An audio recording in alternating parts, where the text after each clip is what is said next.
party. It is time again for the EGC Masters Finals to continue. I'm Krakedy.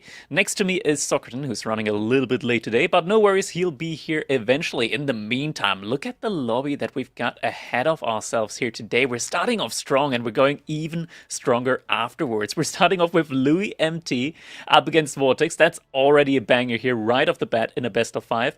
After that, we've got Marine Lord versus Anatent. We've got Lucifron versus Wham, Beastie versus Papillot. Let's actually just take a quick look here at the group so far that we've got set up here, because it is non-stop action added here today. And yeah, I'm most definitely looking forward to it. There's a ton of games ahead of us, yet today, and even more next weekend yet again. Starting us off here, we got Louis MT picking the Golden Horde up against Vortex with the Byzantines. Now, Golden Horde, it's a bit of a mixed bag at the moment. Some players say, oh my god, they're super slow, really slow to really get going. But once you get there, once you get to the Imperial Age, I don't think there's a civilization that's better at the moment in the game. It is kind of vile how quickly you can pump out those Torguts from the Golden Hall or whatever it's called, from their main landmark. It is pretty nuts. Vortex, though, on the other hand side, with the Byzantines, it's not like your average Byzantines whenever Vortex picks them. It's a very aggressive type of Byzantines. It's one where, more likely than not, you will possibly be seeing a Kira Siphon push coming out there, like very early mercenary timing into a Kira Siphon push. And these are the kind of timings that I personally believe Golden Horde can kind of struggle with at the moment, because baseline, like, sure, you make your villagers a little bit faster as they do come out in batches of 2, but you start with 1 villager less.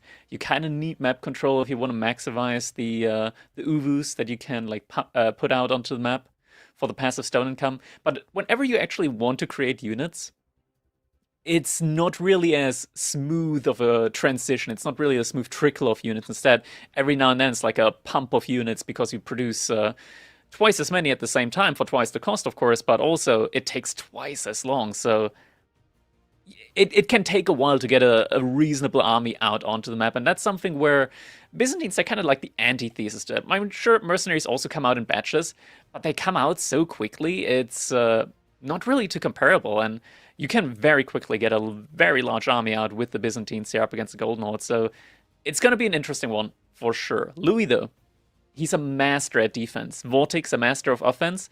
This is like a match made in heaven here, and we're going to be starting off here on Dry Arabia straight away.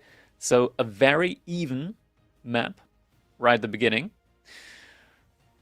Definitely going to be an interesting one. Golden Horde, I haven't actually seen too much of in 1v1s. We've seen a lot of them, well, a good amount of them we've seen in the Outback Octagon and team games in general. They're kind of in favors at the moment in team games as a civilization that you just cannot let them reach Imperial Age.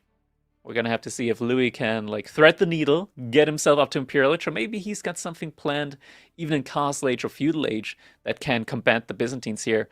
We're going to see as we're going to be jumping into our game number 1 here straight away. Louis MT in the color teal here playing as the Golden Horde. His opponent up against, in the color red, we've got Vortex as the Byzantines. Of course, when you're up against the Golden Horde, you already know that you're not going to be under any threat whatsoever for the foreseeable future. So Vortex going greedy 3 villagers onto stone. That kind of paints us the whole picture that Vortex is going for here. It is going to be a lot of cisterns very early on to really get that economic scale going quickly. Louis with the early Uvu here. Gur also coming up for him. Even has a sheep next to the Gur, just wants to make sure his villagers are working at all times. And it's one of those things where we get a new civilization like the Golden Horde, where the macro is so different to what we're typically used to with civilizations. So what Louis is doing here, having the sheep next to the Gur as well, just really minimizing any walking time whenever you realize, okay, I might have mismacroed a little bit. I might have put villagers onto gold a little bit too soon. I might have put them onto gold a little bit too late. Just being able to pull villagers at the drop of a hat to another source right next to their drop-off building, it's just such a big boost to efficiency here. So Louis MT really just taking that into account when he positions his villagers and when he positions his resources with the sheep there very early on. And it looks like he's already just about got the gold that he needs to age up. So will very soon put those villagers onto sheep then as well. Vortex behind this. First cistern has already come up for him. Ooh, looking at the sheep here for Louis. He has not been as lucky as Vortex so far. Looks like at the moment he's also trailing behind Vortex's guard at least a little bit. And yeah, Vortex with the 9 sheep count here. Louis MT only sitting on 3 at the moment. Yeah, he's just continuing to trail behind the scout from Vortex here. Looks like he knows that something is up though. Also looks like he already dropped off a couple of sheep there at his main TC, but it does appear like he realized that something is up, so is now cutting in with his scout pattern to try and intercept Vortex's scout as he now goes around the base of Louis. So maybe there's still some hope here for Louis to find some additional sheep now. As he's trying to intercept the scout from Vortex. Vortex just going behind the base now. Takes a good look at the map here. Something that a lot of players aren't used to with the Golden Horde, something that's just majorly different compared to when you're looking at, let's say, Mongols, for example, the direct variant civilization origin here for the Golden Horde. You can actually make palisade walls as the Golden Horde. I'm not sure how you guys are feeling about this, but whenever I play Golden Horde, I forget all about that. I'm so used to Mongols, no palisade walls. I don't make a single palisade wall as the Golden Horde. It's just not something that you really think about, but it's something that Louis is definitely going to be thinking about. He's like one of those players that is infamous for his palisade walls. And the age-up is now going to be coming in. We are getting the Khan and Torgut age-up, so we'll be paying a lot less stone for those in order to get them out onto the map. Definitely something that you are going to need here when you're up against a potentially very aggressive push from the Byzantines. Though it looks like Vortex at the moment still just very much on track to get up as many cisterns as possible. Wants to hit that cistern level 5 here as quickly as possible. And that's just such a big economic boost for you. We see the cistern level 4 coming online right now as well. That just means that your economy is just hitting the ground running straight off the bat. And on 1 TC, you're basically having the efficiency of 2 TC all throughout with a civilization like the Byzantines. Louis already very heavily on wood here, so do believe that this is going to be for some production buildings. Could also be going for a stockyard relatively early on. Stockyards very, very efficient when it comes to gathering resources from them. Villagers are moving out. Looks like we are going to be getting an outpost here on the deer. So Louis is going to be able to start gathering from that food source there on the middle of the map. And also just grants you a lot of map control here as well. It's going to start killing off the deer there. Cistern level 4. Reach at the moment for Vortex. Is he still on stone though? Does he want to go all the way to Cistern level 5? No, he is off of stone. So he says, okay, Cistern level 4. That's where I'm going to call it for now. Actually, never mind. I lied. Vortex, he had enough resource for Cistern level 5. He is currently expanding out there to the second berry patch with that Cistern level 5. Second Uvu already out there for Louis MT, right next to each other though. So does that mean that that is going to be a prime spot for Vortex to aggress upon? Louis MT already has the Batu Khan out. First bunch of Torguts already in queue now behind this as well. So a little cavalry army here now from Louis. First stockyard up as well, so it's going to have constant food income from that. And you can just tell, like, these villagers are crazy efficient with how they drop off.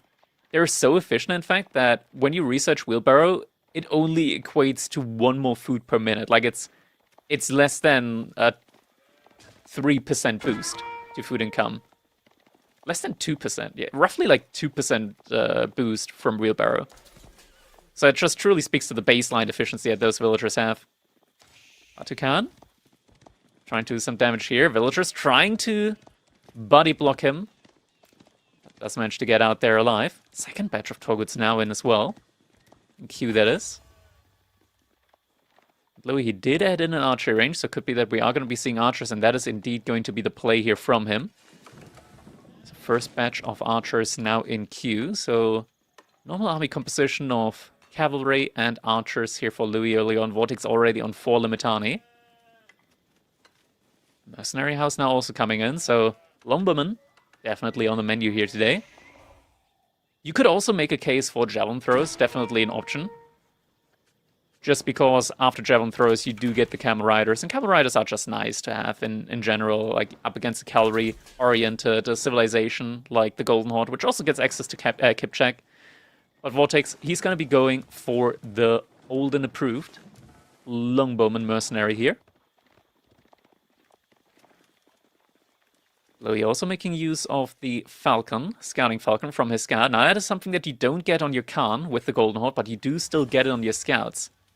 The ability to send out that Scouting Falcon to get some additional line of sight on your opponent's base.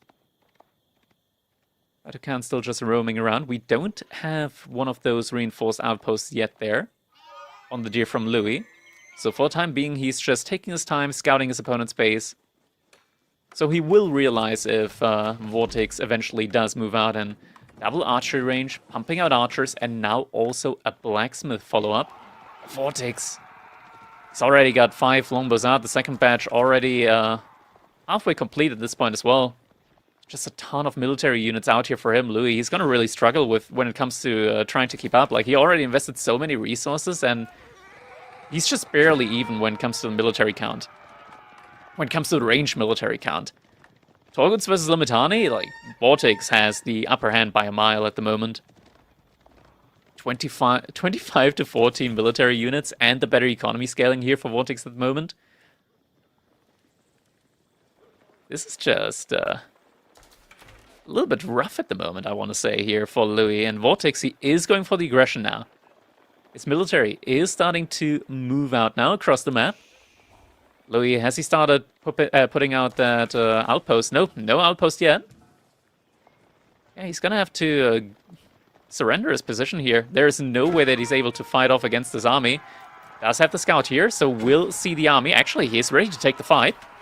But the second batch of longbowmen is also coming in. Louis does see this. Is he gonna pull back? He's about to lose villagers, potentially. Archers jumping in, focusing down Limitani. Limitani in shield wall formation, though. Means that they aren't going to be doing that much damage up against the Torguds, and the Torguds actually pushing past. More Limitani coming in now, though. Vortex, he had a lot more in reserve, is only just now pushing forward with them. Ton of archers have already gone down. Torguds, though, standing their ground. We do also have the attack buff at the moment on the archers, helping Louis out, and he's actually managed to completely wipe the field of those Limitani. It's kind of crazy how those Torguds are still alive. At this point, during the fight, Archer's still trying to pick up some units here and there. It looks like Louis is now starting to feel like, okay, I probably can't push this too much further out now. Another batch of Torguds also just hit the ground running. This was a great defense, though, from Louis, but will eventually have to fall back with those villagers on the deer. Don't forget, Louis does still have that stockyard working at the moment for him. So does have a good amount of constant food access from it. And another fight is coming in. Louis baiting out the brace from the spearman. And on the retreat still continues to take a lot of them down. The issue, though, is that this spear wall, the shield wall, just makes him such an efficient meat shield here. It's very difficult for Louis to get onto the longbows, and we can tell Vortex at the moment, he's already banked up to 14 longbows. That is a really, really strong ranged army. Louis, he's had enough of this fight here now. He's going to try and move around. He's going to try and do some damage on Vortex's side now behind this. Vortex, he's about to run out of his first additional berry spot. So he should soon have to push out onto the map, but there's a berry spot in the middle of the map, and that is something that he could, in theory, rally towards. At the moment, though, he is rallying towards the Uvus out there from Louis MT that are kind of exposed at the moment. That does not look like something that he's really able to fend at the moment. Oh, looks like one Torgud there is going to get taken down by the Akratoid defenses on a ton of villagers. Archers now pushing out for Louis. Both players with blacksmith upgrades. That's just so many Limitane, and they barely take damage. It really takes so many volleys here for Louis MT to just kill a single one of these Limitane. These aren't the engagements that he can really confidently take there. Archers vs Longbowmen still doing their best, but man, the Longbow mass just completely decimating the archers here from Louis, and this engagement is just so difficult to take for him. He's gonna have to fall back. The Uvu is gonna get taken down.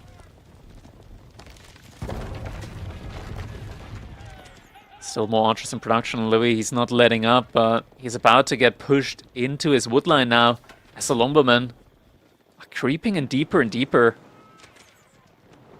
Behind this, it's kind of hilarious that Vortex behind this is actually inching closer and closer to Castle Age. Louis as well, but not remotely as quickly as Vortex is here. Louis, though, bridging the gap, taking down the Scout, taking down the Limitane. Still, there's 10 Limitane after this batch somewhere around here. Khan Falcon, or rather Arrow Shot, comes in. So attack damage buff. Was active at least for a little bit, active yet again.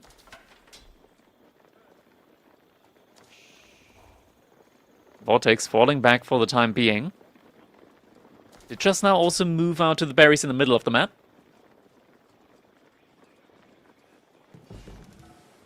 And has enough stone for another cistern to further boost up these villagers here. Not that he really needs it. The berries are already almost completely gathered up.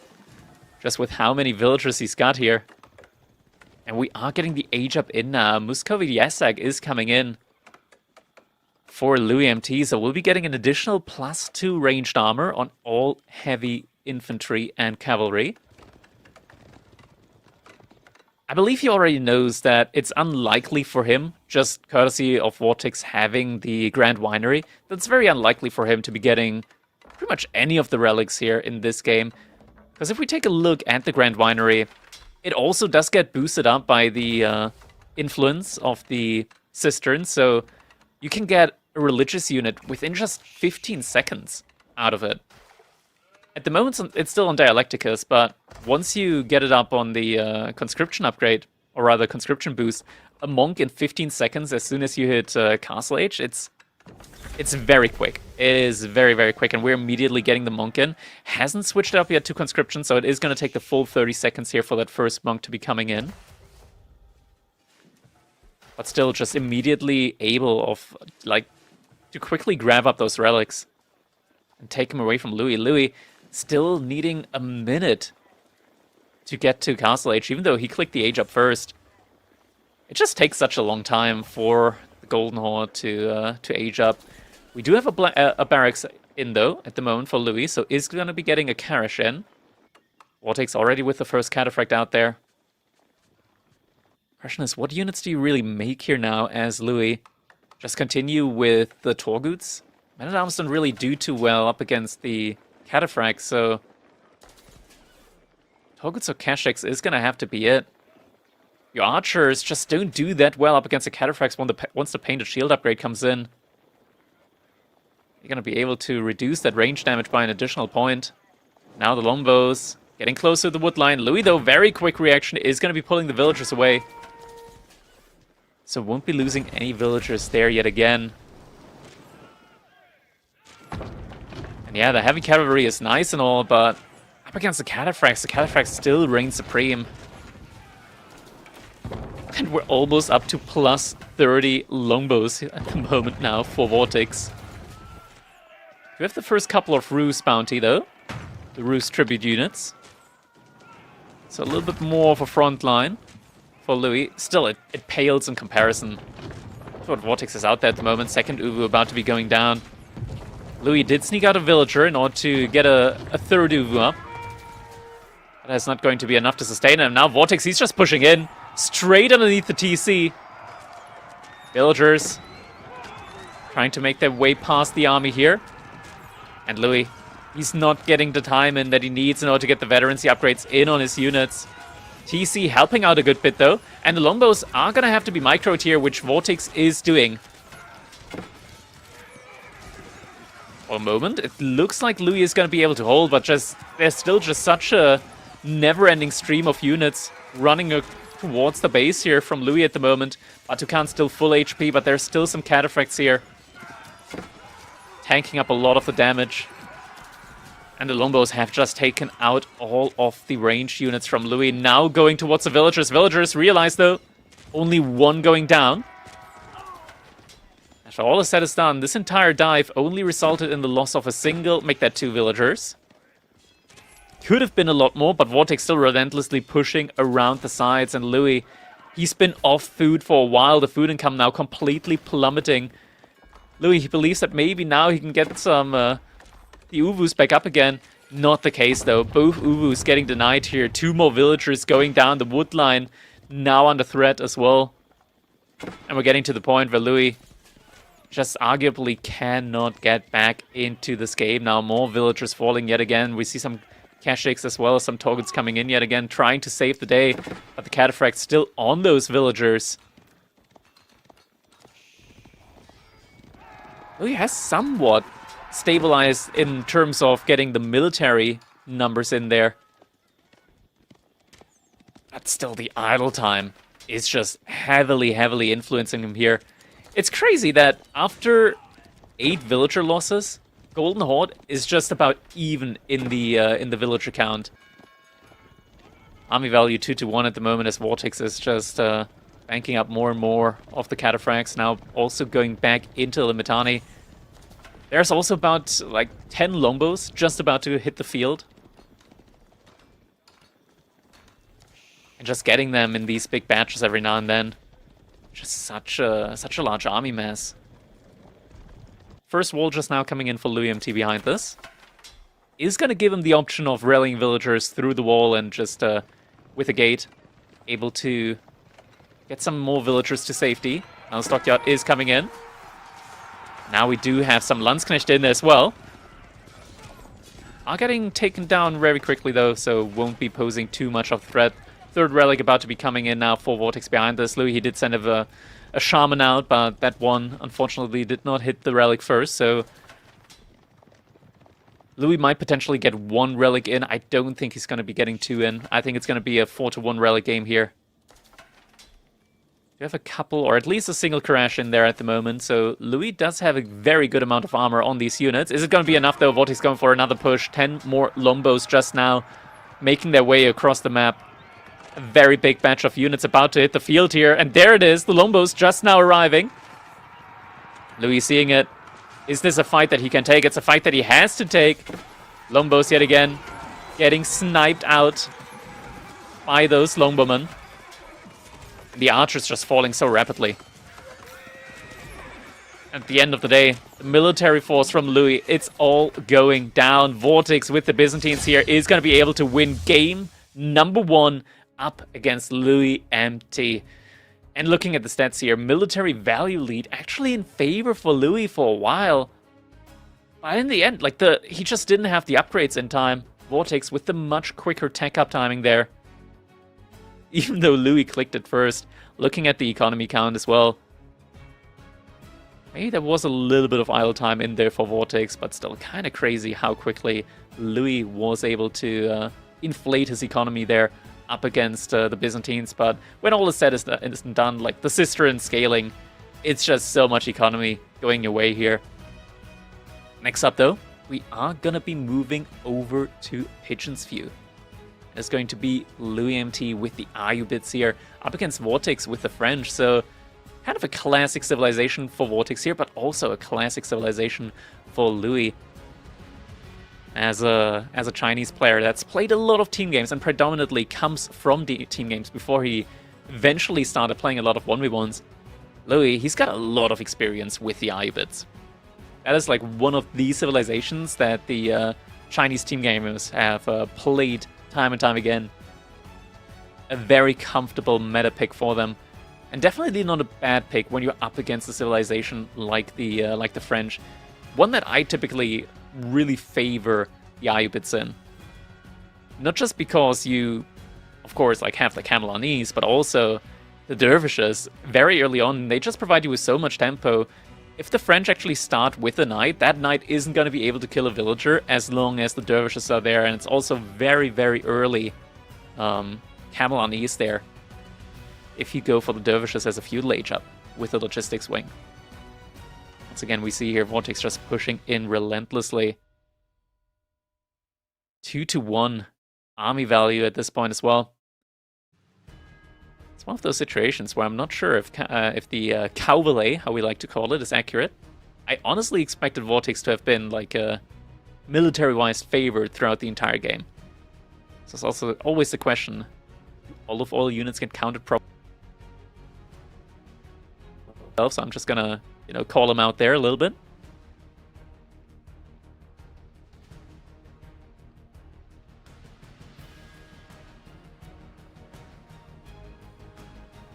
It's there.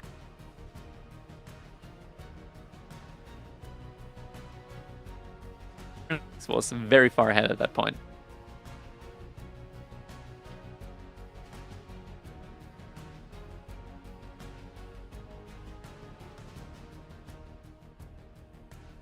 My internet.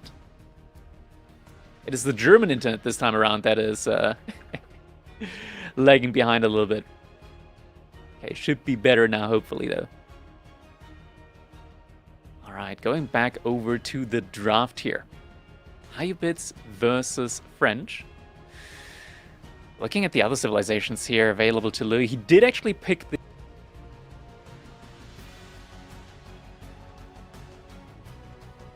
on, and Frisian marshes could,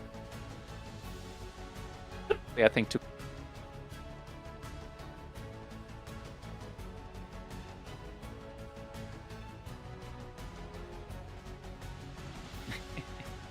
looking at the groups though in the meantime, Anton at the moment leading in his group. He's going to be up next against Marine Lord. That's definitely one of the sets that we're definitely looking forward to.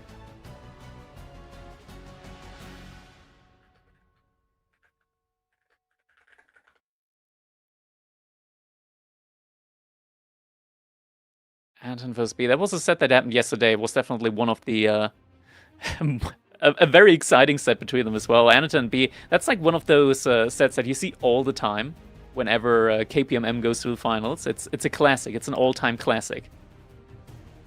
I've got going on there in Group A. Moving over now to Group B.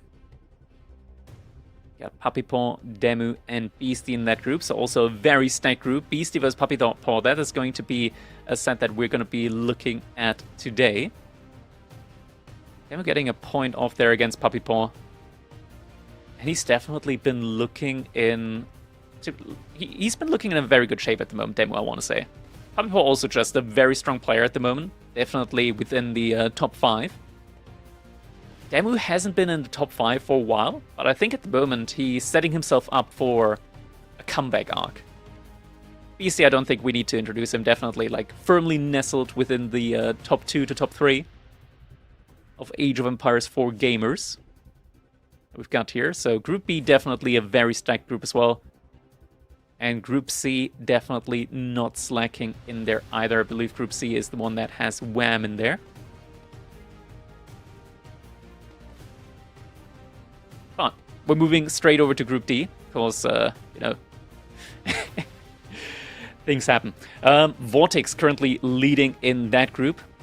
Numadan actually getting 2 points against Vortex. That was unexpected. I did not expect Numadan to be in that good of a shape, but yeah, getting 2 points up against Vortex. Louis MT versus Vortex, that's the set that we're in right now at the moment, with Vortex leading 1-0 currently.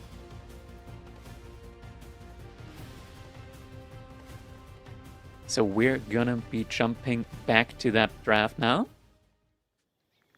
Or maybe just straight into the game, as we're here on Pigeon's View now, with Vortex and the color red playing as the French civilization.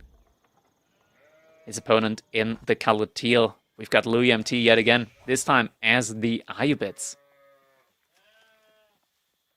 And here on Pigeon's View, it's basically high view.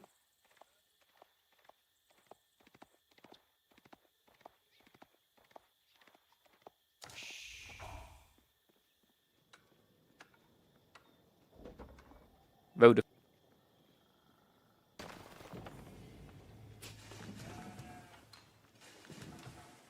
surely any moment now. There we go. Vodafone have mercy. Vortex at the moment. Do we already have that early wheelbarrow? Yeah, early wheelbarrow is coming in for him at the moment. So 3 villagers in gold. Means that he is gonna have the timing figured out to get both wheelbarrow in and still get the age up in time. Yeah, Pigeon's View, relatively similar to just the normal high view, except that you got 2 points of interest, 2 neutral trading posts. You only have 2 instead of 3 sacred sites, which are always positioned at the same time.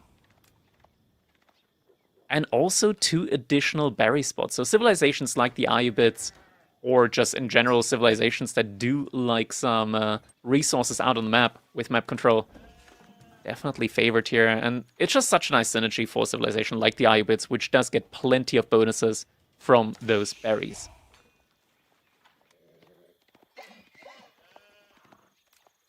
Looking at the sheep count here so far, Vortex doesn't have too many sheep following his scout at the moment.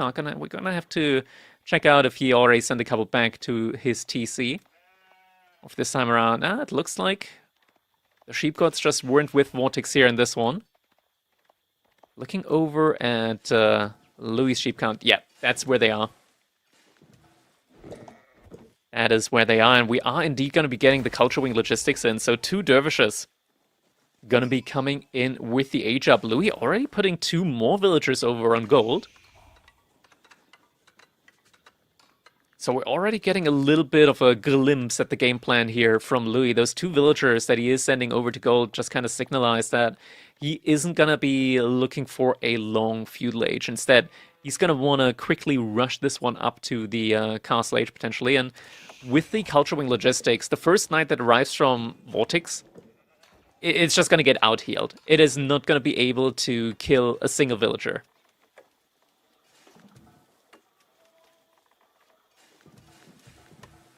One minute left until that Culture Wing logistics coming in. School of Cavalry halfway completed behind this as well.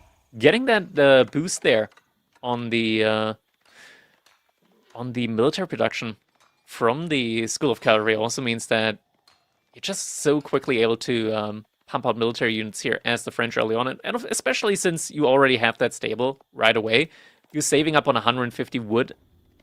It's a big tempo lead that you get there. It's just not going to matter up against the logistics wing here from Louis. Question is he going to also invest into a military production building? Or is he just going to be going straight for the outpost in order to defend his gold vein? Of course, you do get access to the Desert Raiders as the Ayyubids. Pretty strong unit when you're up against knights in general.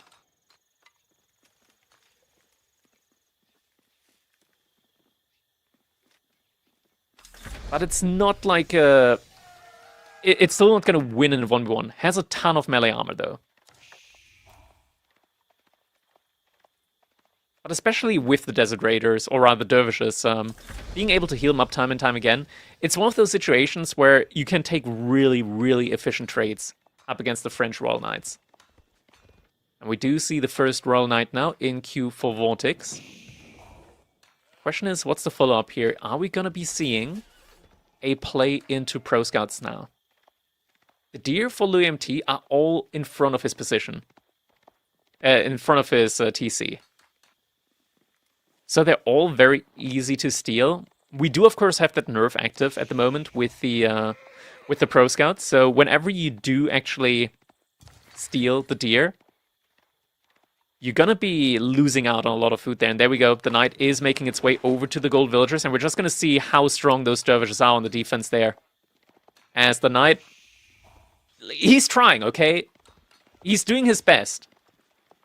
Don't judge.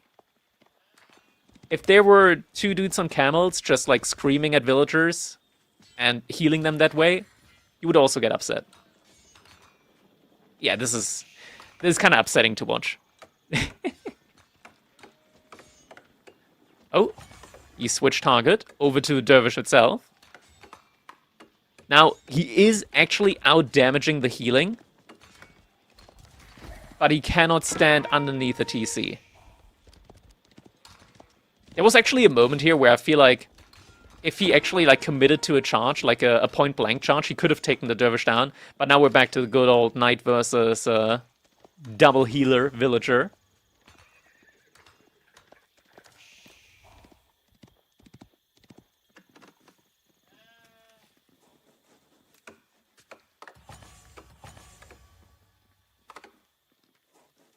Now, military wing reinforcement coming in for Louis, so we are getting that very quick age up now. Vortex with the pro scouting going on behind this. We're also getting a blacksmith in.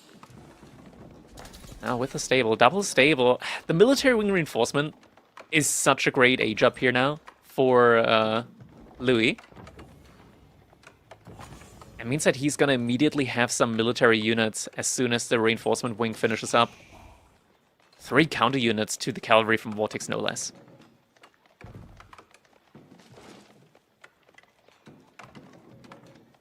And it looks like I might no longer be alone in just a second.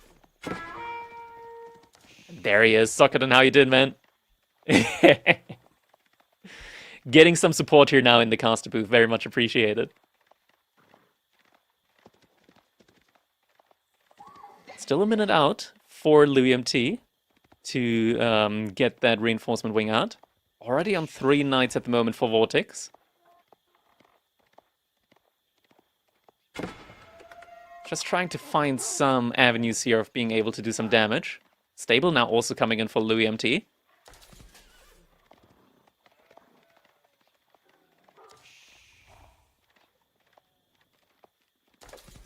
Second stable coming in as well. Has enough resources for a potential double Camel Lancer opening now. So some heavily armored units alongside some of the Desert Raiders. Actually, is going to be starting off by queuing up a Desert Raider straight away.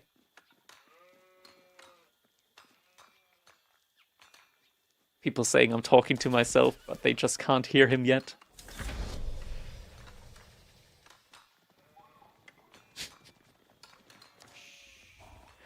There we go, Veterancy upgrade now immediately queued up for the Desert Raider. No Camel Lancer coming in yet. So just gonna be mass Desert Raiders at the moment for Louis. Surely there'll be some Camel Lancers in there soon as well. You guys hear me Desert now? Raiders. Excuse me. Hopefully it's working. Hopefully. There we go. All right. Getting another caster in the booth now. Sorry about that, guys. All right, keep everyone waiting. Ayyubids in French, classic mashup. So give me the rundown in 9 minutes. What's been going on? So far, Louis, he's been able to just confidently, or rather comfortably, get the age up in. As the Desert Raiders there on the defense, healing coming in with the relic that also is getting boosted up even further. Villagers just inside the outpost at the moment. He's just trying to ramp up the numbers. We're getting the Veterancy upgrade in now. That's going to be a big damage boost now to those Desert Raiders. Vortex is being forced back completely here. Not able to get any villager kills out there on the Gold Vein. That's really good, too, because Ayyubids really wants to keep that timing going, and not losing vills at this point in the game when you're in Castle Age, you don't want to get set back right now. This is his time to really start moving out on the map.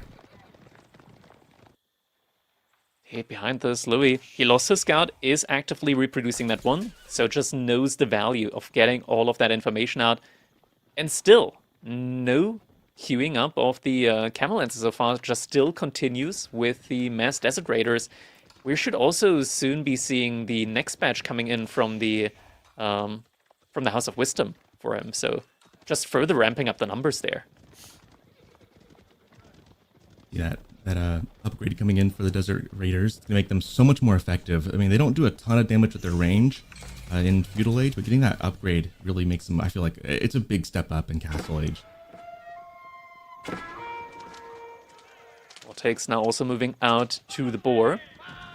Scout did just get taken out by the Desert Raiders. Vortex, he's just non-stop massing up those Royal Knights. Triple stable now. Not letting up at all. The question is, like, how long can you reasonably sustain spamming out Knights up against the theoretical counter? And can Vortex maybe get the window in, the window of opportunity that he needs in order to do significant damage. Villagers just jumping inside of the outpost there. Has a dervish with a relic. Villagers having to evacuate, though, from the wood line. There's not a really great place to die, but those villagers might get cut off on the north side there. Nowhere really for them to run. Running on the House of Wisdom. Looks like he might lose 1 or 2 here. Good movement, though, from Louis. Vortex taking some heavy damage there on his knights. And all of that only for 2 villager kills. Yeah, this was not worth it for Vortex. Yeah, and now a lot of those knights, I mean, they're going to start healing themselves, but a couple of them down to a pretty low HP. He got those Desert Raiders back just in time to keep Vortex from really turning that into a meat grinder. So some pretty good play and a pretty good positioning, kind of moving the villagers around too. That can be difficult at times, and he really did a good job of keeping them alive. We're now getting to the point where Vortex is starting to try and pincer here from 2 sides. The Knights also healing up, courtesy of the Chivalry upgrade. But Louis, he's going to be seeing those Knights. Is he going to be able to pull the villagers away in time? There's no reaction yet, no reaction yet. He doesn't see it in time. Loses 1 more villager there. Now also under TC, another 2 villagers going down. Not ideal. And see, that's one of those things, that's kind of a mistake there, right? Because you did a great job of repelling the first raid, and kind of a good job of Vortex being like, I could double down, and maybe he thinks the danger is gone. Let me come back in there. Getting a little bit more value out of that raid. But thankfully for Louis, he, had those Desert Raiders still close enough at hand that he can scare them away. It looks like he'll keep them out of his base for a little while now. And behind us, though, Vortex has now scaled significantly better than Louis when it comes to villagers. Of course, the French, they do get those villagers in a lot quicker. But now, after killing 7 villagers, being 13 villagers ahead, that is something that Louis can't really calculate at the moment. So he doesn't know just how far behind he is, but he will realize, okay, I need to be doing something right now. And something he did do. He did manage to get 5 relics in. So that makes up for roughly 10 villagers here that did get taken down. Lost about 7, so I guess he's up 3 total then, you could kind of say. Yeah, you can hallucinate numbers like that. You can pretend, it's like one of those things where you start losing units and you have other things that make up for it, and you kind of go, I'm still kind of ahead, right? Even though you've lost some villagers and stuff, you kind of make it, those little Pyrrhic victories where you pretend that you're doing really good. And in this case, getting all the relics is a pretty good thing to have. He's also got both those sacred sites. So not only is that setting up the timer, that's also giving him that passive gold.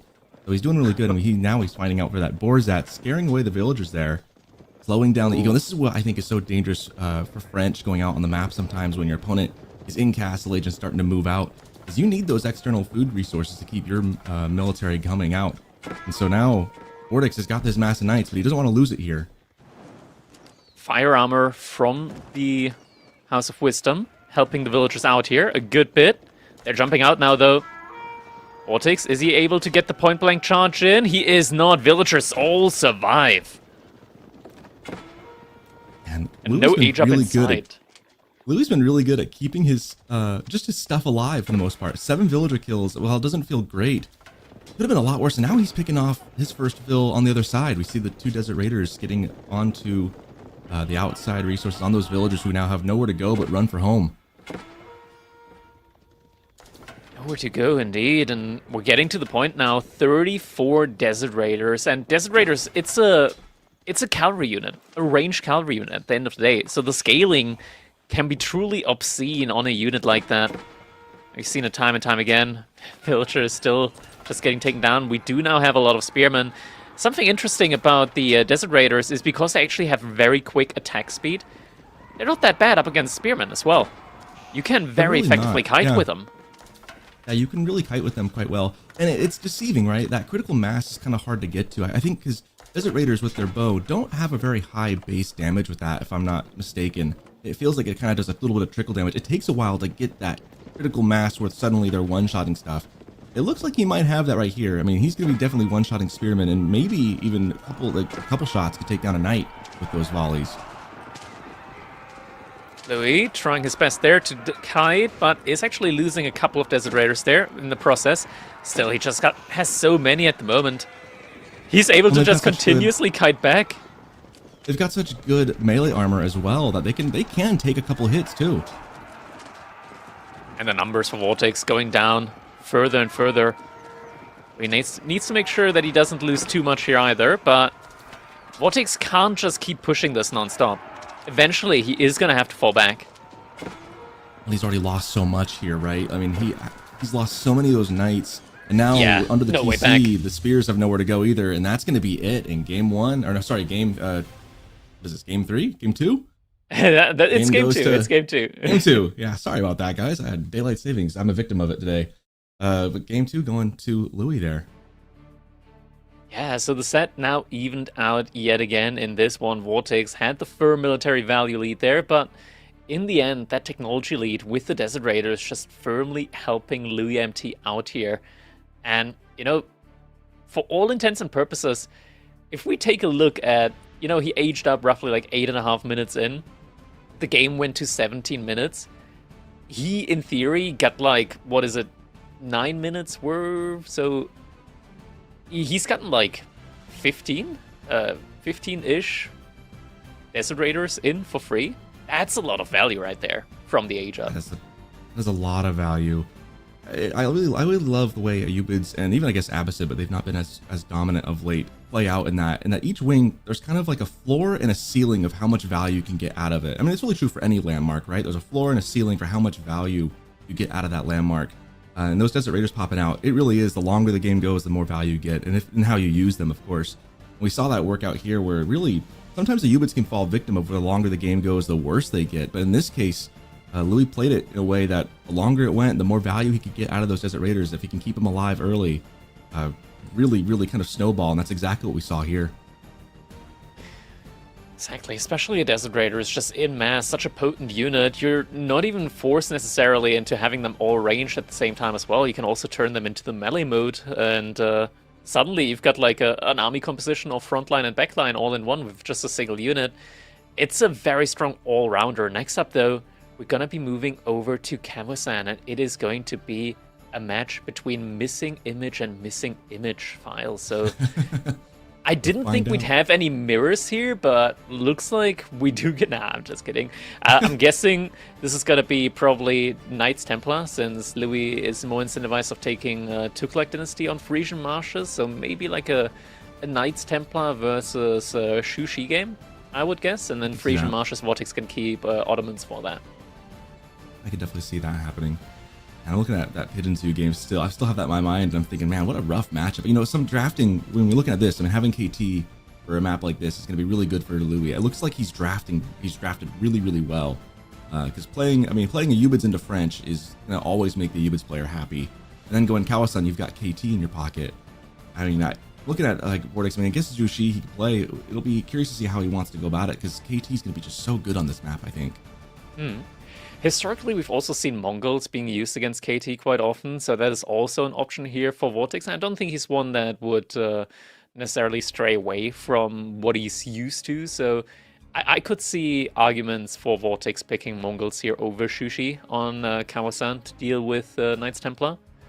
It's going to be interesting to see. We cannot forget that in this current draft, we do have a sniping mechanic in there, and is indeed going to be KT up against the Mongols. You predicted it. Mongols to try and counter KT. Kind of it's an interesting matchup, because I mean KT is just so good on water, but Mongols can get super aggressive super early. I mean, that's what they're known for, right? They can really kind of put their feet to the flames almost in the word go. It just comes down, I think, this is a matchup that almost just kind of comes down to execution, I think. You know, who can execute better? Who can be, can Louis with KT keep his stuff safe enough as Mongols tries to do Mongol things? And Vortex do enough with Mongols before KT might just get too far ahead. And this is a map we haven't seen in a little while, but I'm glad to see it come back into the tournament pool. These hybrid maps always, I think, give you some really interesting games. Like, as opposed to full water maps, I like maps like this where there's pretty sizable water, so you could see some fights out on those lakes. But there's also that land aspect that can't be ignored. Exactly.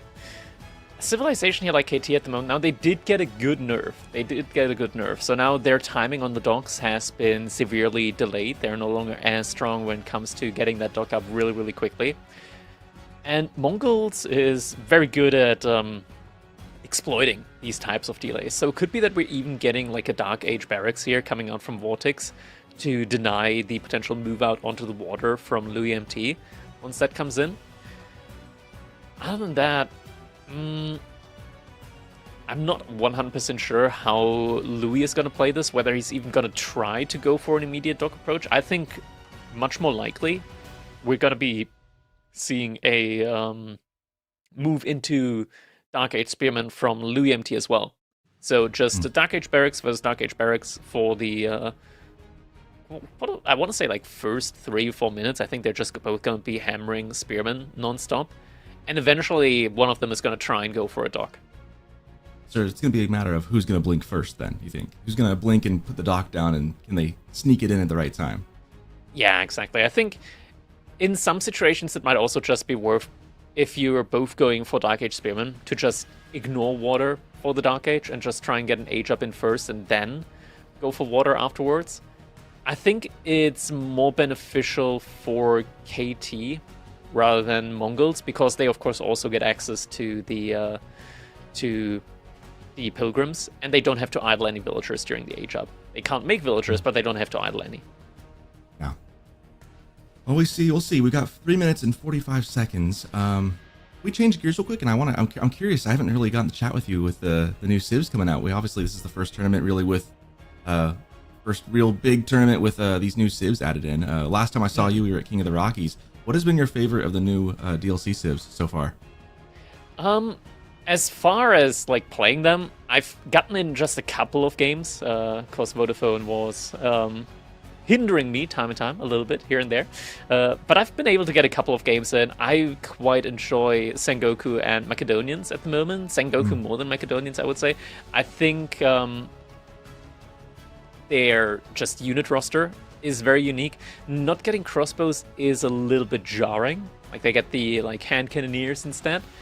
But I think in the current meta, you can just kind of ignore crossbows in most matchups anyway. So I quite like the way Sengoku plays and feels at the moment. And yeah, I'm getting called out for calling it Macedonians instead of Macedonians. There's 2 pronunciations. Okay, Macedonians is fine. Well, if it's any consolation to the chat, I would say Macedonians, but sorry. However, I will agree with you on Sengoku. I'm a little sad you took the wind out of my sails. The thunder, you stole my thunder. I was gonna say my favorite's been Sengoku. I think they've been one of the most well-rounded civs thus far. I just love their horsemen and feudal, so I'm hoping we get a chance to see them today at some point, because I think they're really good. I'm curious how they'll play on the tournament setting like this. They've been my favorite. I haven't actually done too much with the others. I looked at Golden Horde a little bit. I didn't get to see that Dry Arabia game with them. I'm a little sad I missed out on that, but I'm excited to see the other DLC civs come out. I've seen a lot of Tuglok with or Adelephants, as I like to call them. I've seen those on ladder a ton lately, and I'm still not certain. I've seen a couple different builds for those, so I haven't really decided how I feel one way or another just yet. They're a silly civ, I feel like, though, with all the elephants. They feel a little silly to me. They are very silly. It's like the deaths, they were thinking, okay, what can we do to trigger Krakody? And they just looked at my clips, they're like, oh, he hates dervishes, okay, so a mounted religious unit. Let's make it an elephant as well and give them tons of keeps. That's how we get them. And yeah, it's it's a whole thing. Sokken, they really got me with that one. Well, I got by I forget who it was, but someone got me really good because I was getting kind of used to that build. That's kind of the build that you see a lot. Someone surprised me on the ladder the other day, and I felt silly that I lost to this, but with springled elephants. I was like coerced into going into some infantry, and then out came the springled elephants, and I was like, what on earth? So silly comes to mind, with silliness in that. It's so sad that they didn't just name him Khmer or something like that. But yeah, we got the Tugluk instead. Raider elephants is also something that's kind of hilarious. Like, I saw B using them. Of course, I casted that game in the EGC Masters Finals, and seeing 20 Raider elephants just like mowing down spearmen as they trample over them. There's something where you just have to ask yourself, is this still a rock, paper, scissor countering format? Because it feels more like rock, paper, nuclear warhead type mechanic. Rock, paper, grenade. That is kind of how it can feel sometimes. Maybe we'll see them here later on. I'm curious to see. It looks like we still have some pretty typical bans. I'm seeing Japanese, which I've been pretty high on, and then Lancaster being banned still. But back to the game at hand, Kawasan with Knights Templar and Mongols. Here we go in just a second. I'm curious to see if we get the Dark Age Spear off like you mentioned we'll probably get. So who's going to blink and make that dock first? Let's find out. All right, and here we go, jumping right into our game number 3. Now we got Vortex playing as the Mongols here. On Kamazan, of course. Louis MT, we do not have a move out from him with any villagers over to wood. So this does make me believe that we're just going to be seeing a fast feudal age from him. Louis MT here playing as the color yellow with the Knights Templar. Of course, water has been severely nerfed for them. So getting that dock in is quite delayed now. And we do see Louis kind of adapting to that by just ignoring water. Yeah, well, and that gives him the ability then to just go straight to feudal, right? Like, that means he doesn't have to play the spear game. Maybe he'll get towered or something from Vortex, but his gold's in the back, kind of on the far side. There's a long distance between these TCs, so he really has the time to do this instead. If he can just ignore water and say, yeah, I can get there later. I do respect that play. I think it's smart, because it kind of takes a little bit of the... I guess it means he respects the spear-on-spear game that the Mongols can have, because when they're double producing, can you really keep up in Dark Age? Like, I think KT can, but... it kind of comes to the question of why. Why are you doing this? And then the reason would be you want to go for water. But in this case, Louis then just kind of affords himself the chance to go water and feudal instead. Vortex now has enough wood for his own dock, so is actually moving out with the villager to try and donk the pond on his side. And this is the consequence of that, right? Is now it lets Vortex instead jump straight into it and start getting on the water. So can Louis then maybe punish Vortex, or is Vortex just going to get away with this and get a little leg up early? I think at this point in time, it's very late to punish. Louis, he's not in a position to make a barracks. He's not in a position to get his own dock up for quite a while, considering it's so much more expensive now. So yeah, for him, it's most likely just going to be try to get the age up in, maybe then go for your own dock. And there is something to keep in mind, because the dock for Louis, or rather the dock for Knights Templar, it's no longer a dock, it's a harbor now, so has quite a lot more HP. Instead of getting arrow slits emplacement on it, you instead get like a naval springled emplacement on it, which is a lot stronger. A lot stronger. A lot more expensive as well. But I think at this point, like the strength justifies the additional cost. Now we see Louis now moving on to the wood pretty heavily with the age up coming in. So I would imagine he's planning on that feudal dock. It would give him a lot of presence on Vortex's pond there, for sure, if he gets a dock up and get the upgrade in. Don't have a move out from him yet when it comes to the stone mine for the stone required, but the villager does move out, and Vortex actually with his scout spots him moving out. Khan already hitting that villager with a couple of arrows, so Louis realized, okay, I probably can't move out with that villager, and is moving back, so is sending another villager out on the other side, and actually... 2 villagers moving out from Louis. Oh my god, Vortex, he's so smart. He is Wow. Dude, that head is big for a reason. But Louis as well, because he sent another villager out the opposite side to the top pond. And that one is not getting detected. I love seeing like these high-level players both making such intelligent choices there. I mean, Vortex to double back and to catch the other vill going out as well. But then Louis, knowing that's a possibility and just sending 2, knowing that Mongol's great Khan there can't be in 2 places at once. I mean, it's just so impressive to see these guys thinking at such a high level. Exactly. Now Vortex not too far off of getting his own age up in. Deerstone's now coming in 6 to 5 villagers, make it 5. Never mind, make it 6 again. Gonna be working on getting that one up. And the harbor has now been placed for Louis. Immediately going for an archer ship is going to make sure that this pond is not going to get docked by Vortex.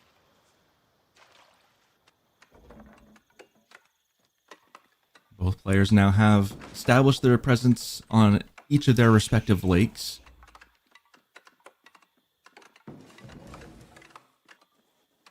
And we know Louis got Kingdom of France, so cavalry is on the menu. I think that's the right... I'm trying to think of the other age ups that you could have gone for. I'm thinking that's the right call. Being able to move about the map quickly with some cavalry would be quite ideal in this situation, I think.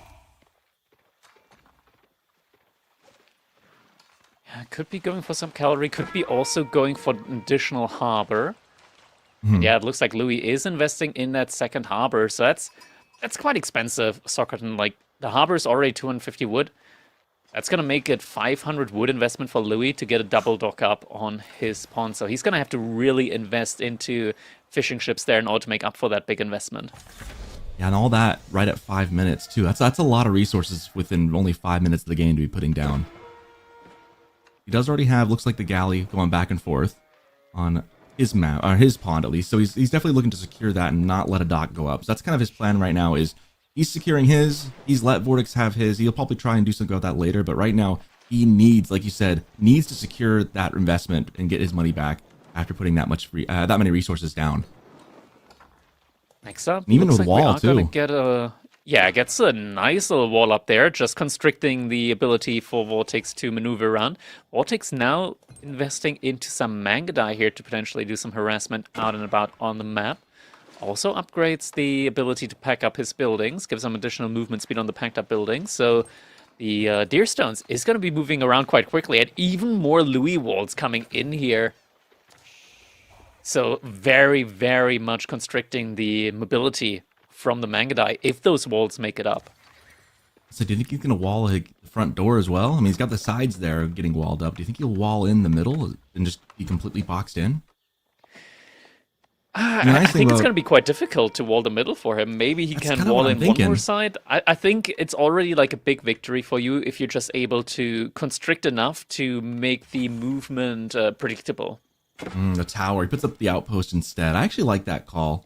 Gives him some vision, gives him an idea of what's coming. Because, I mean, the nice way to stop Mangudai, I mean, outside of trying to chase him down with your archers and horsemen, is to put up some static defenses, right? Just make it so they can't come through. And getting these up early at the right time. This is one of those things where I feel like lower level players will do this thing where they'll try to get the walls, but they'll be just a little too late, and in come the Mangudai right before they're ready. Here, Louis done a good job of getting that up all the way. These Mangudai are going to come and take a look and have nowhere to go. Yeah, next up, though, we are going to be getting some Kashyyyks in from Vortex. First one's already out. No double production in yet on that one, though. Louis behind this, the second dock. There's now also a second dock coming out for Vortex.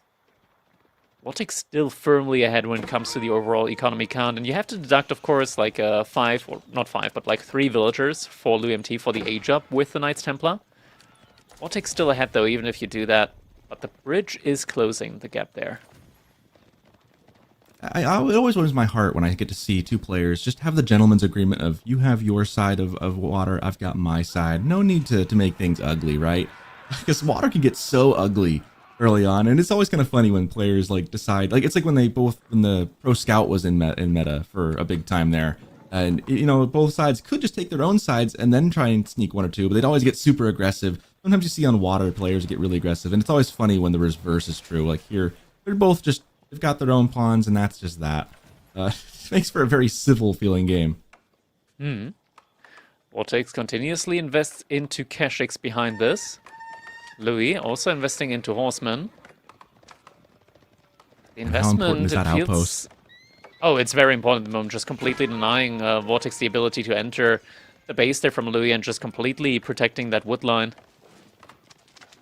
Looks like Vortex, though, is now going to start burning down part of the wall here in order to regain entry, and also just the ability to completely heal the Kashyyyks back up. Any damage that he took so far from the outpost just completely negated that way. Having another Kashyyyk here, but really good on the poles. Louis is really good at playing defensive. That's, I would say, I mean, all of these players are, but I think Louis, you could put a little star on that ability for him. Like, he is particularly good at playing this defensive kind of game. So if anyone can hold against the aggression that Vortex is going to try and lay down, it would be Louis. Yeah, it's definitely getting a good noodle start for that. Now also a second layer of walls coming in, further constricting his base layout, or rather the mobility from Vortex, should he even break past that first layer. Even more docks coming in for Vortex on his spawn, so he might be trying to invest even more into the water play behind this. So both players just kind of booming and utilizing cavalry behind this. We are in a very cavalry-centric meta at the moment, after all. But now, yes, Vortex diving the outpost. It's going to lose some Mangudai, though. I was going to say, the one thing I was going to say is I hope he redirects the tower fire onto the Mangudai, and he does. Gets the snipe on the one that was weak, and gets another one half health. That's a great little bit of, I mean, it's just a little extra effort, but it makes such a difference here. Because the Mangudai, obviously, are just going to heal themselves right back. Yeah, we see now another Mangadai goes down. That's 2. And then come the cavalry from Louis trying to take care of the Mangadai. As some villagers drop, though. That's going to be maybe 3 down here. Yeah, 3 villagers down. Louis, he did actually mine some stone to try and get some outpost emplacements in, but it wasn't on this outpost. Loses 3 vills and the outpost, and subsequently Vortex getting the bounty on that as well. Louis' army was just a little bit too far out of position there, not able to get back there in time. We're just now seeing the first pilgrim point getting researched, and Vortex proactively getting some pastures in. Still has a good amount of sheep, but only just now moving into that. And Vortex actually trying to burn down the dock. Galley, though, is making its way over. He could almost contest that anyways with the amount of Mangadai he has. The question is it worth the damage you take? Obviously, Louis has his cavalry on the field as well. Kashix diving in deeper, trying to just burn down the house there. It's gonna be worth it. There's not enough villagers inside the GC to really pose a threat to the Kashix here, and it's gonna be even more bounty for him. And it's gonna get Louis empty housed. Yeah, that's a good idea. I mean, if you can't get the dock, get something, especially his Mongols. That's just really nice. But otherwise, I gotta hand it to Louis. He's done a good job of shifting everything over into the back. He's got the other outpost with arrow slits back there ready to go. He has done a good job of shifting. However, he needs to not lose track of this right here. Oh, no. Gonna lose a couple more vills. A bit of a late pull from Louis. Vortex getting right on top of it, doing what Vortex does best, and that is raid. As villagers drop left and right, depth of 10 villager kills now. That was a pretty meaty blow. That is not something that you can afford if you're Louis at the moment. Just so many villagers going down there. Vortex, his army is still looking strong. Kashix trying to make their way out. They're about to reconnect to the Deerstones, and now it is just impossible for Louis to catch up to them as they're speeding out. Maximum movement speed there. And that front tower really was the linchpin to getting into this base. And once that went down, it was just like the doors were wide open, and Vortex really doing a great job of kind of just positionally taking care of things. You see a pilgrim goes down there in the top corner. Just making such good use of his units. I mean, there's a lot of units for Louis too, but man, Vortex got them out of position at just the right time, and then with a late pull of vills, I mean, you blink and now it's 12 vill kills to nothing. Yeah, and just like that, Vortex now also aging up behind this with the curl tie. We can tell that this is just going to be an all-in push now afterwards. And be able to heal up all of those weak Kashix, boost them up even further. We're up to 3 stables now from him. He's just going to try and end this game with a big mass of Kashix now in Castle Age. Louis not going to be able to match this timing at all. And it would take him 2 minutes just to gather the gold.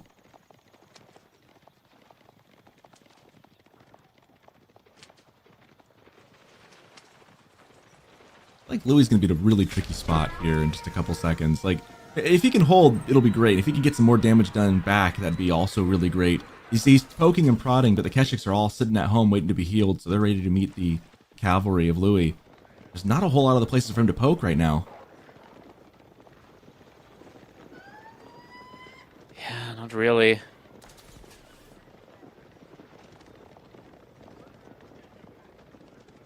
Behind this, Louis, I mean, he's got a lot of the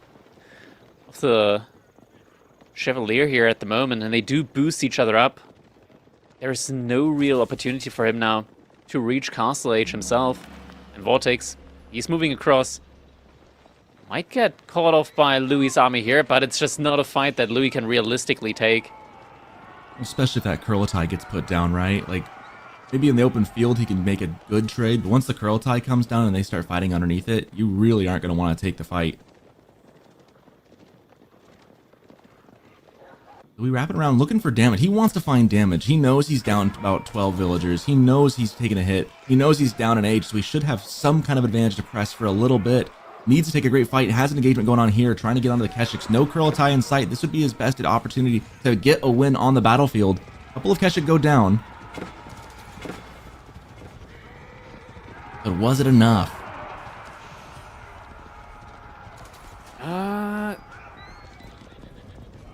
At the moment, though, he's still trying to raid with additional groups of Kashix.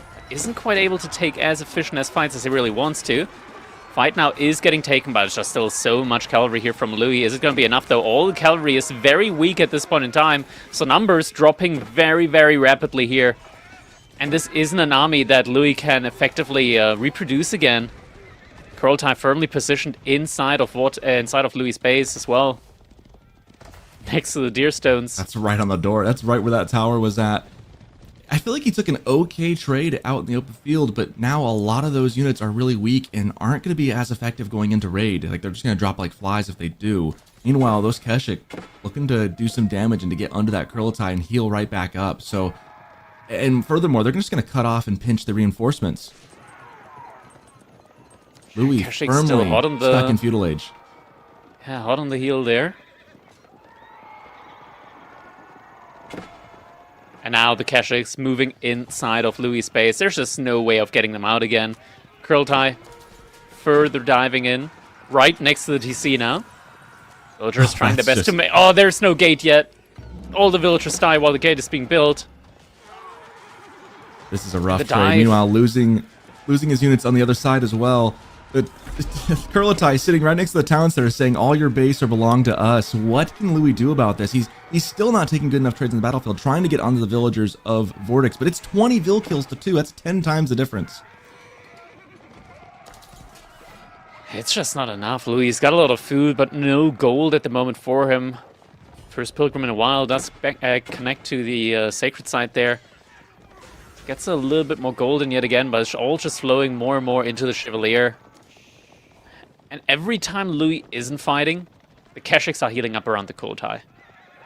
Yeah, he has backed that off a little bit from where it was. It wasn't a very aggressive spot. He was trying to make a statement with it, and I think Louis just kind of ignored it for the time being. Now it's back up on that front door between those wood lines. The damage just isn't there from the Chevalier. It's just not as potent, and now Vortex, for the first time in a long time, having more Keshiks out there than Louis has in terms of the Chevalier. Now fight is getting taken, but yeah, Louis getting absolutely blobbed there, even with the galley ship trying to do some damage there from the sideline. It's just not enough. GG comes in. Vortex taking the lead yet again. That pincer maneuver to finish it off at the end was pretty nice, but that wasn't what won the game. I mean, it was a really good finish right there, just pinching off the final group of units there for Louis. But the real game there was just getting up the castle with so much momentum, right? Having done so much damage with the raids, forcing Louis back. And you can kind of see it here too. Just Vortex was always ahead. He got the fishing a little bit earlier. He was doing more villager kills. He was just kind of more aggressive and then got up to castle. Everything was firing on all cylinders for Vortex in this game. Yeah, it was looking really good for him. Just had the game plan, had the maneuverability, had the execution, and all combined there for the victory. Next up, though, we're going to be moving over to Gorge, and it's going to be Mali up against China. And so I can tell you what, that is a matchup that I think is not bad at all for Mali up against the Chinese. Now, sure, China, they do get that very nice pro scouting in, but Mali, on the other hand side, Cow Boom, it's just something that never runs out. It's just so good. I've been very high on Malians for the last couple of tournaments now because of this. I've seen them win just so many games against pro scouts, against Zushi especially, against China. It's very similar. On Gorge, I don't feel like I've seen Malians on Gorge as often as I've seen other civs, but in this matchup, if you're Louis, you're probably feeling really good about this one, maybe as a bounce back game to tie it up and go the distance in this series. I think this is one of those ones where like, the matchup's it's been pretty set in stone almost, right? I don't think there's a whole lot of unexpecteds in this one. We usually expect China to do, like you said, the pro scout thing, and then the Cow Boom for Mali just is so good. It is, especially when you just blow up a ton of infantry with the Donzos. It's very difficult for China to really do significant damage up against that. China in general is a pretty strong civilization though, but I don't think Vortex is going to play them in a macro-oriented style, maybe like a 2TC here, which I think is necessary when you're up against the Malians. Either like you really go for immediate aggression, maybe even with a Barbican drop. That's something that I don't think Vortex is going to do. I think he's just going to go for the normal pro scout and try and hit the timing. That's where it gets incredibly difficult to destroy Mali. Like you can do a lot of damage to them, but to actually kill them, it feels so difficult, because even when you kill like 10, 20 villagers, the passive income, it's so strong for them. Well, it reaches a point where the villages don't matter as much as just the cow boom itself for the resources, right? Like as long as they've done enough job in the first 5 minutes to get things started and going, losing a couple here and there, especially as Malians goes from feudal age into castle age. By the time they do that, once they castle age, if they've lost 10 vills, I feel like that's more than 10, you're really hurting. But if they lose up to about 10 vills, it feels like they can kind of weather that and still be okay.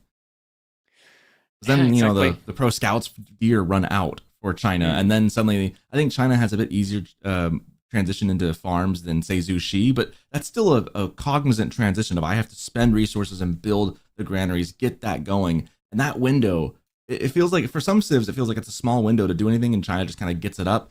But for Malians, I feel like they always have great timing into that and can exploit it so well.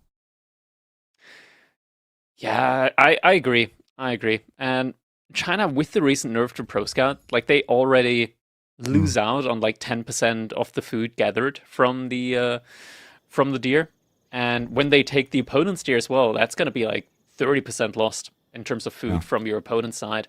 But I'm hearing some in-game sounds, so I do believe that it is time for us to jump into our game number 4 now between Louis MT and Vortex. Can Louis even out the set yet again over Vortex, who's sitting on match point, close it out with a 3-1 victory for himself? We'll watch it now as we're jumping into Gorge. Game number 4, Vortex in the color red yet again, playing as the Chinese. His opponent playing as the Malian civilization here. It is Team Elephants, Louis MT in the color teal. Gotta hand it to Vortex right now. Louis is one of those players who is, on a good day, best in the world, right? And Vortex really kind of making it not an easy series at all for Louis thus far. Louis hoping to make this one a full set. And Vortex, obviously, with the match point coming in. We do see the first houses coming down. Again, this is all pretty standard stuff that we've learned to expect from Malians here. Putting up the houses, usually at minimum 4, oftentimes 6. Chinese, obviously, doing the sheep on the mill. You don't see the village opening, so saving a little wood for later.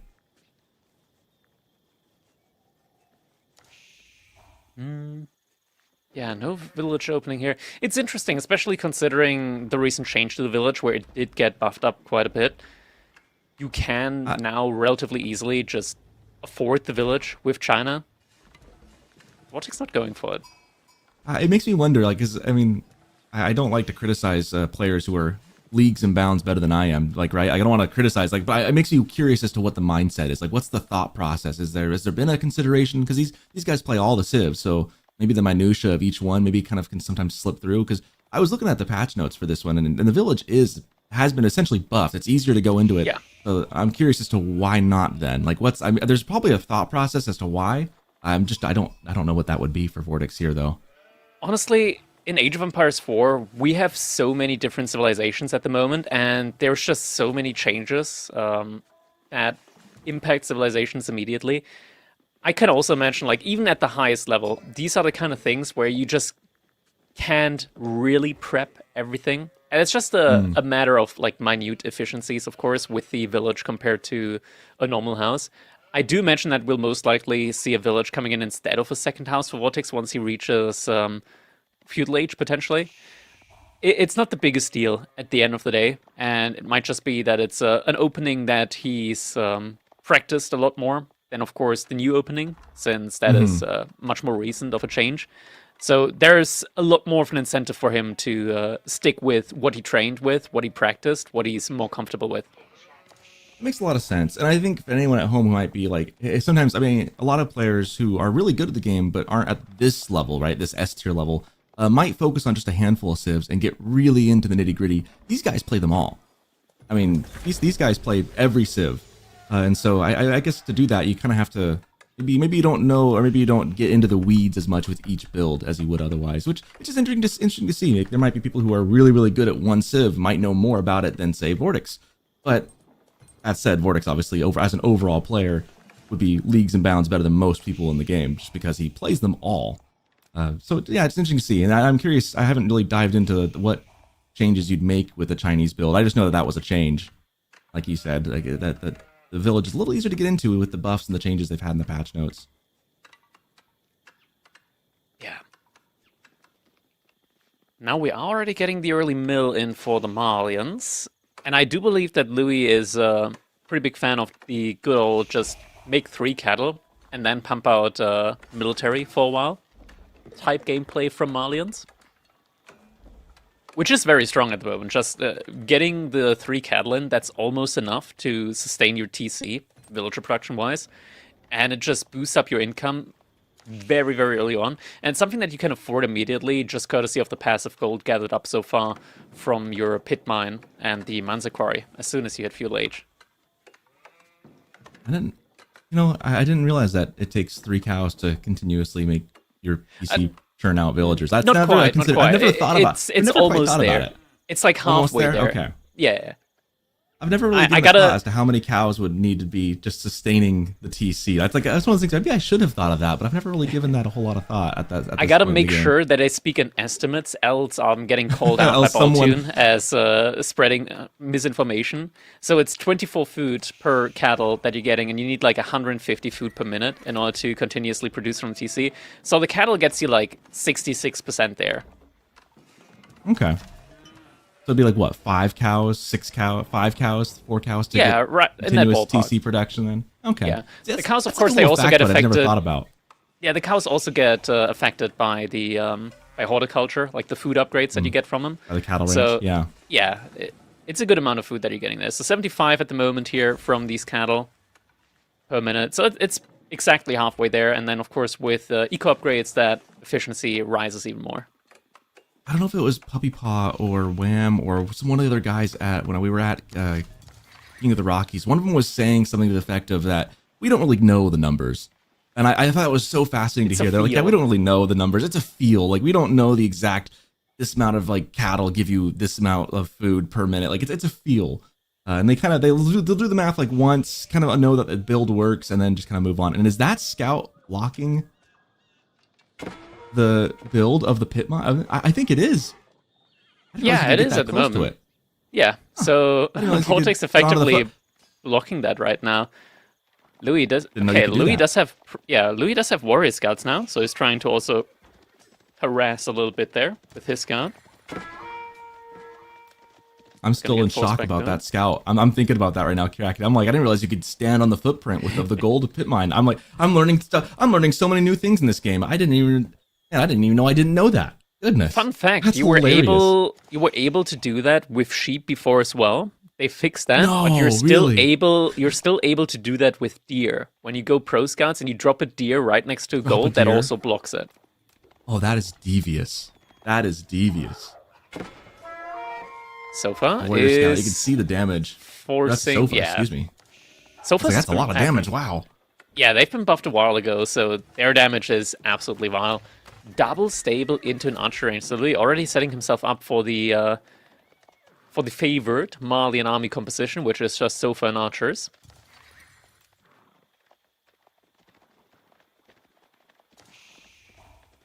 Verdick's grabbing those deer, getting those back to base as fast as he can.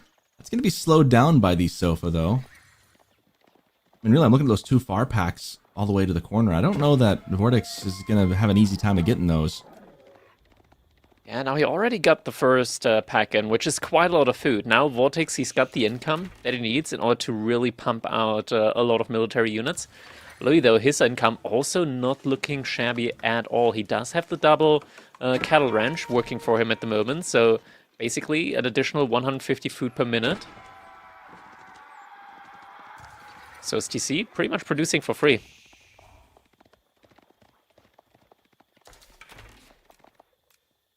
This point now, Louis' main objectives are to deny the deer as best he can, and then just to let his economy keep building. Because at this point, it's kind of it's a time game, right? The longer this game goes on, as long as Louis doesn't have any catastrophic losses, that cow boom is gonna like do what we said, and it's gonna slowly snowball into an effect that's gonna be very difficult to deal with in Castle Age.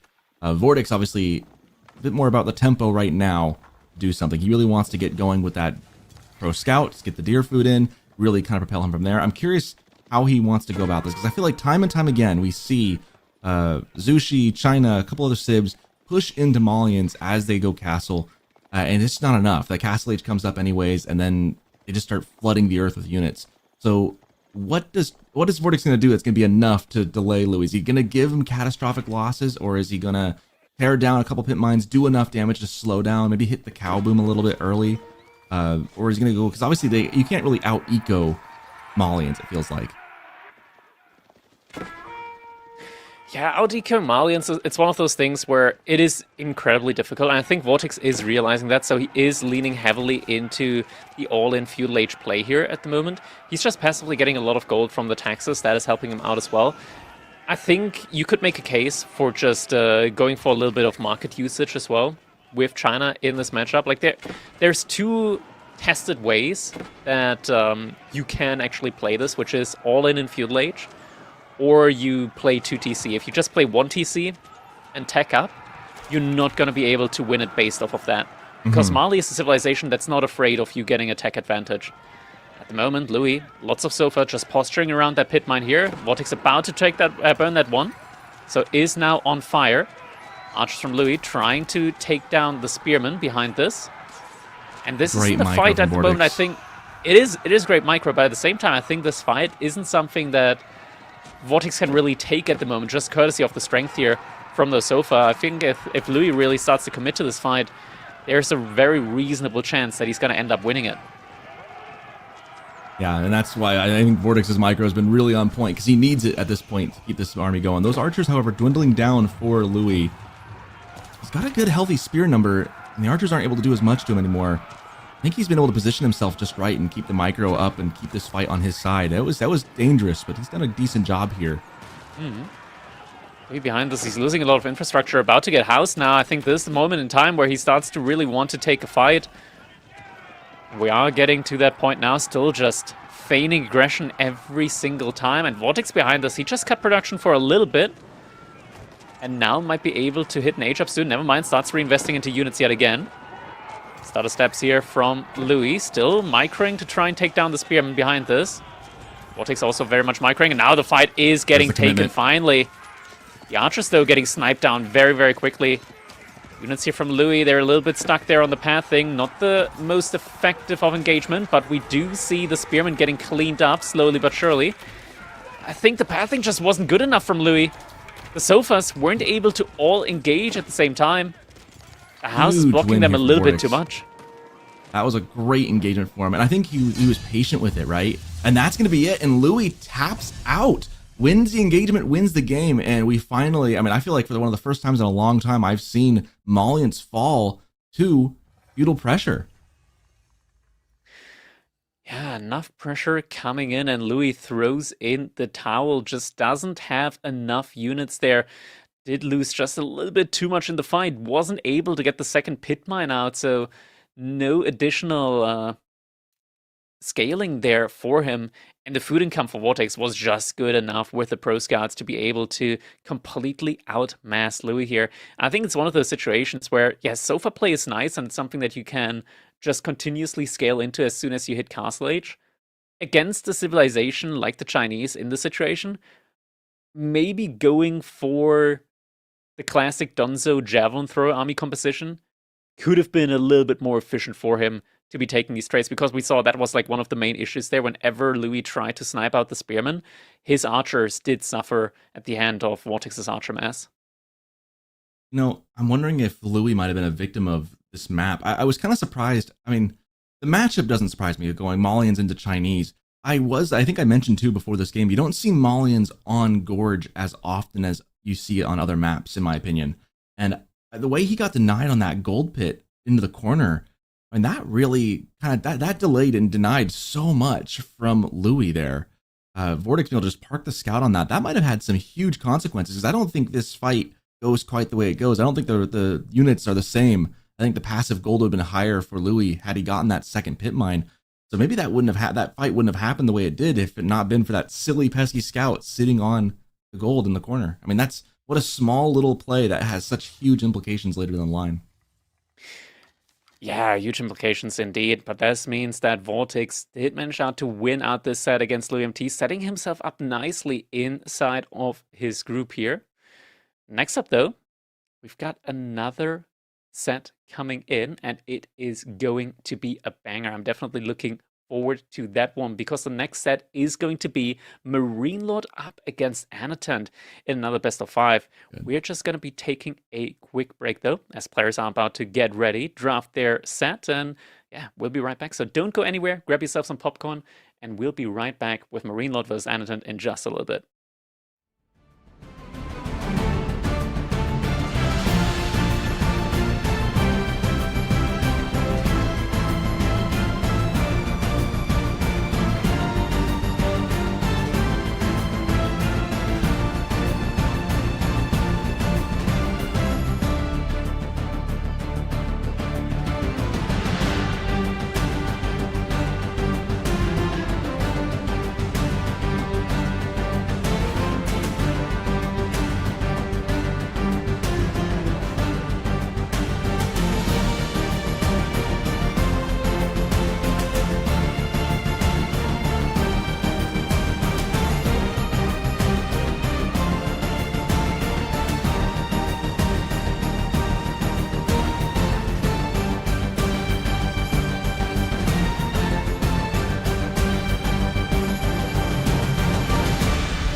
Ladies and gentlemen, we are back with a banging set here. Marine Lord up against Anatan.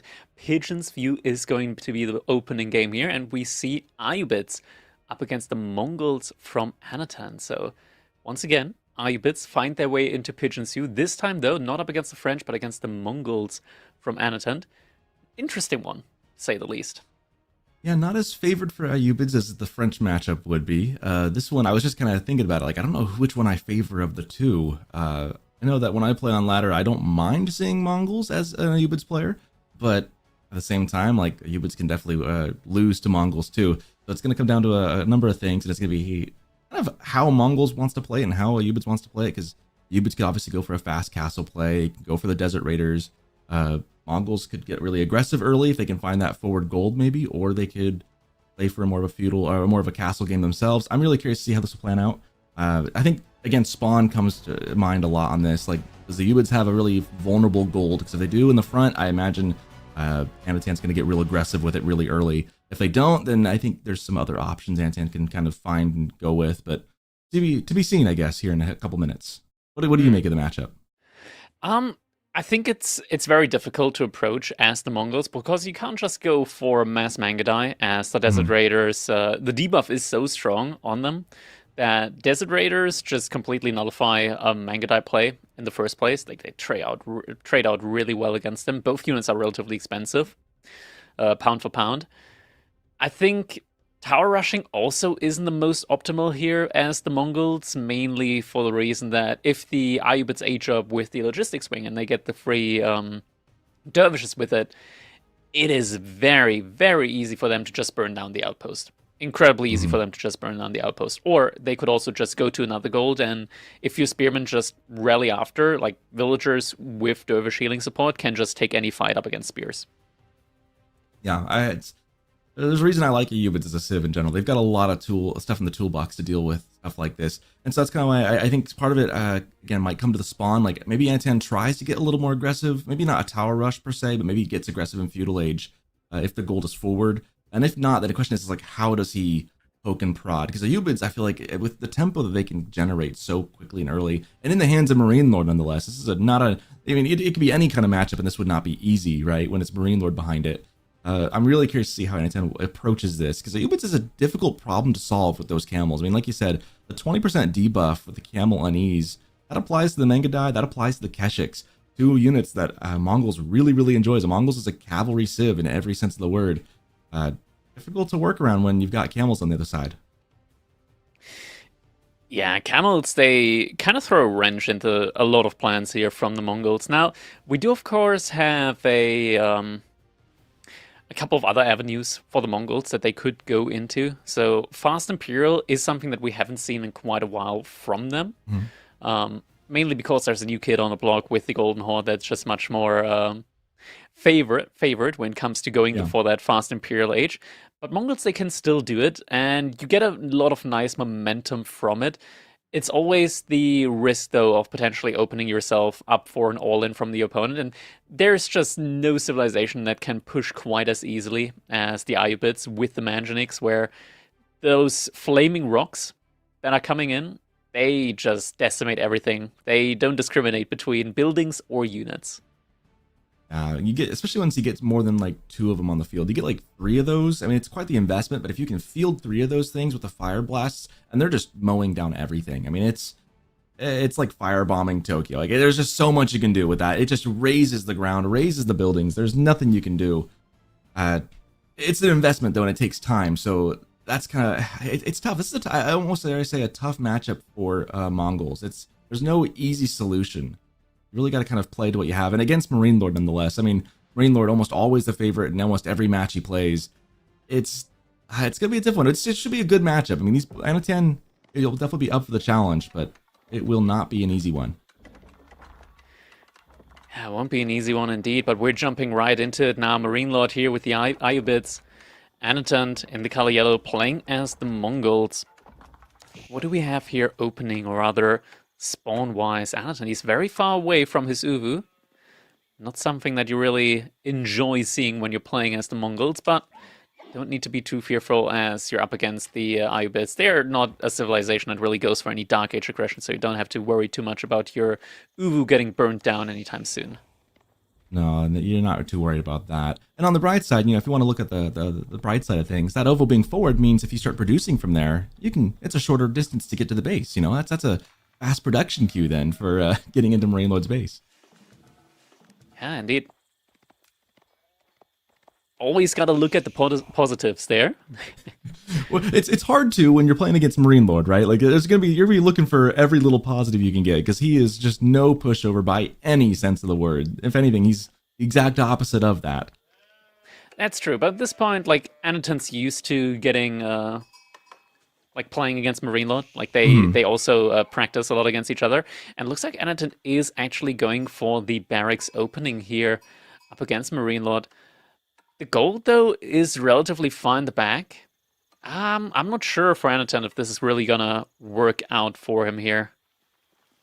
Yeah, gold's on the side. The one good news is if he towers in between the gold and those berries, that could be a little annoying. But he'd have to follow it up with a tower on the two wood lines on the other side. Like he'd have to box in both sides. That's really, if you just do one angle of Ayyubid's base, they're not gonna mind it too much. Like the gold could be annoying, but if he has access to wood, then he'd be fine. So it really, I think, to make this work, Anaton would need to hit both sides of that. Like, hit the golden berries first, and then try and tower up that wood line. So how this is going to come down to execution 100%. Villager is moving forward now. It's a funny little animation when they still carry the meat. It looks like he's bringing a rack of ribs as a gift to the Marine Lord. It's going to be an interesting gift once that turns into an outpost here. Into an outpost? Question is, oh, okay, it looks like Marine Lord. Yeah, he literally just scouted the barracks, or what did he see? No, the scout didn't scout the barracks. Must have realized that something's up. Preemptively. Yeah. I guess he did see the barracks and just immediately realized, oh, Anaton! That's going to be at least one dead spearman. Yeah. Yep, sure enough. Like I said, it comes down to execution, and a slip this early can really have negative consequences long term for Mongols. But that tower will get up, and the second spear is there. Good news, though, for Anaton. Marine Lord is opening up with the economic wing growth here, so it's not like the outpost is going to get immediately denied anytime soon by a villager pull, for example. Is now working on his own age up. Gur hasn't deployed yet, though, and that's also always something that you have to keep in mind, but Anaton is aware of it. Yeah, this is a rough opening here.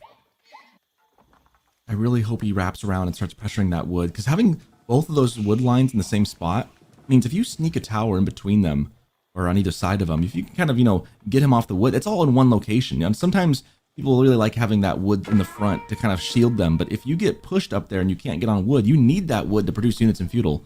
As we see some a little bit of poking and prodding going on here from Anaton on the berries. Looks like the villager is trying to make its way back towards the space now. Spearman still just lingering around. H-up about to be coming in here, but yeah, Marine Lord, he's aware of this. He's trying to bait the Spearman in for the TC to do some additional damage there. And Deerstone's now coming in for Anaton, but this is going to take a while to finish up. Those berries just got an extra 50 berries each right there, so now he can stay on those bushes for a little bit longer before leaving the TC range. Next up, Marine Lord. We see the archer range coming in. We see the barracks coming in. As the Ayyubids, similarly to the Abbasid, you do have siege engineering already researched for free. So this could now be the point in time for Marine Lord to just get a couple archers in, get a ram in, and just get rid of the outpost. There's a lot of resources next to the outpost, so you're definitely incentivized when it comes to taking control over that area before Anaton gets the opportunity to reinforce that further. Yeah, not just the gold there, but the two deer packs right next to each other and the berries. That is a lot on that side of the map for Marine Lord. Gosh, that's thousands of food right there. Yeah, that's at least like 6,000-7,000 food there, with the berries, of course. Deerstone's coming up, almost ready to go. And now, if you're Anaton, like, nothing catastrophic has happened thus far. But have you gotten enough value out of the pressure you've dealt? Definitely it doesn't not. feel like it. Probably not. The question is now, can you follow up with something better? Because you're not out of the game just yet. You just haven't, done any major damage yet. Yeah, the issue is going to come in now, though, as Marine Lord, he's immediately pushing forward. Anatun does have the stables prepped already, has enough stone for double-produced Keshiks, but there's an immediate infantry spam here from Marine Lord, and he's going to be in position before the first units from Anatun really hit the field.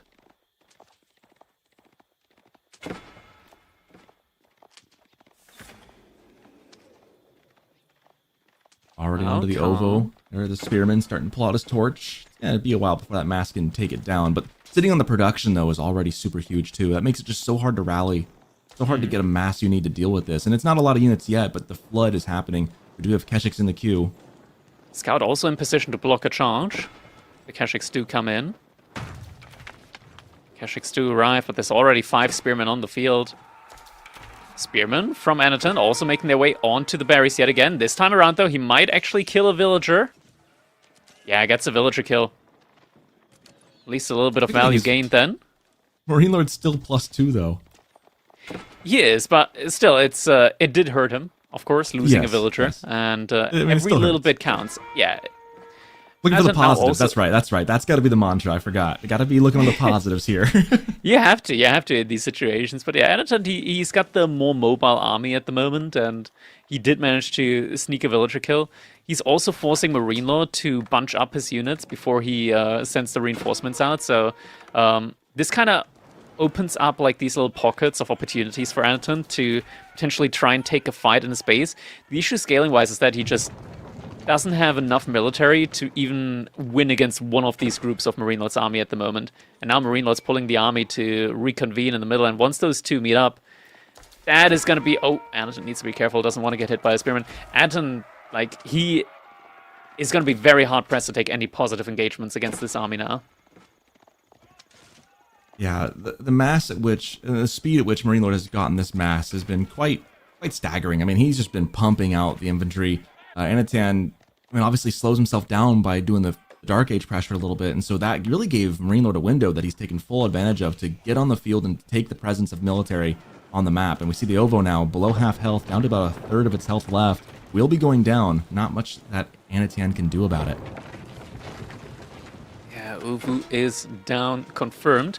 Anatun at least gets another batch of double-produced Keshiks out of it. So at least a little bit of value gained there. Marine Lord behind this, still just massing up more and more archers. We do call him the Archer Lord for a reason.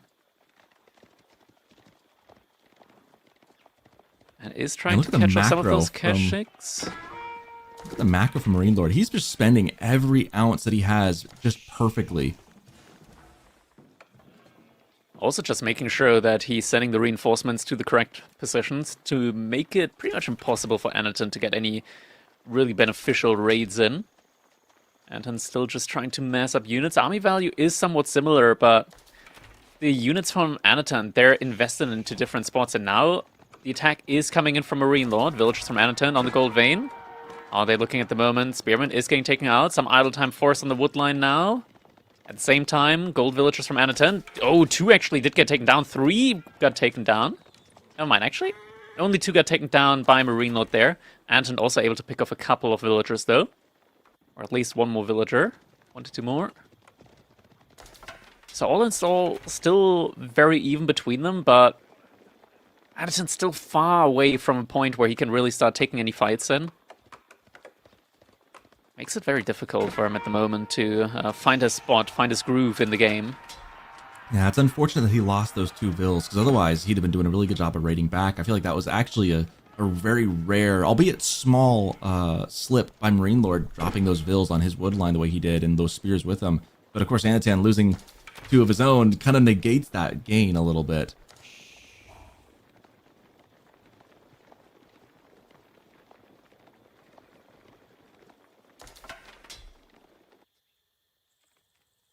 Now behind this... Ooh, Anatun, that's a lot of villagers on gold for him. A lot of villagers on gold. Did he run out of food? I think that might be the case, and he just doesn't have anything else to do for his villagers at the moment. Does have a market, really so he's probably trading out resources. Yeah. He's definitely going to be buying food. That's not where you want to be. I mean, those give you diminishing returns. You're losing resources by doing that. I mean, if you have to, you have to. It's better to do that than have nothing, right? But that does hinder your economy.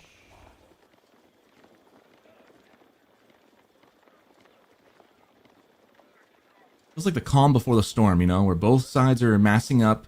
Marine Lord's got quite a scary mass, and he's still just pumping units. I mean, looking at his macro, the most he's floating right now is like 80 food, which is not a lot.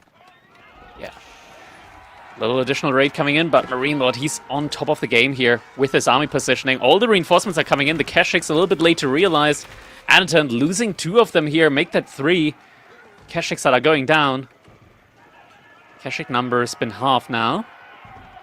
I don't think he saw that coming in. I think it was a little too late. He wanted to get those spears to get the value that he could take a little fight with. And then in came the big force. I don't know if he saw that until it was a little bit too late.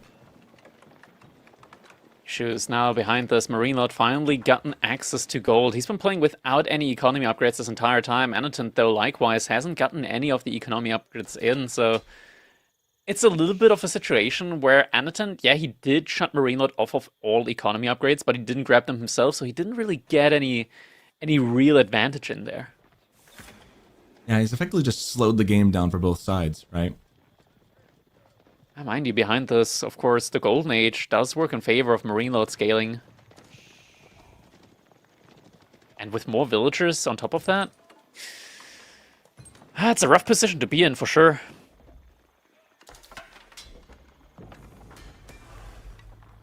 Game's still very slow, but we are getting the blacksmith now in as well. And also now getting a lot of upgrades in. Marine Lord doesn't have that many villagers on gold, so it's going to take him a little bit of time to get some more upgrades in. And Anton actually did move out onto the boar. He's getting a good amount of food in there as well. Yeah, he needs that. He was having a food issue, and the boar solves it very, very well for the next couple minutes for him. Also is capturing up the 2 points of interest, so has a good amount of vision out there on the map. Marine Lord, aware of that, is actually sending his scout the long way around the outpost there to try and get some information as to what Anton is up to at the moment. Actually, never mind. He still crosses past the line of sight from the outpost. Pretty hard to go around that. It has such a good line of sight. It's hard to avoid it. The Eye of Sauron sitting right there. I can see a lot. Military standing idle is something you don't see from these players very often, but that's kind of where this game has ended up, where both sides economically are kind of sitting back trying to get things churning again after the early aggression. But these militaries are just kind of sitting. They know they can't really replace these militaries, so neither player wants to throw it away just yet. They want to keep it there for the security's sake. Looks like both players are angling towards... I mean, looking at Anton, looks like he's definitely angling towards a castle play. Yeah, castle play definitely going to be coming up next round. And behind this, though, Marine Lord, he's got a very scary amount of archers, up to 38 archers now. Does have a single Desert Raider for the debuff. And Anton, he's trying to go for raids again, but Marine Lord, he's not moving out with his army at all. He knows that if he can just exist the way he is at the moment, it is going to be tough for Anton to really do anything about that. But Anton now about to get his own age up in. What's it going to be? It's going to be the Step Redoubt. Step Redoubt. Maybe he's still going to try and go for a potential fast Imperial Age follow-up. It's going to... It's tough. It's just so many units. Coded as. Yeah, it's definitely like a kind of code for fast Imperial, but it makes you wonder, like, man, are you going to be able to survive long enough? Now, Marine Lord is not quite ready to click up into Castle Age yet, but he's got the bigger military by almost double of what Anatan has. In castling up, I mean, obviously Anatan knows, and I think Marine Lord has kind of sniffed out. He knows what's coming up now. He hasn't been attacked in a while. You can kind of tell when your opponent sits back that they're cooking up some kind of either eco boom or more often just a tech up of some sort. So I think Marine Lord is well aware of what's about to happen. He's positioning his army, looking around, trying to see if he's going to gear up for an attack. He's kind of just sitting on his own base, so I think Marine Lord wants to age up as well and match that timing. He did just queue a couple more archers in. That was about it. And yeah, not moving out right now as soon as the age up comes in. It does kind of paint the tale of him just trying to match the age up now with his own.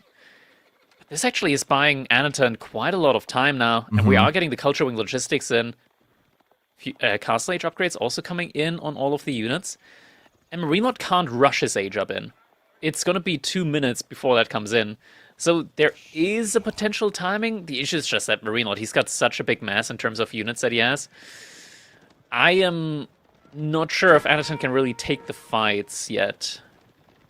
Yeah, and it's tricky because like part of me wants Marine Lord to have gotten aggressive against Anatan in this window, but his military isn't great for pushing into bases. Like he's got the good archer mass. The spears really don't want to stand under town center fire or anything, so it's really a good defensive comp that Marine Lord has right now. And we see now Anatan looking to get some damage done. We got one tower that's up, one that's halfway down. The catcher going to get right on that second one, force that one down. Oh, Anatan needs to be careful there with the army movement. Has a lot of resources behind this getting banked up, so could be that this is still potentially like the fast Imperial Age transition behind this. Takes the fight now. Veterancy on the Archer is doing a good job. He's not overstaying too much here. Yeah, this is fast Imperial Age now behind this. And he's setting himself up actually in a good position. Like if he just falls back now, still like hiding a little bit with the archers, saves most of the army, the Imperial Age, it's not going to be able to be denied here by Marine Lord, and the fight is actually still, like the trade out is very solid for Anatan behind this. Yeah, this was a good trade. I mean, it's dangerous. He needs to be really careful right here. He cannot let this go.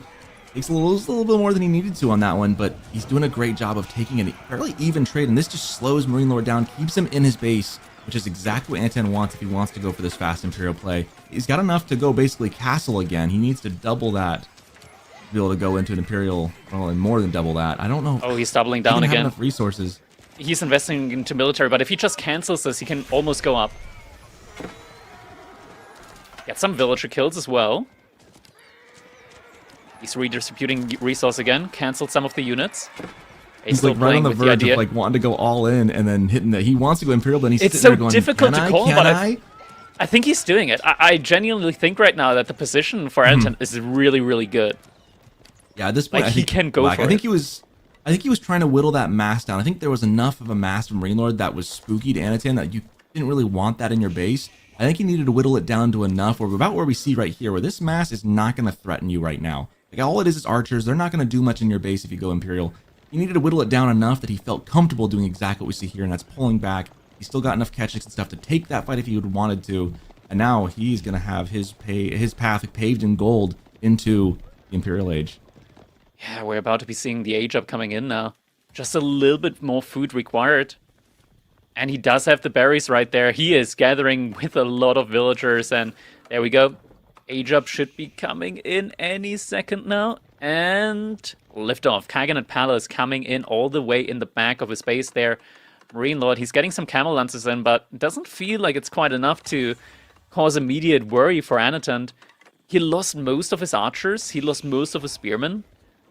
The army isn't as threatening anymore, and once those elite units are coming onto the field, especially the elite palace guards, with the bonus health that they get from the Chinese civ bonus, they're going to be very, very strong. Now, Anton, this is RNG based. The first unit decides if he's going to be opening this situation, this Castle Age, or rather this Imperial Age, fast Imperial Age off with tempo or with desperation in his eyes.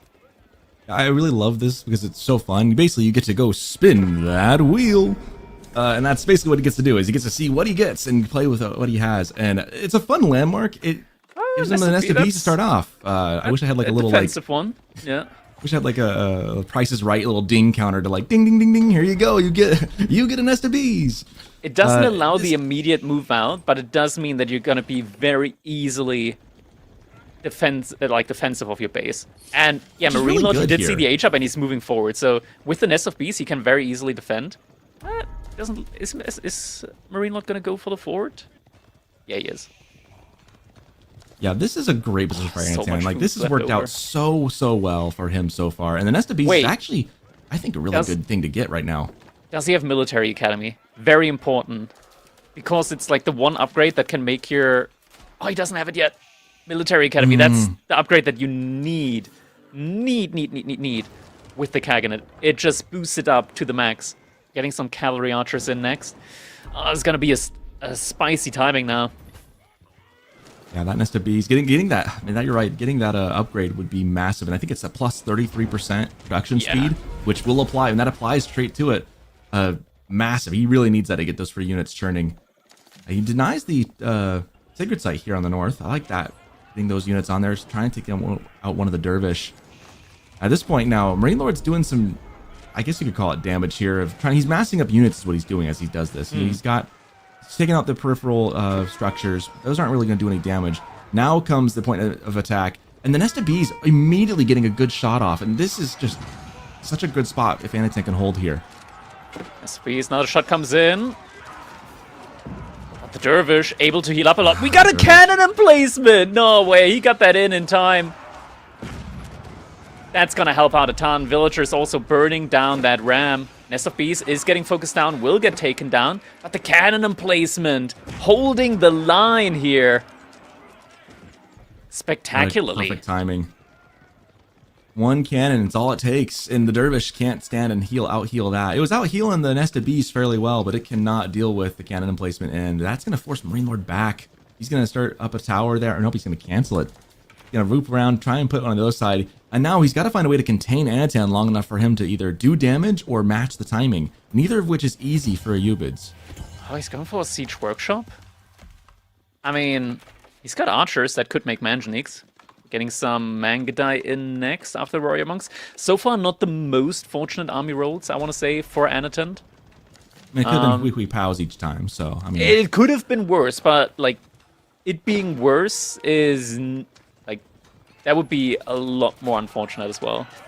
You don't want to think about Mongol Vegas to win big, not just break even. I get you. Yeah. More upgrades coming in behind the stove. We already have the elite on the archers. We're about to be getting another +1 pierce damage on them. At that point, they're going to be able to do a lot of damage even up against the camel lancers. And Anatant, with the move out, does now also see the siege workshop that's being prepped in front of his base. Camel Lancers, pretty expensive units, not as tanky as normal knights would be. They do have that camel unease that they apply to cavalry, of course, but most of the military here for Anatan is infantry. We're getting another nest of bees in. Villager gets sniped before the outpost gets finished. And first off, it's going to be a trebuchet, but I think a trebuchet is honestly a mistake. Like, rather than trebuchet, wouldn't you just much rather have Manjanique? Manjanique? Yeah, I mean, just be able to do both, right? Yeah, it's anti-building and anti-unit. That's a pretty good deal. Go for the Manjanique, but I'm also not Marine Lord, so I feel like I shouldn't question too hard. But I would go for the Manjanique here. He does have the trebuchet out. What the nice thing about the trebuchet is it has better range, so he's not as likely to lose it to the front line here. He can keep it in the back a little bit better and start hitting on the redoubt in the towers right now. And I guess, maybe the cannon tower is the first thought, right? Manjanique can't get in range of it, so I guess on second thought, it's like more expensive, but the trebuchet clears out those static emplacements that have already proven very deadly. Sophie is coming in again. The archers trying to hold the line. And he does have a lot of them, but he needs to be wary of the camel lance at the front line as well. Might have been just going a little bit too far forward in the front lines with them. Cannon placement coming in again. He can't dive too deeply with that cannon placement there. He just can't. Trebuchet, as he said, it's now set up in order to take those engagements. And Marine Lord just continuously pumping out those camel lances. Anatant, he's just been massing more and more archers. Doesn't have incendiaries quite yet, though. And now cut off of the food resources as well of the map. That's actually the big story here.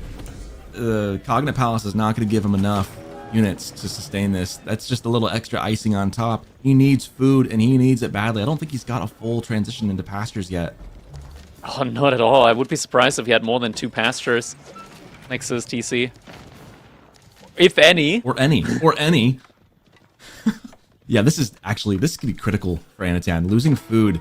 I mean, he's down to 180 a minute. Look at Marine Lord's food income. He's at 1,500 a minute. It's all still mostly natural resources for him as well. With the deer still being there. Farms in. This could very well be the game. I mean, I think just the lack of food. I mean, you're into Imperial, but now what? If you can't produce units, you can't do anything. And now your buildings are getting torched. Looks like that tower is being repaired by the villagers, so it's back Gold up to full, Axis at the moment. Oh, fight's being taken. The Nest of Bees a little bit too unprotected. Does manage to get past the front line. Or rather, what passes as front line here for Anderton's army, as it's still just mostly archers that are about to get mowed down here. Nest of Bees, just a single one. It is not going to be enough. This looked really, really promising for Anderton when he hit Imperial Age, but the follow-up pressure from Marine Lord, it looks like it was just too much here. Now, the outpost, the cannon placement is still up, but Anderton, he doesn't think that he can make it happen. GG comes in, Marine Lord able to take the lead in a, I want to say, like, very much favorite matchup for Marine Lord, but Anderton, he still made it very close. That was a close game, and I want to point out one thing that Marine Lord did that was an excellent call. There was a point where he was coming down the south side of that wood line, right? And he had that tower queued up. Instead, he deleted it and moved to the north side. That, I think, was what won him the game here in this moment, because it put him in position to sit his military on top of those resources close to Anatan's base that he could not claim. Like, that was the difference, right? Like, he could have gone the north side up the middle, and then it would have been kind of a slog, and I'm sure Anatan would have kind of scooted over to those resources. But instead, by going to the north side and camping on the what remaining resources Anatan had, it just chokeholded his economy and basically just kind of blockaded him. And that was able to kind of make it so he couldn't reproduce his military. Suddenly, you have your back on the wall, you've got no resources, and then bada bing, bada boom, you lose. So I think that play from Marine Lord really was the difference. Yeah, next up, going to be looking over at Frisian Marshes now, and it's going to be the Malians up against the House of Lancaster. Now, Socket and House of Lancaster, they've gotten, or rather, the devs would have you believe that their early game got nerfed. Are you here to tell me that otherwise? It did not? Okay. It did not. It did not. No, it was big coping. Big coping. And Coping. Basically, previously, to have like really good income with the House of Lancaster, you want to have 3 manors. Guess what? Now 1 manor is all you need, as long as you have villagers gathering resources underneath it to fuel your early aggression entirely. And that is going to be quite difficult for a civilization like the Malians to hold when they're up against a bajillion units. Yeah, I could see that. I was wondering how the changes would affect House of Lancaster at this level. I'm a little sad to hear that it's still just as good as it's ever been. Because I was reading through the patch notes, and I did like the idea of the way they were changing it up. I did, like, on paper, it sounded like a good idea. Especially because we all knew it needed to be worked. Yeah, and maybe you're seeing it, it's still fine. It needs to be fine-tuned, is kind of what you're suggesting, that needs to be toned back a little bit more. The late game actually got buffed with it as well. Because now the upgrades for the manors, instead of giving you +3 to the manor cap, it gives you +4. So now Scuttage in the late game is, or Scootage, or what do you call it, is even strong, gives you even more gold in the late game. In theory, though, the road to there, like to the late game, is a little bit more difficult, I think, for the House of Lancaster, just because, like, you have to reposition the manors every time, which I think is nice, like from a mechanic standpoint. But like the early aggression from House of Lancaster just feels so much more brutal to deal with. Yeah, well, and civs that are good early tend to be just good because of that, right? Especially if they can do a dive, especially in a thing like Malians, where Malians are all about waiting a little bit. Like, they don't want to do this huge feudal fight. They don't mind holding a little bit, and like I said, like, there's like 10 villages you can afford to lose going into Castle Age. But anything more than that, it starts feeling catastrophic. It feels like it hits that critical failure point where if you lose too much, then you're just kind of dead in the water. On Frisian Marshes, too, like, I just feel like things are very exposed on this map, right? Like, your wood line's always in the back, but the gold is usually up front. And House Lancaster is going to probably most definitely be looking at doing something about it. In fact, we see Dark Age racks coming out immediately. It's going to be Dark Age pressure, and I'm sure that's going to translate into feudal pressure, too. That is something that you can very easily do with the House of Lancaster, just because your sheep gathering, actually, it is so quick that even with an investment into the barracks, even with an investment like 2, 3, say 4 spearmen, your Age-up timing is still comparable to that of most other civilizations. It's a little bit obscene in that regard, just how much food you get from those sheep, especially since you also don't need to return too early with your scout, courtesy of just, spawning with 4 additional sheep at the beginning, but it looks like Marine Lord does know that the Dark Age Rush is an option from his opponent. So we'll most likely be seeing an outpost coming up alongside that pit mine with, I'm going to say, like typically a mill next to it as well. So the villagers, if they're not garrisoned inside the outpost, they can gather food. But we're getting to the point in the game where the timing for the outpost is getting rather thin, and it's actually, it's just going to be a barracks instead. I like and don't like at the same time. I think like Donzos are just incredibly expensive on the wood cost, right? And getting them out early in Dark Age, you're going to be struggling on the mass. And Anatan, he's only made a single spear. I'm not sure if he's going to invest into additional spears.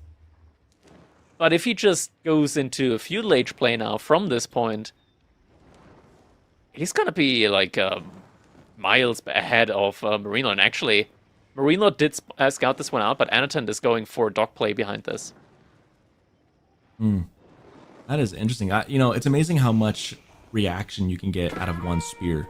It's kind of like the bully's mantra, right? The bully just wants to get a reaction out of whoever he's bullying. And in this case, Anatan just wanted to get a reaction out of Marine Lord. And this is, I think, the reaction he was hoping to see. Because now he's slowed down his opponent. And now that it almost immediately pays off your own Dark Age at this point, right? Your Dark Age Rush, if your opponent builds a barracks to match it, then you're both on equal footing. Now, this dock might be the difference here. I'm curious to see how Anatan pulls ahead of this or not. Like, did he buy enough of a reaction to Marine Lord to afford this dock?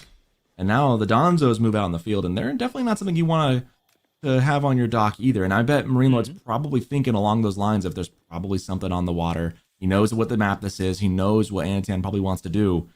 That could be something he could easily push. The thing is, scaling-wise, like as long as you're not losing the spearmen, I hope Anatan is aware of this. As long as you're not losing the spearmen, even if they're just on 1 HP, just garrison inside of your TC. But once you hit that feudal age up, you're going to be able to heal them back to full with the Abbey of Kings. So it's a lot of potential value gained if you're able to just keep the spearmen alive. Oh, that's a really good point. That's an excellent point. And to go do that and get those, I mean, it's free units then, essentially. I love that you mentioned that, because I think healing in this game is often overlooked for how good it can be. And we see that one spearman going back, as you mentioned, he's already got that in mind, saying, hey, this one's weak, he's done, go get your boo-boos batched up, and we'll have you come back on the field later. Which is just more value. And this game is a game of value, right? Where can you gain value? Where do you lose value? Where do you spend your value? And getting stuff back for free, I mean, that's such a good win. Such a good idea, too, to send them back. Yeah, it looks like Marine Lord, though, he's getting a little bit greedy. And he's thinking about going for a potential age up. Now, Anatan is going to try and punish this at least a little bit. Has his spearmen rallying forward. Up to 7 spearmen, just up against 3 Donzos. And Marine Lord, his age up should be coming in soon. And it has to be a Manzikori, just because Marine Lord loves efficiency. And he knows that if it's not a Manzikori, then he might as well be 2 villagers down. Oh, Anatan, he's pulling the weak spearman forward again. That's not something that he wants to do. I feel like that spearman's about good at snipe. Yeah, that guy's dead. Oh, no, he gets to live again. Almost. Okay, Anatan, pull now he him better back. go home. Yeah, Yep. Pull him back. Send the boy home. I can just imagine the spearman's like, put me back in, coach. Put me back in. I can still play. It's like, no, come on. You need a breather. Get out of there. Like, you're done. The only you're done. Go sit thing down on the between bench. that spearman and certain death is one select all army hotkey. And he's getting sent forward again. Oh, no. Hit mine on fire. Little man. The villager is actually just... Oh no, the villager is gathering. He's not repairing, he's gathering. I'm not sure if Marine Lord realized that. Just bringing back the gold. Not repairing the pit mine. Pit mine, it's getting close. Anatan, he's not committing to it though. Oh no! One more throw would have had it. I think you have to commit to that when you get it that low. He's too fine late. now. 2 villagers. Yeah, I allowed a second villager. Abbey of Kings is coming in. This is the point now where Anatan should just, take his winnings, take the delay that he managed to achieve, and oh, he gets the scout! Oh, loses 1 spearman, but gets the scout. Still has most of the spearmen alive, like 3 of them pretty much dead. Being able to heal them up again, that's already big value. That's like almost 300 resources worth of spearmen that you're healing back to full. That's so much early in the game too. I mean, 5 minutes in the game, extra 300 resources. And people need to think about it like that. It's so good. Yeah. Something to also think about is Anatan did invest into a dock for a grand total of 0 fishing ships. It's a long-term investment, you know? Like, he's going to get the dividends later in life. Oh, that's the first one. There we Yeah. go. He had one queued up a while ago. I think he Canceled it. canceled it to get more spears on the field. Yeah. Oh, Figured the villager best defense almost. was a good offense, you know? Yeah, that villager almost just got cooked. 1 HP in a remaining on dream. that. But look at how quickly those spearmen get back to full HP. That's very nice to see. To look at, just all those health bars going back to full. Anton also realizes that there are Stonzos coming in, so sends the villager away that was still next to the dock there. Fishing ship also garrisoned is going to be able to stay alive. And now the spears all bandaged up, all healed, thanks to their English healthcare system taking care of their vets. And now they're on the field ready to fight again. And now the Donzos do not get that. They do not have the healthcare that Anatan has for House Lancaster. They are a couple of them are pretty low in health too. There's that one in the corner there that's quite low. He's got to be very mindful of these. It's now we see the numbers very in favor as far as effective army value on the field in favor of Anatan. Spearman about to see the Donzos there from Marine Lord. Aren't gonna quite take the engagement though. At least he's trying to. Oh, actually, might be able to pick off a Donzo. Does get one of the Donzos killed there. Yep. Good value. Pack of lions on the gazelles. Found the weak one first and took him down. Behind this Marine Lord, he's immediately going for the javelin throwers. Interesting thing about this is that, in theory, you would assume archers directly counter the spearmen. But javelin throwers are much more of a worthwhile investment, because if your opponent obviously is also incentivized in going into archers, so you immediately have to counter against that as well. Little engagement is coming in here now at the front lines. Second Lord of Lancaster also coming in. And The does have javelins more still HP. do a decent job too into spears. They just have such high base damage that they can still do pretty good damage. That's true.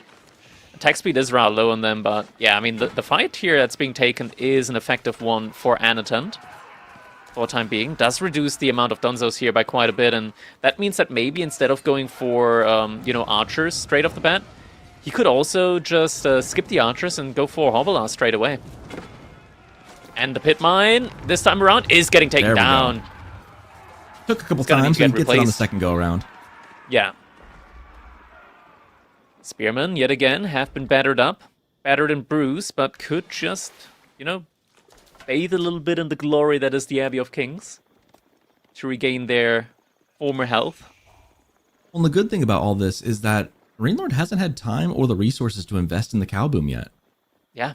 He hasn't even made a single No cattle cattle. yet. Like, he's got the mills ready to go. He's got 3 pit mines now, but he has not invested in any cattle. He's been all focused on military. We do see, like you said, those javelins. And now he's got some Musafati coming out as well to deal with the Lords of Lancaster. Yeah. It's actually just 2 pit mines. For some reason, the Manza Quarry by the overlay gets counted as a pit mine. Oh, I get that. That makes sense. Yeah, it doesn't make sense to have more than 2 in only feudal age. That is the cap, I believe.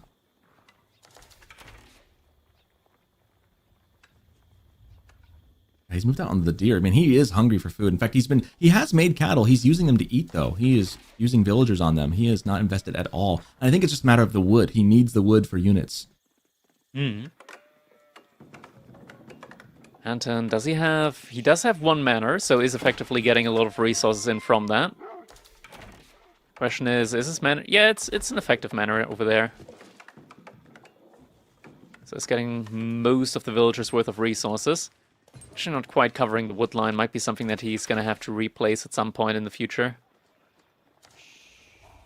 Yeah, we are actually getting the yeomen in now as well.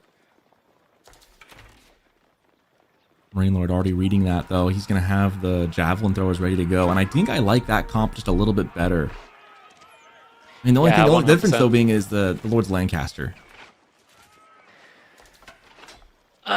This is painful right now at the moment for Anatan, not being able to quite take that engagement. And you need so many yeomen in order to trade effectively up against the javelin throwers that you could argue that it's probably better to just try and go for Castle Age.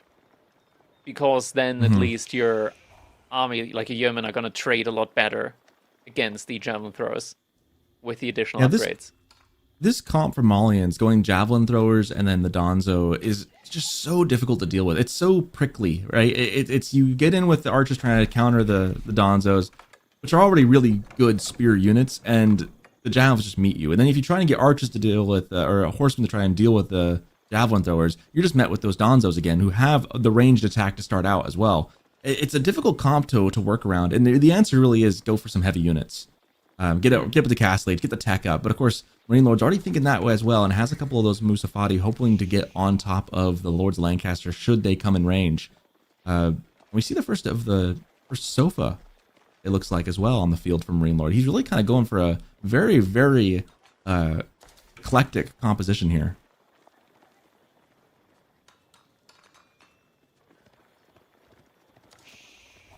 Yeah, now Sofa's getting added, as you said. First couple of cattle in as well. Looks like Anderson now also going for the Hobbler, so commitment to feudal age definitely still there for him. Doesn't have pierce armor in yet, so still taking a lot of damage from those javelin throws. Yeah, he prioritized his ranged attack upgrade first. That might cost him here, as javelin thrower is doing a pretty good number here, but the fight up front, can the Donzos hold it? Some javelins getting stuck there, getting pinched by the spears. But a number of spears going down. Not much of a front line left for Anatan. Anderson's still doing a very good job with the Yeoman, keeping them alive up against the javelin throwers and taking down a good amount of Donzos. And this is important. Taking down the Donzos, that is going to be the thing that eventually allows you to blob into the Hobblers. Needs to be very careful though. Needs to keep those javelin throwers, the Yeoman, alive. Javelin throwers now kind of blobbing at the front line, so that's the most effective way of getting rid of them. The tricky thing is those Lords of Lancaster are doing a really good job. They are the meat shields right now for the archers, the Yeomen, able to stay alive because most of the focus has to be on those Lords, and I don't think a single one of them has gone down just yet. Anderton needs to be careful, doesn't want to overcommit at the moment. With those Yeomen, needs to keep them alive. Looks like the Lords of Lancaster, though, are slowly but surely going to get taken down. Yeah, they're done for. That's quite an investment lost. Yeah. Anton has the resource to remake them. Still, it does hurt. It does definitely hurt. Has reinvested into the dock play, though, behind this, on top of the one manor that he has inside of his base. I'm worried that Anatan dove a little too deep there. At first, like, he lost the Spearman, and that was not a problem. Then losing the Lords of Lancaster to keep the Yeoman alive, that felt like a pretty high price to pay.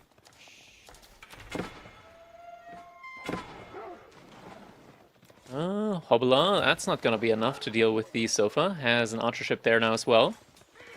Now a couple of Yeomen in there as well, but yeah, Sofa still being very tanky here.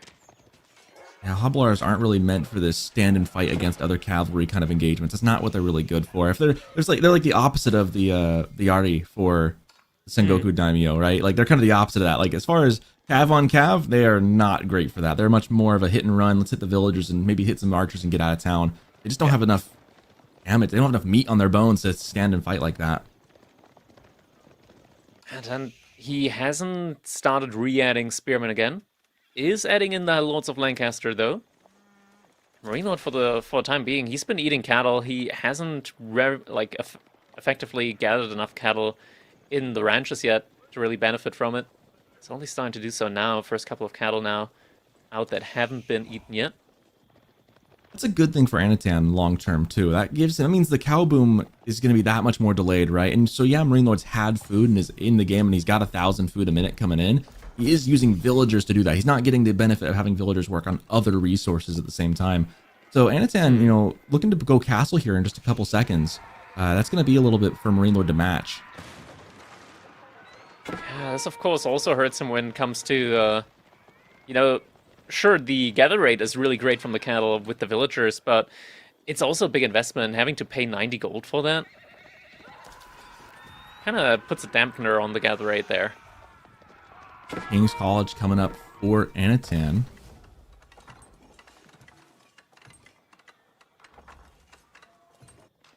feel like it's a landmark I haven't seen a whole lot of from. Maybe it's just because I haven't seen a whole lot of House Lancaster due to the prevalence of it being banned, but I feel like this is one I haven't really looked at a whole lot. Yeah, it's one of the more rare ones. Marino at the moment, nothing on wood at all. He is getting closer to a potential castle age, but with barely any cattle, that doesn't really feel that great, though he is adding in a couple more and more. So I think it's still going to be a Grand Filani Corral just because Marine is a meta player by heart. So I don't think he wants to go Farimba, just because that is definitely the off-meta choice there. And we are seeing the Grand Filani Corral now coming in. The King's College is going to be 6 open, cows. Finishing up first. Yeah. Yeah, 6 cows in the Grand Filani is... If I were coaching a player, I usually would tell them that's not ideal. That's not how you want to be going into Castle Age. I think here Marine Lord's had his hand forced though. He's been relying on the cattle to keep himself in the game. He kind of just has to, because I think you're right. I think going for the other landmark here, going for the Farimba, I don't know that he's got the gold for it, frankly. I mean, I don't know that he could produce enough to make that viable. It's off meta for a reason. The Grand Filani, you'd be losing out on so much value if you could get the cow boom fully online. But the difference is now he's going up without the full cow boom, but he could still get the full cow boom. It's just going to take some time. You can invest into it very, very quickly, but now his age up is coming in. He kind of need to rush that one in. Actually, still actively gathering from the cattle at the moment as well. That's something that doesn't feel too good. Hobelas have been upgraded with the upgrade from the college, so Mountain Hill training means that Hobelas are going to be produced incredibly, incredibly quickly, which could hurt Marine Lord on these proxy resources where he's out at the moment. Archship is going to be deterring some of the Sofa here. But the main army from Manhattan moving forward. I'm really liking the transition to Sofa. I think Sofa Javelin is definitely the way to go here. It's going to take care of pretty much everything that Anatan wants to do. He's got crossbows in the queue. He's got a couple of spears, but not enough to really deter, I think, a good amount of Sofa. I think Marine Lord's comp is going to look really good. We have imported armor now clicked in. It's going to be a minute or two for that to come in. But can Anatan do damage right here, right now? He's got the mass coming in, but that's a lot of javelins. That's going to force him back. It is, and in that mass, they're also not doing too poorly up against the Hobelas, right? Like, they just pretty much one-shot a couple of them there.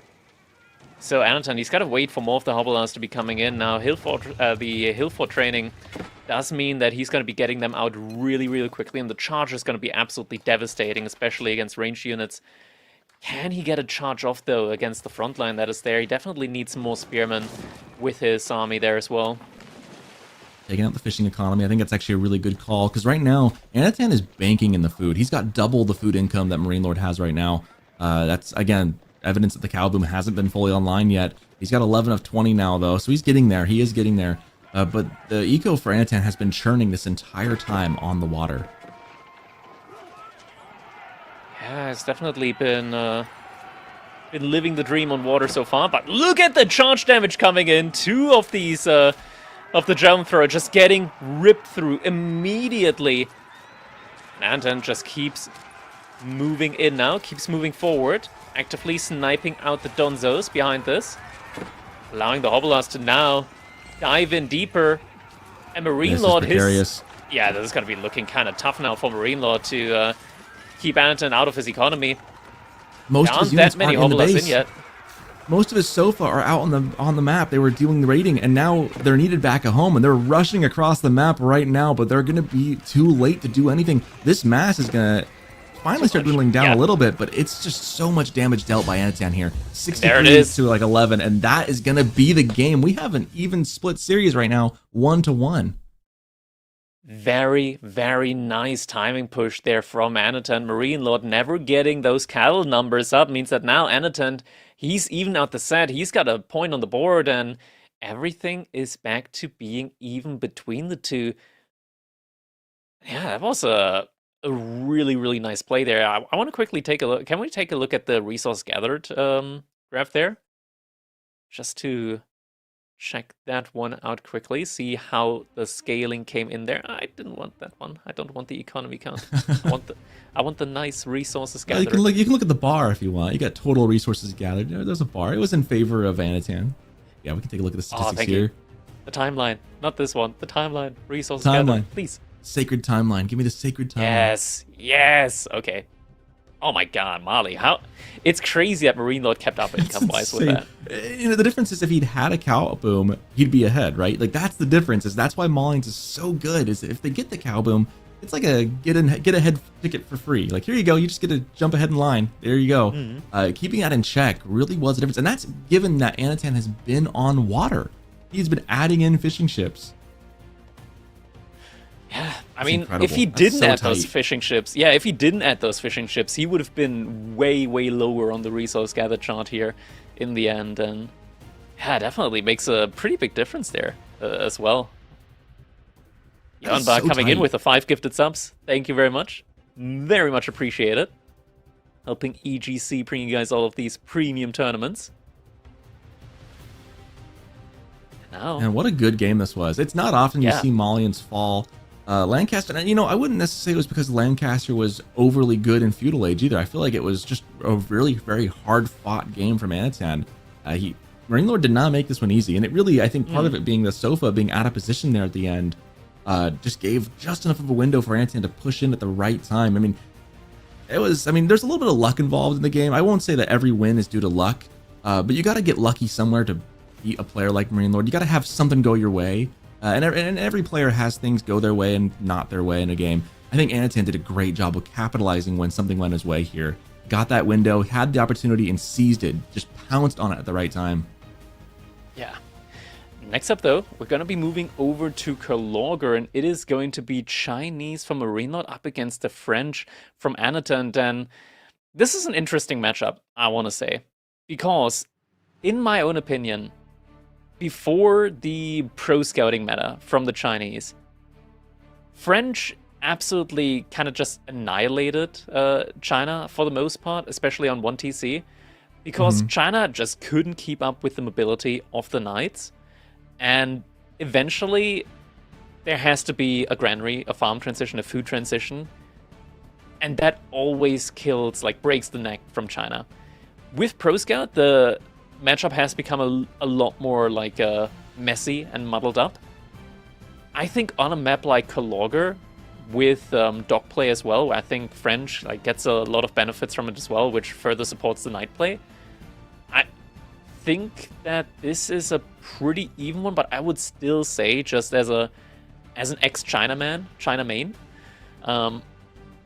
I want to give a slight edge to French there when it comes to just mobility and raiding potential, especially on an open map like Kalogger, where you're not all especially the the way in the meta. back position. Yeah. You can't just wall to the back line and be safe, because your TC doesn't reach the back line. Your opponent can literally ring around your base there. Yeah, and especially when the meta has been so aggressive. Not just an aggressive meta, but a cavalry-centric aggressive meta. And I think I've heard it described as a knight meta. It's a knight meta, it's a raiding unit meta, it's a very fast-paced, moving about the map kind of meta. I think that, I agree with you. I think Chinese, it's a winnable meta. Marine Lord could easily win this, right? He could win the game, but I think the matchup overall does favor French, especially on this map. Like you said, your TCs are pretty close together too, as opposed to other maps, and that makes a big difference as far as timing goes, and the night timing, and when they get to your base and be able to wrap around it. So here we go, tied up at 1-1 apiece into game number 3. Anatan popping that dock immediately. Same with Marine Lord, both on I believe that's the same side for both of them too. Yeah, so we'll be seeing that double dock play coming in now. This is one of the things where I want to say that things are interesting and changing about China, because typically when you go for this dock play, right? You want to take advantage of the additional income that you get from Imperial Official, but we're in a meta at the moment with the Chinese where a lot of players opt not to go for that early Imperial Official, and that's something that we kind of see here as well at the moment. I'm not sure if Marine Lord hasn't queued an Imperial Official yet, so yeah, we're not getting that additional plus 20% income early on here from Marine Lord to kind of start with the bigger Chinese economy, which does kind of compound the issue, right? These longer Dark Ages for China in the current meta without the early Imperial Official, they're a lot worse than they used to be. Yeah, I think I'm curious as to this build a little bit too, because I guess going for the dock, I guess the thought process being that, well, I'm going for the dock, so I'm spending extra resources in Dark Age there instead. But to your point, losing out on the taxes, losing out on the faster production, it feels bad, but We see Anatan sniping the deer there, pushing him in a little bit. But what's the thought process on that? Pushing him a little close to the TC like that, just to make it so it's harder to arm them close together. I Like mean, you almost helped them a little bit by pushing them into the TC. yeah, there's no like big reason, right? Like this didn't achieve a ton, other than it denies Marinelord the opportunity to potentially push them into an even better position for himself. I feel like this map, the way they spawn, it's just so helpful as it is. It's like, it feels marginal at best. Do see fishing ships out on about for both players now.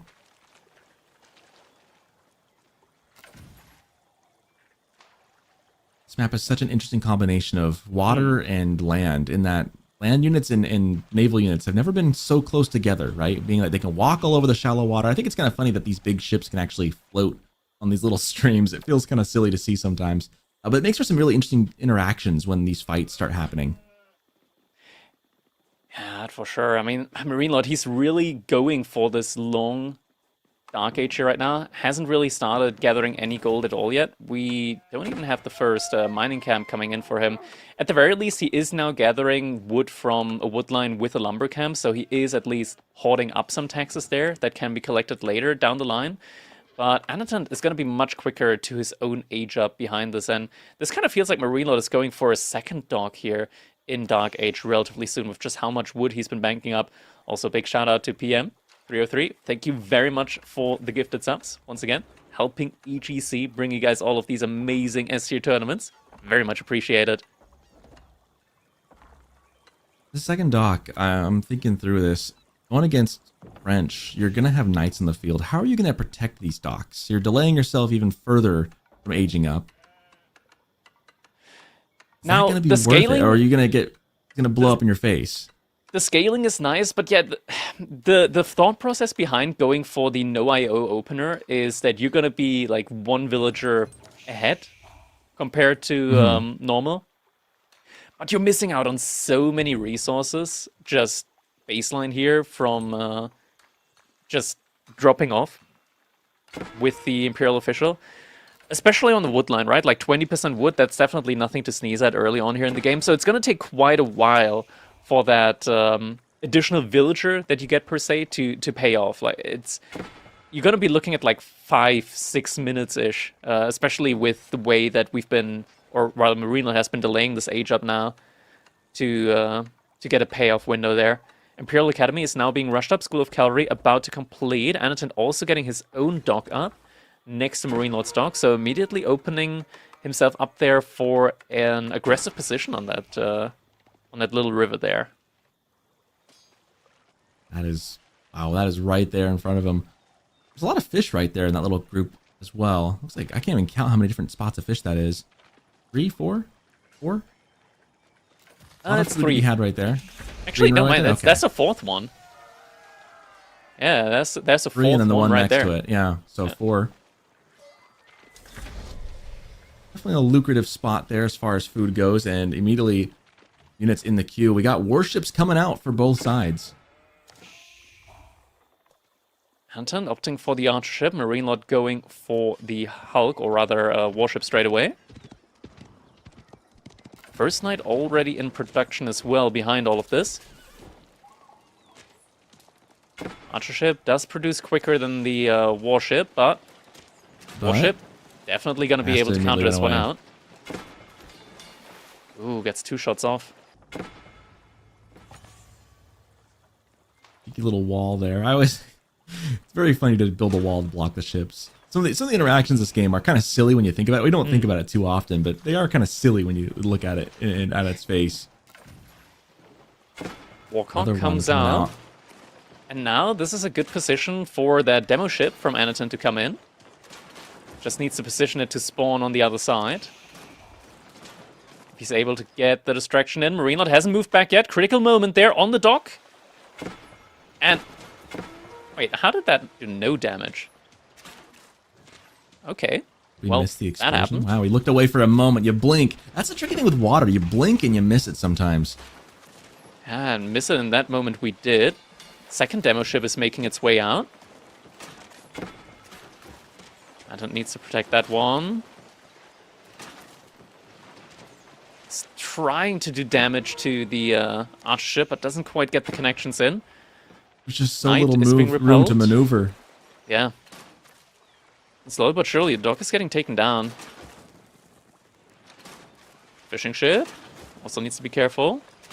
Doesn't want to lose that. That's his like main way of healing up those ships. And now there's This is a also going to be a tenuous demo spot. ship. I gotta say, like, sometimes I feel like people complain that water feels kind of clunky, and I in this instance especially, I will agree. It feels very clunky with how close together this is. That demo. little tiny stream. Boy, those ships just on a razor's edge. Now, spears coming in from Marine Lord, though, trying to get that demo dock down. If ship? he gets this down, that'll be a big win, but the demo ship... He's housed! Oh, no, he's housed! He can't get it out! Oh, that's so Oh my unfortunate, and the dock will go God. down. No No recourse to be way. had. Housed for a moment means he's not getting the demo ship out there. Ay, ay, ay. Unlucky I really like that positioning there comment. for Anaton. The ships are like two dudes fighting in a crowded bus. I see that. That's a very funny way of putting it, and I agree 100%. And now Marine Lord has And a that's a really dead good knight. edge here with the spears coming in, taking a knight down, and they might even get the archer to boot. Yeah, Archer got up in the morning and was not prepared for 5 or 4 spears to the face. And Anatan's in a really tricky spot. You know, Kurlager is a very messy map as far as games go. You know, sometimes games can be very straightforward and it's just a nice proper back and forth. Then you get games like this where it's just messy. There's just weird interactions. It feels a little clunky at times. It's just a mess. And this is exactly what we're seeing here. Almost 9 minutes in the game now. And boy, what a strange game this has turned out to be. Yeah. It didn't help Anaton that once that dog got taken out, he also lost 10 population space, so he was housed afterwards as well. Oh, that really does put him back. Yeah. The wall, I don't think it... Yeah, that wall wasn't quite close, but it's still getting burnt down by Marine Lord before he moves forward. If he's going to move forward at all. Ooh, Villager that put up the wall earlier. Horseman now going to be finding a freebie there. And then still investing into the Knights. But isn't able to find any free Villager pickoffs here. Marine Lord doing a good job of having his reinforcements in position around the wood line to make sure that no crucial damage is being taken there. This is where that interesting interaction between water and land units come into play, where the land units are opening the doors for the naval units to move on south. As we see now on the other dock, here on the eastern corner, Marine Lord pushing in, demo ship gonna land, gets the connection. Yeah, big damage being done there. Anton falling behind a little bit in the economy numbers as the French. Did manage to pick off one villager though on the wood line. This is Hoping for looking not another. very good. That's for some good idle time here. Anton definitely feels like he's a bit on the back foot. He's got some knights, but it's so hard to find value at this point. Good little connection there with the demo ship, though. Yeah, might want to cancel the next demo ship though. He's gonna need another Warhawk instead of that.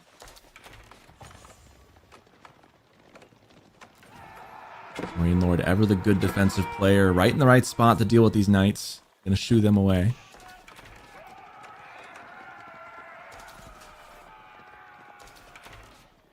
It's just able to keep Marine Lord in the back of his base, not able to move out entirely. See a couple of walls coming in now, trying to make it more difficult for Anatant. This is one of those games, Go and for French these is often engagements. like this.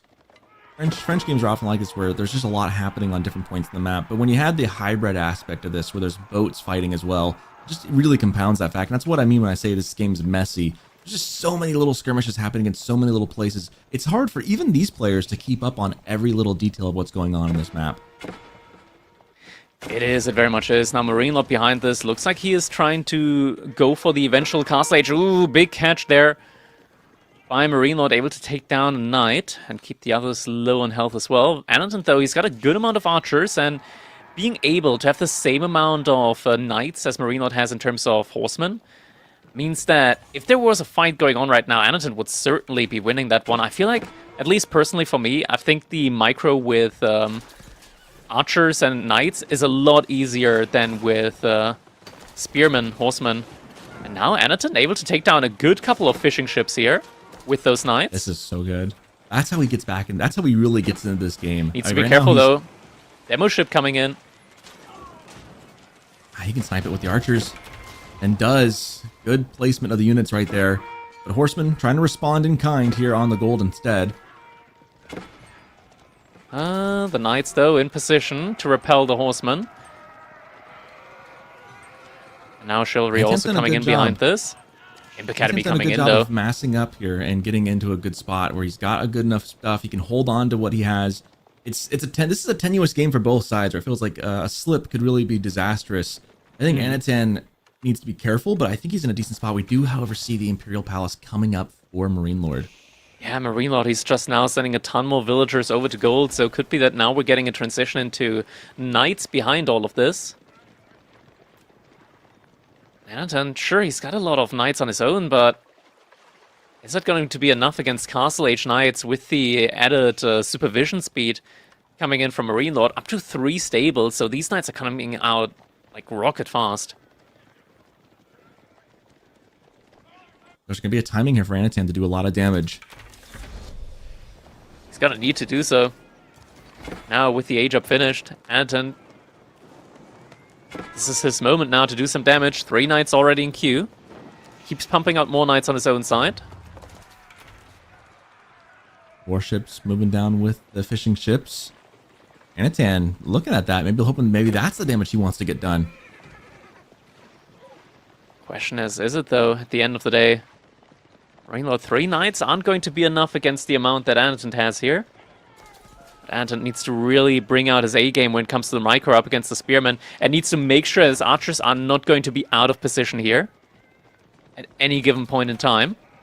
And it looks like Marine Lord did want to go for such a momentum to try and spring the trap here on Anaton's archers, but doesn't quite take the fight yet. Veterancy has come in on the spearmen and the horsemen. Getting a couple of crossbows in now as well. A little wall-off came in. Both sides being very cautious here, being very patient with their armies. Oh, it looks like Marine Lord does not like that wall up there. What are we doing here? Archers need to be very careful, though, with the engagement. Knights coming in to defend. Spearmen need to be focused down. This is difficult to stand. There is a demo ship, so Anaton, he needs to kind of bait the army towards the waterline. There's the demo ship. Yeah, and this is the moment. That was a good play. Yeah, you mentioned that you think that Archer Knight is easier comp than the Horseman Spear. I don't know if I completely agree, because without that demo ship there, this would have been really, really tricky, right? It was getting very dicey because the Horsemen can just keep pace. They don't let you get away. Now, because there's a tech advantage as well. Like, if all things are feudal age, then for sure. But now with Castle Age upgrades in on one side, not the other, things are a lot more even. Yeah. And that makes sense. I'd agree with that then. And that demo ship, I mean, that was the catalyst to pretty much save what Anaton. That would have been a nasty fight had Anaton not had that demo ship shooing the spears away, because that was getting very, very dangerous very quickly. Marine Lord desperate, getting that food source there with those fishing ships. Anaton still standing nearby though. Also invested into Warhawk, but the demo ship. Wait, what? That demo ship disappeared just for a second. Doesn't get any major damage off, though. Lancer has to run back. He's lucky he's alive. Age up about to come in with the guild hall now for Anaton. Really wants those veterancy upgrades in. Now, Royal Knight veterancy is getting boosted a little bit. Comes in a lot quicker than other veterancy upgrades. Now Marine Lord looking to push now. Yeah, now smells his chance. Oh, nice demo ship connection, but quick repair is going to be coming in. Archer is out of position. 30 seconds here. Knights coming in just in time to save him. A lot of units are weak, though. He needs to wait for the upgrades behind this. Warcock also trying to help out, but a lot of archers going down here on the retreat. We now don't have enough archers to one-shot the spearmen anymore. This is the crucial amount that he's lacking now. Still takes a fight. Demo ship tries to come in, only gets a single spearman. There aren't that many spearmen left though, and now Veterancy is in. So it's now or never for Anaton to take this fight. And he will take it, he will win it, but there's still more reinforcements coming behind this. Overall though, he is not in the worst of positions after this, I will say. Yeah, that could have been army value catastrophic. pretty close. Instead, it was just difficult, right? Like you take difficult and close over catastrophic any day. And Anaton, I mean, that was very, very scary. Losing the archers doesn't feel good, but as long as you keep the massive knights relatively healthy, that's the thing that matters the most here. He does stay alive. That was close. That was very close. Yeah. Anaton actively gathering from the shoreline fish here. Needs to be very careful though, because Marine Lord is actually moving towards that right now. And that is the thing. Marine Lord, I think he used the ability from the Imperial Palace. So he knows right where the villagers are. Yeah, he knows. He's aware. The villagers are moving up further. He sees it. No. Anaton, he no. sees the scout. He needs to run away. He needs to run away. Oh, he doesn't see the rest of the army yet, but he needs to be aware Here that it this is now going to comes. be coming. This is inevitable. And there they are. Oh, that's so bad. No reaction that's yet. That's gonna be so many dead vills. It's just a massacre. That's such a huge hit.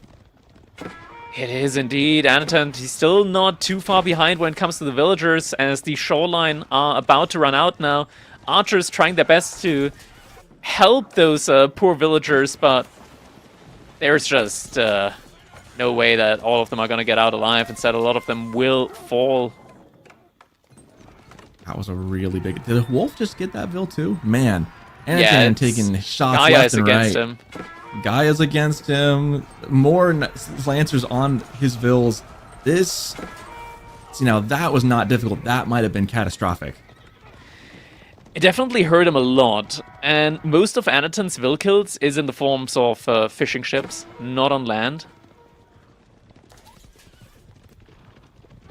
Which is why Marine Lord's still very far ahead at the moment when it comes to overall population.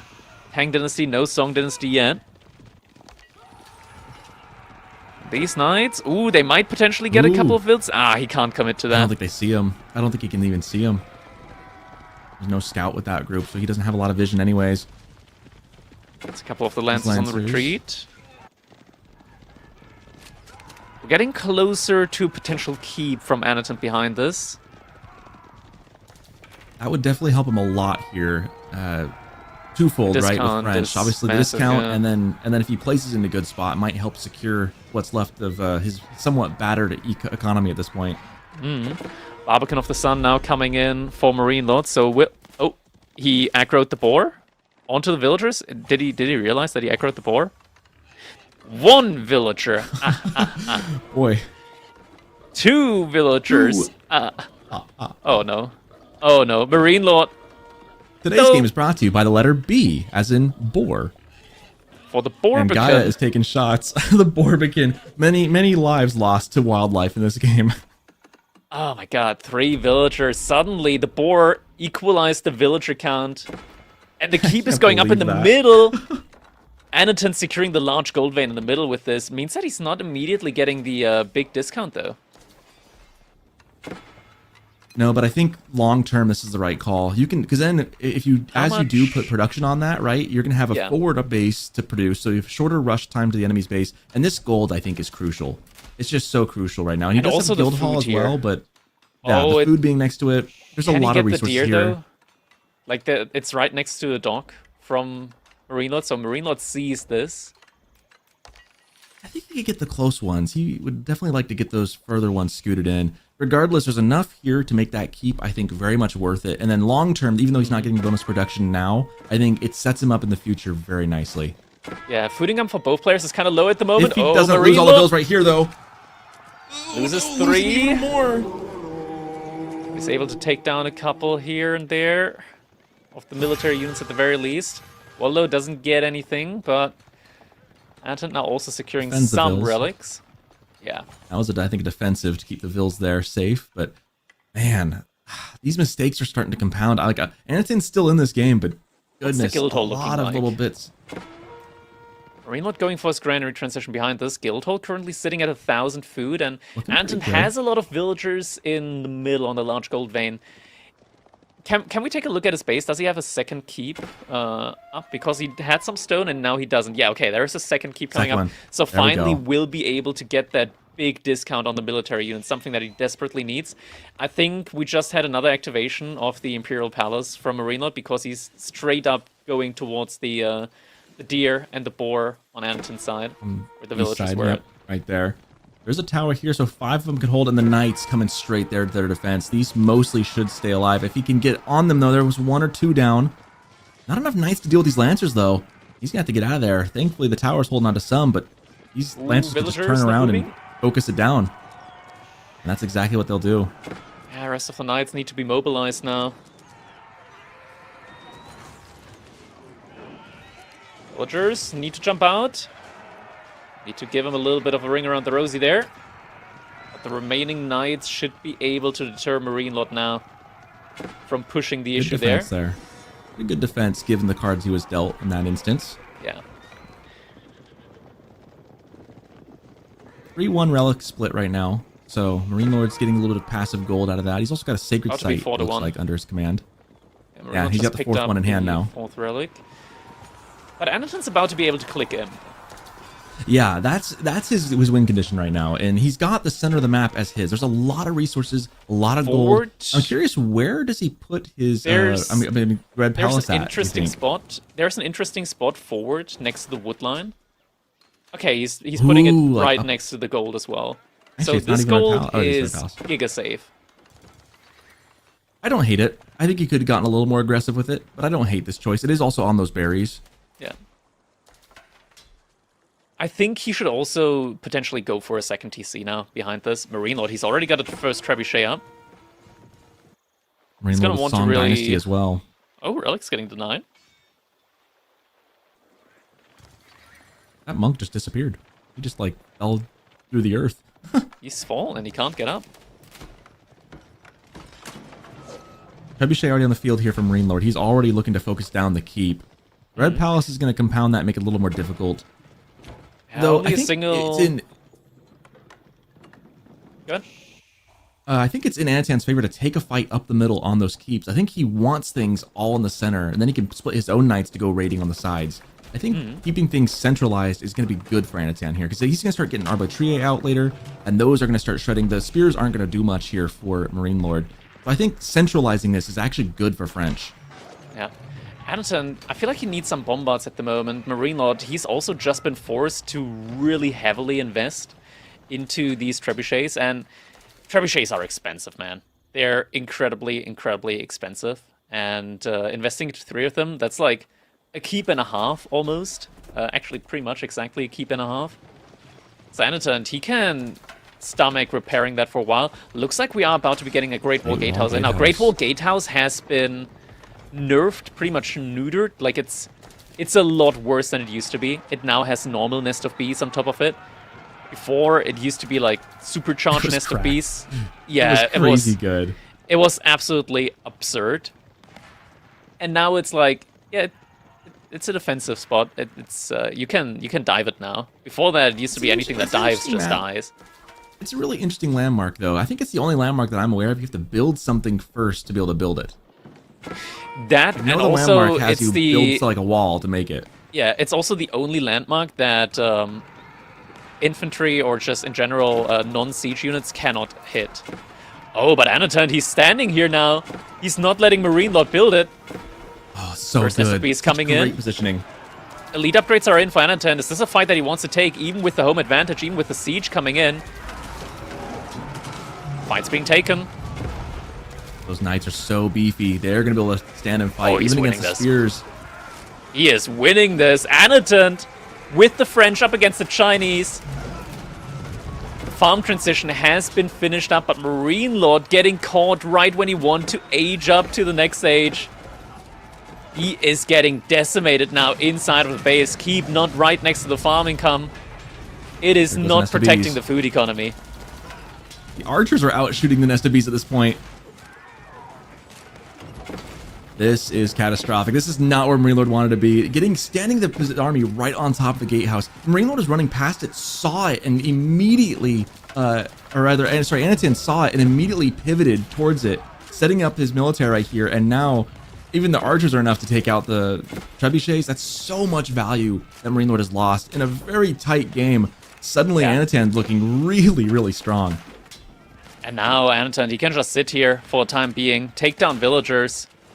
And he has taken down a lot of them. He is kind of just trickling knights, though, into a keep, so he might not be able to finish off Marine Lord anytime soon. Marine Lord just had to reinforce his military tremendously, though. He doesn't have any gold in the bank, and he can't age up anymore. And now Anatan is investing into some bombards. That went about as well as it could have possibly gone for Anatan. I mean, for the first time, pretty much this entire game, Anatan now is ahead in economy count. When he's been straggling slightly behind Marine Lord for the better part of 25, 26 minutes. Yeah. Now That's these a two good keep bombards right there. Yeah, the bombards are gonna absolutely destroy the base now from Marine Lord. Anatan, he's about to run out of gold, though. There is still gold out on the map, but it's no longer defended by keeps inside of his base. Yeah, he spent a lot very quickly. I mean, that's an 8k gold he just about churned through. The good thing is, though, he does have the guild hall behind this, so at worst, he's going to have some gold coming in some increments. He's got still on food. Oh, he's got it is still on food, in the just bank because still. before you... I guess he hasn't had the farm transition, huh? Yeah, I'm a big fan of going for the keeping it on food until you get your farm transition in. But yeah, he's very late at the moment on the farm transition.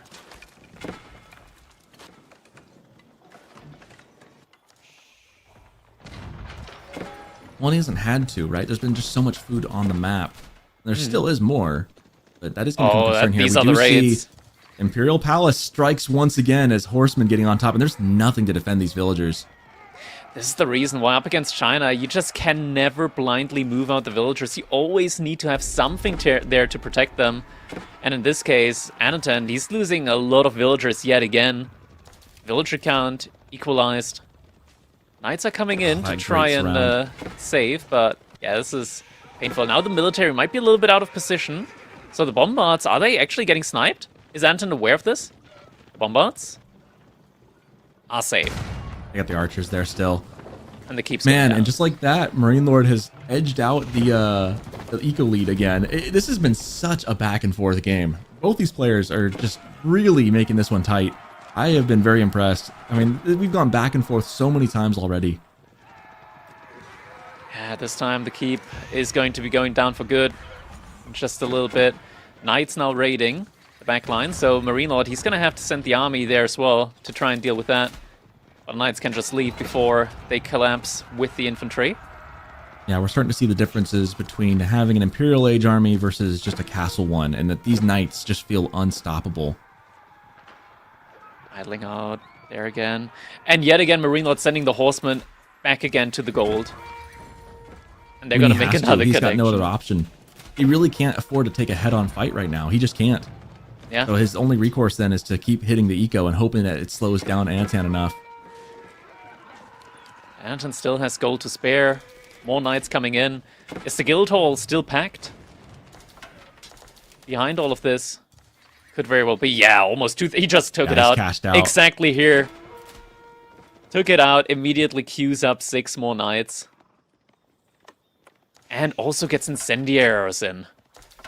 Marine Lord's still caught in this weird middle ground where he's got the gold to go Imperial, but he doesn't quite have the food yet. He feels like he needs to keep making units to stay alive and stay in this. If he could get up to Imperial Age, maybe he can make something happen, but it feels very difficult. Like, I feel like once you click up, you're opening yourself up to a very dangerous window again.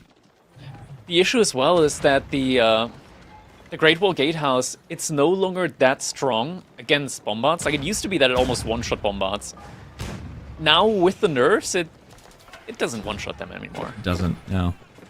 I do want to point out that that sniped relic, that Anatan was able to take out the monk there. He did manage to get 2 of the 5 relics, so instead of going a 4-1 split, it was a 3-1 split, so a little extra gold there for Anatan, which is probably going a very long way right now. Yeah, for sure. Especially with all the island. Oh my god, Marine Lord, he found the villagers again that are now going to the other gold vein with the horseman. He's about to arrive there. And Anaton, how many times do we have to teach you this lesson, old man? You need to keep your villagers safe. Oh, and this is just some raid. Oh, This is huge. He's not seeing it! He hasn't He hasn't noticed! seen it. Oh my The goodness. this is invisible like horseman watching- strike again! No, okay, he does notice it, but a little bit too late.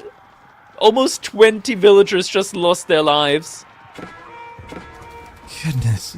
Anaton wants to close this game out, but he just can't because his eco just keeps getting battered. Absolutely battered by these Marine raids. Lord's even further away now from Imperial Age. Like, we're getting to the point where Imperial Age is just not feasible at all anymore. Now with Incendiaries in as well. Marine Lord, he feels like he needs to take a fight. But can he take this fight, that is? As the horsemen are even dying to the archers now, with all the additional Imperial Age upgrades in. Nest of Beasts tried to take a shot, unable to get the connection in. Now that the front line is getting battered and bruised, the knights are now diving in. 30 knights up against 30 crossbows. Having equal mass is not a good sign there for those crossbows. Spearmen completely wiped, horsemen completely wiped. It is just a matter of time now until the GG is going to come in. Anatant, even with all the villager losses, he is able to close out this game now and get himself a lead up against Marine Lord. Keep goes down, archers push in further, knights getting reinforced behind this, and now Marine Lord has no more food income left. I think I can hear the music. I can hear the music. The big lady's starting to sing. I think this one might just be over. I don't see the avenue for victory from Marine Lord. I mean, he's done an incredible job of remassed raiding, farms. making it difficult. Every inch has had to be fought for, but I don't know if it was... I don't think there's anything he could do to make it enough. And he's slowly trying. adding more farms. He's trying so hard, and he's making a very admirable attempt at it. Antan just needs to find a way to close this game, and I think he's very close to the cusp of that. How many farms does Anatant have? No idea. It doesn't look like a lot. There's the first ones coming in. That's Okay, about so it. Wow. 30 minutes of a game without farms. Okay, yeah, sure.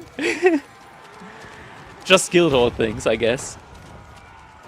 Marine Lord now has lost the relics. They are just sitting next to the fire. That loses the income there. I'd like to see Anatan decap that sacred site while you're there. Just send like one archer over there. Just decap it real quick. But he's got bigger things on his mind right now as he's trying to keep this meat grinder churning. Marine Lord just has not been willing to throw in the towel, does not want to fall a game behind Anatan, continuing to keep this thing rolling as long as he can. I just have to wonder, like, the Imperial Age tech up has to be carrying at this point. Like, even down some economy, that's gonna keep carrying Anatan to victory. There's no way for Marine Lord to match this. He just not have the food for it. Now it should be coming in. Once you're trading out your crossbows against Imperial Age archers, that's when you know that it's over.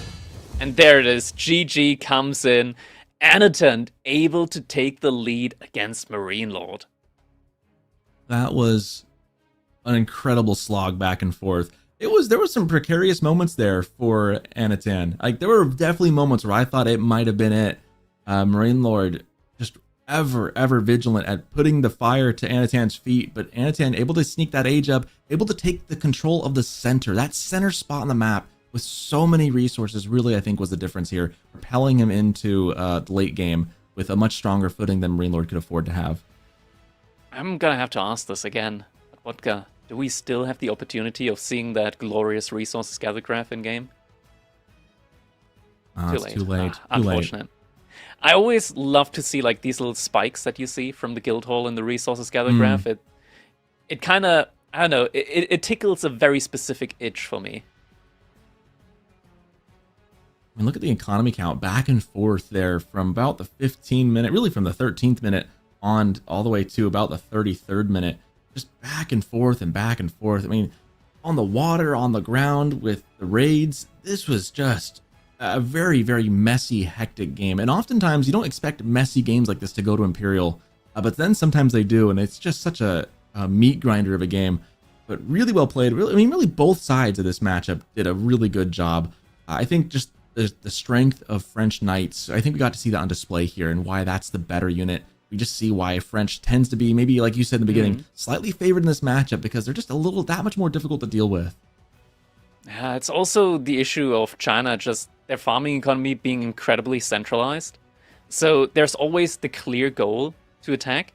And on a map like this, where you don't pro scout Onka Logger, it's a pretty clear path to a farm transition for China, where that's where they're at their weakest, and it's just the most obvious target to attack. Here, once again, we see the fight on the shoreline there with the demo just buying Anatan crucial moments, and yeah, he could have potentially lost his entire army there. There were still so many spearmen in Castle Age remaining. I don't feel like I often am grateful for being on a hybrid map, but at that point, I think Anatan was very grateful he was on a hybrid map, because that demo, I think, really was the difference between losing your entire army and then getting off with a fairly okay trade. Yeah. Next up, we're going to be moving over to Kawasan, and it is going to be the Order of the Dragon up against the Knights Templar. Now, Knights Templar, they have been nerfed, they have been bruised, they have been battered, they are no longer the unkillable civilization on hybrid or water maps. They're up against the Order of the Dragon as well. That is a civilization that, you know, for all intents and purposes, it has been getting memed on a lot ever since it's been released. But genuinely, I feel like in the right hands, it is a very scary civilization. I agree with you 100%. I know it gets like the jokes, but from my experience, from what I see, and I see these players use it, it's always, everyone's always surprised, like, wow, Order of the Dragon looks really good here. It's like, yeah, it's because their biggest weakness is when they go wide, right? They can't afford to go too terribly wide, or they get kind of beaten in small groups. But you get them in a group pushing forward into a critical spot, it's just really hard to gauge fights against Order of the Dragon, and they just deal so much damage once they get into a mass. So, I mean, Are they the best civ in the game? I don't think I'd say that by any means, but they are certainly no pushovers, and I don't think they deserve maybe the meme tier that they get put into so often. They're definitely better than that, and I think they're underrated by many people. And with all the nerfs that Knights Templar has been suffering from, the question to be asked here is this now going to be a comeback chance for Marine Lord? Because Anatan, he is on match point, and this would be big for him.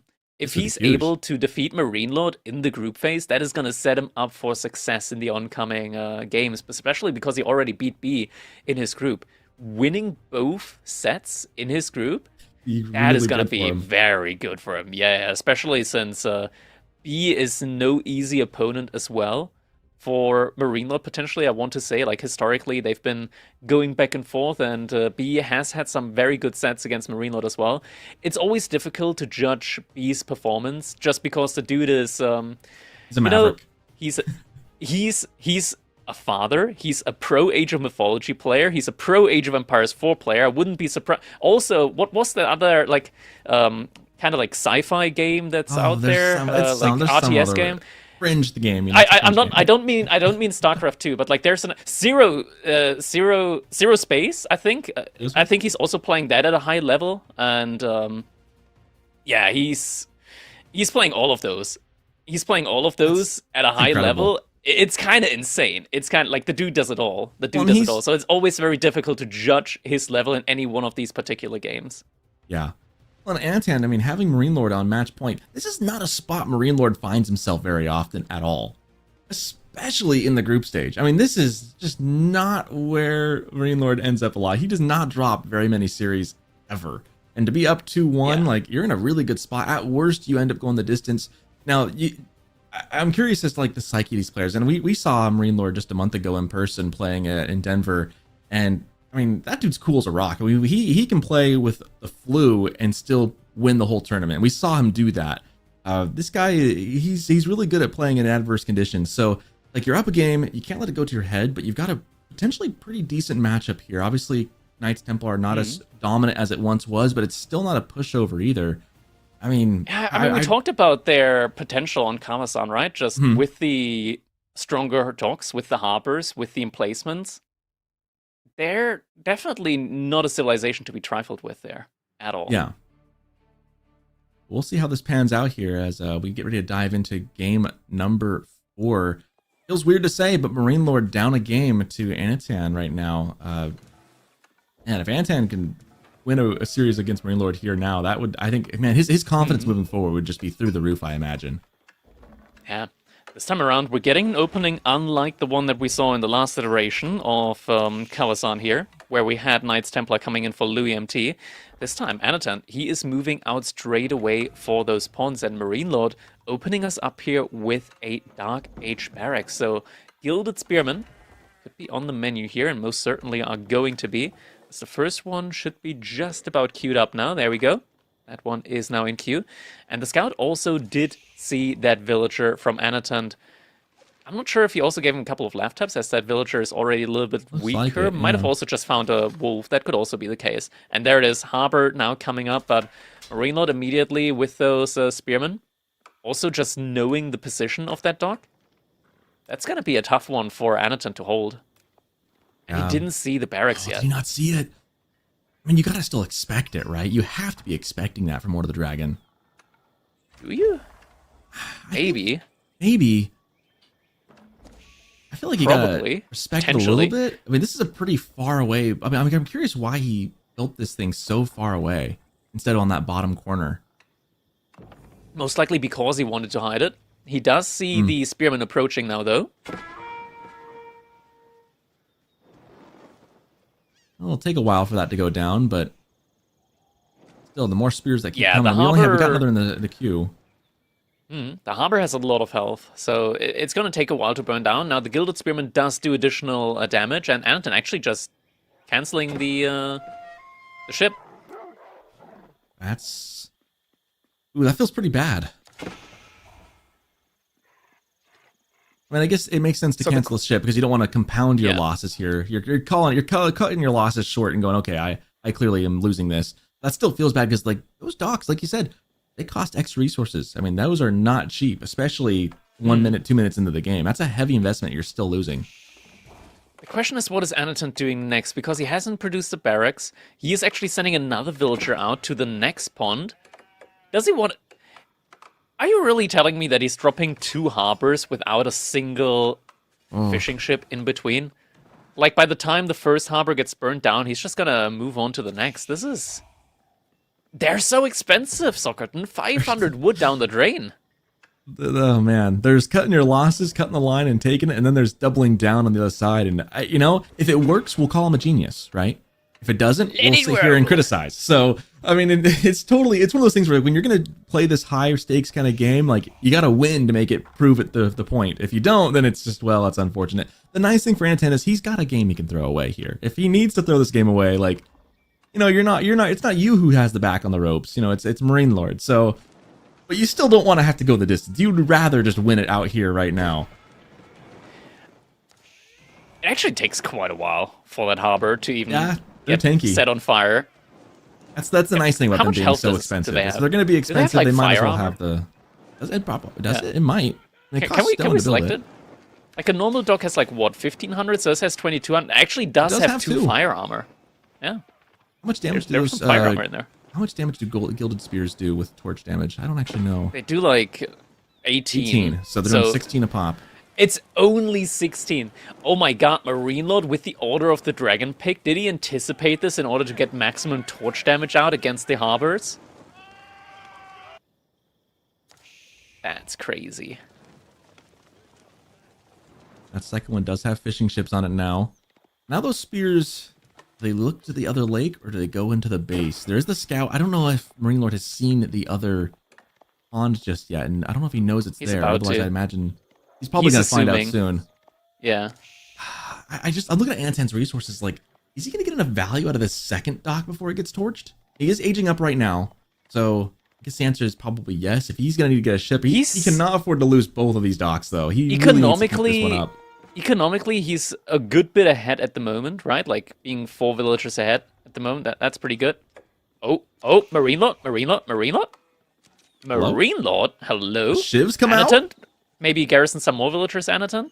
Get some more arrow fire in? Maybe? No? Okay. I think it's dead either Guess way. Yeah. No, is it going to live? Nah, Okay, way. no, I was right. I was going to say, there's no way you dive that deep and get away with it. But the HF's about to come in, and Anatan already has the resources for an archer ship now.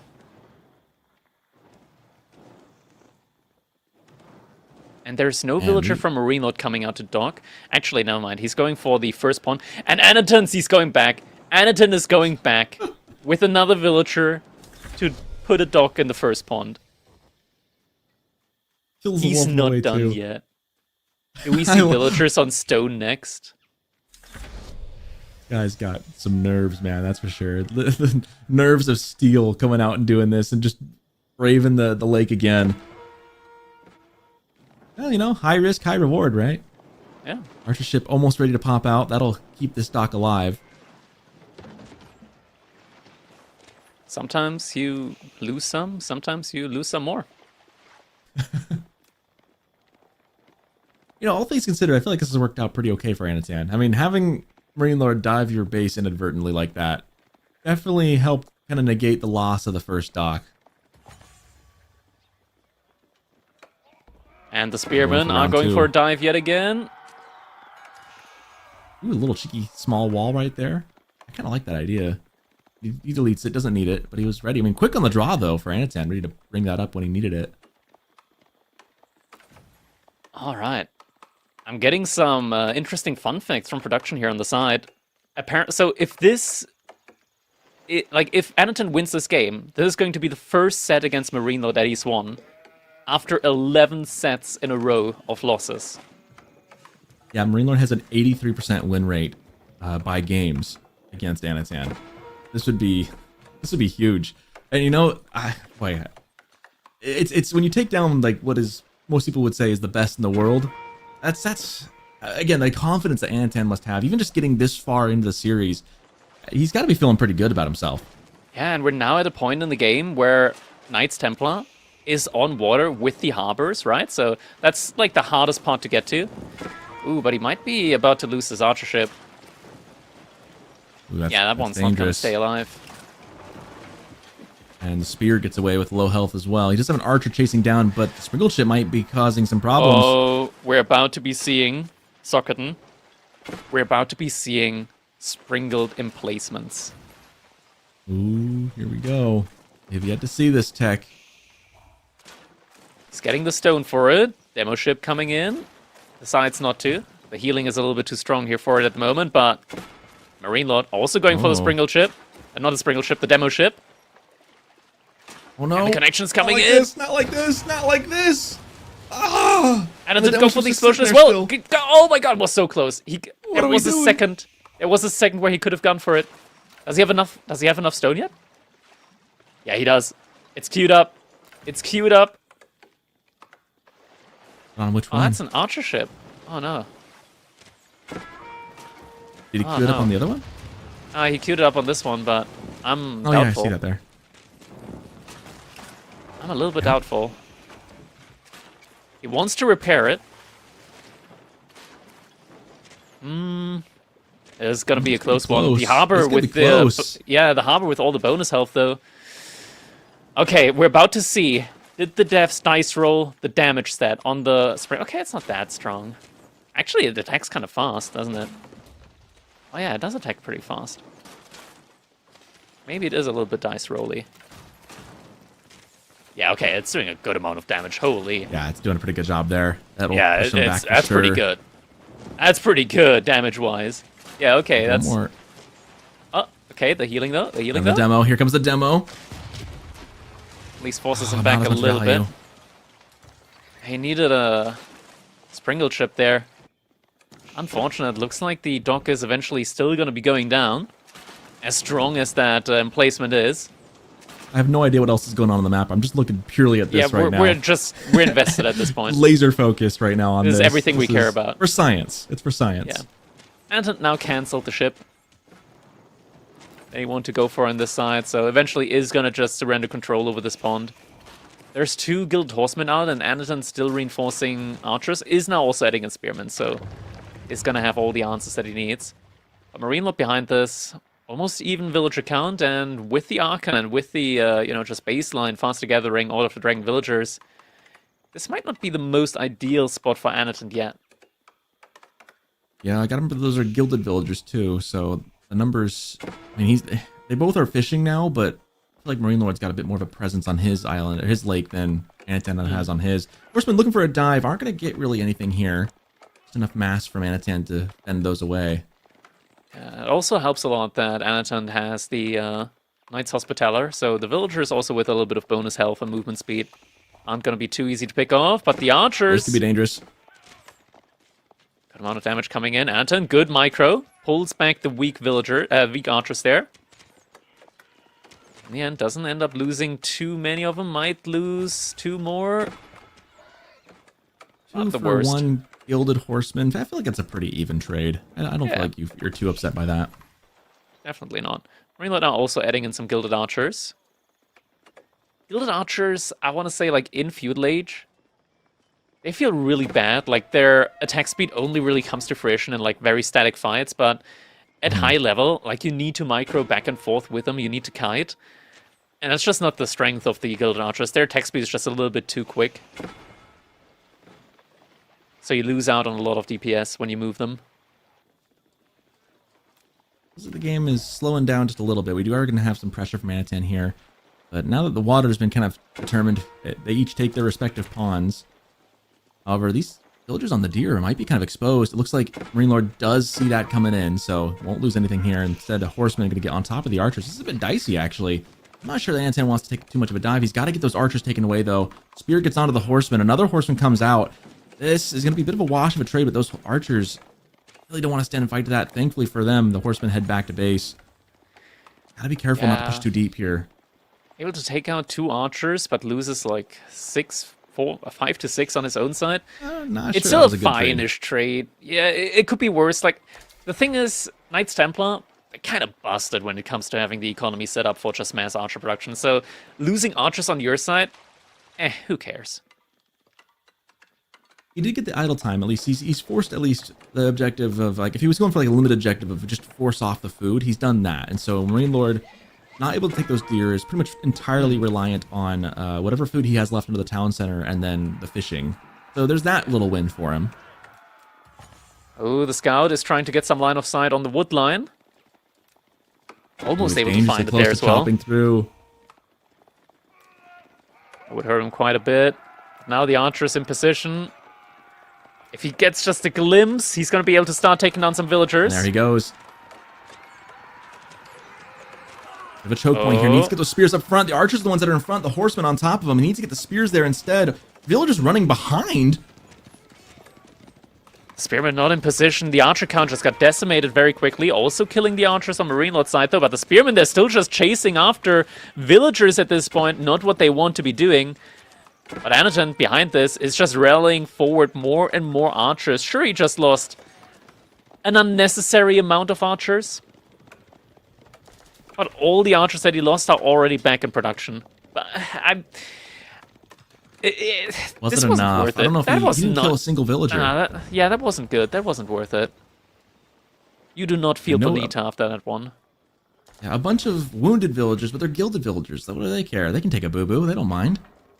I needed to get the value of killing at least 1, maybe 2, to really feel the effect here. And now trying for some rams. This feels, dare I say, a little premature. I mean, he's done a great job of keeping the archer mass from Marine Lord really, really low.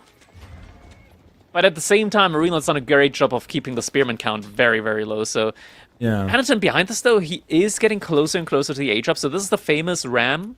Feigned aggression into, nah, I'm just gonna age up anyways. Like that ram looks like it's left out to pasture here. It's gonna immediately be a waste of 200 wood. Yeah, I don't know if I would have built that. And you bought the tech to get it as well. It just feels like there's a lot of resources that could have gone to a faster Castle Age. Castle Age is gonna be coming in now, though. Just needs to be worrying a little bit about those horsemen which are now running towards his base. But the age-up timing is going to be good, and he's got enough gold already for some veterancy upgrades, which are going to be very, very important here for him. But yeah, it doesn't have an immediate response. Kingdom of Castile. Civil Defense Force pulls out the shivs. Yeah, that's not a fight that you want to be taking with those villagers. The Gilded Horsemen are just a little bit too tanky here. A couple more spearmen finally coming out to try and defend. One villager is getting taken down there. That is the first villager of the game, actually. That's just been taken down. Or fishing ship. It wasn't more. Yeah. Marine Lord, the Archer Lord, is manifesting himself as we now have more population space in gilded archers than we have in normal archers. That's really Why dangerous. are we getting Castile? I don't Yeah, understand the Castile play. That makes negative sense to me. I mean, there's so many archers now. Does he just expect Marine Lord baseline to go into mass archers? And are we actually, like, getting Janitor? That would be so... He's no, wait, yeah, he is okay, he's making Janitors and Templar brothers. Okay. The bait and switch? So maybe he's just playing like a 5D chess on us and we just don't realize it. Maybe he's Marine just Lord's that going far ahead and he Burgrave. knows. Burgrave. I actually like the call of a Burgrave on a map like this. I mean... I see the Janitors up against the archers, right? Like, they got giga, like, damage against them. They're very mobile. Their base damage is absolutely horrendously bad. Templar Brothers, also a really good choice here. But now Burgrave Palace, like Gilded Spearmen, just completely annihilate both of those units. Yeah. Minute arms upgrade in first. Now, does Marine Lord know... I mean, I don't know that Marine Lord would know what's coming either. He just knows that Antan's up in age. So Marine Lord's probably You assuming never that's gonna expect be... Janitors. You will Yeah, never... so yeah, you can tell me whatever you want, but this is not expected. He's not going to at see this all. coming. So he's not going to be building spears to start. He's going to be building, we see, the Gilded Men-at-Arms. He's not thinking Janitors. He's not thinking that. He's probably thinking it was Kingdom of France or something. That's probably what he was expecting out of this from Anatan. So he's probably going to be playing to that presumption. We see the Ranged Men-at-Arms. The upgrades Gilded Men-at-Arms coming are in. still really good, too. This is what a strange couple games we found ourselves in, Crackety. This is a... Not a single one of these games has been straightforward. Oh, the Archer's taking a lot of damage here from that Archer ship. And now Marine Lord has seen the Janitors, and all he can think is... What the fuck? That was a 1 F-bomb of the day. We do not get another one for today. I've used that one. I'm claiming that one. PG-13 with the 1. Yeah. Goodness. I should have done it with a French accent. That's a whiff. I'm sorry. Miss on my You only part. got your 1, so there you go. You spent it. Yeah. This water presence from Marine Lord is making it very difficult for Anatan to get a whole lot done right here. A lot of archer ships have taken some good... It's almost like looking at Nest of B shots, the way they're landing. And just a lot of damage across the board there. A lot of weak archers, forcing Anatan backwards a bit. Marine Lord has matched the age up, so they're both in castle age now. We already have the first relic in hand from Marine Lord as well. There's another one right next to his monastery, so he's going to at least get 2 easy relics. Probably 3, because the third one's behind the wall. Yeah, our observer taking a look at that one there. Did we get... Are these... No, these are Templar Brothers. For a second I was like, are we getting a Janitor raid? Nah, we're not that far down the barrel roll at this point. Janitors... He's still massing them. There's 6 more in queue. This is... I mean, it is Archer Lord. It is the... Like, it's in the name. Marine Lord makes archers. It's in the script. You cannot erase that from the script. It is in there. Forever. I mean, he hasn't made a single spear. He has not made a single Gilded Spear since the Dark Age, it feels like. Is Anaton... Like, is Marine Lord just getting killed by the writers of the script? Anaton's just like, oh yeah, I read ahead. It's gonna be mass ranged units. I just make Janitors. I mean, if this works, this is gonna be... I'm just thinking in a world where Anatan wins this game and this series by just knowing so much of that Marine Lord is just the Archer Lord and just flipping the script on him. It'd be almost poetic. It would be almost just poetic at this point. It is the meme. Oh my god, double dock drop into sprinkled emplacements. Oh my god. That just happened so quickly. I'm not sure how that dock is even attached to the water right there. That's a happened muddy so dock quickly. right there. Oh, you can get a second one. Oh my god. This is disgusting now. The double dock drop out of nowhere. He's getting the sprinkled emplacement for it too. Get a second one. There it is. Such a good... Gonna start shooting. Good idea.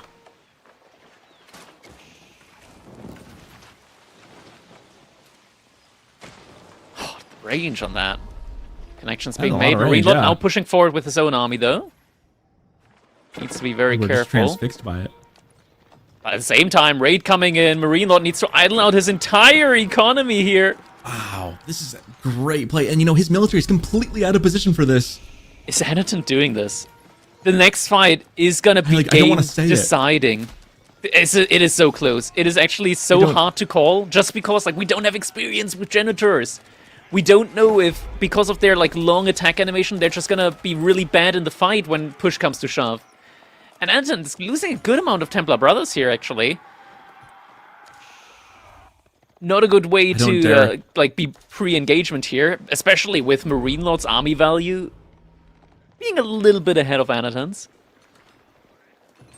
I don't dare so call hard it to either call. way because I don't want to Caster's Curse it one way or another. One thing's for certain, though, is Fortress? Anatan has forced Marine Lord off of the water for the time being. That double dock play is going to have massive consequences, and delaying it and running through the base and causing the idle time is actually kind of a great idea. Now getting the fortress on all that food, all those berries.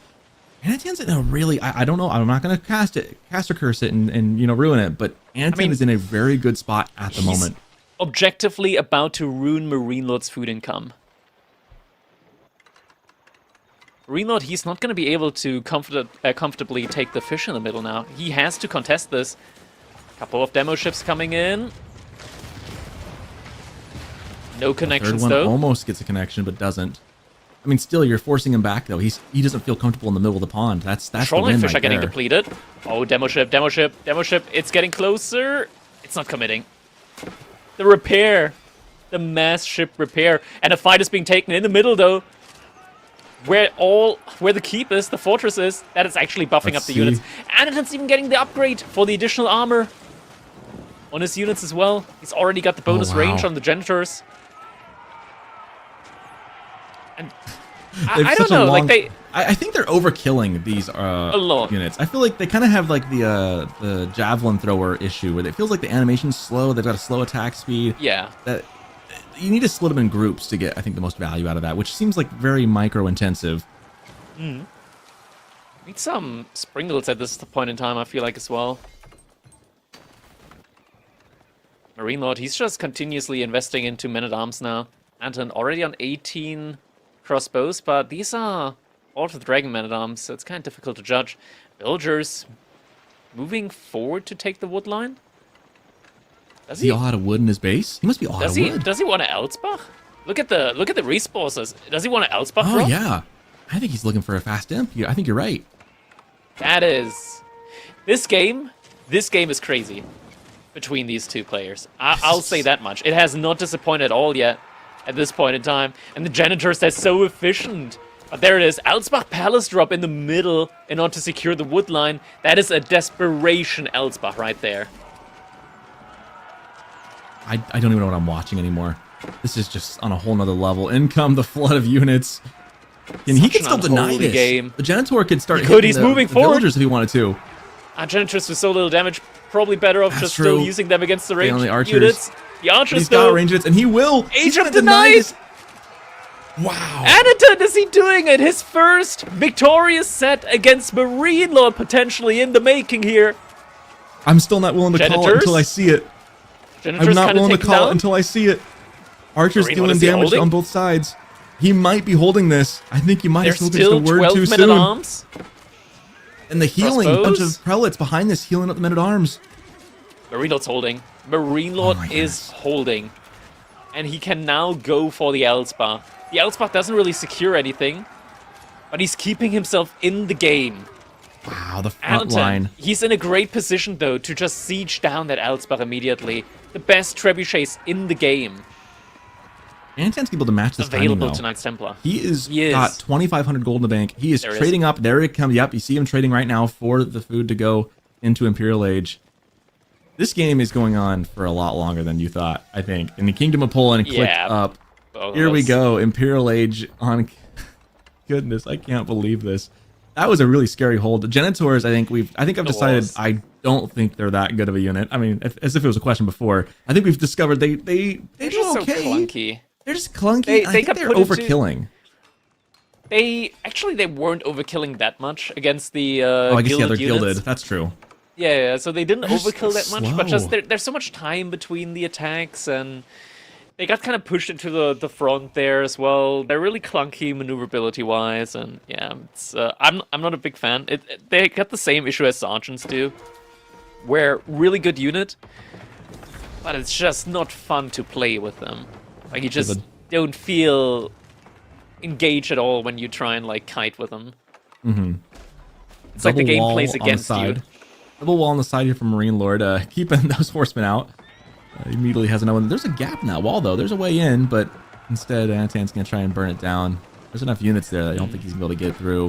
We're getting a trebuchet emplacement on the fortress from Anatan in the middle. I'm not sure if that's actually going to be able to reach the Elsbach. It might. It might just be able to reach the Elsbach. Food income is still denied here, partially. And yeah, trebuchet emplacement is now in for Anatan. And yeah, this easily reaches both. Takes both, yeah. This feels weird watching. I don't think I've ever seen this trebuchet emplacement played at this level. It feels weird to see rarely. keeps against keeps. Yeah, it's so rare that you end up seeing a spot where this is useful. That cold run's gonna become a problem though in a little bit. It doesn't do a ton of damage, but the rate of fire is pretty high. Gonna continue to trickle that down. Yeah, still is a reasonable amount. We're now starting to see some of the Slachta cavalry coming in as well. Anatan's banking a lot more food and gold than Marine Lord is. The question is, can he translate that into a win somehow? That's kind of where he's waiting to see, like, can he get the win out of this? He's got a really good economy. There is the slight relic split, pretty even down the line, 3-2. They each have a sacred site. This could easily turn into a slog, looking at it. Could, but at the same time, Anatan, he doesn't have the second Pilgrim upgrade. Just in general, like, Pilgrim-wise, he's not that fully set up, so it's kind of difficult to continuously remass into the Slachta. It is definitely the unit that could win him the game here. Very, very high base ranged armor on them, so they'll just get tickled by the Gilded Archers here. Yeah, Gilded Archers at this point, Marine Lord really wants those crossbows, right? That's really what he wants for the Slachta, and he does not have a lot. The Elsbach Palace is a tough nut to crack. We do have more trebuchets coming in, and here comes the fight. Does he get there in time? Culverin stays alive. He just needs to kill the Culverins. That's the main thing. Like, if he gets the Culverins down, the entire push is getting stalled out. One goes down. He's going for it. One goes down. Number 2. Villagers pulled. Oh, the trying body to repair. block. The units are trying so hard, but the pathing just working against them non-stop. He's not able to get the kill in. I mean, you Wasn't got the one, worst trade out. Yeah, you got one, so not the worst trade out, not the best either. Emergency repairs is in range for the Elsbach. That's gonna, man, such an annoying thing to deal with, but so powerful as the emergency repairs, along with some villagers to help. Really gonna get that Elsbach Palace back to full. That keep is not gonna stay up. The fortress from Anatan will get taken down here. It's gonna lose out on 130 gold per minute.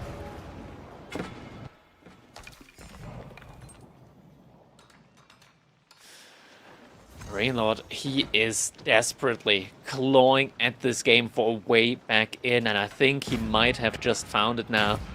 With the mass archers and the mass men-at-arms, Anatan just not quite having the economy at this point to fully mass up the Slachta.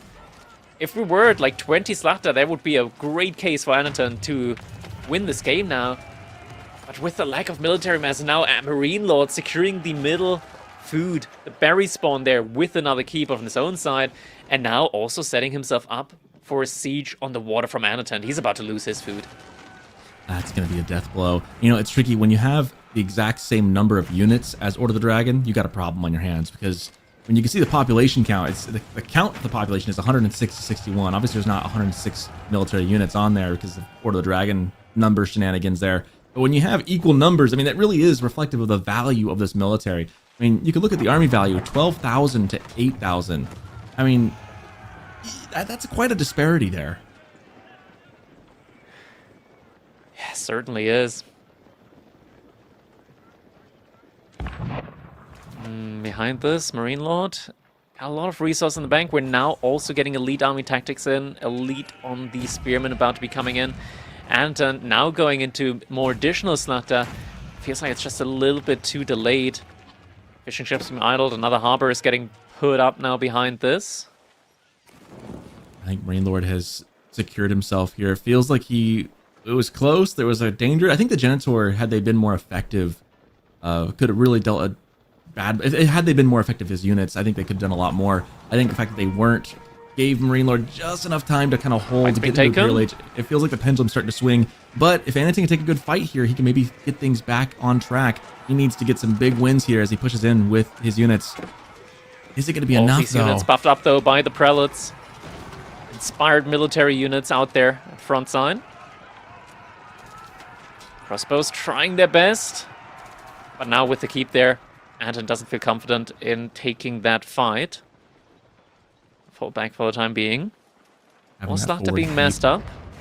Good. It's good to have that. I mean, it's nice that the Elsbach was really good. I'm really glad that Marine Lord followed up with another keep. Like, extending that defensive hold you can go back to is just so good. Big demo ship explosion on the middle of the map. So many boats almost gets the splinters. others. That's a lot of food income lost there for Marine Lord. That was a really good snipe. And now Marine Lord is going to take down that harbor with those culverins. Of it. He has had enough of that thing. It's been a thorn in his side for one too many minutes now. Anatin bring this one back. It feels like it's slipping from his fingers. It felt like he was on the verge, and now it feels like it's slipped away from him. Can he get back in this? It is a difficult position for him at the moment, for sure. Like he is struggling when it comes to getting an army that can actually combat what Marine Lord has at the moment. All of those prelates just non-stop inspiring the military units here from Marine Lord. And that's just so much more value, because on paper, a unit from Order of the Dragon is not worth 2 times the equivalent unit from another civilization, but that prelate just adds the last little bits of percentage that was needed in order to get it to that 2 times value. And suddenly they're able to trade much more effective.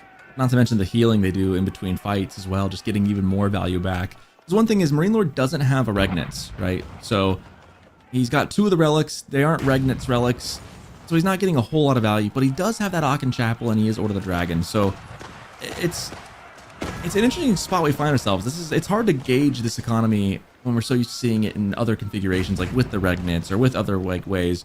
So it's a bit different here, but I think the prelates there just are really providing that value that he's missing out on the Regnitz. I mean, all the healing alone is just so many resources back in the bank. Culverins out of position, getting taken down.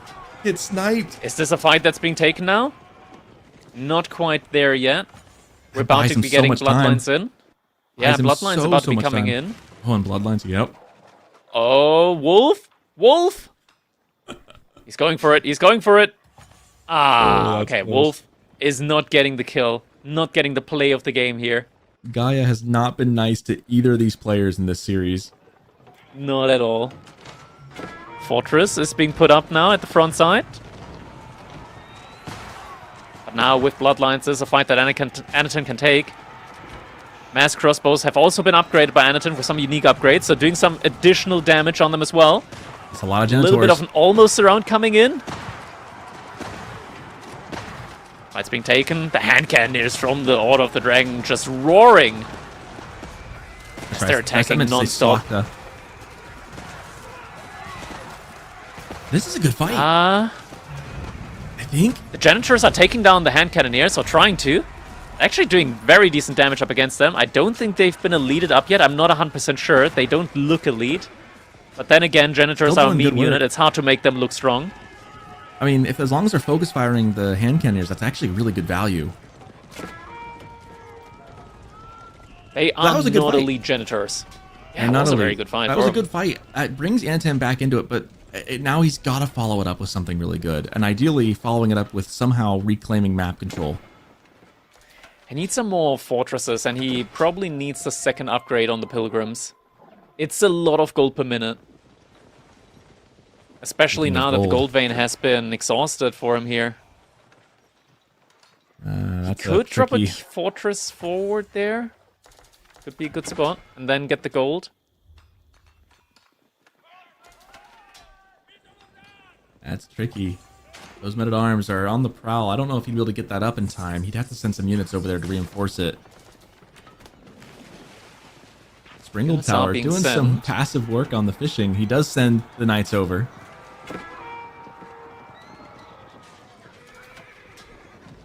be able to get rid of those men-at-arms. Marine Lord at the same time also sending his units over, but now Marine Lord, all of this heavy cavalry from Anatund has, you know, incentivized some spearmen play. And we do have a lot of spearmen. Anatund, realize in time, is going to fall back. That's a lot of gilded spearmen now. Yeah, So Slaughter not going to be as efficient anymore. Gold about to become a major issue here for Anatand. I mean, he's got no access to it that I can see on the map that remains. And that north side, he just isn't going to be able to get to it. And the south side's already claimed by Marine Lord, so he's left with very few options here. He does have the 3 relics, but that's not enough to sustain the gold production in Imperial Age. He needs another option.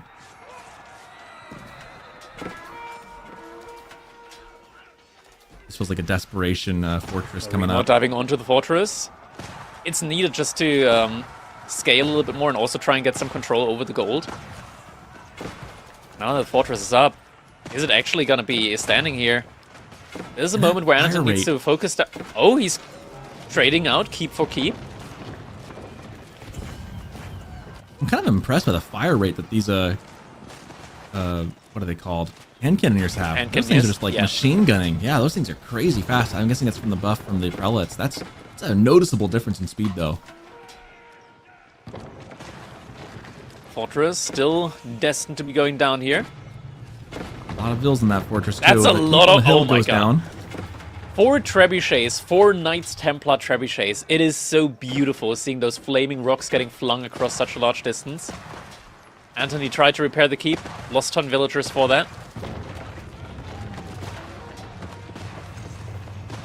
And without access to that sacred site, he's going to lose out on the gold from the pilgrims, so that's definitely something that he needs to keep. Yeah, that was kind of his one lifeline, right? Like, he's got, again, the 3 relics, and he had the sacred site gold. The pilgrims were really what was left of his gold economy. And he really was in need of a lot of gold for the units he's making. It's been a very tricky situation.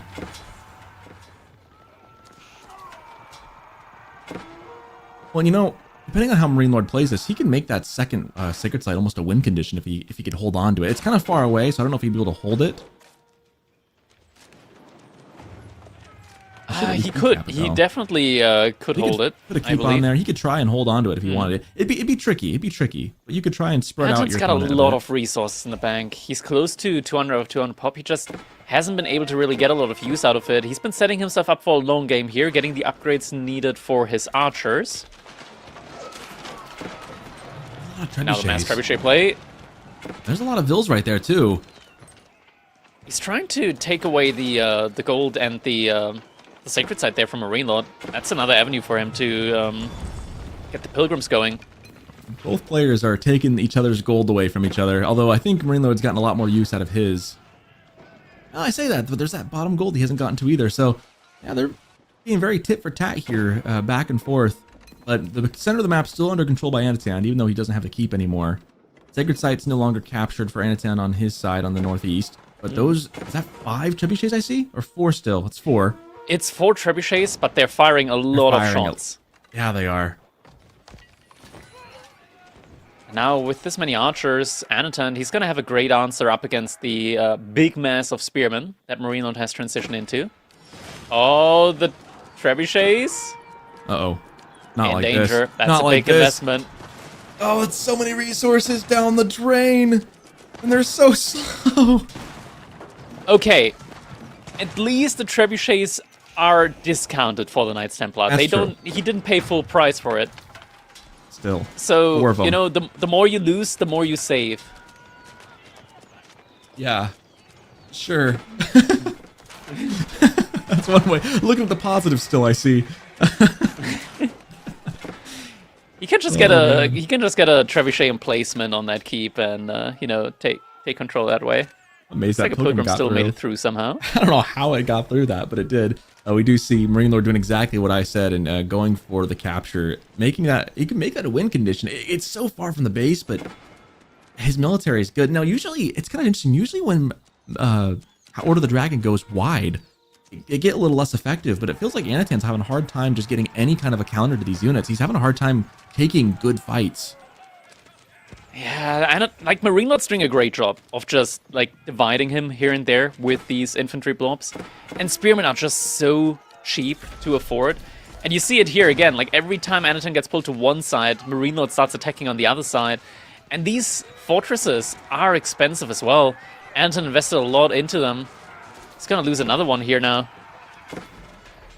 Pilgrim's trying to get there. He's gonna lose one, probably gonna lose 2 and 3 maybe. They're running a little faster. There's one last one trying to get there, but the big story being the rest of the units being swept up here by Anatan. But on the other side, yeah, like you said, and again, this is not usually considered a conventional strength of Horde of the Dragon. They're not usually known for going wide because they usually get into 2 small groups. They don't have as much population space. But in this case, Marine Lord's really making the most of them. Yeah, that was one of the reasons why the I'm losing out on the name at the moment. Was it Antioch? The spearmen. No, Antioch. That's the sergeants. The heavy spearmen. You get like a ton of additional health there. The Angevin, that's it. Angevin. Yeah. You get like a ton of additional health on the fortresses. That makes it so much harder to just burn them down with units. And this game, we've gone on now 41 minutes in counting. More culverins on the field, a lot of spearmen on the Marine Lord just going mass spearmen, and it feels like Anatan just doesn't have the archer mass to deal with this at all. Yeah. Stonewall now also coming in for Anatan, trying to get some actual map control over that sacred site there. Needs to keep access to the sacred site for the pilgrimage, but wall not finished. Marine Lord able to do some damage there.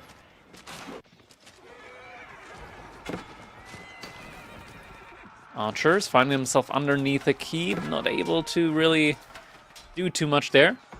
Villagers getting taken down here yet again. Stonewall's going to be denied for a little bit. Anton, if he's going to commit to it, probably needs to get this up sooner than later, though. He really wants to hold at least that sacred site, just for the gold production, even. I mean, and it keeps that keeps that win condition off the table for Marine Lord. But more and more spears. Some raiding janitors out there as well. I'm not sure if they're still alive. No, they're still alive. They're alive and kicking. But you can just see how no damage they're just not doing damage. They just don't do anything. Yeah. Yeah.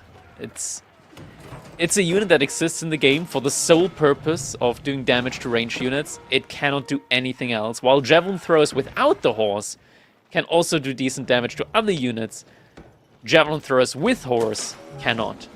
The brilliance of Marine Lord's comp right now, he's mostly in most of his military is just spears, and he's got 16 hand cannoneers as well. Anatan is going horsemen, which just isn't a great play into these spears, and Marine Lord's just spreading the spears out wide and forcing Anatan's archer mass, which he's got 50 archers. They're just slow, and they're just not in the right spot. Looks like he's got them all grouped up on the southwest down there. They're not doing a whole lot. He's hoping that his push with the trebuchets will get through eventually, but it's taking so much time. Now, it does look like Anatan's finally secured that north side. He's building around the wall. More spears still trying to get through. It took him a little while and a little extra effort. Once Anatan gets that secured, he'll be a little more set for this late game, which we're in. The question is, can he start progressing down the map and start turning the tide and really taking it to Marine Lord? Marine Lord's been on the upper hand for a bit. But at the same time, Marine Lord hasn't had the ability to do a killing blow. So we've been kind of this weird stalemate now for a good 10 minutes. We have been. The hand cannons, as you mentioned, probably more aptly named hand just Gatling guns at this point. Like, they are attacking so quickly. It is just a unit that itself can turn the tide of any battle. Little proxy siege workshop coming up, so Marine Lord going to be able to start ramming down that wall and just continue applying pressure here to Anatan, making sure that he's not getting those pilgrims in for free. But now Anatan, he's got such a big mass of archers here, able to take a fight up against this many spearmen, gilded spearmen. But the hand cannoneers, look at that. They're just hitting so quickly. I mean, this has turned into a World War I style RTS, where they're just mowing down the killing field. They can create a no man's land. Thankfully for Anatan, the horsemen are able to get on top of them now, and there's enough archers that if they can just get in range, they can do some damage. And now the prelates are almost all gone. He needs to snipe the last one after this culverin, which the culverin goes down. Needs to get the prelate taken out. He's just walking past him. There's going to be a fortress coming up on Marine Lord's side, with next to the sacred site there. So Anatan securing himself an additional avenue of pilgrims. This might be the breakthrough he needed. This might be it. He's finally pushed Marine Lord back into his base, forcing the units on the north side of the map to come wrapping back around as well. Archers able to trade really effectively for once against these hand cannoneers. They are dwindling down, but horsemen on the archers.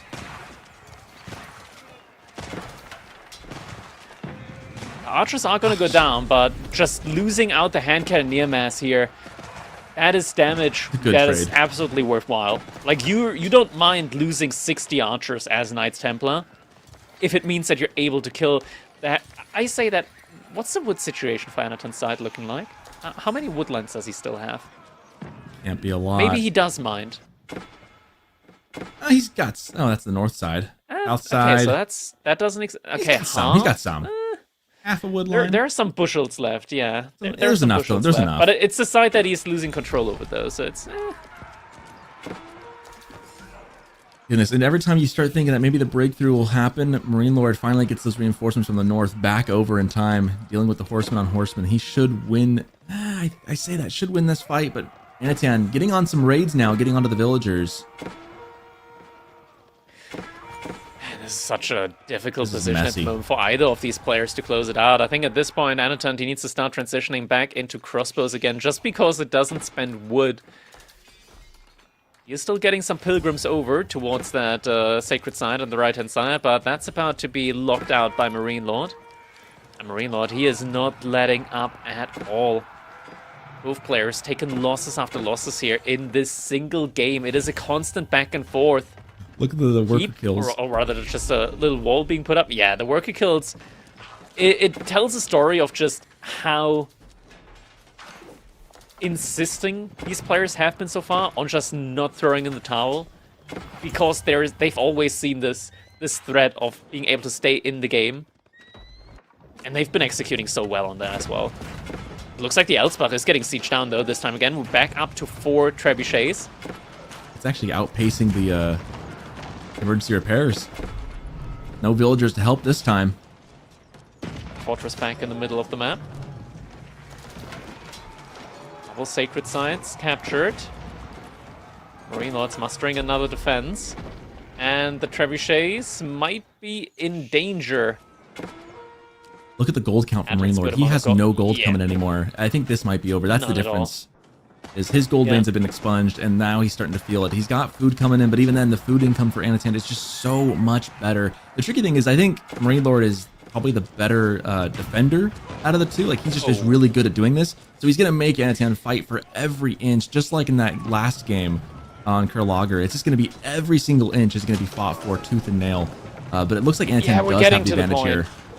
He does. The Elsbach is falling. We're getting to the point where Marine Lord can no longer remass hand cannoneers or any unit that really costs gold at this point in time.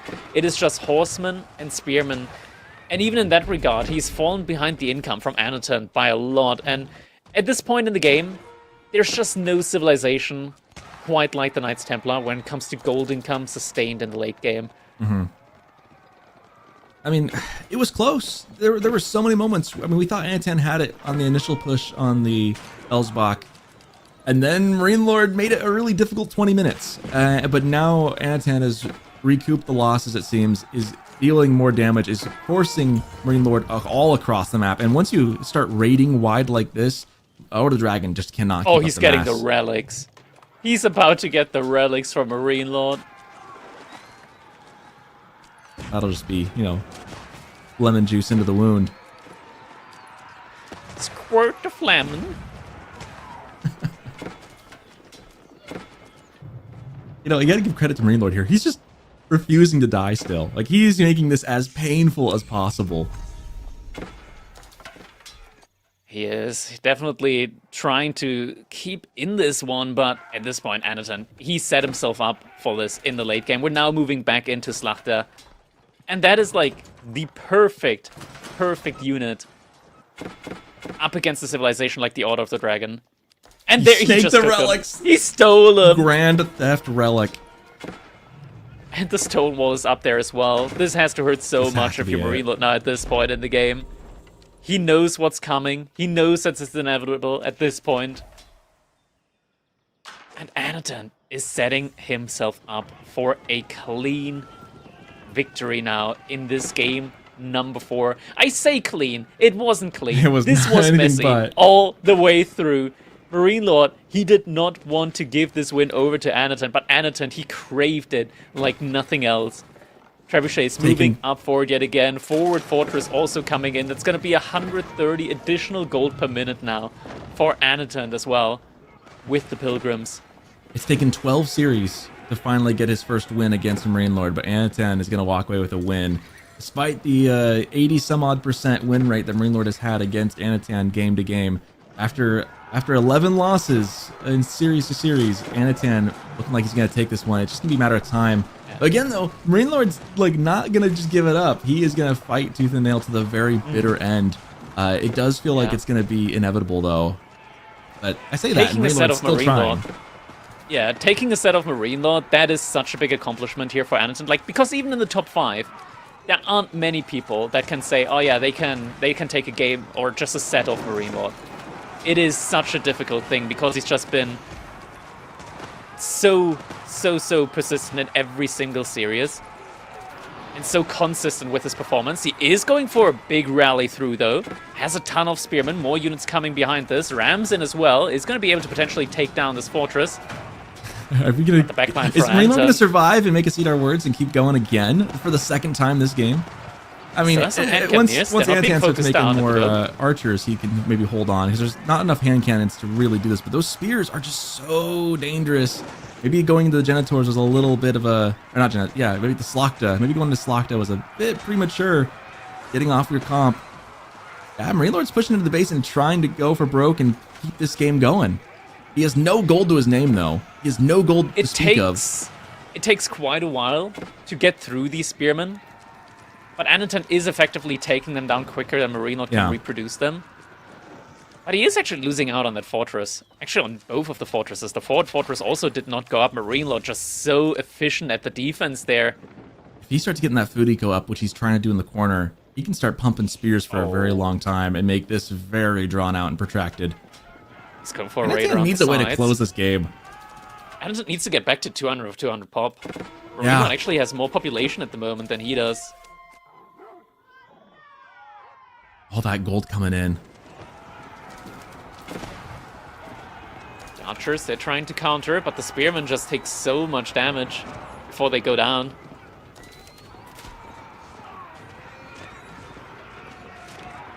Marine Lord now getting pushed back yet again. Marine Lord, this is why Marine Lord is the best in the world, right? Like, even when it looks like all hope is lost, he just wiggles out of it and keeps going. And I still feel like Anatan has the superior position here. Like, he's got every reason to win this game, but Marine Lord, now that he's got food coming in again, he can keep making spears until the wood dries out. Anatan needs to deal a killing blow. And, you know, maybe it comes down to just taking out the final couple landmarks. And just get the Elsbach down, just push in, get the landmarks taken out. You just got to figure a way out to do that, though. Marine Lord forcing back now once again, but he's got food coming in now, 3,000 food a minute. So pretty much every villager he has is on food, but he has 0 gold coming in. So as far as advantages in that regard, tries to get the fortress back up. He's sending villagers across to finish off this fortress. It's been a while. It's been under construction for a good bit. Rams are moving in though. What finishes first? The fortress or the ram? The fortress is gonna get finished up. But it's already burning. It's already burning. Does provide the bonus aura, though, to the army here from Anatan, at least 2 parts of it. Man, those hand cannoneers take so much damage. They're so tanky. Ram's getting taken down. Fortress stays up. Anatan, is this it? Is he able to close it out? Finally, it is! Finally, GG comes in! It's just too much. Anatan, the fortress stays up. We don't have to eat our words. His first set against Marine Lord. A 3-1 victory here for Anatan against the beast that is Marine Lord. The Titan of Age of Empires for Anatan. Finally, it's been such a long time in the making for him. And in practice, time and time we heard, like, he's not doing bad up against him. But now he's actually been able to do it on the big stage. Beating Marine Lord 3-1. Man. Look at the economy count since Castle Age. He's been ahead economy-wise for so long.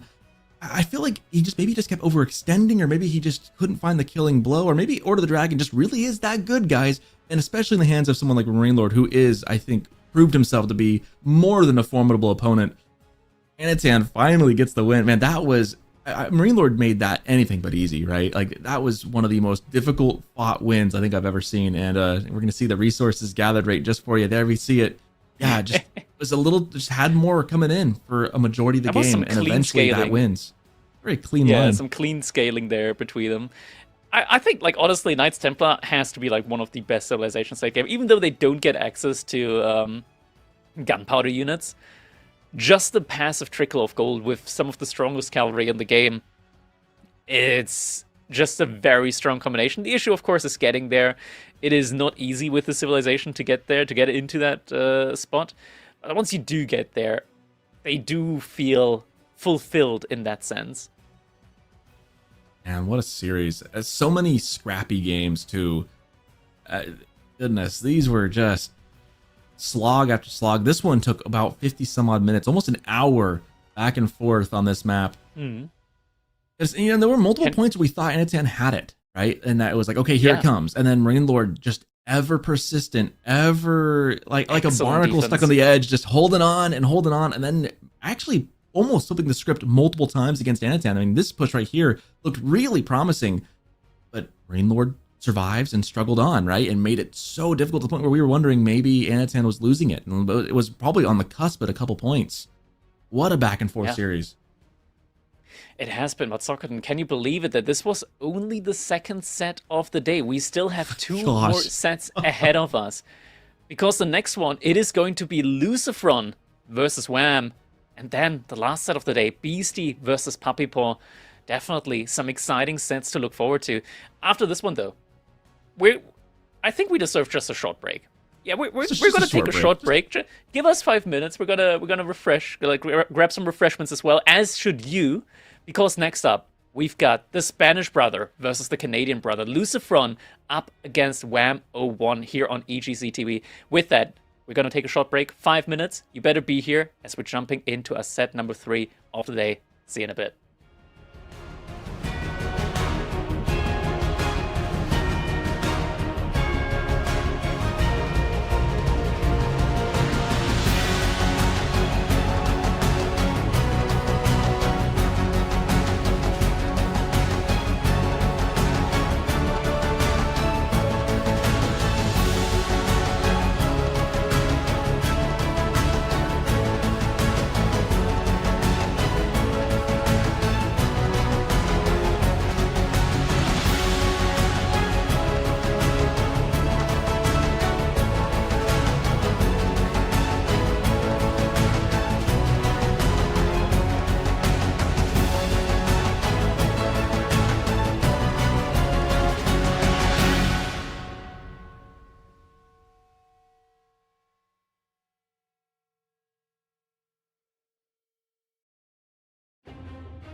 All right, and we're not giving you guys any time to breathe. We're jumping right into Lucifron versus Wham. Game number 1 coming to you guys live as we're jumping in. Lucifron on the Delhi Sultanate in the color green. His opponent, Wham01, playing in the color red as the Malians. We're here on Coastal Cliffs in game number 1 of this best of 5 between two titans in the game.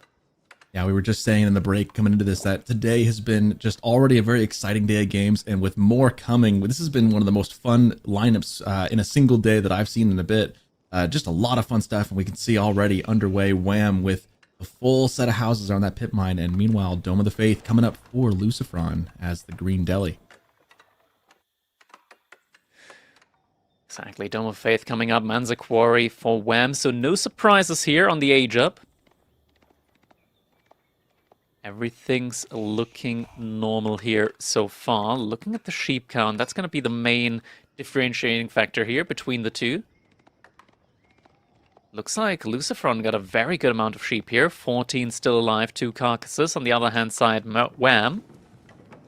Not quite as many. Yeah, 6 carcasses, 4 live sheep. But he can scale with the cattle, so it's not the end of the world for him. Yeah, it is a difference of like 800 food though, right? Or did they buff the sheep? How much did the sheep give? It used to be 200. Did they 200 buff that, or still 200? It was 250. It was 250. Now it's they 200. nerfed it. That's right. That's right. And that's still 800 food. That's quite the difference there early in the game, as we do see scout on scout action early here. Now, if you're a Lucifron now, obviously, I feel like Malian's game plan is always just very set in stone. Like, it's very obvious. They're the ones who don't react. It's kind of on the other civ to do something. Malians goes for the cow boom. Like, that's just kind of a given in this meta right now. So if you're Delhi, I mean, you got the 2 sacred sites you can go out and play for. Do you play for like a feudal sacred site kind of game and try to do something in castle? It feels like it wouldn't be enough, like, to counter the cow boom. What's your strategy when you play, when you look at this? What are you hoping to see from Lucifron as Delhi here? From Lucifron, I think you just do the classic good old feudal age commitment to the sacred sites. If you're Malians, I think you don't rush Castle Age. Instead, what you do is you just play with, as we mentioned earlier, just a couple of cattle, 3 cattle. Mm-hmm. And from there on out, you mass up your army as well. And eventually you're going to start, I don't think you should do it immediately, but eventually you're going to start transitioning into sofas as well. Just like have a really, really strong raiding unit and also just cavalry unit in general. We are in that cavalry meta after all. And you can just kind of take it from there, see if Lucifron or Delhi rather give you an inch, and if they do, that's when you can strike. But Villager getting caught out here, Ghazi Raider isn't able to take the kill, but Wham here. This is dangerous as all of the gold mines here are positioned next to each other. All three. So this is a very, very big target. Well, and both deer are kind of on the north side, on the other side of the basically wood wall in front of Wham's base. This is not what I would consider an ideal spawn for Malians. Having both the wood in the front and the gold out and kind of Narnia on the side, that's going to put him in a very difficult space to hold on. Because if this gold becomes difficult to push into, Wham could always look to the other side where Lucifron might just see the wood and push into that. And if you can deny Malians wood, you really, really hinder their ability to produce units, because everything they want to do is wood-based early on. Yeah. Wham, though, with all of this additional gold that he's getting in from the second pit mine, already on 2 cattle. Could soon be on 3.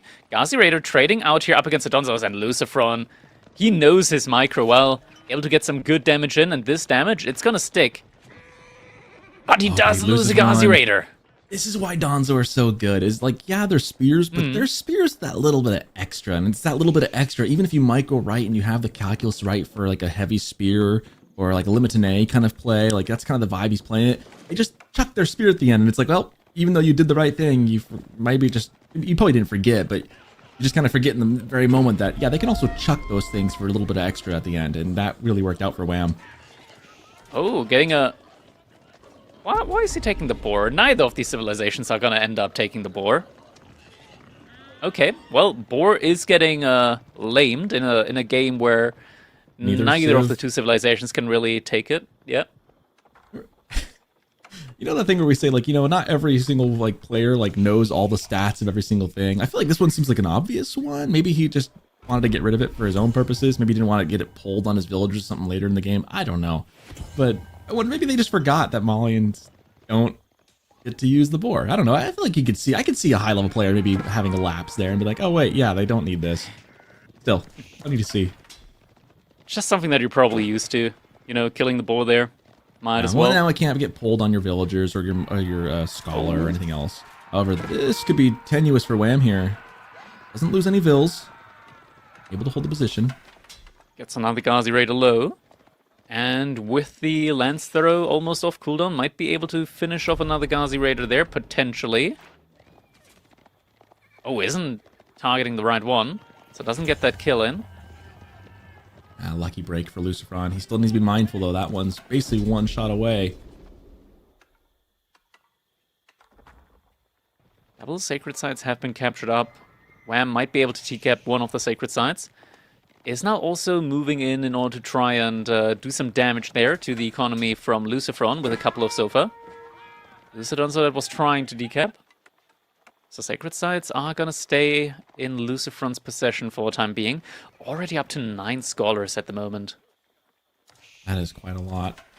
I shouldn't be surprised. I guess it's only 2.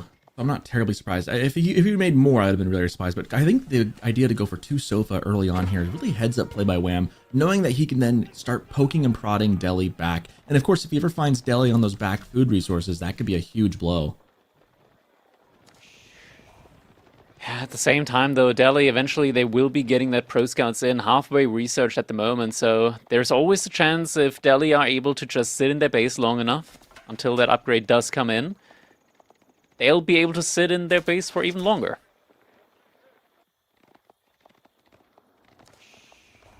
Five cows already for Wham. So he must have gotten that initial 3 and then is already adding to it little by little.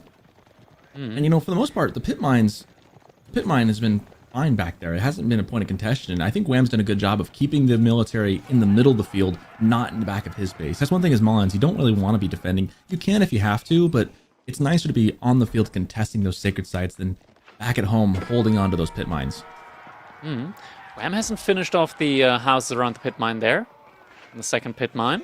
Little fighters coming in. Sofa and Scout are getting taken down.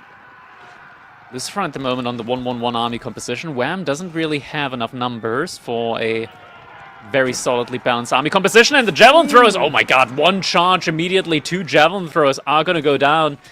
Now frontlining up against the archers.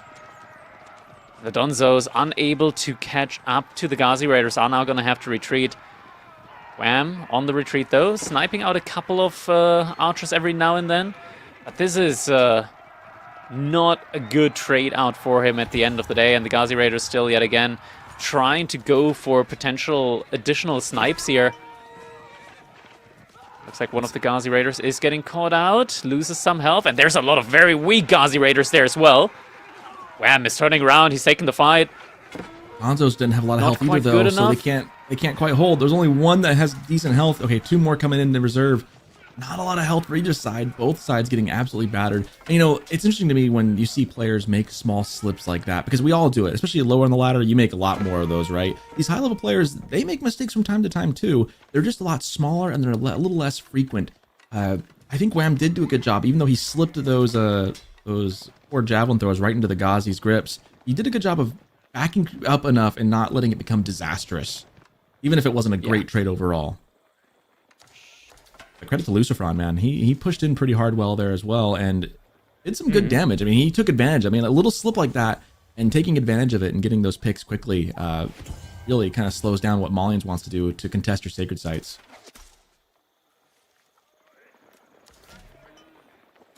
Just from behind this, now adding in the scouts as well. So Pro Scouts has finished up, has enough gold in the bank to potentially age up if he wanted to, or maybe just get a market up, buy yourself some additional resources and just reinforce your military. Could be an option as well. To 15 scholars now at the moment. So upgrades are coming in rapidly, yeah. 9 cows. So most of them are garrisoned. I'm thinking like I really kind of hope Wham would maybe decap one of those sites if possible, because the timer's at 740 right now. Not a huge deal. Yeah, I'm glad to see he leaves a Donzo on there. 740 feels, it's not really that worrisome. You're not too worried about it. It's when it's like the next 3-4 minutes creep up on you, though. So I'm glad to see him focusing this one down, because if you don't, you blink and suddenly you got 2 Eventually minutes it hits and you. it becomes an issue. Yeah, it's not an issue until it is, and you don't want it to let it fester to that point. Yeah. Switching around the sides now. Oh, thank you. I was having a hard time keeping him straight. Behind this Wham, his military not even remotely close to what Lucifron has out on the field at the moment. Grant you, though, a lot of it is also in the form of Scholars, of course. But Scholars are an excellent meat shield. Never to be underestimated. Javelin throwers might be a little bit out of position, though. They need to be careful, need to be sticking close to Donzos. Man, Lucifron's got a lot of gold in the bank. He could almost just buy castle, but he's building more units still. He's not going to blink just yet. He knows he has to keep the military presence to keep this going. Horsemen going for the javelin, that are met by Donzos instead. By the Donzos, but they do get a nice little pounce there onto the javelin throwers as well. Javelin throwers also still doing a great job at sniping out the archers, but the Donzo mass is falling fast. Yeah, not a good More fight here javelins in for queue. Wham. Lucifron doing a pretty Actually, good job, but Ghazi Raiders are dwindling now. Yeah, it's not the worst fight for Wham, I Kind of an even want to split. say. Yeah. The Spearmen don't take a lot of damage, but they also don't do a lot of damage at the same time. Now falling back to double outpost here. I don't know. There's still a lot of javelin throws here. I think Lucifron needs to back up. It's getting close, but on the villagers, there's just enough Ghazi to cause some issues here. Still enough reinforcements. The archers falling back now, so Donzos, they are now going to be able to properly deny the dive in here from the Ghazi Raiders. Oh, Donzo doesn't quite get the kill there on the last Ghazi Raider. Might be able to throw an additional javelin. Get that one down, but behind this Lucifron, he's getting close to an age up. This is an issue, because Delhi, they have a unit that you cannot directly counter out from range if you're the Malians. And that is the War Elephant. Yeah. And that is something that we see a ton of times from Delhi once they hit the Castle Age, is they just pump out 1 to 2 War Elephants, and Lucifron, he just bought a little bit of additional food in order to get the age up in. Grand Filani Corral out of nowhere, I legitimately thought Lucifron would hit the age up first, but no. Lucifron is going to be the second one to age up, 16 villagers on that House of Learning. Wham, doing a good job of keeping the eco churning. I missed that too. I was looking at Lucifron's numbers, wondering if he'd jump up, but Wham keeping pace. Ghazi raid. Wham realized in time, pulls the villagers away from the raid by the Ghazi Raiders on the gold. But they're just diving. All the way, trying to deny the age up, and they will slow it down for a little bit. There's nothing else here to defend this. They are taking tons of fire from the archer, from the TC, but now they're onto the villagers. What's coming in? Oh, Web! Oh. Bring around the Rosie. Loses 4 villagers. A lot of Ghazis go down for it, though, but I think it's a trade if you're a Lucifron you're happy with, because you've slowed the age up down, and now you've beaten Wham up. Even though Wham clicked up first, Lucifron beats him to the age up. It won't probably matter too much in the grand scheme of things, but some good damage there. Another Scholar goes down. Man, tit for tat, back and forth, both these players. Lucifron trying to snake the relics. He's got 3 in hand right now. That third one there probably going to go down.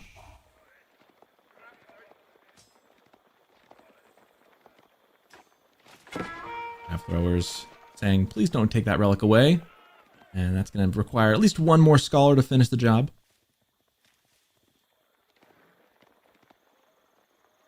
I gotta say, usually Cowboom feels a lot more powerful at this point. Usually Malians are kind of holding, and the floodgates unleash. I think Lucifron's done a good job here of keeping things pretty even across the board. I think having the Sacred Sites has helped, although he doesn't have them capped up right now. He would love to get back onto those if he could. At this point, though, waiting for those. The tricky thing with Delhi getting up in age is you have to wait for all those upgrades to click in. So thankfully for him, the 12 Scholars all inside studying up these upgrades right now. Yeah, it's coming in quite speedily. Something that we're seeing here at the moment, though, Lucifron, he's heavily investing into Knights, so we're not seeing any War Elephants coming out yet. And War Elephant, I mentioned it earlier, it's a unit where Malians, they don't get a ranged counter. Sure, they get the Donzos, but good luck getting the Donzos to fully surround the elephant with archers being there as well. Like, javelin throwers just aren't going to be quick enough at taking down the archers, and War Elephant, without crossbows, is just such a difficult unit to counter out. maybe mass Musufati, but once again, the archers, the infantry count there. It is think it's a so matter- difficult Yeah, I think facing right off now against it's- these guys. I think it's a matter of gold right now for Luciferon. He doesn't have a whole lot of gold. He does want to have Lancers for the mobility and for the raiding capabilities. I think he does need to get those elephants out in the field, but right now I think it's just a matter of he doesn't have the resources in gold. He's got the food. It's just he hasn't moved over to gold as fully, and it looks like he's changing that right now as he's moved some villagers over to gold. But missing those sacred sites for a while has really slowed down his gold production. Knights trying to go for a raid there. Are going to strike the army a little bit, and oh, Luciferon, of course, is using that to try and get another raid in. Knights running around. Wham has the outpost though ready. Doesn't realize it in time and is going to pull the villagers back. There's not a whole lot of food left there anyways. He probably we could move off of that if you wanted to here in a second. Knights, though, Lancers into the base, looking for kills. They're going to find a lot of vills in the wood line right there, and most of the Donzos are currently chasing on the south and out in front still. So villagers moving up on the other side of the wood line, nowhere else to go. Donzos now running to catch up with them on the north side. Villagers now moving to the other side of the wood line. Villagers trying to getting a block little them bit of a in. quick wall. Quick wall-ish, I guess. I mean, it's a wham wall is what it is. It is. too It long to is be the a- definition of a wham wall. Oh, Quick enough to little catch distraction one. there. That one knight not being accounted for. That's a lot of destruction there. That's a lot of damage, yeah. Breaks the It's wall like just to get 3 to it 4 in. villagers. Yikes. A scrappy game here from Luciferon. I don't know if I would have traded... I mean, I guess for 12 Vil kills, maybe you do trade that many Lancers. And now, like you said, the War Elephants now as the counterplay to follow up. I do like that. If you're going to trade those Lancers in Yeah. for a quick raid, now you've gotten some eco advantage. In come the Elephants. I actually kind of like that sequence from Luciferon. That feels kind of thought out in a way. Like, you're giving them up, and obviously you'd rather have them still be alive. But if you're going to give them up and get the damage, and then with a follow-up to Elephants, which is the better comp here for you anyways, I actually like it. It's definitely not a bad one. Some trickle reinforcements are getting picked off now by Wham. Equal army count. Army value, though, firmly in the hands of Luciferon. 12 scholars in the mix. Now, Luciferon, he is not a player similar to Vortex. When they're playing Delhi, Imp doesn't really exist to them. Now, sure, Delhi in its current form is really good in Imp. Imp doesn't exist to them. They don't know what those words mean. It's like the 3 letters IMP, you combine them, can't read it anymore. So he is gonna be sitting this one out in castle one way or the other. Food income at the moment, very, very low. So he needs to make do with his current units or go for farm transition. Doesn't look too realistic at the moment, and wham, pulling Luciferon's army to the sides. This is not good. You don't want to give Malians time to get booming here. And now with 15 cows, I think Wham's been eating some along the way. But with the farm transition, or the cow boom mostly in place, Luciferon needs to get stuff done now. And the elephants are just kind of slowly lumbering back and forth. Needs to take a fight here. Archers getting hit by jabs. Meanwhile, in the base, just getting raided.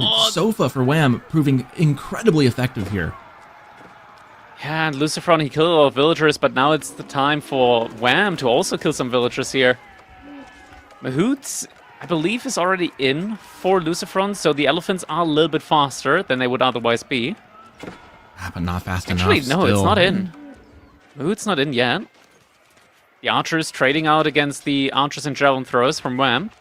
It's like, Not the trade that you want to take, though. feels like Luciferon's not willing to commit with the elephants in any one spot. He keeps walking them back and forth. Like, he's split them up now, and I worry that might lower their effectiveness as a unit overall. He's kind of stuck between 2 spots, and this is the problem with Delhi, right? Is once Delhi runs out of food, man, that farm transition hits like a truck, right? Like, you are going great, the sky's the limit, and then the rug gets pulled from under you, and you just slip and fall. And that's the problem with Delhi and food. Like, you gotta make sure you got that plan in place. You see the farms coming up now, but is it gonna be too late? Wham is just kind of all over the base now. He's really comfortable at the moment, and he's got the cow boom behind it to sustain this. Yeah, the elephant's still protecting Luciferon here, keeping him in the game for the time being. Keep has come up for Lucifron, though. Close to one of the sacred sites. He doesn't have control over it, but he does somewhat control the gold next to it. Gold is not the issue at the moment, it's the food.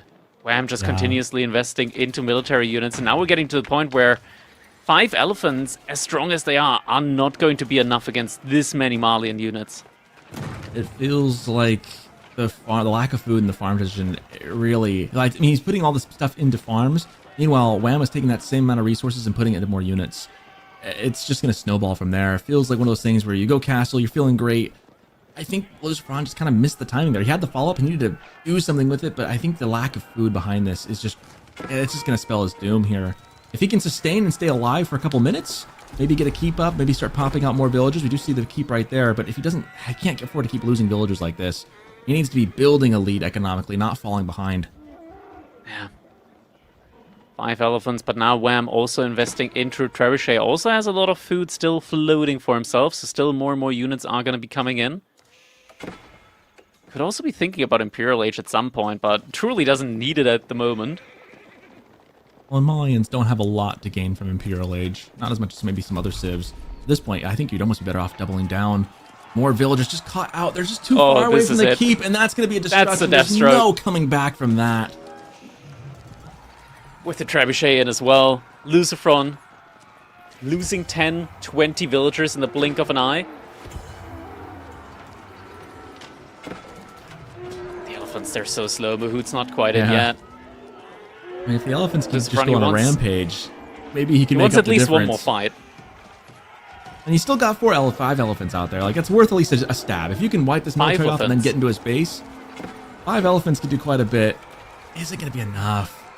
Scholar's coming in to heal the one. He's just standing still on stand ground. The elephant, that is. He's not going down! He's just a meat shield, you know? That's all he's there for. This is the issue of not having crossbows. The elephant's just not moving. But the farm transition is getting halted. There's no front line after these elephants, and they are dwindling down one by one. Sad trumpeting death after sad trumpeting death. Down to Slowly 2 elephants but in a surely. dream. The dream might turn into a nightmare. Oh, man. Shiv's getting pulled. And GG comes in. 2 elephants and a dream, but in the end, Wham, with the Malians, able to win game number 1.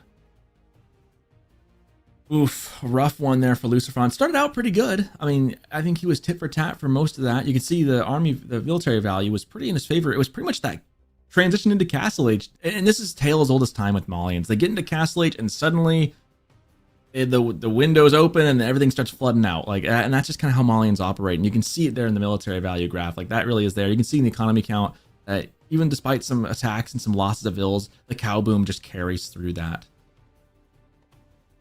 It does, it definitely does. Similarly to how Delhi are getting carried by the free pro scouts in many situations. In this one, Malians, even though Wham lost a lot of villagers as well, looking at the effective economy count, he was still ahead by a good bit. Yeah, he never dealt enough damage, and that's kind of the problem. Like, he didn't deal enough damage, and so then when you run out of resources at home, the farm transition is what puts you back and kills you. And this happens time and time again. You see it with Zushi on this very map a lot, where they'll do the same thing. They'll be pushing, they'll be effectively looks like they're winning the game for the first half, and then the deer run out, and suddenly they're forced investing in a farm transition where Malians has been trickling that in the entire time. It's a tricky thing to come over because I feel like Malians just has this late game economy built into their build from the get-go, whereas other civs oftentimes don't, and so they're left with a methodical choice of when do you make that transition, and by doing so is when you doom yourself half the time. Yeah, next up, we're 3 for 3 today when it comes to sets and the appearance of Kawasan. We're going to be moving over to Kawasan yet again. This time it's going to be the HRE up against the Mongols for Lucifron. So very similar to the Order of the Dragon pick here with the HRE, the original. Don't discount HRE on water. This is a great pick, and I know Wham in particular is pretty good with HRE as well. This is, I think, definitely a civ he is more than comfortable with. Obviously, I mean, I say that these guys are able to play every civ. For But there is also a truth that some civs are Everybody going to be has more comfort comfortable. picks. Yeah. And I would say, from Yeah. what I've seen of Wham, this is definitely a comfort pick, on top of being just the logical choice here, which is always what you love to see as a player. So I definitely think he's going to be feeling pretty good. Coming up a game on Lucifron, going into this one. Now the onus is on Lucifron. Can you disrupt this? You got to get into the series, got to get at least a win here somewhere. You don't want to fall down 2-0. But we'll see what he can do. I mean, he had a great start in this one. I thought Lucifron did a good job starting out. Just that tricky matchup with Malians. And of course, we can't discredit what Wham did here. He's a great player as well. I mean, he can hold all day. But we'll see. You know, these hybrid maps can be tricky. Like we say, you blink and your navy's gone. So you never know what shenanigans can turn the tide in an instant for these players on this map. Exactly. Now, Mongols, we've kind of seen it today as well, where once you do reach that eventual Imperial Age, windows of opportunity are starting to open up for you again even when you're like in a not good or rather bad matchup, which could be the case here as well. Up against the HRE, I feel like HRE in general kind of has Mongols' number for the most part. Faster spearmen, ability to heal in Dark Age, and just in general better economy with the HRE. Feels very strong, but there's always the potential with that fast Imperial Age, or relatively fast Imperial Age, however quickly you can thread it in, to I feel like make every things Imperial happen. Age The is a fast Kaganet is a Imperial ton of Age. value. Sure, to a certain extent. If it's It before depends 30 on how minutes, much it's you fast imp. Yeah, it always depends like how much you invest into the age that was before Imperial Age, like Castle Age, of course. But yeah, it's one of those situations where once you do unlock that Imperial Age, you have so many more options and matchups that are previously thought to be very, very bad for the Mongols, and we're jumping in right away. Wham with the Mongols here. Oh, it was actually flipped around. It was Wham with the Mongols and Lucifron with the HRE. Oh yeah, we got We're getting a Dark Age Rex. we got confused by the flipperoo there. We thought it was going to be a Wham. We didn't, to be fairness, we haven't even taken a look at the draft yet. I haven't even seen the draft, so we're just kind of diving in game after game. Wham with Mongols, Lucifron with... Well, if you're Lucifron, then I'm feeling pretty good about this. This is your chance to get back in it. You've got a decent civ into a decent matchup. Of course, you're going against Wham, who's ever good. We see a Dark Age Rax immediately from Lucifron. Nothing from Wham just yet. Wham immediately gathered the full 100 gold required for the age up. It's probably just going to be going over to food fully next. Is he going to be gathering an additional bit of gold before that, though? He's about to see the barracks. Oh, never mind. He's Maybe. not It's kind of going for the Falcon drop. like in the perfect spot. On the other side, this is working out great for Lucifron. There we go. Sees the Falcon. Now he sees it. Best air unit in the game. Only air Potentially unit. lose out on his Uwu. You're just darting right across. Where is the Ovo at? Kind of down south on the other side of that wood line, right? Oh, off to the side, Yeah, way it's in the very corner. far in the back. That's very far. Very At far in the least back, it's but safe. also out of the TC range. Two spears. Okay, I like what Lucifron's doing here. He's using these guys to scout. He doesn't know exactly where everything's at. He's checking the water with the spear. Other spears looking at the gold. He's looking, okay, he doesn't see anything on water. Let me head back up north. We'll go find the Ovo now. That's the next priority. I love when you can see the intent of players playing like this, and you can see that almost just plain as day what he's doing. Really smart heads-up play. And he's helping his scout out, too, getting some extra sheep. You know, I love that. Getting that extra bit of vision in. And now that he knows that there is no dog play from Wham, he's going to be looking for damage on that Uwu. And luckily, finds it immediately. That's a nice stroke of luck. Again, that helps when you kind of spread out. You saw the gold with the 1 and realized, okay, gold's over here. I don't see anything else. That means it has to be on the south side.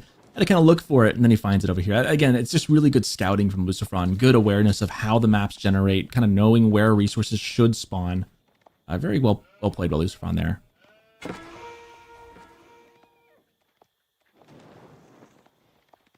That Khan's not going to be able to do enough damage to do much here. He can whittle down 1's health, but it's just not enough here in the Dark Age to do anything. And he's got to be careful not to lose any sheep or anything either.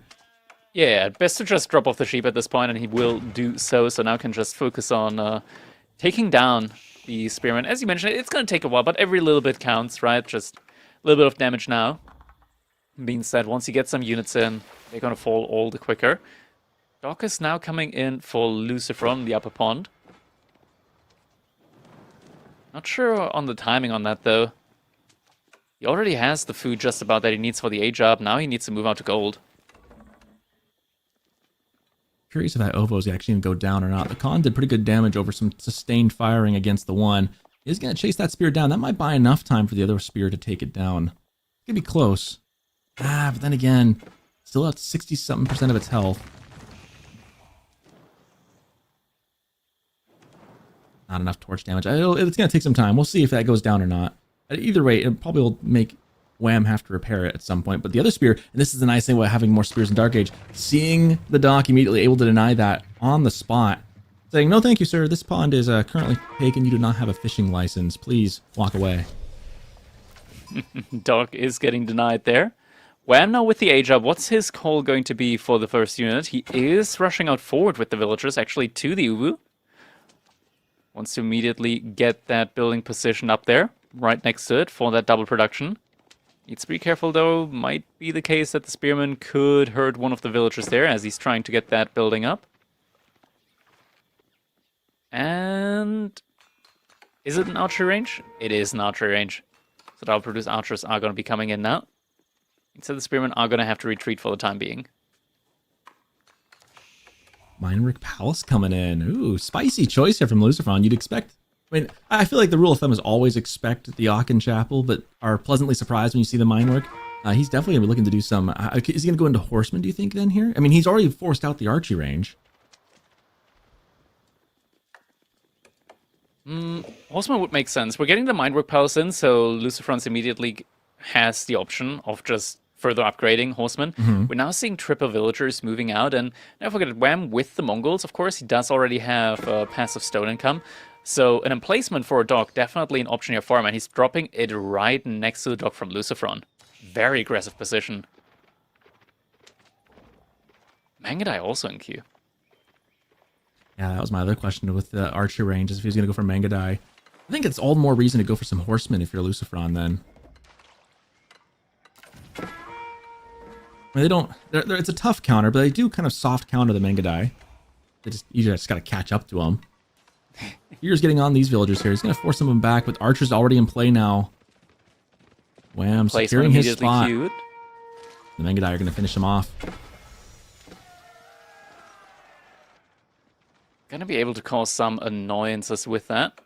Wham, is he immediately going for the second dock on the second pond? Looks Stole like the words it. out of my mouth. Yep, looks immediately pivots over there. What's Luciferon's plan now going to be? Is he gonna invest into an additional dock on the first pond? He is sending a villager out to it.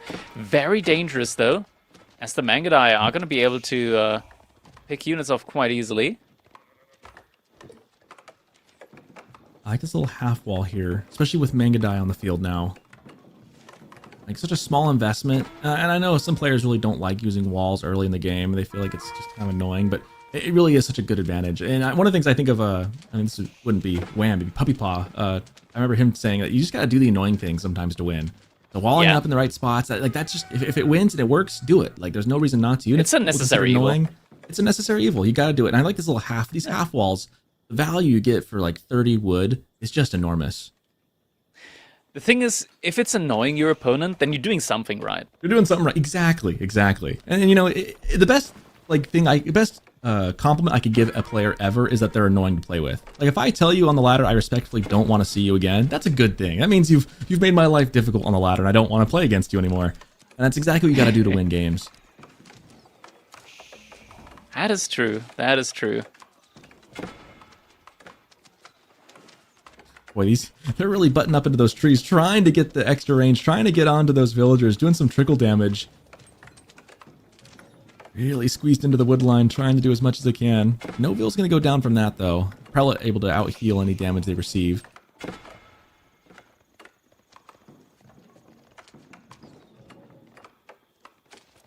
Yeah, still trying to find some potential engagements, but... or rather villager picks. Did lose the Khan's Hunter for it. This is like why, if you think of that wall right there, that wall saved any other pressure that could have been. What could have been really annoying pressure was now just like a buzzing mosquito. Like, you're not really too worried about it. You know, you get a mosquito bite, whatever, it'll go away. Behind this emplacement still means that Luciferon can't really go out to... oh, Okay, ship survives. Can't really go out to fish effectively on those ponds.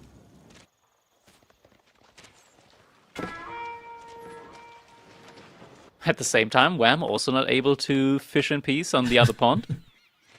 No gentleman's agreement here. They are both out for blood.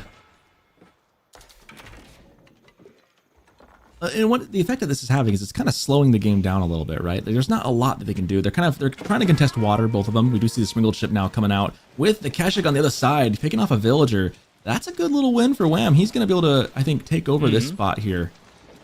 Yeah, second pond, a dock also coming in on the pond, so he's going to be able to scale quite effectively into additional fishing ships on that pond. And he's looking firmly in control at the moment. Is he going to be able to survive? He is not. Oh! An excellent snipe from Lucifron. Just when Wham starts feeling comfortable in that water, Lucifron with another sucker punch right behind. We have got a really good match on our hands. Very dead even both ways. I mean, a little slight military edge right now for Wham. He's done a good job of putting a presence on both of these pawns. And he's also got a lot of cav on the map. Lucifron, I'm a little concerned what his plan moving on here is. He doesn't really have a big, massive military. Feels like he's kind of walking a tightrope right now. He does have a little bit of stuff on the water now. But like he's nowhere near Castle Age. Both players are just solidly in feudal for the foreseeable future. So Wham's got a presence on the field. Lucifron does not have as much of a presence on the field. We do see the first spear finally in queue, and that was what I was kind of worried about. As we see Keshik trying to dive into the base, well. archers trying to do what they can. This front, top side, also get some presence going. I'm doing a good job of being in many places at once. The issue is, though, that Wham's about to have enough resources for an additional water emplacement, naval emplacement here. Doesn't need to sacrifice the demo. It does anyways. That's one of those things where your attention's just so split left and right that you don't have time to look at it. This is the problem with being in multiple places at once, is your units can be in multiple places at once, but your attention span, even at this level, sometimes it's always going to skew to one spot on the map over another.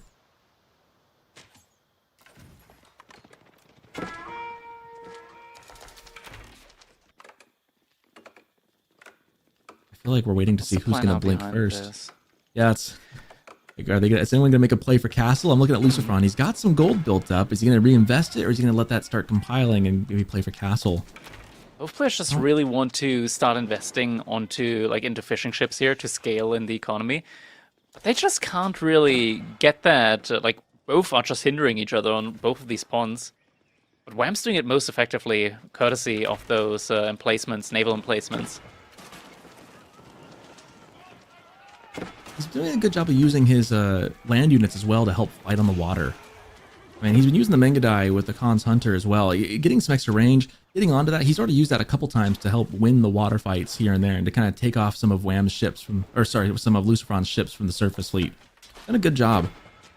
But Wham starting to really able to build up his eco on the water on the South Pond. It seems like he's also finally managed to secure the bottom pond. Top pond still contested heavily.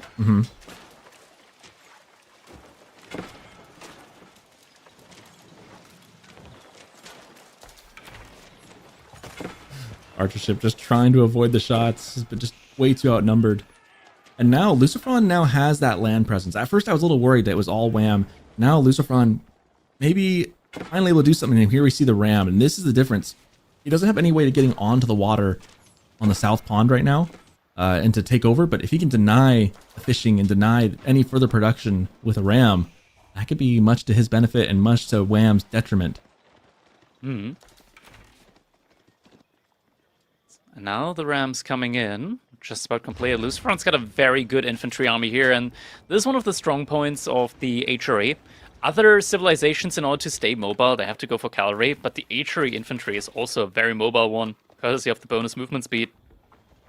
And he's been doing this with blacksmith upgrades, and he gets those at a discount, right? So getting this ram out was not a massive investment outside of the wood.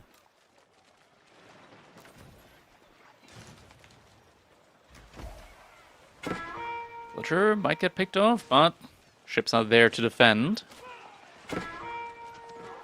This front doesn't quite have the army, I want to say, in order to win these fights, especially with the blacksmith upgrades, as you mentioned. They're trying to pinch his Lucifer's military in between the water with the ships able to fire on it. But again, like you said, just not enough there from Wham to force that issue.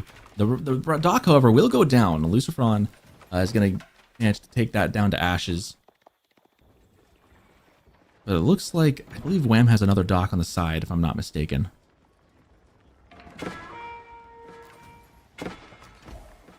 Second ram coming in. Wham heavily investing into gold income at the moment, so it looks like Kashik play is going to be the name of the game here for him. Makes a lot of sense up against the Archer and Spearman composition. Once those Spearmen disappear, the Archer's going to be quite vulnerable up against the Kashiks.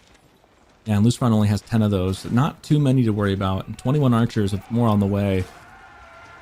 It's definitely something he's trying to fight against the ram. With the ships now, should be able to take down the ram. But he doesn't lose the Kashik Spearman. here. Spears.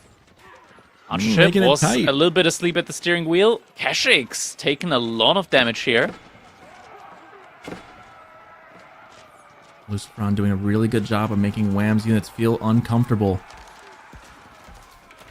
The ships aren't able to fire onto the military units. But Lucifer might be a little bit too far away from his reinforcements. Gonna come down to the micro here. Spears getting onto the Kashiks. A couple more go down. The remaining ones have quite a bit of health, though. Good Getting a micro. hit on- Spears are going down very quickly. If the Kashiks can just keep a little more health. Another one goes down. This is a crucial trade out, but thankfully for Wham, he's got the defender's advantage. More Kashiks coming in. And now the archers have nowhere to go but to run for the hills. Now the Kashiks are going to be able to clean up here. Dock can be rebuilt. Actually, already has been rebuilt on one of the other sides of the pond. Lucifron did get complete control over the top side pond, though, so all in all, economies are still very even between the two players. Both players starting to save up for Castle Age. Lucifron's got a leg up in that regard, though. He's got he's like a minute away from clicking up, and he does still have a military. He did a good job of replacing it immediately, moving out on the deer as well, and I love that he's adding the towers there. He's going to need those. He's not going to make a mistake that we see some players make where they forget that, yeah, these units can come and raid and find you. Mangadai in the base would never be fun, and the way to counter Mangadai is, of course, static defenses.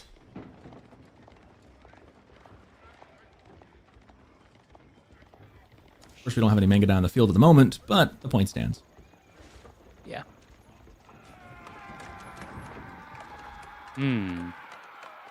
Outpost coming like in the this wood tower line. here, This too. outpost is very thin now, though, so we're getting to the point where Lucifron's going to have to pivot a little bit more with his income, but he's getting so close to being able to click that Castle Age.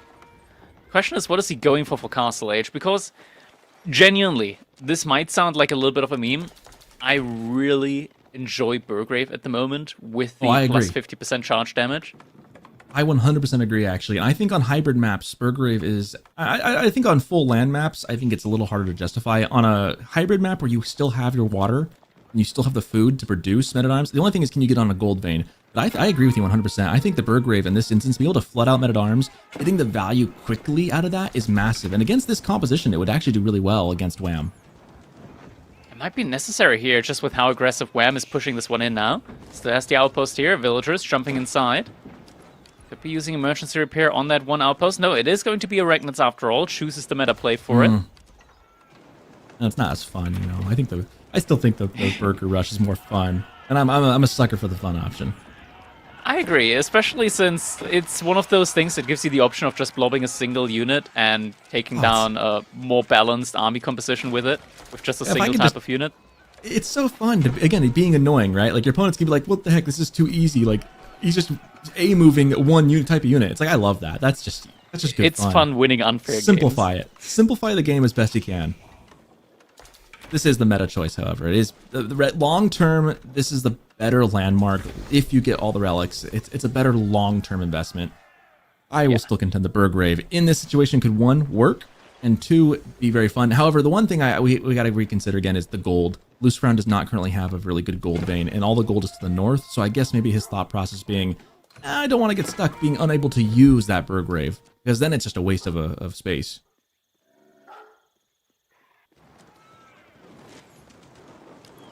Outpost is getting taken down.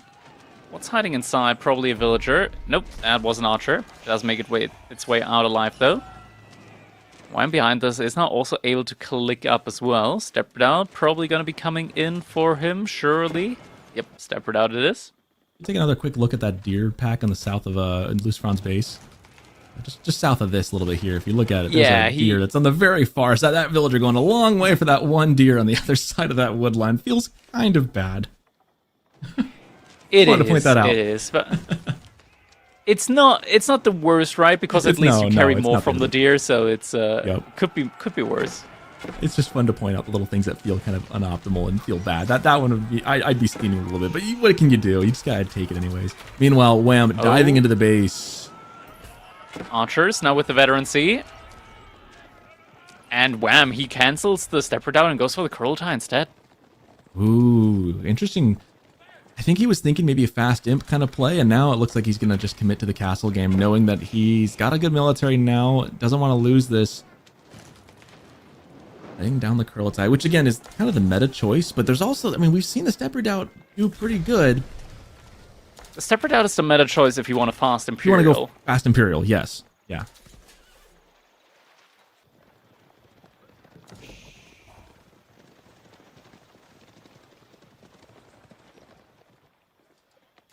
And now the game slows down once again.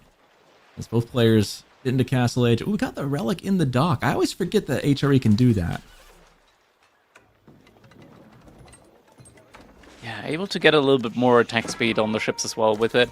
Probably not the reason why you do it. You just, you know, put them in where you can, just to start getting the gold. Yeah. But being able to have those very close drop-off points for the relics does help a lot. And now we're also getting to the point where Lucifron, courtesy of the minework, has that steel barding available to him. So Wham has a lot of archers, and he does have the Kurultai, but an additional +2 armor on those knights means that they're not going to be nearly as good as you would think they will be. Yeah, and that's kind of the benefit of going minework. And I guess the reason you go minework here instead of Aachen, looking at it, one, it's helped him be aggressive and play and fight in Feudal Age, but now he gets the benefit later. And the Aachen Chapel is great. It has been nerfed a little bit. That radius is shrunk from where it used to be in days of old. And you've got the water maps. So you've got the water eco still churning. So you're not going to be putting tons of... Oh, he's blocking it! Blocking the Kurultai. Without the Kurultai boost, like these archers will only do 1 point of damage here. That is massive. Second knight to continue blocking out. Wham realizes and tries to get on top. Body blocks it, so now it has to be able to go up. Except now his own units, I think, are in the way. Still not up yet. Down. He still can't place it down. But Lucifron fought a little bit too early. Needs to fall back now. Yeah, you definitely can't fight now. Decent trade out for the army difference that was there. The only reason that worked was because the Kurultai wasn't down. Had that Kurultai been down, Wham would have won that fight quite handedly. But with it being held up as much as it was, really kind of gave Lucifron an opportunity to make that work, as it were.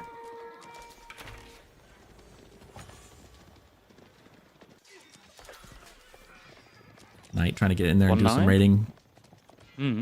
Cause a little bit of damage, a little bit of idle time. So from behind this, food income not looking quite as hot as Wham's is at the moment. He's struggling when it comes to producing those knights non-stop. Just move out to another deer pack, so food income should stabilize in a little bit.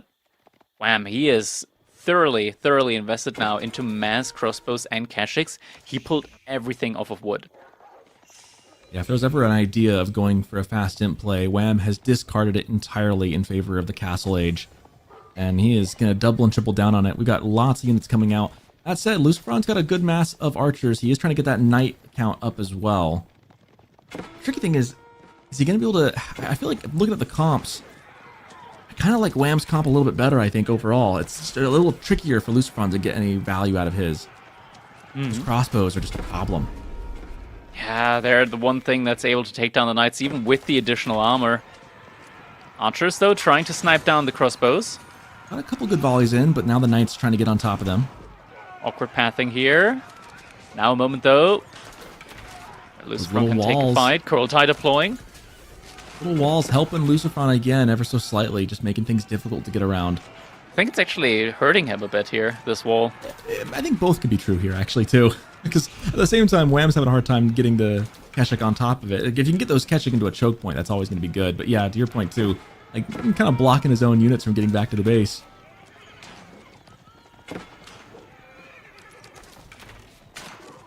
Ooh, Relic Emplacement with the Springald. He will be able to get this down. There's no way to emergency repair this from here, this far out. He's going to do some damage to that. Maybe he can do something, but the Kurultai's right there. Do you really want to fight under this? Doesn't feel great. And yeah, Luciferon's not going to really be able to do anything about this here. And he's going to lose a couple villagers in the process. Wham, looking pretty scary at this point in the game. This castle push with the Kurultai is just so difficult to deflect, and I feel like Luciferon's having a real hard time pumping enough units out to keep up with this. Yeah, he's definitely not keeping up with it. Wham, now he's overtaking Luciferon with so much military. The archer count just dropped dramatically for Luciferon. Still 27 crossbows out on the field. The knights just cannot take any more engagements, and wham, just completely overwhelming Luciferon here. I think the wheels Archers are falling once off again for try and Luciferon. step up. There's just still one too many crossbows in the field. It's just too much. And there's enough archers in there as well that they can actually fight tit for tat with the archers as well. I think Wham's just got the better comp. He does. And now he's able to overwhelm him. The army, there's just not enough reinforcements coming in. And Luciferon has to tap out. Wham! Now leading in the series 2-0. I still kind of think maybe going for a burger rush would have been better. Maybe not, because he had a lot of crossbows, but yeah, I would have liked to see it. It feels nice in theory, right? And like you always want to see it come in. But then it's just not the meta play. It's not, and there's a reason for it, because I think that composition that Wham had probably would have beaten that as well. Because the burger play is really more about timing than it is about the composition, right? And in the end, Wham won because of his superior composition. So a tough it's play, also quite tough cheesy. fight. It is, but it's still fun. I like a cheesy burger, you know? Nice and greasy. Next up, Wham leading 2-0. He feels a little bit up for a frisky play here. He is putting up the Tughlaq dynasty next on King of the Hill up against the Ruse from Luciferon. I'm totally here for it. I think I haven't seen a whole lot of Tughlaq at this level of play just yet. I mean, obviously these new civs, I feel like I have. Well, I've seen it against me. I'm not high enough play to say at this level, so I have seen it a lot. I have not seen it played by these players a whole bunch just yet.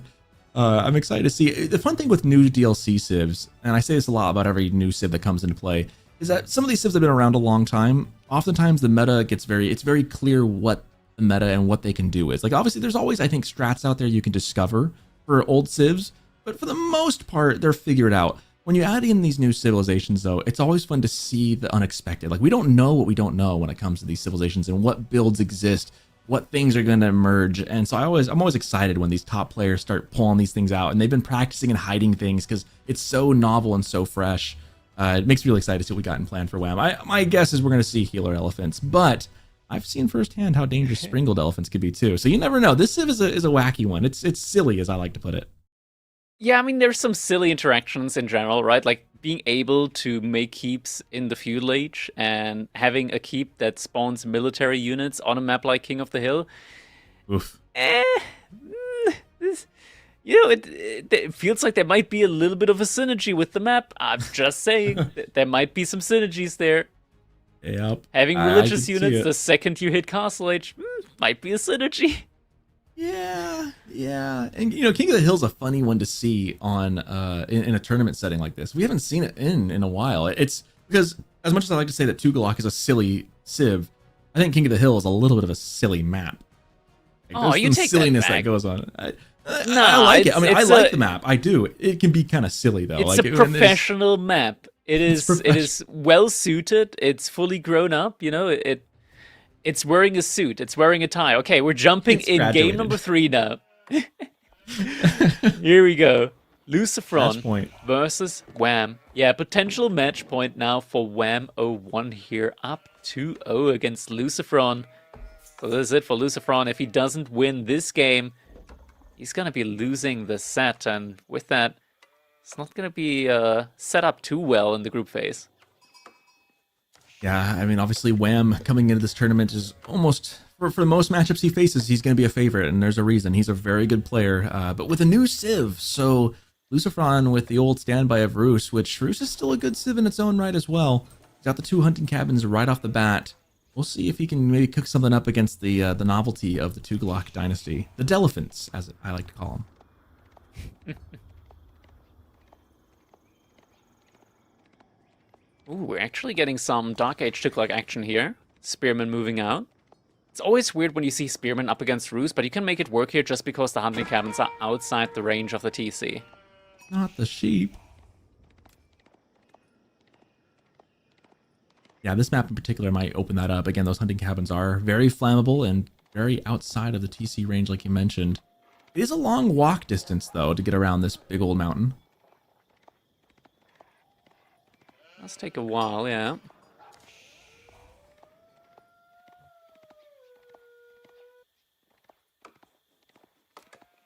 Now also sees the exact position of those hunting cabins. If you're Wham, do you expect to find another one, or do you think it's a 1T? I feel like you gotta go for 2 as Roos on this map. Yeah, I think he knows that there's most likely a second one. Though the Spearman actually, is he walking around the base? There's a little wall also coming in for Lucifron. Couple of I love this play. I've been seeing this from Roos more often. Adding some walls in like this really does make a good difference. Enough to kind of keep it in the TC range. Yeah. It reinforces that investment. And this wall doesn't stop being useful later on, although it is kind of cutting those berries in half. But again, you're Roos. What do you care about berries for? that Spearman, ooh, comes a little close. Almost gets taken down. Actually costs a lot of idle time. That's true. That's true.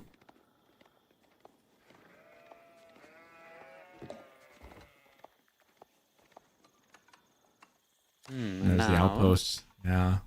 Wooden Fortress coming up. So wall to on buff one side, the, outpost on the other. I like it. I mean, it also, this outpost, it's expensive, but it also gives you, you know, the added benefit of course, the better It's gather just rate rare reward. that we get the Wooden Fortress in the Dark Age instead of Feudal Age. Yes, it does feel a little strange, but I think given the circumstances and knowing what you know about what Wham's trying to do to you, it makes a lot of sense right here, because now you've essentially said, nope, your Dark Age rush has been useless, and now I get the benefit of having that tower to boost my wood gather rate later as well. Yeah. So that's himself nice. Sets himself up nicely there for the time being.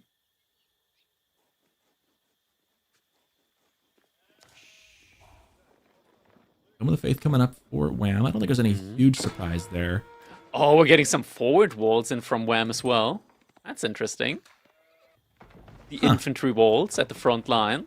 That's an interesting choice. That feels like some make sort of of maze thread coming in there. This feels like one of those like low ELO like games where like your opponent walls your base in. You're just stuck inside your base walled in. I don't think Wham's gonna take it that far. It's interesting that he's done the little half wall right there. Golden Gate. Are we getting more walls off? Imagine if Wham just like walls off the deer or something like that. I mean, it's crazy, but if it works, yeah. It should. Like, it's a big investment. It's a very big investment. He's adding more walls though. He's continuing on. The benefit of walls as well is it just gives you so much information, because if your opponent doesn't commit to destroying all of the walls, you'll always have information where they're moving out to. Spy walls. The walls have eyes, you know. Yeah, this is taking Wham walls to a whole new level, isn't it? It is. The classic Wham walls coming in there. Wall haters in shambles as he is going to wall him all the way in. He's going to do it. This is a big investment, but... Oh, he's going to can't. Lucifron doesn't know yet. Doesn't see it. Blocking his old scout. There it is. There it is. He's just walling off Lucifron's base. Oh my god. Archer is coming in. Wham walls have gone too far, guys. They have gone too far. This is too much. Archery range coming up for Lucifron. He's going to try and answer. The villagers coming out and going, please don't. Don't do this to me. This is silly. Get out. Just get out of my base. A silly civ for a silly... The house. Oh my goodness. Desperation house. You silly goose. A silly civ on a silly map. Oh, this is a serious competitive map. I will not stand for the slander. You know, you think you've seen everything in this game, and then you see something like this, and you just scratch your head and go, man, like, didn't have that on my This bingo was card not today. on my bingo card. Yep. Nope.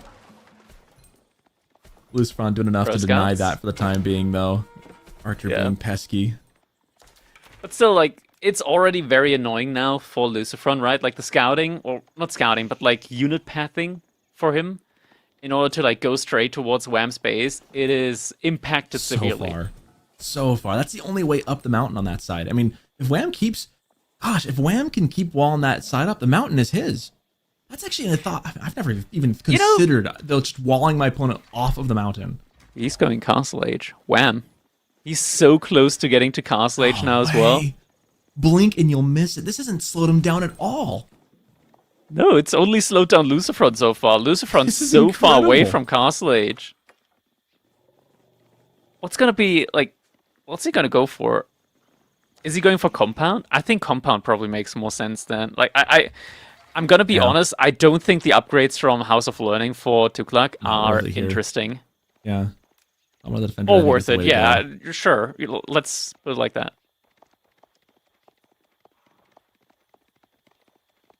I'm just like marveling at the fact that like how far Lucifron has to go to get on top of this mountain. And now Wham's win condition, he could just camp on top of the mountain. Continue to pushing down the mountain on the other side and just wall him out. Lucifron getting pro scouts, trying to get what he can inside the base now. Wham, once he hits castle, starts flooding the units in. I mean, this pro scouts play is going to slow Lucifron down a little bit as well. Like, he's got to take some time for this to reinvest. He's still a couple the minutes away crazy from clicking up thing, himself. Lucifron wants to age up as well now, but with the couple of units that he has, Wham is going to be in a position, because he's already getting the healer elephant out, to capture up the sacred site and get a keep right next to it as well. He's already on the stone now. And that The is certainly villagers the that plan. just age up are now just going to be moving forward to build a keep. I mean, The healer elephant's immediately capping it. Yeah. You can just walk up there, and that's the story of this game. He who wins, it's called King of the Hill for a reason. It's not called like I don't know, Squire of the Hill. You know, this is King of the Hill. You gotta be the king. You want to There's no take the hill. pocket sand. Yeah.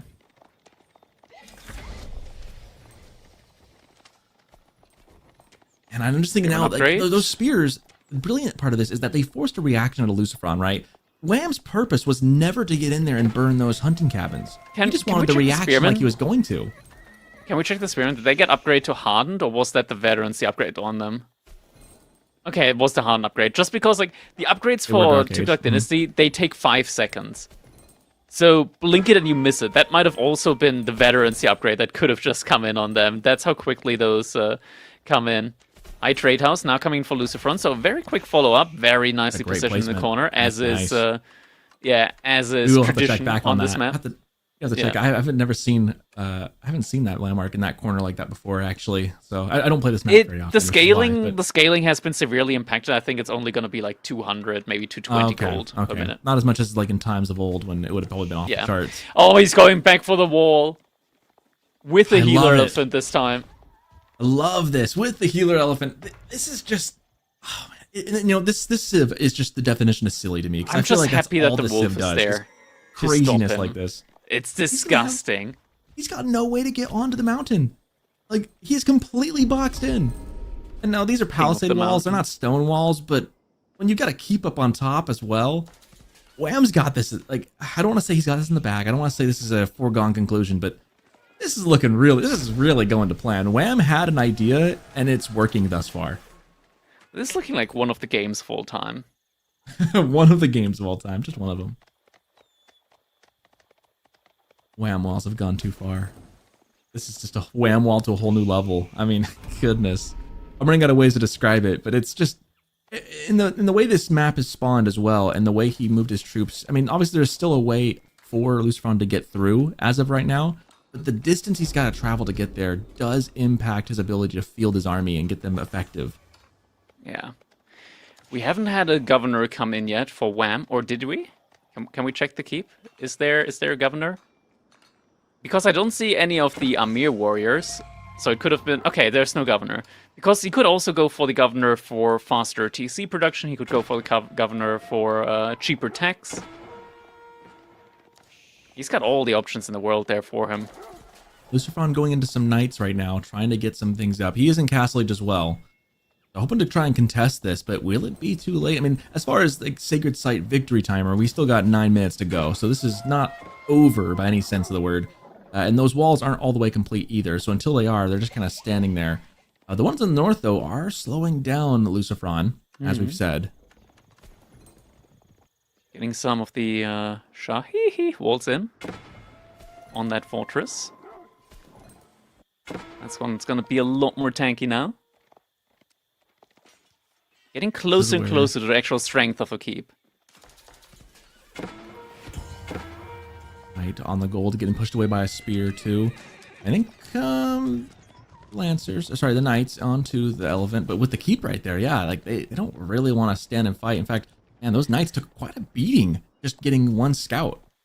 Yeah, I mean, Wham's in a very difficult spot here, actually, like, thinking about it, right? Like, he added in 2 stables, hasn't gotten a single cavalry unit in, he's about to get raided by the Knights, he has 200 food per minute at the moment. Lucifron's got, like, 5 times the food. Yeah, Lucifron's boxed in a little bit, but now that he's got Knights in the field, god, this is... And now, ooh, this could be ugly. Yeah, very ugly. I think silliness only takes you he so far memed sometimes. a little bit too much this game. I think you might be right. And now he could still come back and win it. Who knows? Yeah, maybe the memeing went a little too hard. Oh, and he didn't quite. The other thing is those walls never got up all the way. He like went for them but didn't finish them. And the investment in those walls is magnified when you finish them. Yeah, you know they say don't let your memes be dreams. I think Wham could have let them be dreams. Because now these memes might be a means to an end here. He is in some trouble right now. If he can stabilize this and reinforce his ability to stay on the hill, he'll be okay. No, that fortress isn't going up as soon as the Knights realize, and they do. There's just not enough military for Wham right now. He needs military. Static defenses only do you so good. We're getting another keep upgrade now, but I'm waiting for the Emir warriors. At least some military force there for Wham. Holds the weak knight back, could heal him back up again, but more villagers yet again are going to get picked off in the meantime. Knight is going to be able to stay alive. Good trade there, good trade. Great trade. He needs to be able to heal him up again. Yeah, he needs to really get his economy rolling. At this point, Lucifron is sitting in his base with no cares in the world. I mean, he got boxed in, but of all the civs to get boxed in with all that Time wood, to check I feel the like high Bruce is trade okay with house. it. Quick little check on the high trade house, see just how much gold he's getting from it. 242. 242. That's pretty good, even still. That's quite decent. Yeah, that's at the maximum bounty level though, so it's not going to get any more than that.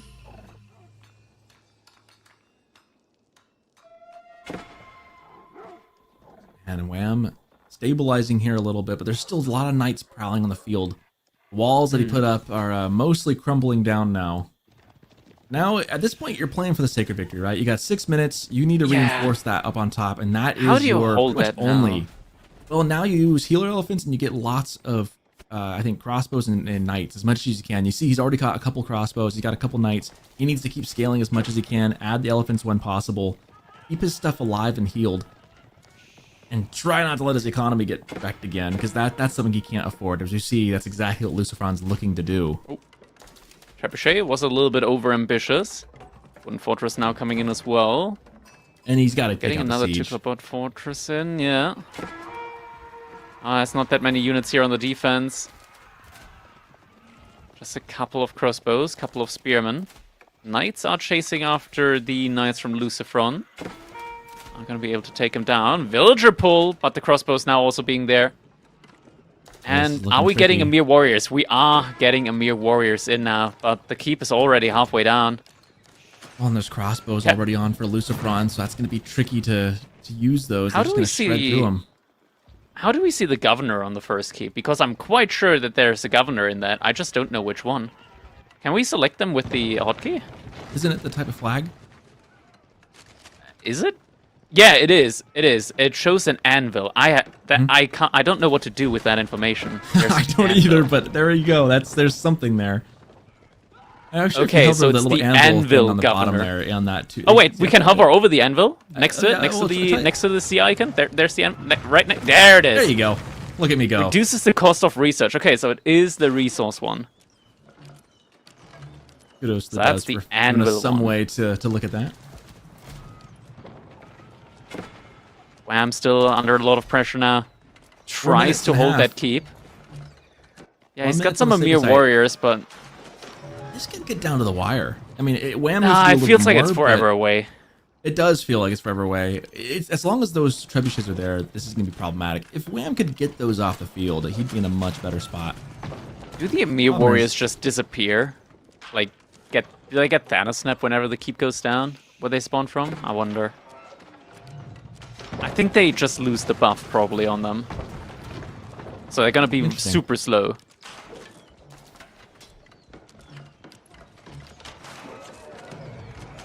I'm curious, are we going to see them just vanish? Are they not going to feel so good anymore, Mr. Stark? Are they going to just go into the wind as dust? Could very well happen. Lucifron playing two strengths with the mobility. Villagers getting trapped, Oh, no! pulling the ships, trying to get the knights stuck, but in the end they lose more than it was worth it for. And Oh, yeah, Wham they might have actually gotten just got too cute Thanos this snapped, didn't game. they? Never mind, he sent him forward to attack. Okay, they did not get Thanos. They might have well On they your might left, have well on your have been left. Thanos. Yeah. Might have well have been Thanos snap. Wham's in a tough spot. Those 4 trebuchets, not looking so good anymore. Those keeps are not feeling so Look. good. We have to say though, like he's tried something. Sure, this was a meme strat, but he's tried it in competitive was play. fun. It actually looked very promising here. We were all able to see the vision with it. I think depending on the execution, like this could have been a lot more toxic to play against. And I want to just promote creative play like this. Like this was amazing. Yes, this was just a from fun a match. creative standpoint. Yeah, just he didn't have enough resource to continue with the production afterwards. This could have been so much more toxic to play up against. Well, he didn't quite get the walls all the way. If he'd gotten the walls all the way up, if he'd had a bit more of a follow through, maybe hadn't been hit so hard by the raids. There's like a couple things that kind of went wrong. And of course, at this high level of play, yeah. Now, if Wham were to do this on the ladder, I have a feeling he would just make it work every time almost. And even here, it came close. And, Sacred Sight's down to 2 minutes. Even still, this is going to come down to a fight that Lucifron's going to have to take. Now, he does have the resource. You see on the other north side, coming in with the flank. The pincer maneuver is in effect. He's got enough knights on the other side to contest this. Spearmen trying their best, but there's just not enough of them. That's too much. Yeah. And with that, Sacred Side is going to get decapped, and GG comes in. Lucifron gets a point on the scoreboard and sets himself up for a potential reverse sweep. The set is not over yet. Hey, if you're gonna lose a game though, that's the way to do it. Like 100%. Yeah. If you're gonna drop a game, you're 2-0 right now. This is the game to drop. Like if you're gonna drop one and try something funny, this is the perfect time for Exactly. Wham to do this. Yeah, I agree. 100%. When you're 2 points ahead, that's when you can really try these sort of meme strategies, or at least strategies that aren't, like, tested, battlefield tested at that point. Mhm. So, yeah, that's, like, the best opportunity to do it, as you mentioned. Yeah. Well, and let's give our flowers to Lucifron as well. He didn't let it get to his head, right? This is one of those things like a lesser player would start getting yourself boxed in and then just lose it mentally and then just not be able to function and bring it back. For Lucifron, he kept his cool, Maybe he was a little shocked seeing he was getting walled in, but he did what he needed to do. He persevered, kept going, started raiding, and dealt a counter blow. Managed to navigate through the weirdness of this game and was able to pull out the win. So you got to give it to him, Like when it's just as weird. I mean, Wham's playing something that's kind of uncharted, but so is Lucifron here and his reaction to it. So kudos to him for being able to keep his cool and force Wham to throw this game away. Yeah, exactly. Now, next up, we're getting Sengoku excited. Dynasty here. Oh Up against boy, the I'm ready. Byzantines. Yeah, This was, Sengoku. we both agreed that Sengoku was our favorite of the new ones coming in, right? Probably the most balanced, most interesting. I think it's one of the most interesting and fun. Probably the most, dare I say, even one of the most powerful. I know Elephants is kind of wacky and people consider it overpowered, but I think Sengoku as it is probably, dare I say, I think it's the best of the additions this time. I know you were pretty high on them as well, so this will be fun. I'm not sure necessarily about the best. At the moment, they've got like one kind of like That's true. broken, like majorly broken aspect, I want to say, to them, which is the Shinobi. Because once you hit Castle Age, on many maps, you can just put the Shinobi inside, like you have them spawn inside of your opponent's base. As long as You you're can, stealth like, first. Yeah, you usually use the vision ability, so you don't even need to have a unit there. You don't even need to have a scout there. You just drop it there. You have them spawn in. You get 6 shinobi, which are able to one-shot villagers. Yep. Like, I don't. Sometimes I don't understand how some things just make it through the development process, and like people are looking at it and like, this is fine. This is balanced, of course. The good news for Wham here is that the shinobi have to spawn. Even if you have the vision, you still have to have a stealth forest to pop into, right? So it can't just pop into open ground. It has to be next to your place or a stealth forest. And on Dry Arabia, there's not a ton of stealth forest usually in the base. That said, Yeah. it's still going to feel like they pop in. They last for 90 seconds. They can run a bit. They can run a bit. I actually think, I mean, I know Shinobi's kind of the fun play. I think the other landmark in Feudal, while not a great landmark, I don't think it's a bad landmark either. I like mean, the combination 60 with the horsemen, because you're able to heal horsemen out of Yes. combat, which is very nice, and just being able to continuously raid with it. That's what makes it great. But the shinobi landmark, like, The Shinobi's the fun choice. At the moment- It's the fun choice. And it it's is not really just good a in fun Cast choice. Like, if you don't take the shinobi choice over the Ryukin, you're kind of inting. You're kind of inting the game at that point. Like, the ninjas are just good. They're just They're better. good. They're good. I do think there are builds that work very well with them, but I agree. Especially at this level of play, I think the raiding capability is just, especially at this level, it is better. I will agree. The other landmark, I think, depending on what they do with the Shinobi, if they don't change anything with them, depending on if they're, because you never know, maybe they'll reevaluate and change the way they work a little bit. The other landmark right now is not bad. I don't expect to see it here just because at this level of play, why would you not take the raiding capabilities? But really, Sengoku, though, with the horsemen, I feel that's like the Shinobi we'll talk about a lot, but we can't forget that the horsemen, being anti-cav horsemen, are super duper good. That's the real power of Sengoku Daimyo, along with the Yatai and the Matsuri, and getting the eco bonuses that they have. Like, you kind of combine all those things, and the synergy you get in Sengoku Daimyo is really good, especially with the Daimyo estates buffing those horsemen yet again. One thing that I would love to see for the Ryukin is if it were to act like a Matsuri. Or just as a drop-off building or something like that. That would, Because at the that would moment, take it from it's an okay it's landmark to a very good landmark. That would make it a go-to choice, I think. Because it already gives you I think at 60 the moment pop. it's just a...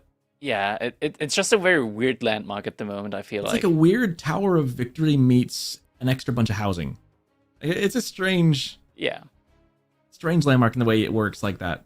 But I think there's room for it in the meta. At this level, I think we'll see Shinobi until something changes. Or like an immovable yatai, something like that. Additional yatai. That'd be nice. Or maybe as you spawn it, it produces an extra yatai to go with it. Or you could do some things to make it more viable. There's ways to tweak it. There are options. There are options. There's options. That's a good way of putting it. it. The devs can take their pick. Like, we just make the suggestions. They're gonna be like, oh, okay, yeah, that's an option. We'll consider it. It's gonna be patched in 6 months. In 6 months. Pipeline has been set. It's been set.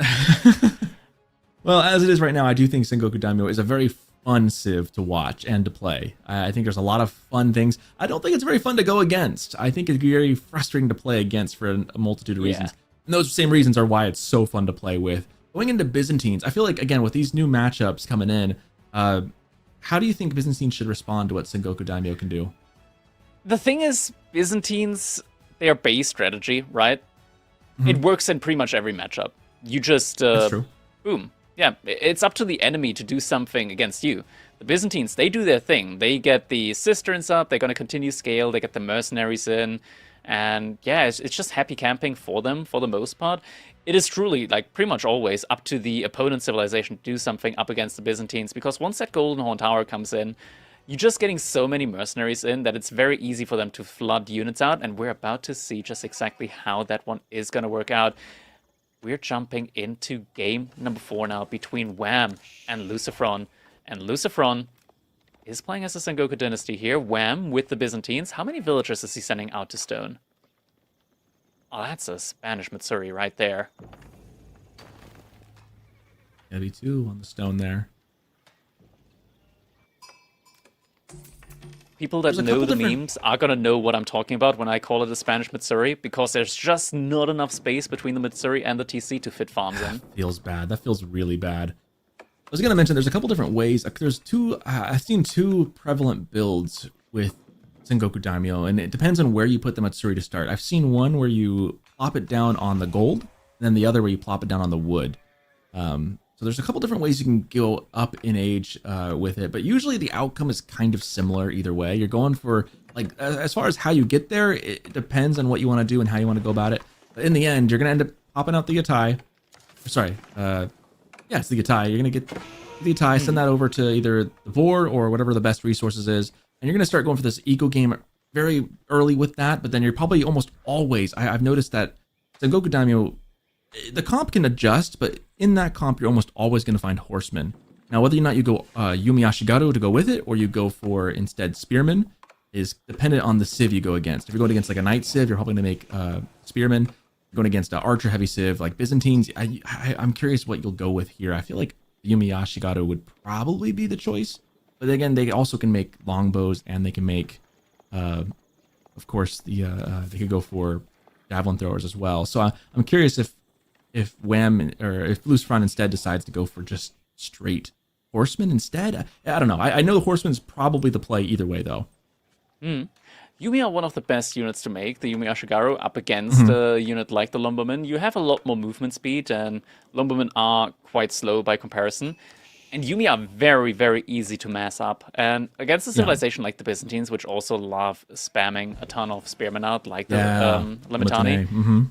Yeah, just having the Yumi as an option makes them really strong. It's one of the reasons why Japanese, the original, not the variant civilization, is a very strong civilization to pick up against Byzantines. I believe in the last tournament, we saw them, for the most part, just win every single game once those two civilizations matched up against each other. And Winery coming up here for Wham.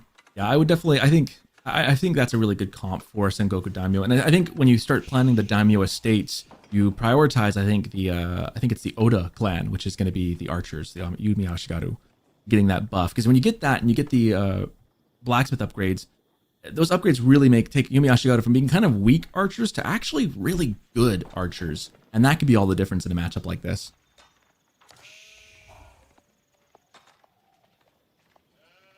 And Winery now coming up by Wham. Only 3 villagers building that one at the moment, so he's not rushing it by any means. Coca Township now also coming in for Lucifron, the expected landmark for him. There is some stealth force in the very north corner of the map on above Wham's base, so that could be the focal point for where these guys keep popping out. Yeah, luckily very lucrative. Luckily in the feudal age, the shinobi don't do nearly as much damage, so you can actually kind of ignore them for the most part when they just spawn in to harass villagers. Having that ability to see your opponent's base at a given point, though, is also very nice. I mean, that's the nice thing with the Coca Township, is it does 2 things, right? I mean, the shinobi are great. Being able to just have vision anywhere on the map whenever you choose, I've loved just toggling that. Like, if you have a resource you know your opponent's eventually going to move out on, you just kind of want to wait for the perfect timing to go pressure it. Just spamming it on that spot every now and then, just to double check it without having to go physically scout it, is such a powerful ability.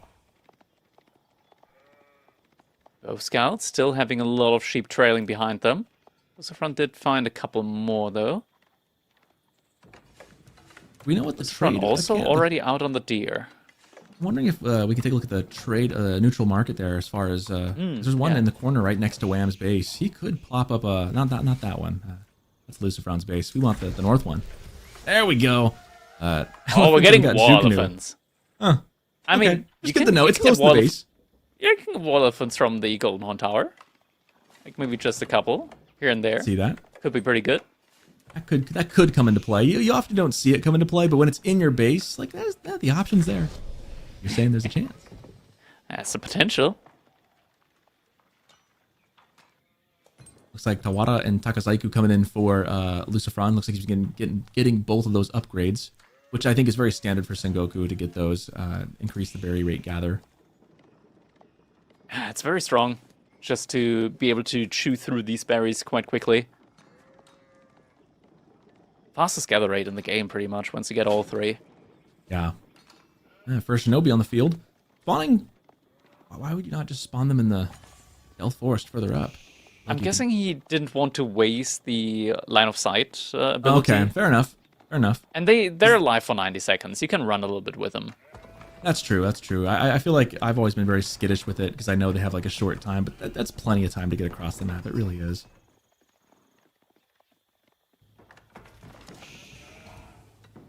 Wham, getting the cisterns together. Looks like he's got 4 already up and going. So a heavy cistern build to begin things. Be given a really quick leg up on the economy. I feel like this kind of angles either. I'm curious if this is going to angle him towards a fast castle or if he's just playing for a really good feudal economy. There it is, the 3 damage scout coming in. But the Limitani already there to deter. It's 3 grenades is all there is until they disappear. Yeah. I almost There's wish, no you know how real like they have like reason. the gulp? They have like little gulp that pops up. I almost wish these guys have like a little hi-ya that came above their heads when they throw it. I feel like that would add to the effect. It's interesting that Lucifer's trying to like keep them alive because they're gonna disappear anyway, so might as well just Yeah, get some grenades out one way or the other. There he goes. Just annoying the villagers a little bit. But yeah, not a lot of damage at this point in the feudal age. You are right though. Castle Age, these guys, if they find a gold vein that's not protected at all, they can shred. It's like watching a couple of Landsconnect just hit on a gold vein really hard. I mean, it's kind of vibe it gets where they just drop. It's feels really good when you use it. It's like a mobile grenadier, which, you know, would mean something if we saw grenadiers actually being used in the game. Yep. Yep. Ooh, little raid coming in. I'm just gonna react in time. Villagers potentially still going down. Nope, stays He alive. lives. Half health and dream. Spears, however, getting caught out, and Limitane will die. He used the shinobi to And- tank the spearman damage. That was quite So nice. smart. It's such a smart play because, like you said, they're dead anyway. Yeah, born to die, or born to smoke bomb out of there and live a happy life ever after. So far, Lucifron very content going all cavalry. Gets He a has not kill. even debated going for Yumi Ashigaru. I'm really curious when and if he'll make that choice. He does have, Yeah, of course, the first Getting- daimyo estate, giving 5% increase of health for all of his Javelin cavalry units thrower. built around it. yeah, and Wham's going for javelin throwers here in this one. I think he mean, the expects the follow-up play Yumi. is nice because you're getting the camels, right? But even up against Yumi, I low-key would say that I would still personally go for longbows. But the camel riders in Castle Age, they're going to be quite nice just to have the camel on knees up against a civilization like the Sengoku. I'm gonna pick my rare moment to disagree with you, and I do think actually the jab throwers is the better choice here, because of one the camels later, and I think even now it really does dissuade the Yumi Ashigaru, because I think the longbows eventually lose to Yumi Ashigaru en masse, like we've been saying. I think these guys, they do high enough base damage that they're still doing pretty good damage to the cavalry here as well. So I'll disagree with you on this one point, I think. Sure. Oh, fast castle coming from Lucifron though. Okay, It's going to brewery. be Now a this Saka is. brewery. I debated the feudal landmark a little bit and the alternatives to the Coca Township, but I don't think anyone's questioning it. This is the correct landmark always Yeah. right now. It's so much gold that you're getting in. It's so It's good. kind of absurd. It almost feels like a Grand Fulani Corral for gold. That's a Good great way raids of putting coming in it, from except Lucifron. Grand Fulani, except it provides the stuff for you. All the cows and all the pens you have to build. Nope, it just there it is. All you gotta have is have the vills. Yeah, some good raids coming in here. Wham, ending things off. 3 villager kills so far for Lucifron. Just distracting and buying himself a lot of opportunities here for the age up to the Castle Age now. Wham, just a couple seconds away from being able to click up himself.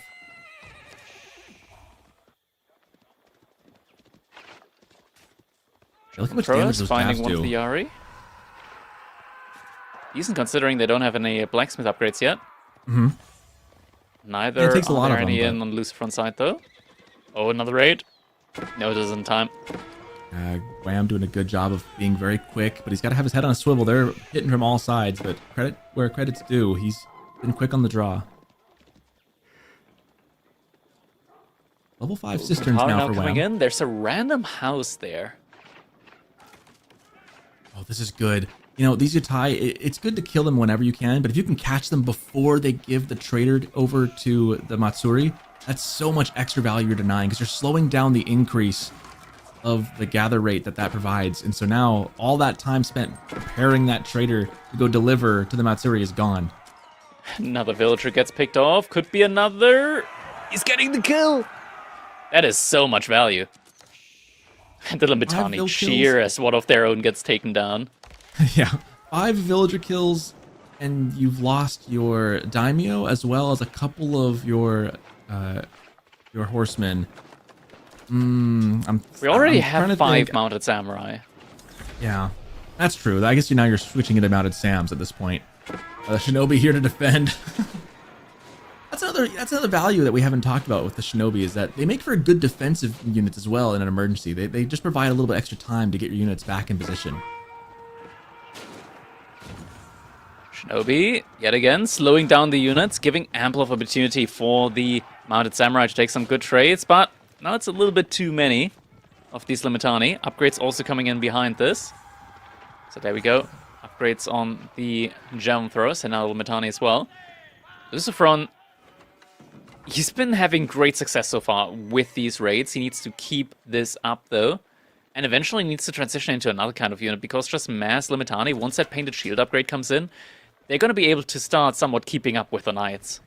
Yeah, the problem is though, his economy, I don't think he's done enough damage to wham. 5 vil kills is great. I'm thinking like, one, the cisterns are really buffing the eco, but moreover, the fact that you lost your Yatai the way you did before it got off that first initial trade to the Matsuri, I just feel like, or maybe it was the second one, but even still, like, losing out on that value does slow you down. I don't know that Lucifron's done enough. He needs to really ramp it up here to really put wham behind, because right now, as it feels mostly even right now. Now I have an Iko monk coming out there from Lucifron. Starts to take some of the relics. Wham already out with a monk as well, though. Second one in queue now as well. Villagers getting pulled just before Lucifron's hitting that wood line.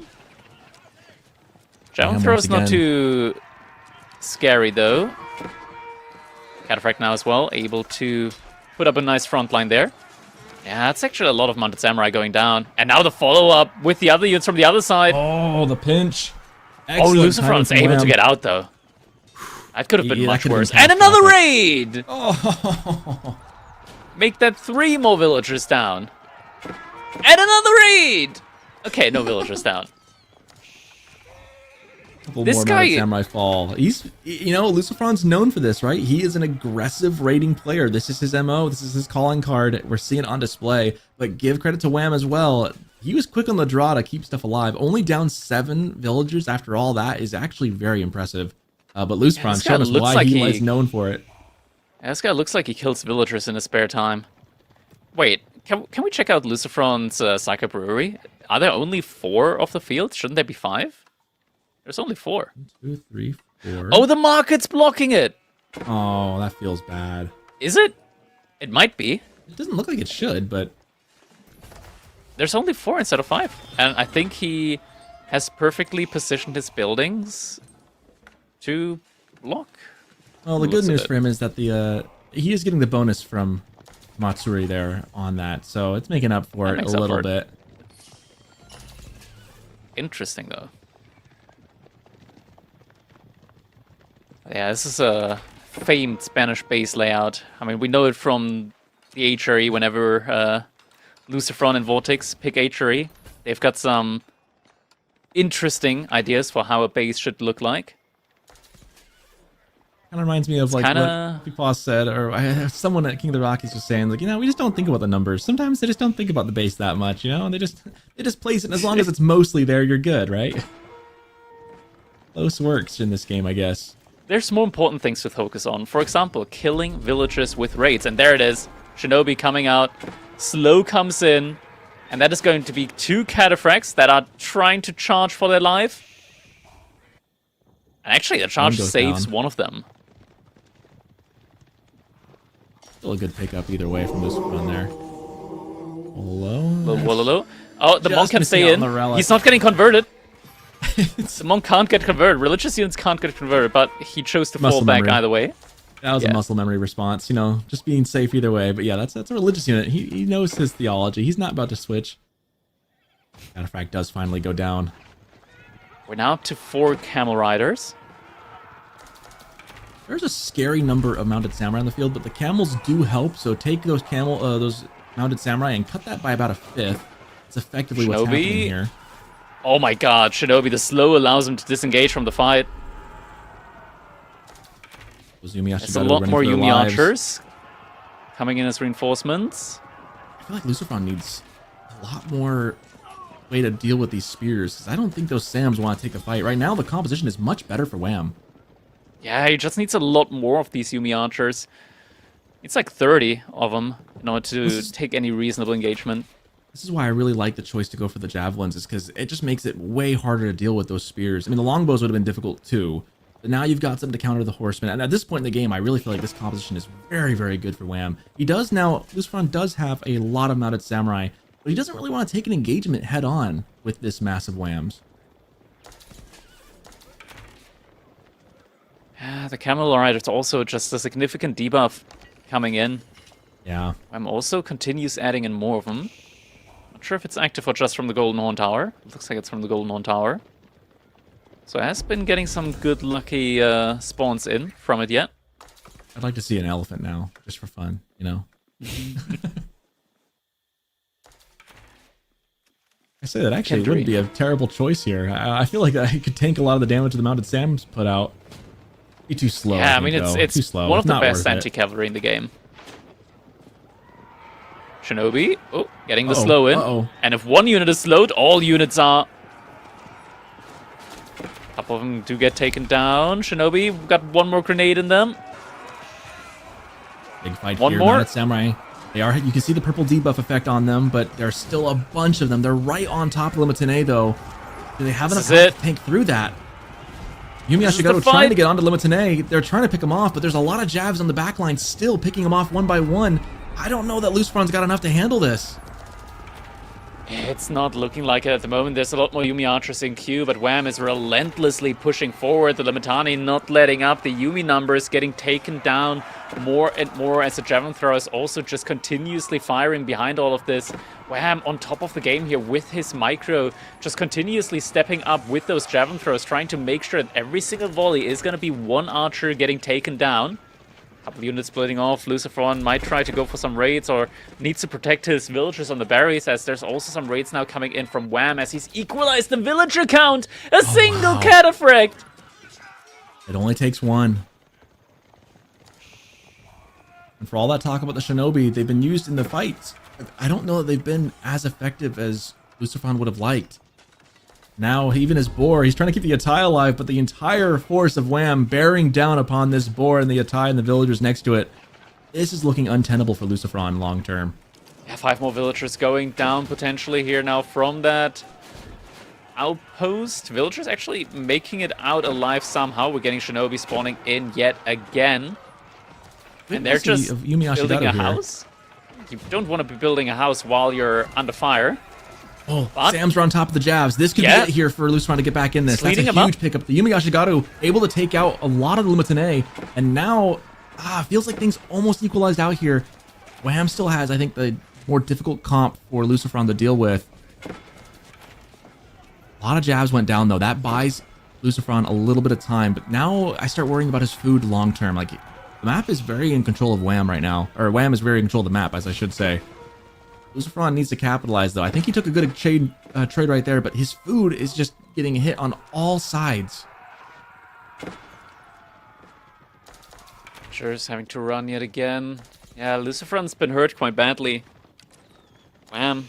He's now reinvesting a lot more into cataphracts, and if he's getting like a good number of them up, like 12-ish, he can start taking these fights really easily. I'm not sure yet if he's got the painted shield upgrade, though.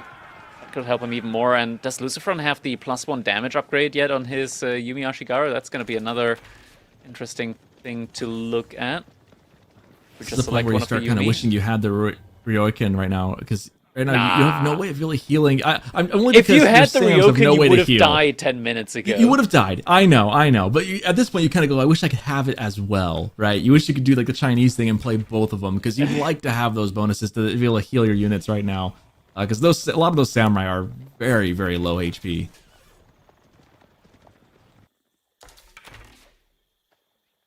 Yeah, he's got like a bunch right there, but 3 of those are barely even effective units right now. Like, they're going to take one hit and fall over.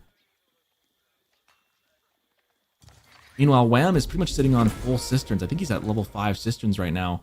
He's just cruising with his eco behind this. I mean, look at the food count. Over 1,000 for Wham and not even touching 900 for Lucifron. Oh, another Yatai. Another Yatai going down. The hot dog stand's getting raided. Not the boba stands. Not the...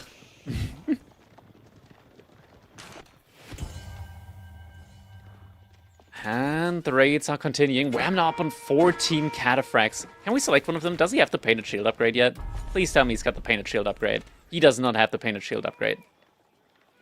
And we're only just now also getting in the additional attack damage upgrade for the Yumi archers for Lucifron. So at least he's on top of that.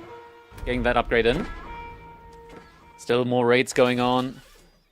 There's a second TC now for Lucifron. Oh, but the villagers are getting raided. That's a sad brewery with only 4 fields active, and the villagers really are... They're just ignoring the knight that is hitting them profusely. Yumi Ashigaru looking to do some damage in the back, but the wood line's cleared right now. Wham's already moved him out.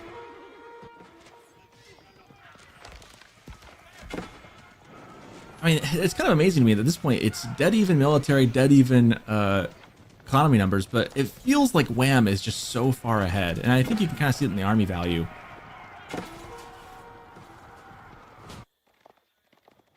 Ashigaru have nowhere to go. They cannot stand and fight against that mass. Just way too many cataphracts. When you got 16 cataphracts on the field with more than coming, there's not much you can do. And the camel enemies just makes your mounted samurai pretty much ineffective here. Shinobi still doing a good job when it comes to slowing down. Mounted Samurai, though, not really able to engage here. Spearmen are getting sniped out. Lucifron doing a great job of sniping them out before the main engagement. Javelin throws a little bit out of position now. We got so many cataphracts. Now Wham on starts the looking field. at, like, how do you close the game out? Like, you think you're kind of feeling like you're ahead. I think Wham is ahead at this point. Economically, he's looking really good. That said, Lucifron's got some food coming in from somewhere. But Wham needs to find a way of starting to close this out and starting to take advantage of what advantages he's gotten. He needs to capitalize here. It looks like right now he's starting with map control. There's this next sacred site being neutralized as we speak. Another Yatai almost goes down. Lucifron just keeps it up. Wham. Now at a point where he's got almost 30 javelin throws. And the Yatai... Oh, okay, Yatai actually just got sniped down there by the javelin throws. Feels bad. And Mounted Samurai getting sniped as well. They don't discriminate. It doesn't feel like Lucifron has a good answer militarily for this. You got a good massive Yumi Ashigaru, but they get countered by the jabs. You've got your Mounted Samurai, but there's an equal number of... not Kashik, goodness. Cataphracts on the other side, and now we see Javthor is just easily getting on top of the Yumi. Debuff has been spread. Mounted Samurai, they're trying their best. But it feels like their best might not be enough. They're trading even-ish up against the Cataphracts for the most part, but the Camel Armies might be enough to make the difference here. Actually, the Javelin Throwers are getting completely cleaned up, though, by just a couple of Mounted Samurai in the backside. But the Mounted Samurai aren't enough against the Cataphract. They just don't go down. There's just so much health. I mean, both of those units are just so tanky to begin with, right? Then you count in the Camel debuff that's really slowing you down. But then you get the Shinobi on the other side trying to slow it down. It's just like two lumbering forces duking it out that just can't quite land a killing blow. Unfortunately, I think it comes down to the range mass, and the Jav Thrower is doing a better job than Yumi Ashigaru here. Oh, villagers getting found out on the gold.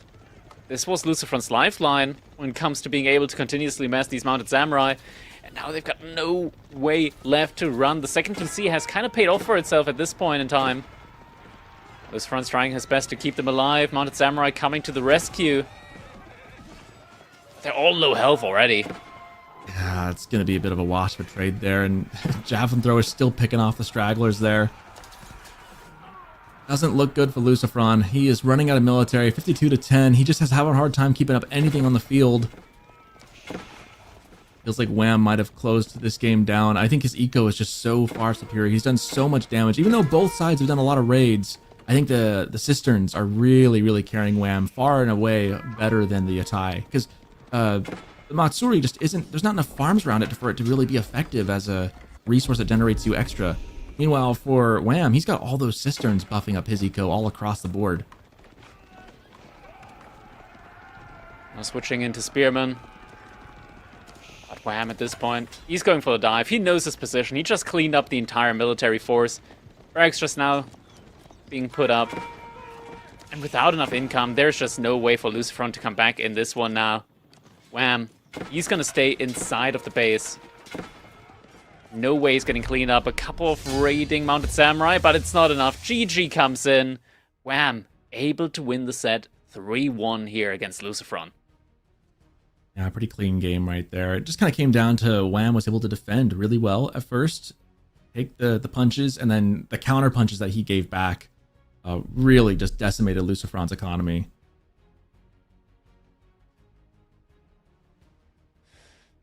I mean, in the end, can you really fault Wham for winning this one? Lucifron, he didn't gather any olive oil that game.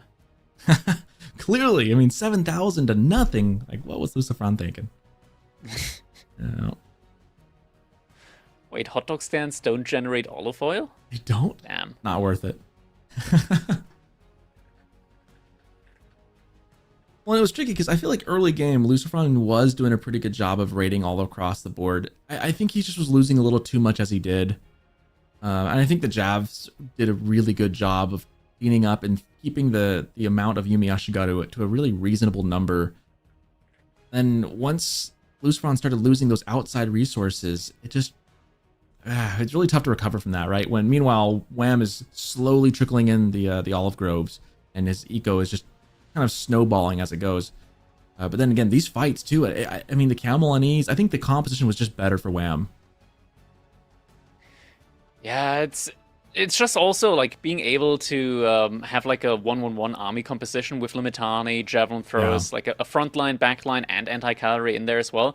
It's just such a more simple approach to being able to take these fights, right? And you always have something to counter out the other units, not just trade evenly with them. Like Cataphracts against Mounted Samurai, you could say that trades out evenly, but adding in the Limitani as well, that just adds an additional layer there that Lucifron had to deal with in that one. But now, it is time for us to jump into our last set of the day. And it is one that many players, many viewers actually, have been looking forward to. We're jumping into the last best of 5 for today, and it's going to be Beastie up against Puppy Paw. And we're starting with one of my favorite maps in the map pool for the EGC Masters Final. It is King of the Hill, China, up against the Malians here from Puppy Paw. I do like this map. I know some people really dislike this map. I'm gonna completely agree with you. I think this is a very fun map to see, especially for 1v1s. I think it's I've seen a lot of exciting games on it. I know some people think it's a little cheesy, a little too centric with just the one sacred side on top.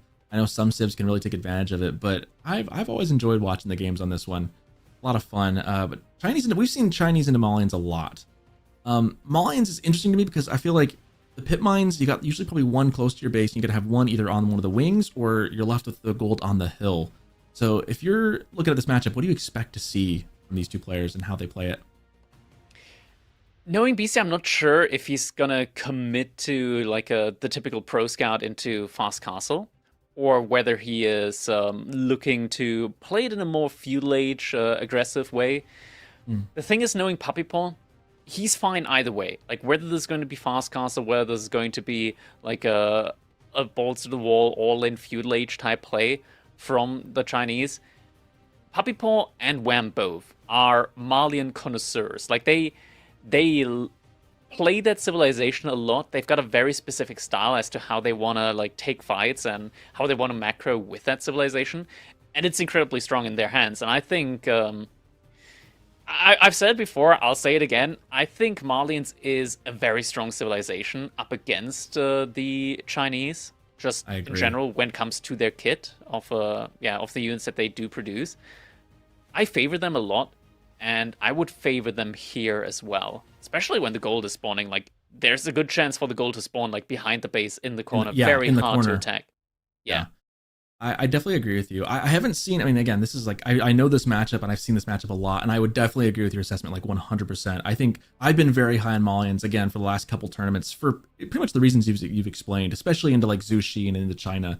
I think against the pro scouts, you just see time and time again, the moment that deer dries up and it's time for the farm transition, the Malians they've already got their late game food. They're ready to rock and roll. Let's go to castle. Let's win. On this hill, on this King of the Hill map, I wonder how that'll change the calculus, but at the same time, the two civs are still the two civs. And basically, looking at these two players, I mean, Puppy Paw and Beastie are, I mean, I feel like when people rate top players in the game, these two guys end up in the top 5 so frequently. Almost indiscriminately, you're going to have both these guys in the top 5. Like, there's no reason not to. So, like, with those things being mostly even, you look at the civs then in the map, and I think I agree. I think Malians has the better chance here. It kind of comes down to, I think, the spawn, and then to... does BC do something maybe a little different? Is there some shenanigans maybe with like a Barbican? I mean, it's a long way to go to get to the base, but if you can take the hill and maybe get a timer going on that one, maybe there's a play there. At the same time, China likes to do China things and go pro scouts, get into Castle Age.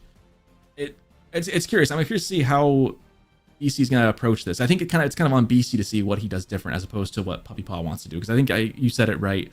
Puppy Paw is going to be happy kind of with whatever option, whether it's a feudal play or more of a castle play. He's going to be chilling kind of with that either way. Malians can deal with both quite effectively. Yeah, they definitely can. And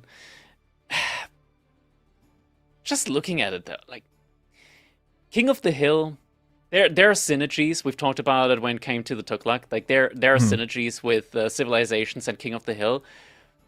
In theory, China is one of those civilizations that has great synergies with the map King of the Hill, right? Like in Castle Age, going for the Clock Tower, you have some very high HP siege that is just very strong when it comes to holding static positions. You get very fast keeps, also stronger keeps with the hand cannon shots that they do give off. The Imperial Age up, it's been nerfed, the Great Wall Gatehouse. It's still very strong. It's still two Nest of Bees that are sitting like on a building. China late game is still really good too on top of that. Yeah, long range hand cannoneers is very good, especially that they've buffed hand cannoneers with the Serpentine powder, right, where every time you hit you get more movement speed, then you also have more range as the Chinese. It's one of those things where we haven't seen China in late game a ton recently, just because they've been playing more of an all-in style, or typically like the game just doesn't last that long, because once you get Castle Age, you spam out knights. Few civilizations can really stem the tide, but Malians are one of those civilizations that can stem the tide. They don't mind if the opponents hit Castle Age a little bit ahead of time. They just make their units. They've got a counter to everything in Castle Age, in Feudal Age. And yeah, just like that, that's the way to play it. But now we're jumping right in to see how exactly this one's going to turn out.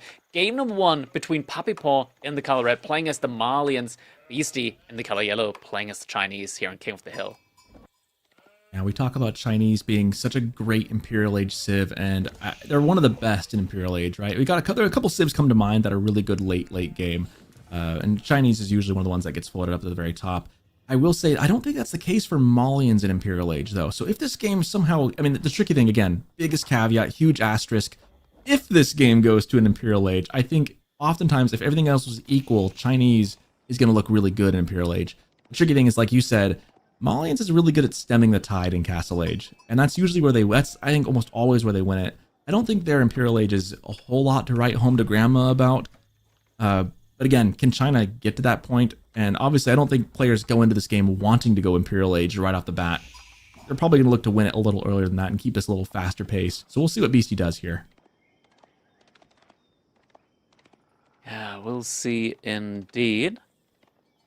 So far, it looks like it's just going to be the normal no IO opening here from Beastie. Also didn't opt to go for that early village, instead just a normal house.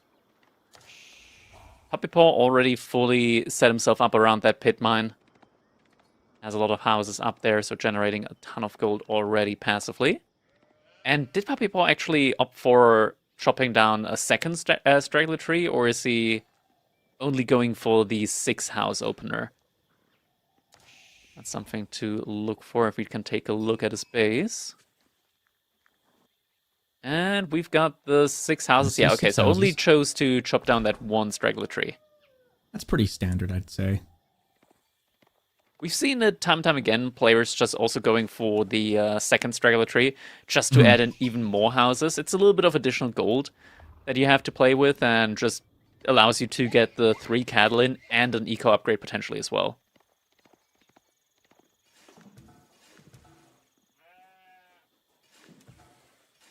This is one of those games where the first 5 minutes starts out kind of slow because it's kind of a very similar, very familiar old song and dance where we kind of know, like, no surprise, Imperial Academy. I would have been shocked to see a Barbican, right? No surprise, we're going to see the Manta Quarry. We're probably going to see the Pro Scouts from Beastie.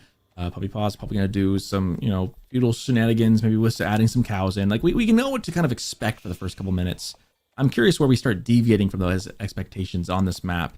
With all the gold, looking at the spawn too, we got a gold vein, not in the corner like maybe people would have liked as an optimal thing.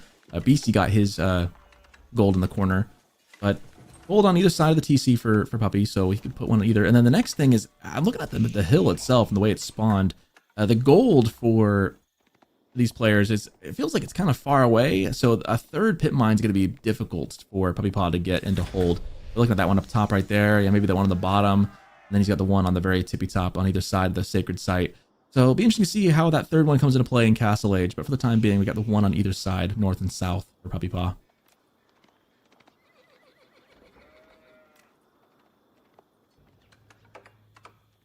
Manza Quarry about to finish up. Mill is already in play, and we're actually getting an early wheelbarrow here from Puppy Paw. Interesting. So not the immediate triple cattle, instead chooses the economy upgrade. It's going to take a while to research, but starting it early means, of course, that it also is going to be coming in a lot earlier. It's one of those upgrades that takes the longest from the mill, next to professional scouts, which is something that you're probably not going to be seeing here from the Malians. What do you think the reasoning is going for that over the 3 cattle to start? I don't know. I would personally still opt for the 3 cattle at the beginning.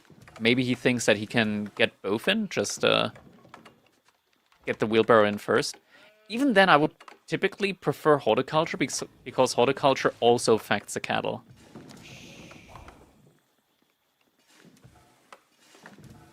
But Puppy is the better player here, so I'm guessing he's got a plan for it. That's always the hard thing, right? You got to always sit here and go, okay, like I know that I know about the game, like, but he's a much better Malian player. player than me for sure. Yeah, like he knows Puppy Malians Paw really, and really Wham, well. They play Malians on an entirely different level. Like I played against them Mali time and time again. I cannot win a game against them with it. They're so good with it. And I'm also one of the players that gets wheelbarrow after 20 minutes, so it's kind of like you're not a wheelbarrow believer. I'm not a wheelbarrow believer. I'm a wheelbarrow denier. Denier of wheelbarrow. I feel like they're definitely in the game. It's fun to see the differences in player type and archetypes. There definitely are players who've always said, always get wheelbarrow as soon as you feasibly can. It's not good. You don't I firmly believe that wheelbarrow is overrated, and everybody that says wheelbarrow is one of the best upgrades in the game is just lying. So you invest into wheelbarrow. It's like they're trying to set you up for a rug pull.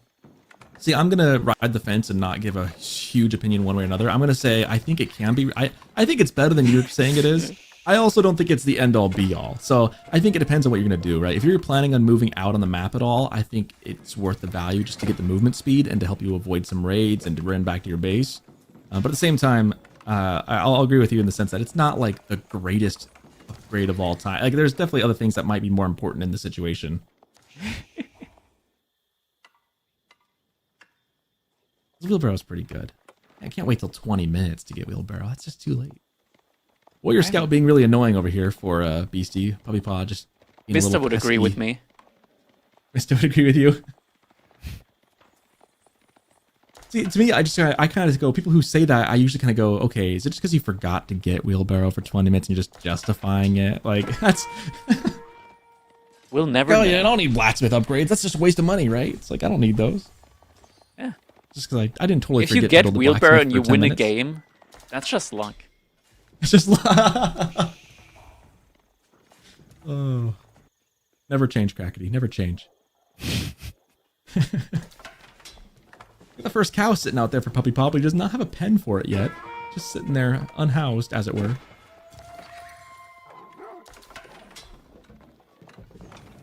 Cattle is now starting to come in as well behind this. 2 out already. Second pit mine has been built. Also some walls. Wall not just securing the pit mine, but also securing one of the relics. Deer, though, not going to get secured.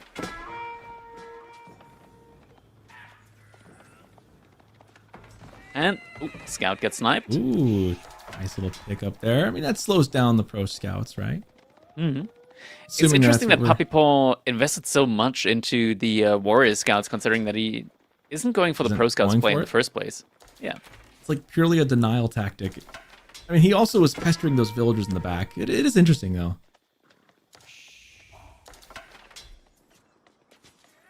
Gonzo's coming forward.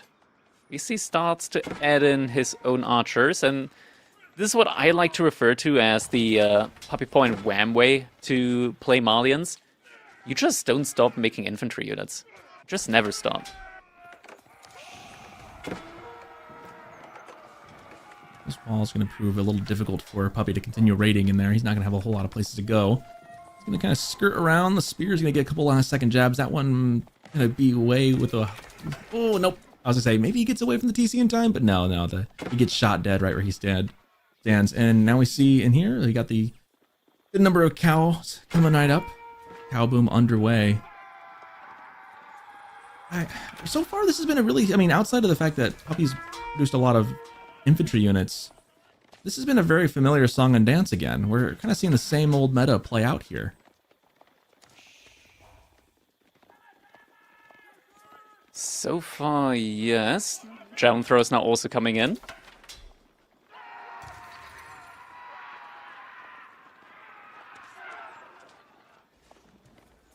BC now also adding in the archers. We got single horseman here so far, just to be able to get some mobility out on the map. I like what Puppypaw is doing there with the scouts, just running in deep, gets a lot of the information, sees everything that's going on inside of BC space. Sure, he loses the scout, but information is so much more valuable in the long term. And to add to that, he's also getting the added benefit of those spears are not in his base, they're defending Beastie's base, which just lets him cow boom in safety and security even better.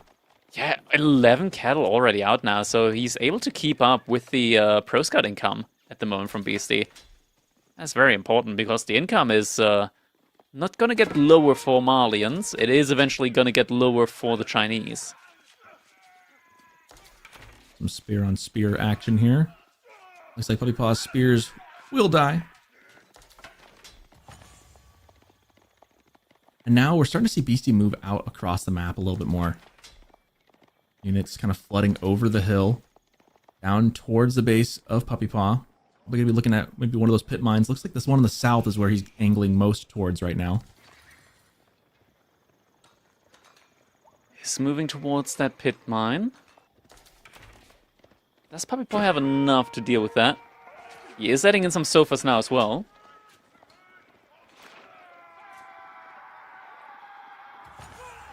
A long walk back home if you don't have enough stuff to deal with what's in front of you. Beastie, though, does have a pretty formidable mass. He's got to be mindful of the few jabs that Puppypaw has. But it's enough there, at least for Puppypaw to shoo away what Beastie has for the time being. And now we start looking kind of ahead to what Castle Age might bring us. Both players still in feudal, still got a minute or two to consider. Beastie's got about half the gold he needs. Meanwhile, Puppypaw mostly just reinvesting everything, waiting for that cow boom to kind of carry the lead up into castle. But for the time being, just producing units on both sides. Yeah, and BC looks to be going just for that all-in with the military units. In feudal age, not really thinking about an age up, at least not yet.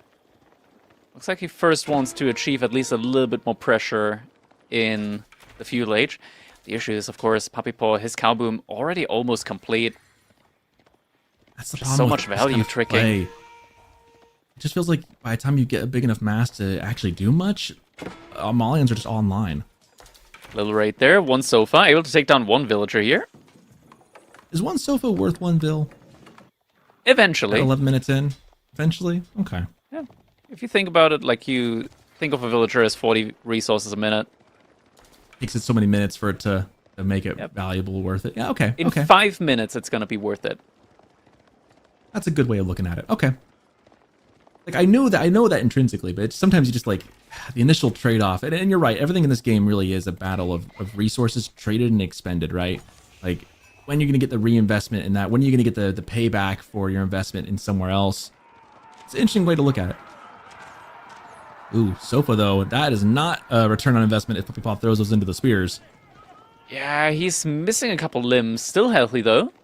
And both players behind this looking for an age up. Beastie, though, having a lot more military units. But Puppy... Oh, Beastie has to be really careful here with the movement. Puppy Paw is going for the engagement. Javelin Thrower is doing a great job at focusing down the archers. And Beastie can't get away. Yeah, he's stuck fighting this whether he likes to or not now. He's dove in, he's committed. Archer's going down very quickly. Yeah, he's got the better front line, but the back line is better for Puppy Paw. And the tricky thing is he can't really push too far in because the town center is going to help defend against those spears. Yeah. BC now gets the age up in. Puppy Paw similarly, though. And this is where it starts becoming really, and I can't stress this enough, incredibly difficult for the Chinese in this matchup, because BC didn't manage to do any damage to Puppy Paw. Any damage. And Puppy Paw is about to have a ton of food income. Beastie's food income is only going to get worse for the next 10 minutes. Yeah, that farm transition is going to be the big catalyst here. Once the deer run out, which, I mean, Beastie's using a lot of those deer to get himself into the Castle Age. The nice thing about the cow boom, again, is that it's giving you food as you're investing more into it. So it's helping you get to Castle Age, whereas Beastie's using these deer to get into Castle Age, and then what? Whereas for Puppy, that's an investment that just continues to pay dividends. And this is why this matchup is so hard for Chinese and for Zhu Shi. And for a lot of matchups, and for a lot of other civs, really. Yeah. And now all the cheap veterancy upgrades also coming in, so Puppy Paw, he's saving a ton of resources with these upgrades that are coming in now. Also coming in a lot quicker than they normally would. It's the information on where BC's military is, and BC immediately going for the Monk play. Is he gonna start picking up relics, or is he immediately gonna start going for the sacred site capture is the question, though. Monk is coming out. Oh, is this a potential pick-off there for Puppy Paw? Oh, no. Ah, the military is in position. He's not gonna get the monk. He's good, he's good. Ooh! Almost! Came close, though. Came close. Yeah, very close. The body blocking almost made that very unfun, but it's lucky there.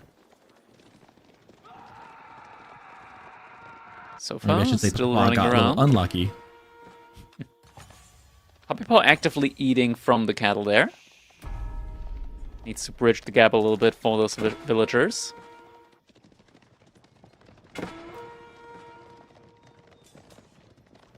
Is he pro scouting around the wall? Oh, that's okay. He's going through. Yeah, it's from First, I had a weird like mental trip where I thought yellow was Puppy for a moment, and I was like, wait, what am I looking at? Got myself a little crossed up there. That was BC's, of course. I can tell my colors apart, I promise. You see up to 26 archers. Also getting poison arrows in now for Puppy Paw. Similar archer count. Overall numbers, though, favoring Beastie. Well, now he's got the sacred site as well. Oh, villagers need to run away. Gold. I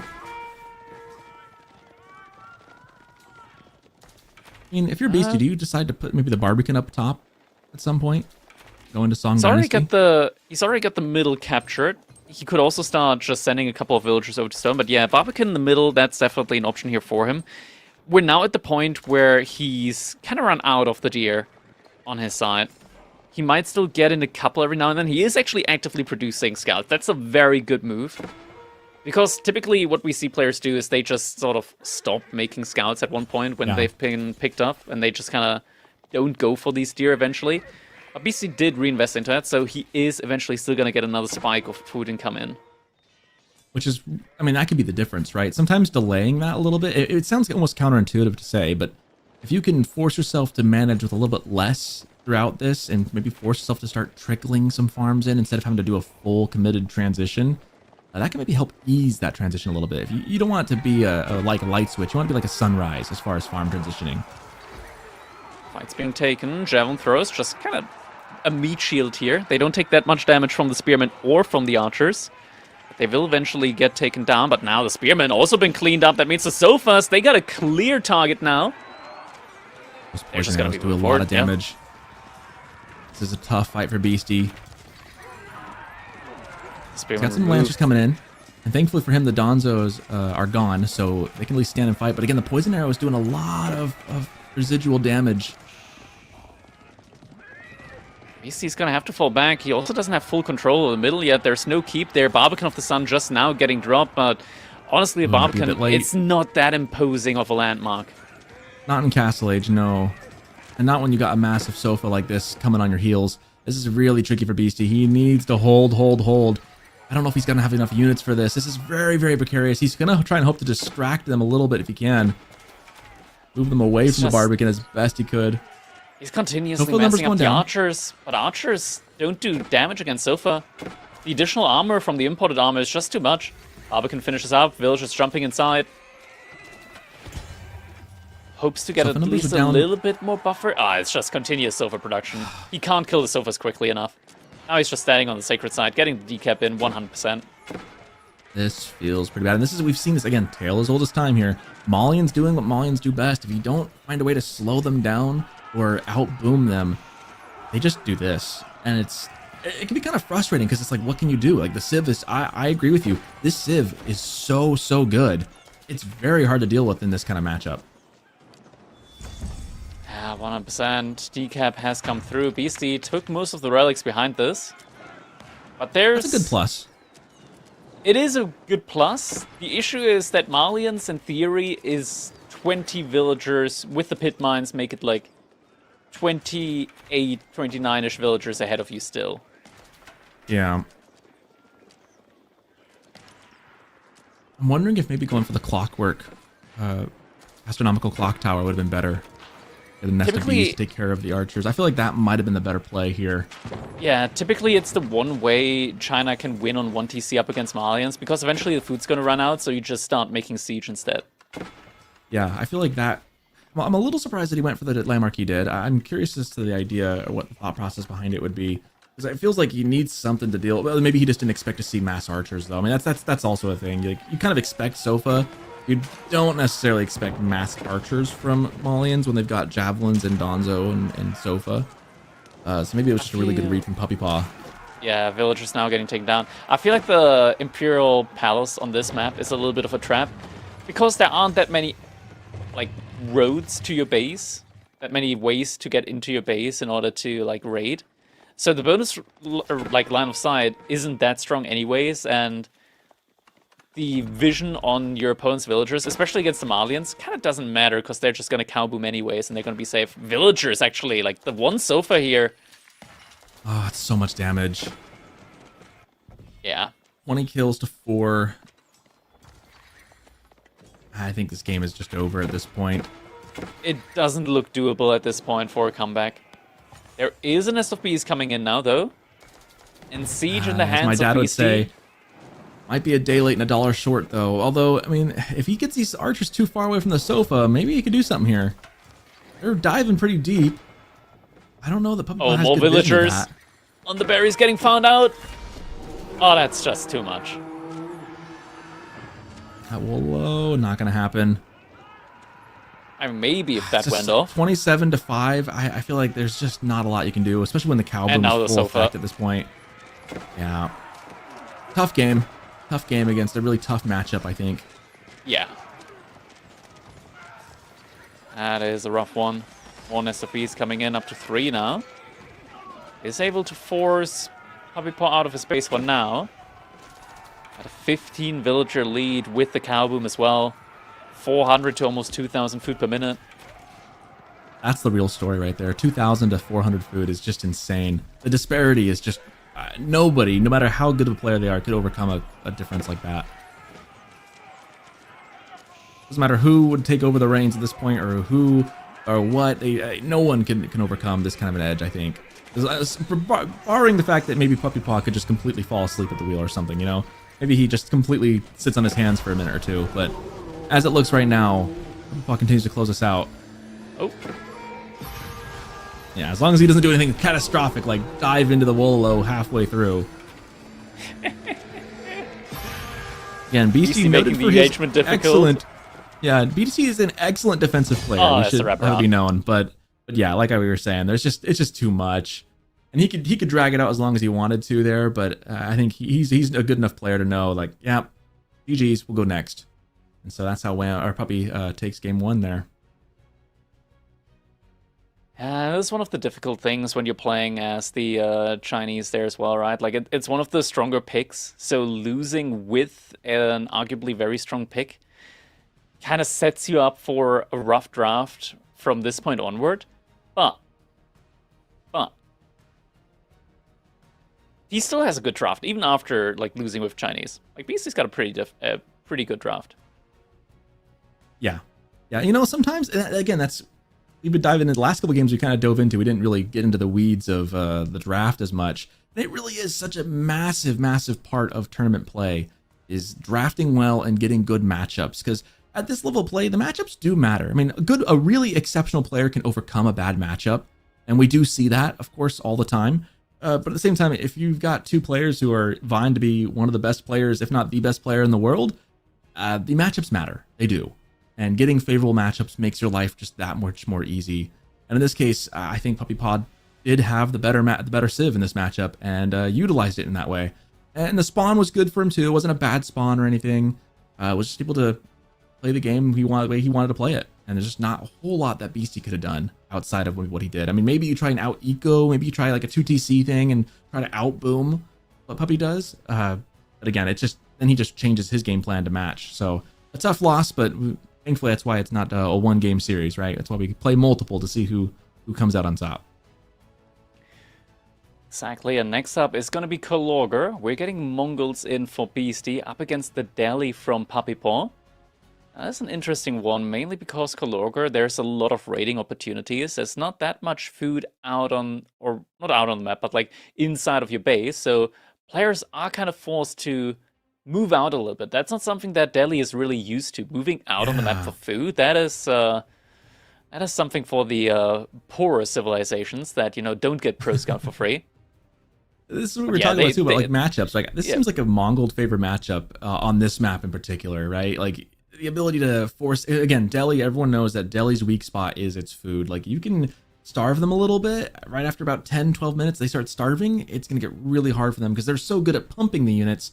You got to have the resources to do that. And I think Mongols could do a really good job into this. We'll see how it goes. I think this is definitely a good spot for Mongols to be played. Yeah, I think like baseline, the matchup isn't that good for Mongols on any other map. But in this map, it hits different on this map. Yeah, and purely because of the food as a consideration, right? Like, purely because of that. Now, we say that there is a little extra food in the base. You got that deer pack that's always right behind your TC. That is kind of nice. So you've got a little bit of a buffer. I guess for Puppy Paw, the job is, okay, you've got a little extra food to start.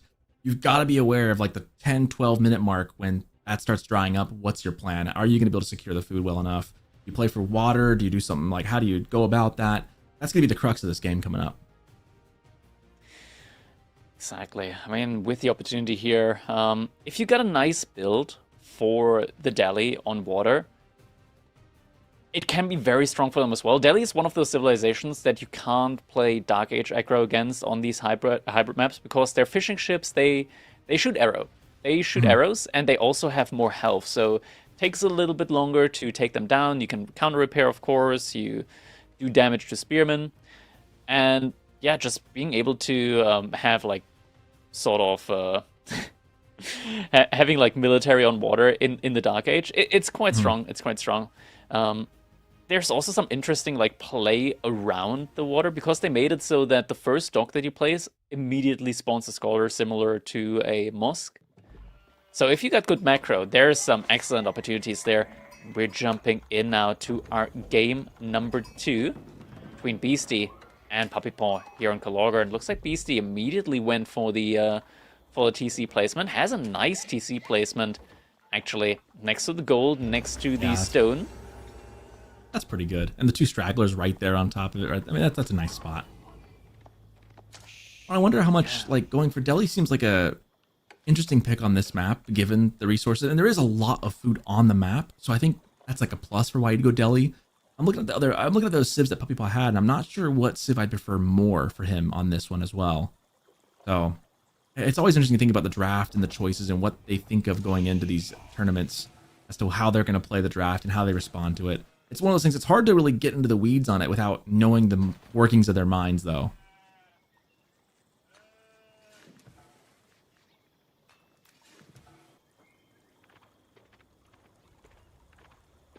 BC checking the water, looking to see if there's any early dock. Doesn't find one. Nope, dock so far from Puppy Paw.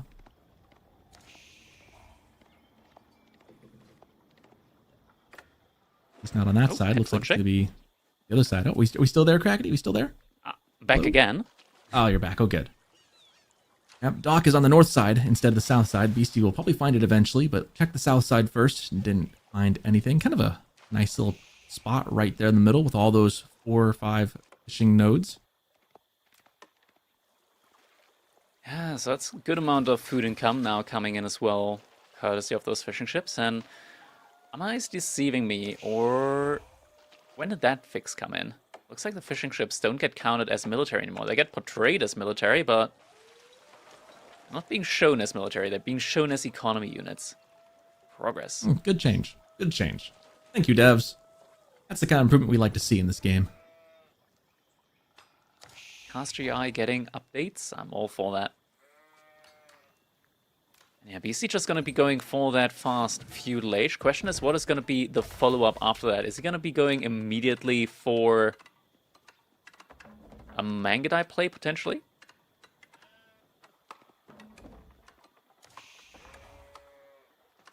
Is the option. Would help him just immediately putting pressure on Puppy Paw. And again, we said this map is super open and easy to raid. I mean, Mangudai would be exceptionally good at just looping circles around this base.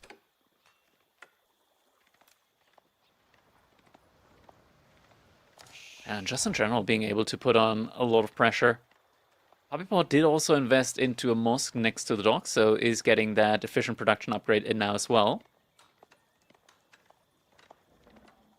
Still a little bit further off of getting to that feudal age play now. Yeah, that's kind of the detriment of going for water early. Is it'll springboard you later on, but you do put yourself at a bit of risk early.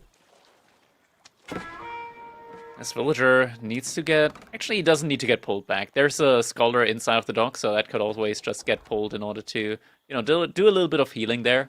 And there it is. Scholar just needs to... Yep, we go. Easy. Smart play. Villager does not need to get pulled back. But the scholar is actually leaving. He's out. He's gonna... Peace out. Alright, fix your boo-boos. Don't come back. No second chances. Oh, another wall also getting put up there next to the sacred site. Now, this is an interesting one because not only do you stop ships from coming into, like, your side of the river there, but also you set yourself up for a potential square wall around the sacred sites later on. Oh, that's actually a brilliant insight. That's actually... Yeah. Ah, that's so smart. I'm kind of kicking myself I didn't think of that first. That's actually such a brilliant idea. We're probably not going to see that happen. No, but a man can dream, right? And it's not even a meme. It's just a dream. Dream that's going to stay a dream. Yeah, probably. Oh, well. It was a good dream, at least. Maybe next time. Maybe next time. Oh, there's those arrow ships that we were talking about. There we go. Saying, hey, some fishing ship arrows. We can do this We can too. shoot. Yeah. They don't shoot arrows, just one arrow each. Oh, but looks like the villager is still gonna go down. There's no scholar nearby for the healing. Aye, first villager kill of the game due to a Khan, no less. That Unfortunate. feels bad. And that's a villager that was already healed too. That Khan's been working hard for that kill.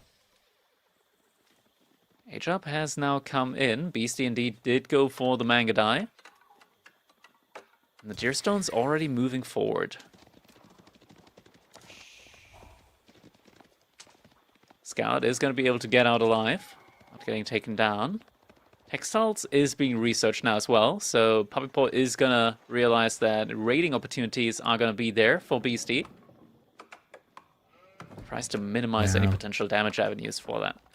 I think that's worth the Vil. I mean, you lose out on the production of a Vil for it, but I think that's when you know you're going to get raided.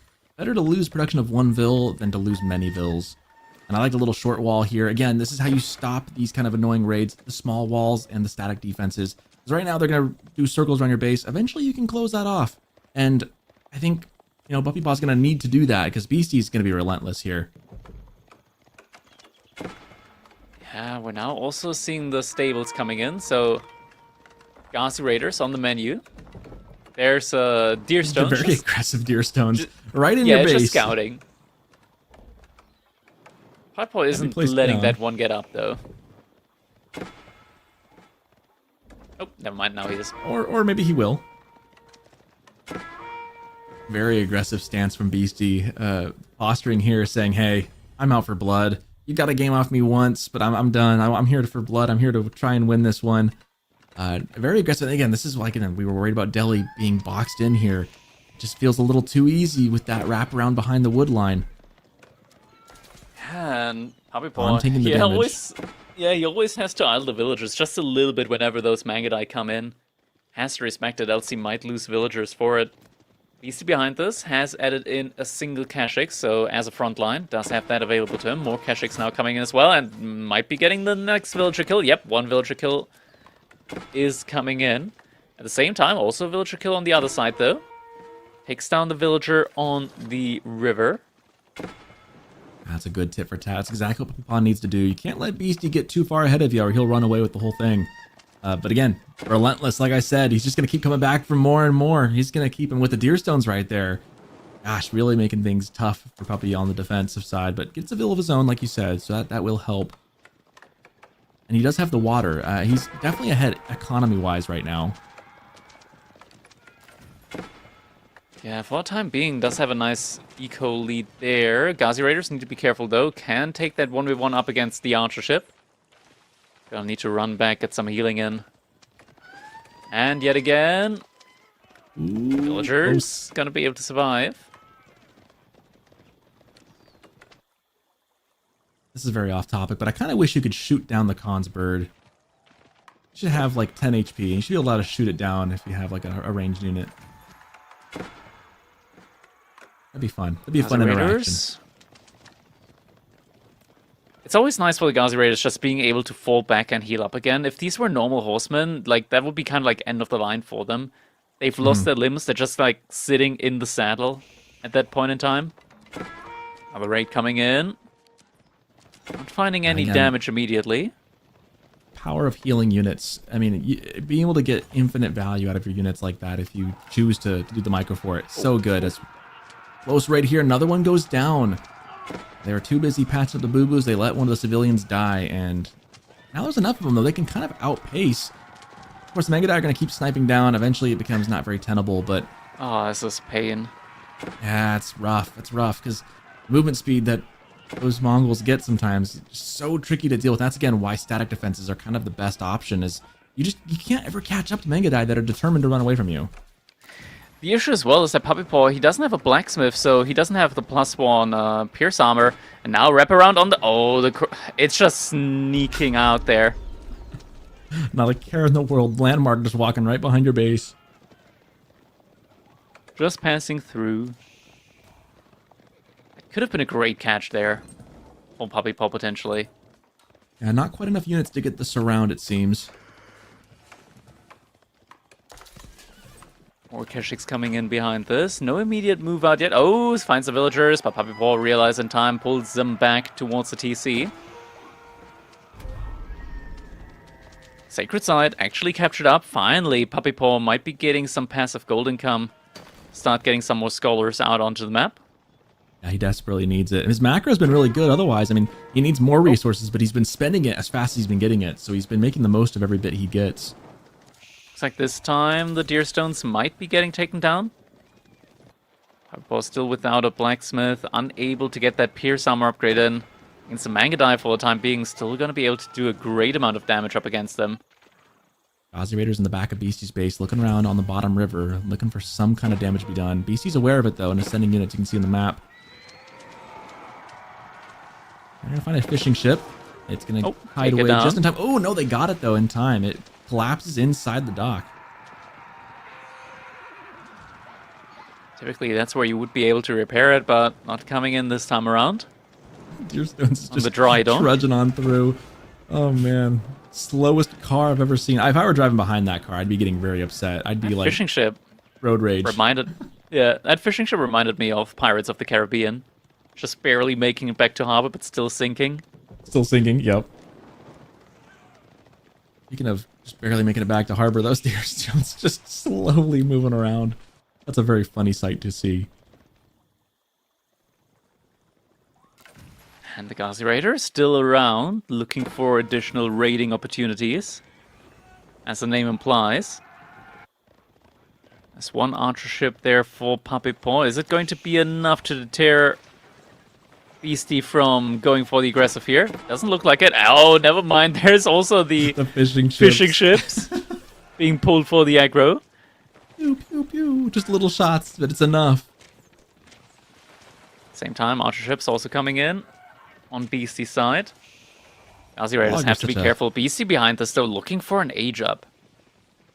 Yeah, he's very, very close. He could buy it right now if he just had the ability to trade out some of that gold. Yeah, Kurlager is such a messy map as we see Ghazi running straight to the gold. Does BC see this? Not quite in time. He's going to lose maybe one or two. Not losing that many, actually. Doesn't lose one. Down. Oh, I Did he have textiles? At least one. He must have. They didn't take any damage at all. No textiles. They rarely took it. Yeah, just not having the blacksmith upgrades as well. Like, one of the villagers surviving with just a sliver of HP. That's like the difference between having +1 damage and not having it.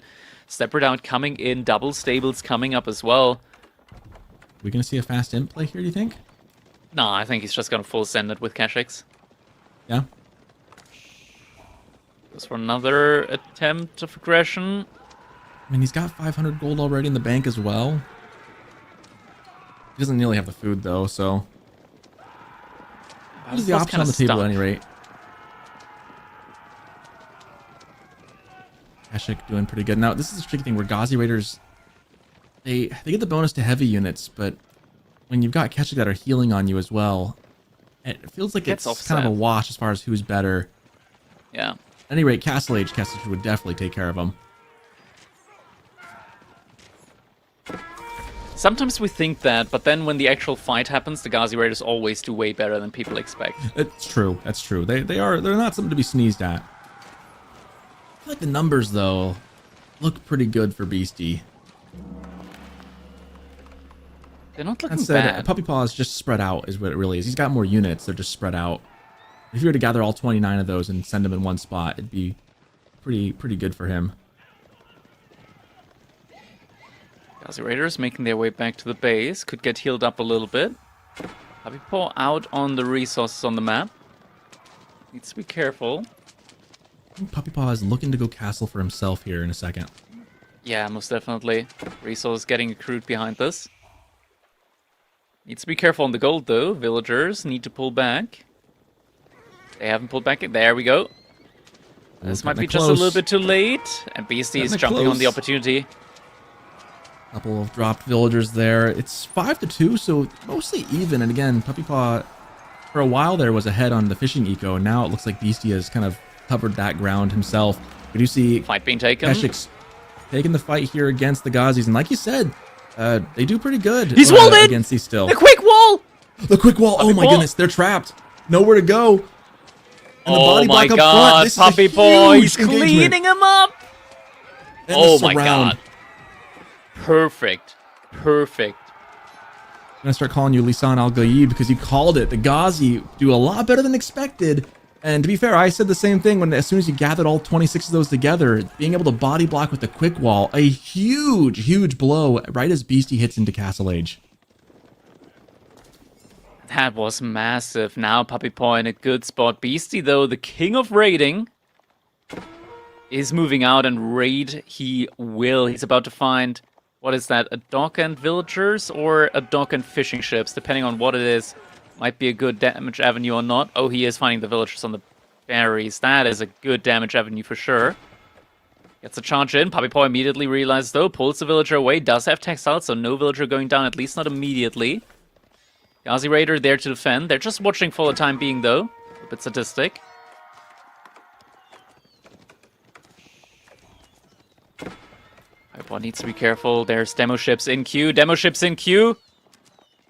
Another demo ship in queue. Oh my God, he got the connection! Goodness, we missed it! Oh, we missed it. That's twice we've missed a really big explosion. That's... Oh, is that enough to make up the losses that he just had, though? Military numbers are still solidly in Puppy Paw's favor, but that was a great way of bringing this back. I mean, if there's any kind of way where you kind of hit for tap, find a way back in the game, and getting a demo ship explosion on all those Ghazi is a huge first step as the House of Learning now comes down for Puppy Paw to match the Castle Age. A lot of those guys look kind of weak. He's going to be glad he has the Scholars there to heal them back up. Yeah, we'll get the healing in, and BC at the moment with only Keshiks means that, you know, War Elephants. They're free real estate. Free real estate. Pretty free real estate, yeah. Ah, man. That might have just saved. If Beastie wins this, it's going to be because he came back. But yet again. catching us at the right time. Villagers running for the town center. Alive. Nazi Raiders coming in. We'll keep him alive. That Man, looks some like it. tight plays here.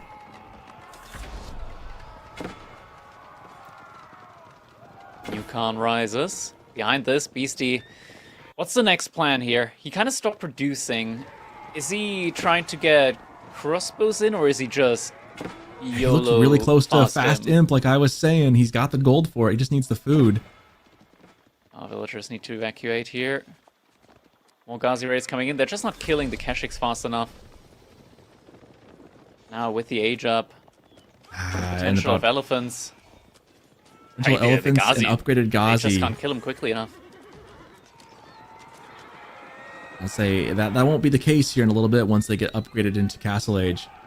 Do have more raiding, and this is exactly what Beastie does well. Is he is a really good at he's good at defensive play, but he's also really good at raiding these small little batches of units. He just constantly poking and prodding, keeping Puppy Paw in this side of the map and not in Beastie's base, which is going to help hopefully for Beastie buy him enough time to get up to Imperial Age, which looks like exactly what he's saving up for right now. Veterancy on the Ghazi still out a little bit. More villagers going down due to these raids. Yeah, Beastie doing a fantastic job here when it comes to raiding, and yeah, setting himself up for that Imperial Age play now. More villagers going down. Every single villager he kills is just helping him extend this game and give him time he needs, although he's lost a good number as well. And how big was that demo to cut and cull down the number of Ghazis for the time being? I mean, there's still 32 in the field. It would have been like 50. Oh! Kane! Going for it again. Almost again. Almost.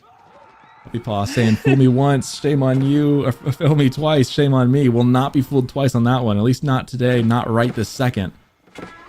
That was close. There's 4 Keshiks alive at the moment for Beastie. Make that 2.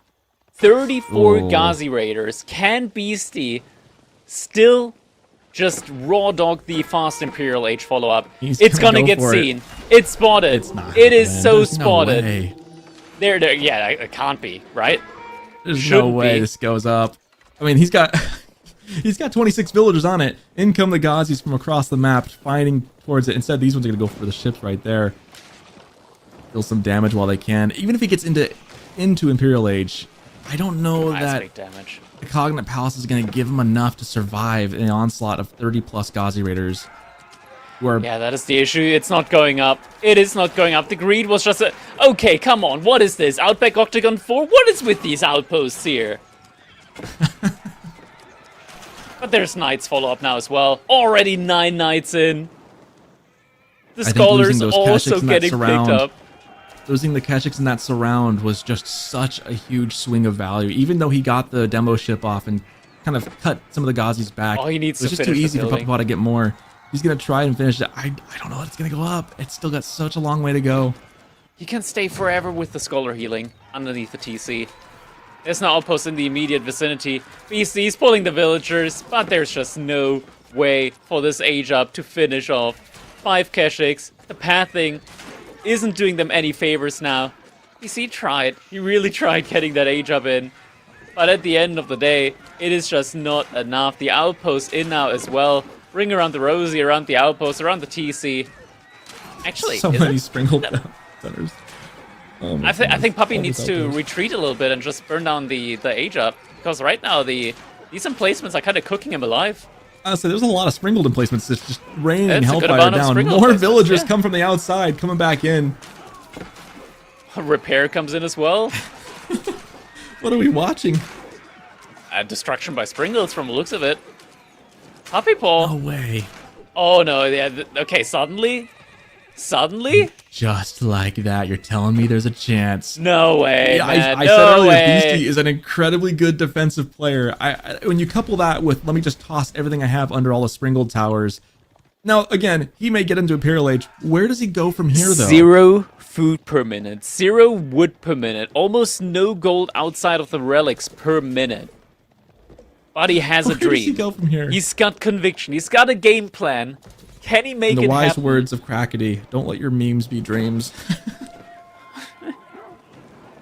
He's losing the relics. He's losing what gold he had. Well, it's kind of smart packing it up and running, but it's not going to be enough. He's going to get to Imperial Age. He's in Imperial Age. He's got no food. He's there. He's there. Who needs food when you get free units? There we go. There we go. Does he at least have the upgrade? Oh, he's getting good units. So he's got elite palace guards, now Mangudai as well. So he's not even getting bad units. He's getting good units. Wait, can we see if he's got the production speed upgrade? Oh my gosh, Gaia's proving to be annoying even still. Oh no. Any Wallalos? Oh no. Okay, the emplacements are a little bit too much there. BC tried. Trying to Oh, yoink rather, the relics. Cubby tried. What are we watching? This is... I mean, Kurlager is known for messy games, but this one is standing out above the rest, in my opinion. This has been just... Yeah. This is what looks... This looks like my toddler when she eats her food. Just spaghetti on the table, the floor, her face, the ceiling, you name it. There's just... It's just a mess. This is something. BC not losing the relics. We're getting Hu Pao in next. So... Yeah, that's the thing. Free siege. He lost a lot of his scholars. I mean, That hurts. Beastie can stabilize for a bit. Which I mean, he probably will do.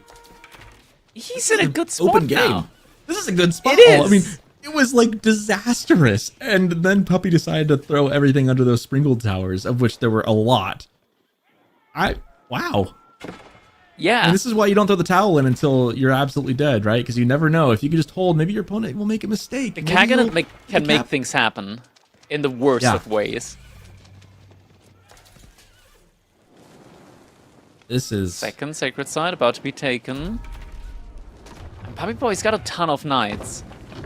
BC's now adding in hand cannoneers. Where's he getting gold from? Step Redoubt isn't working, so gold at the moment, it's literally just the 3 relics that he has. That is his gold income.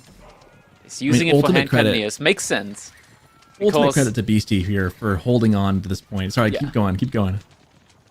It makes sense to go for hand cannoneers even if your gold income is limited, because all other units, they're Castle Age, not Imperial Age. And if you wanted them to be Imperial Age, you'd need to pay a ton for upgrades. So you get a lot more value out of the hand cannoneers there. And back to where we started. Beastie raiding the back line of Puppy Paw. And this is exactly... You want to get back in this game and to get ahead, this is exactly what you do. You're up in age. Now you just got to keep inflicting wounds. Keep Puppy Paw busy in his base so he can't keep messing with you as you stabilize up front. This is exactly what you need to do. I mean, the tenacity that BC is showing in this game is genuinely impressive. Like, this is some pro-level stuff right here. Oh, we got an elite Khan there as well. Oh, villagers though. Oh, no. That's a lot of damage. That was a lot of damage right there. In the blink of an eye, I was like 15 villagers down. I still don't feel like it's over. It's this not is over. still not No. over. This is not an over How? game by Why? any means. The fact that BC's in this is miraculous, but man, he cannot take too many hits like those. I mean, he's already BC on a has a razor's second edge. Yu Pao. He's getting a nest of bees in now. But I think He we're at that cannot- point in time where Puppy Paw, like, in between, if he had, like, 2 trebuchets, every single volley would have taken down one of these super strong, well, not super strong, but, like, very annoying outposts there inside of BC's base. Yeah, if BC comes back and wins this, this will be one of the games of all time, to use a quote that you say a lot.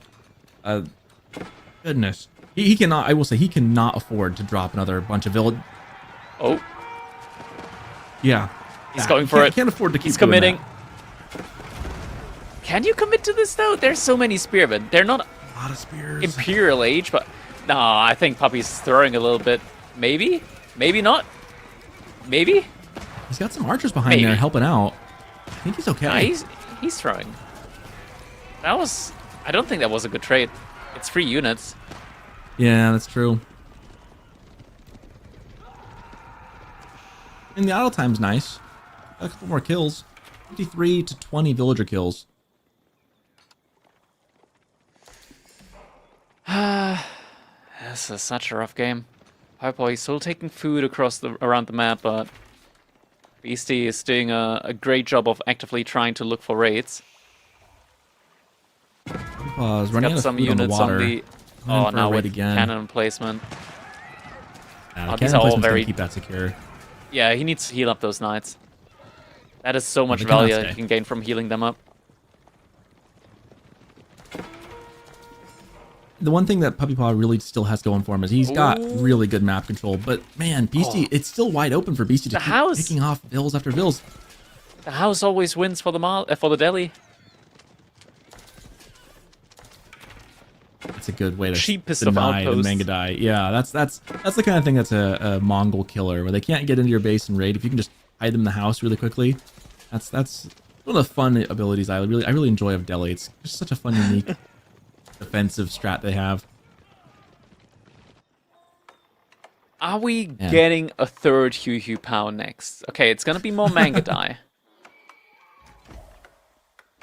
For units. Or is it Does he have archers? that upgrade from the blacksmith? I'm assuming he does. No, it's but horse there's the archers. off chance he doesn't.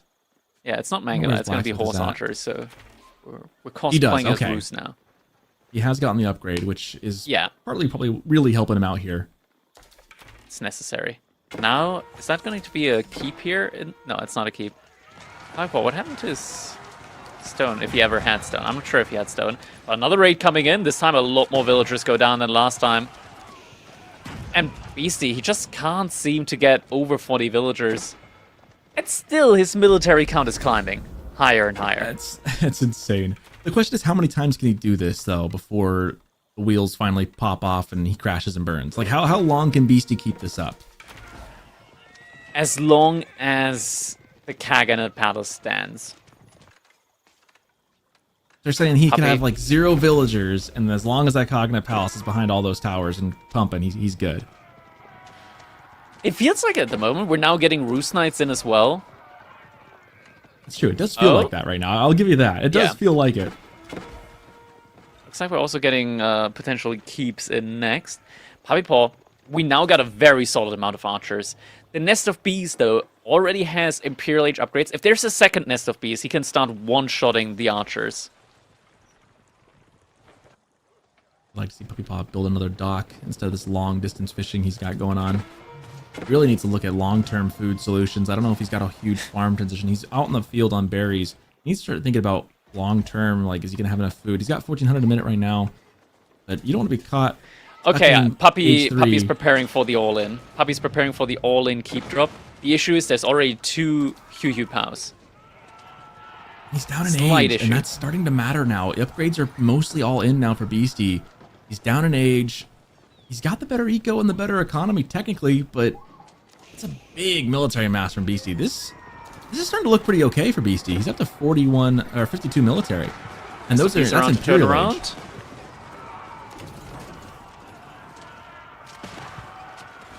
Now, archers, they're trying their best. Petering off, but the front line, the Roost Knights, they are very, very strong at holding the line there, not taking too much damage here. 35 archers. Need to focus down the spearmen for the knights to be able to engage. And still the Hu Pao just continuously That's sniping such out these long buildings. That's a lot of bounty actually going towards Beastie. Villagers. He's got a chance here. The bees firing off as well. Knights, I That think AK gold there would be needs to be a huge. I mean, Man, Beastie really hit the jackpot. Another round of Roost Knights coming in. Already up to 16 Cav Archers. Keep now going up, but we know the story. The Hu Pao is already there. this is starting to look 4 very minutes dire left for on the Puppy. Sacred side. He's down in age. He's been stuck in the castle age for too long. He's out of gold. He needs to go for a surround. Needs to go for a surround with the Knights. Needs to choke him out somehow in a fight, get a complete surround, and I feel like that's just about the only way for Puppy Paw to win a fight here. It's crazy, Beastie on Here come like the villagers. 30 less villagers. No, he's pulling the villagers as well. Ain't no It's way. over. No. Oh, You don't I tell hear me the you do music. that. Why is there boss Oh, music man. playing? Pulls him back. He pulls him back. That sounded Knight's like a getting desperation taken, for a but the moment. knights, they go down so quickly. Nesta Bees just carving through the archers. Meanwhile, the keep is on fire behind this. Hui Hui Pao doing what they do. This is looking very bad for Puppy Paw. Tragedy for him, yeah. You feel like the game has been won, but no, he realizes he cannot win this one against the Kaganet. Look at the economy count here, but no, Mongols man. too strong with that constant production, and the set gets evened out by Beastie. I feel like I'm in shock right now watching that. And I'm sure Puppy Paw probably feels kind of the same. It was like, you felt like you were on the cusp of it. I mean, that surround of the Keshiks on the back wood line felt like a death blow. Then Beastie got kind of lucky with the demo ships. Got a number of Ghazis pulled back, bought himself some time, kept the rating up.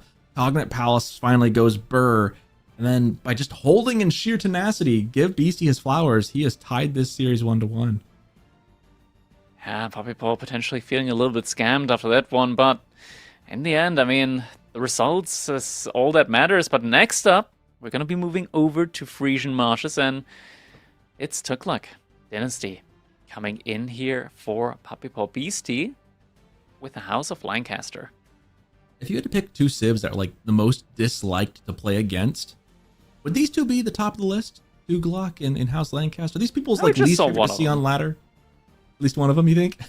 We just saw one of them, the most hated civilizations to be played up against, which is, you know, both Mongols and Delhi, kind of like Mongols, at least in the past, I want to say, like 2-3 years back, Mongols probably were the most hated civilization. Back when the That's true. Khan still did like 4 damage in Dark Age, and Outposts only cost 70 wood for them. I think other civilizations still paid 100. That's true. Mongols definitely are still a villain, but if I had to have a top 3 or 4, maybe top 5, I think these two coming up, House of Lancaster and Tugaluk, I feel like both of these are rather despised at the moment. You know, I mean, Lancaster Tuklak is is just weird so to good. play against. Tuklak is weird to play against, but they're perceived as not that strong overall in meta gameplay. I think House they're of Lancaster infuriating is to play different. against, though. Is Yeah, kind of what I mean. it's I'm definitely not- very annoying. Like when they work and the healing elephants like power through, Mhm. you despise every minute in that game. If I were to rank like which civs feel the worst to play against, I feel like, yeah, I think you're right. Mongols has been up there for a very long time. Laos Lancaster's had its gripes, very well known and documented. I think Tugaluk is probably, at least of the new civs that have come in the DLC, is definitely the most. Not that people dislike the civ, but you dislike going against it because of the healing elephants and the shenanigans that ensues. But yeah, Frisian Marsh is coming up here. What are your predictions for this one? What do you think? Honestly, like the way Tuklak scales with these pawns as well, I do really like Tuklak here in this one. Yeah. I genuinely think like they're very scary to face off against, and having healing with the healer elephants against the civilization like the House of Lancaster. I think against House of Lancaster you need to have like very high value units available in Feudal Age, and Tuklak kind of ticks those boxes. Yeah, they really do. I mean, the elephants are tanky, of course. Yeah, we'll see how it goes down as we start into tied series, game number 3, one apiece. Puppy Paw in the red as Tugaluk Dynasty, Beastie in the yellow as House of Lancaster here on Frisian Marshes. Villager immediately walking out, heading towards, I believe, a dock, or no, going forward. Hello, where's he going?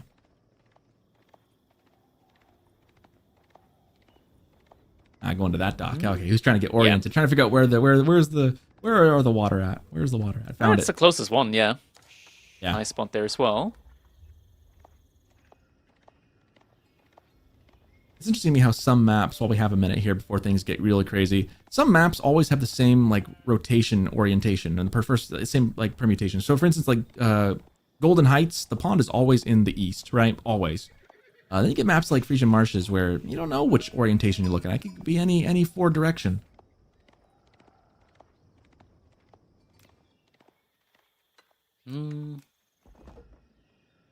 Looks like Tuklak already getting their first fishing ship in at the moment.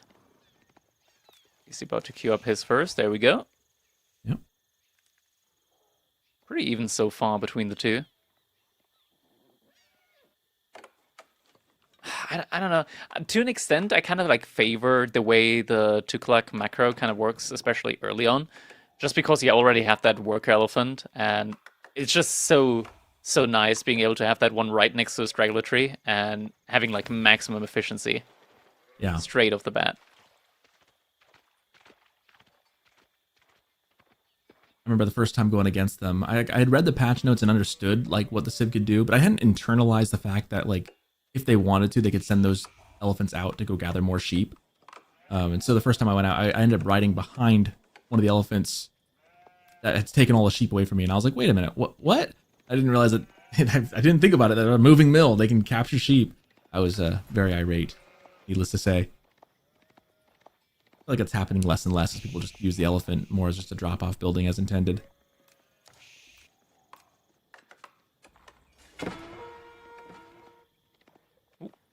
Scout gets ticketed a little bit by the TC there. Sheep haven't been dropped off yet on either side. BC, the first one to move out to gold.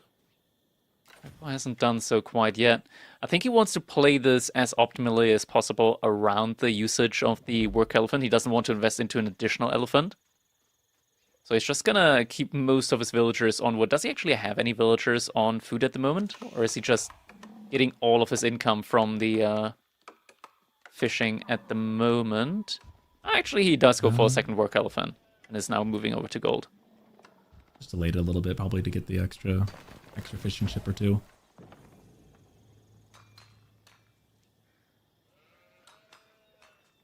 Yeah. After all the shenanigans, it amazes me too to see these players at this high level go from such a chaotic game, such long games at times too, and then just a reset a couple minutes later, and we're right back here at the beginning again in Dark Age, doing the same old build orders, just kind of playing out the slowdown that happens after all that. But you're also got to re-gear and get going again. The fortitude of these players and for how long they have to play these sets. I mean, we joke sometimes as casters we get kind of tired after a long day of casting, but these guys are playing. It's just a lot more effort and a lot more heart palpitations, as it were.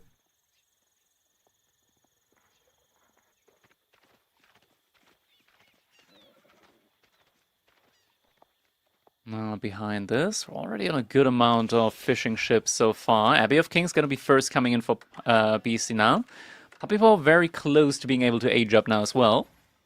So timing is very much comparable, and Dome of Faith going to be the name of the game here. No big surprises here. Yep. To be expected.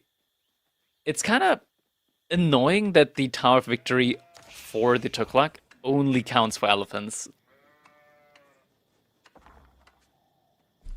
I mean, they get so many elephants.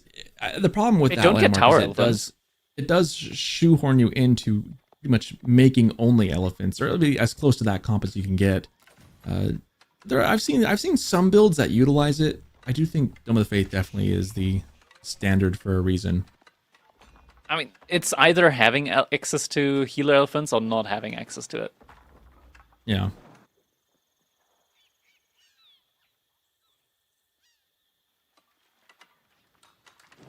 Moving on to the stone here. Beastie going to get some stone for the manners going.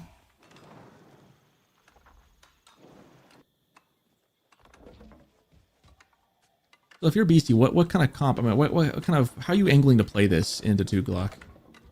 I'm guessing just because I think just because we started off with the pawn play, the initial build up I want to say is maybe go immediately for Hobelas, just because you have the mobility.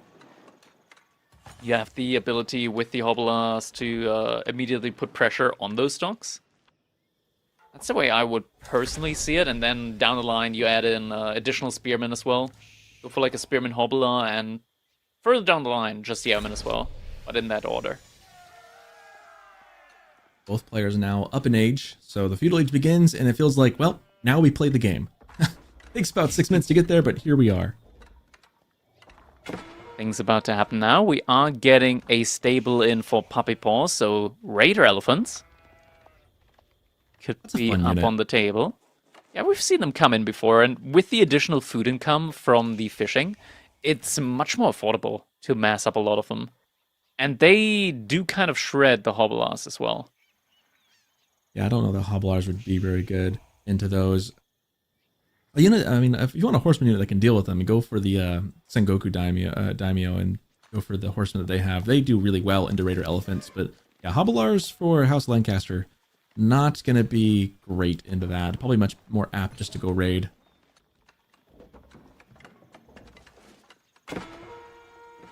Stable coming out for Beastie. There's the first elephant. Man, look how fast those things go. Feels weird to see such a big thing move so quickly. Yeah, 1.6 movement speed. Not too bad for a 1-ton elephant. They do have very low attack speed, but to be fair, doesn't matter as much with just the raw mass of damage that they do put out. You're able to kite very effectively with all the bonus movement speed as well. And once the trample comes in, you don't lack consistent damage with them. Woods Lancaster coming out here. It looks like there's 3 of them now, maybe 4. 4 BC right now.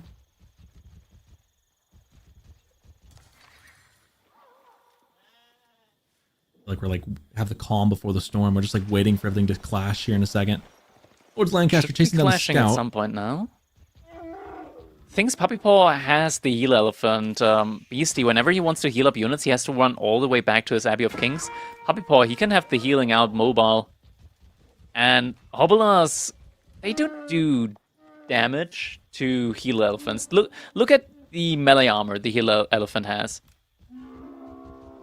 It's right next to the heal elephant in the base of Puppy Paw. It's right next to the Dome of Faith at the moment.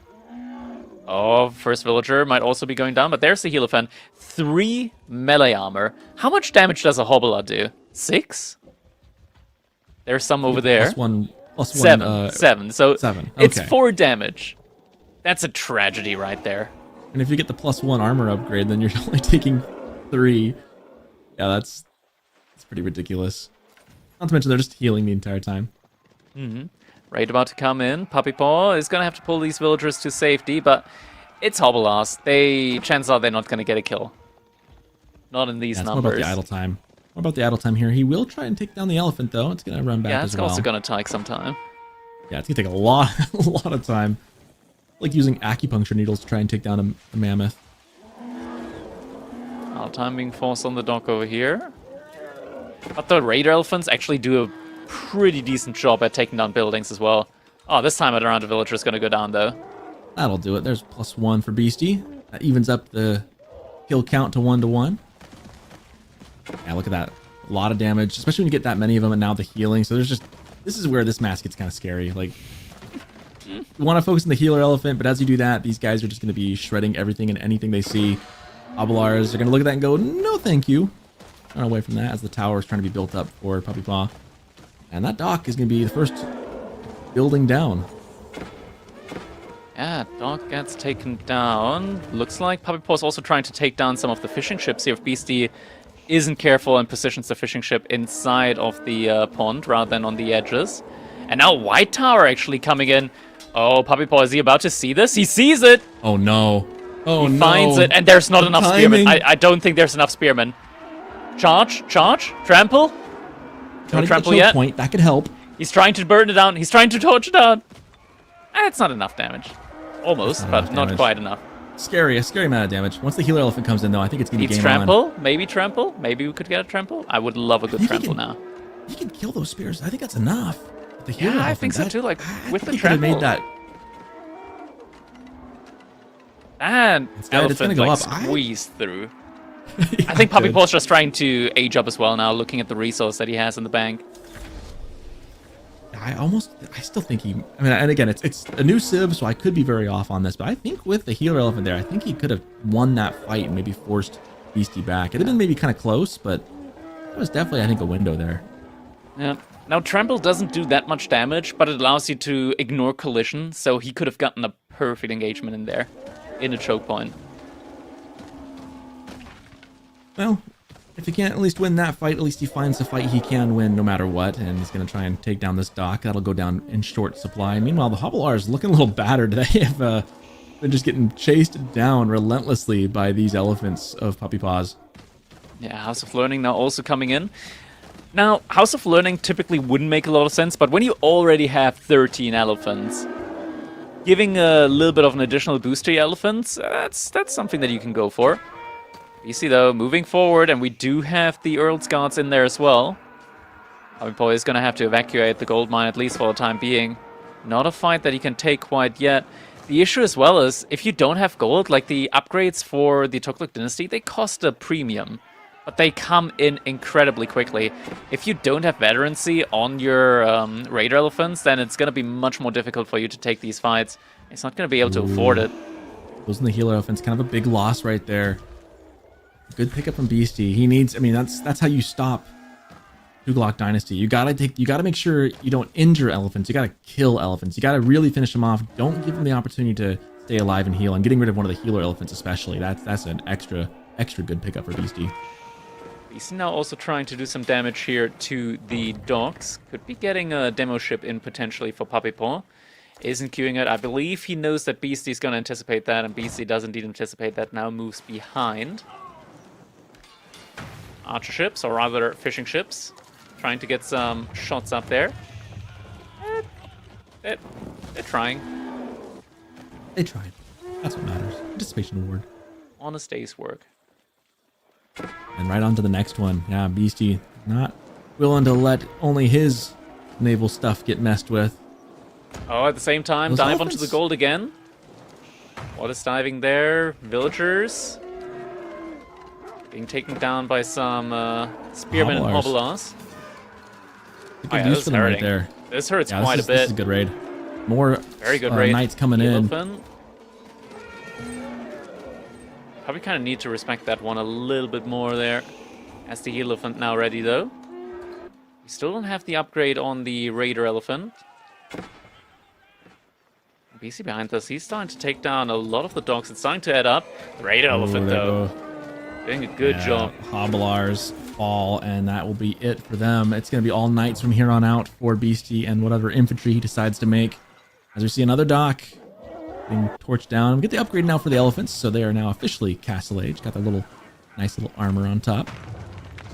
Oh, Demo ship. Ah, was close. Ooh, close, but no cigar.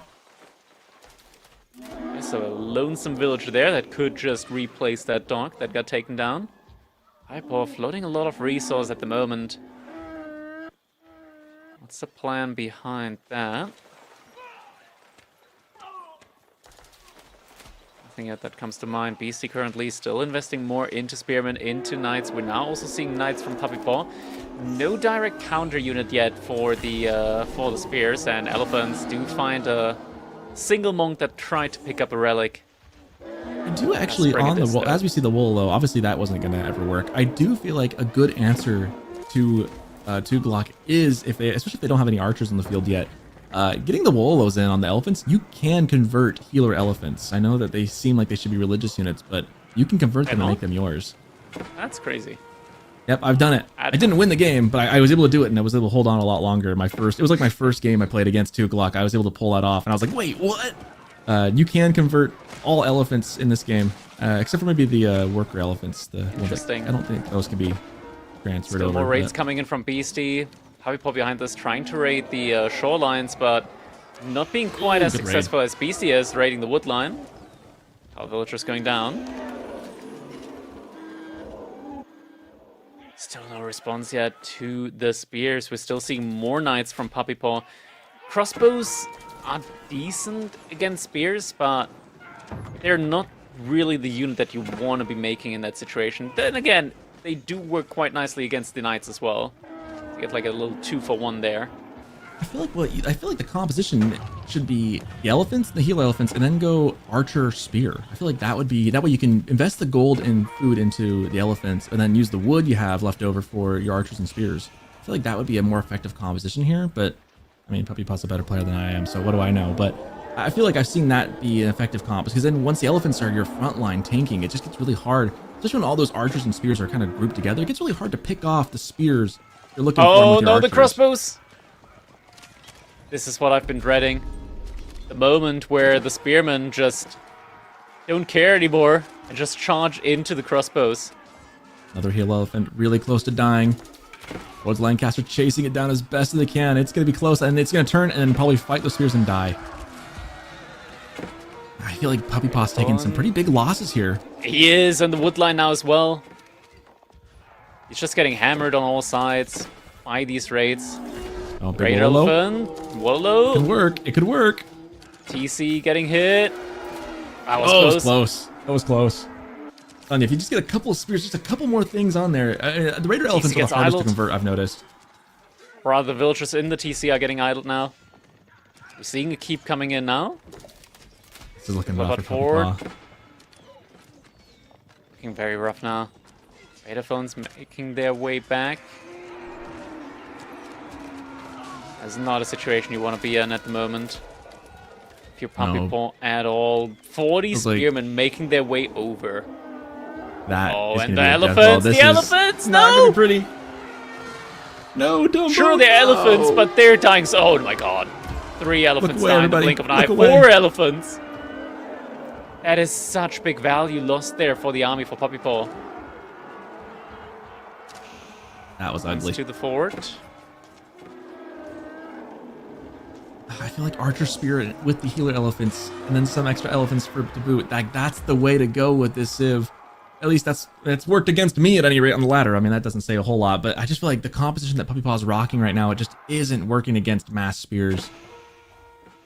Yeah, the raid elephants Well, and the just healer haven't elephants been keep getting too caught out convincing alone here yet. too. But any Man, upgrades that's in a yet on death ball them? of spears. Okay, we got the Governor of Molten. I believe that is the one that gives you food for buildings placed around the fort. No, it actually makes your TC produce faster. Okay, so that's the one.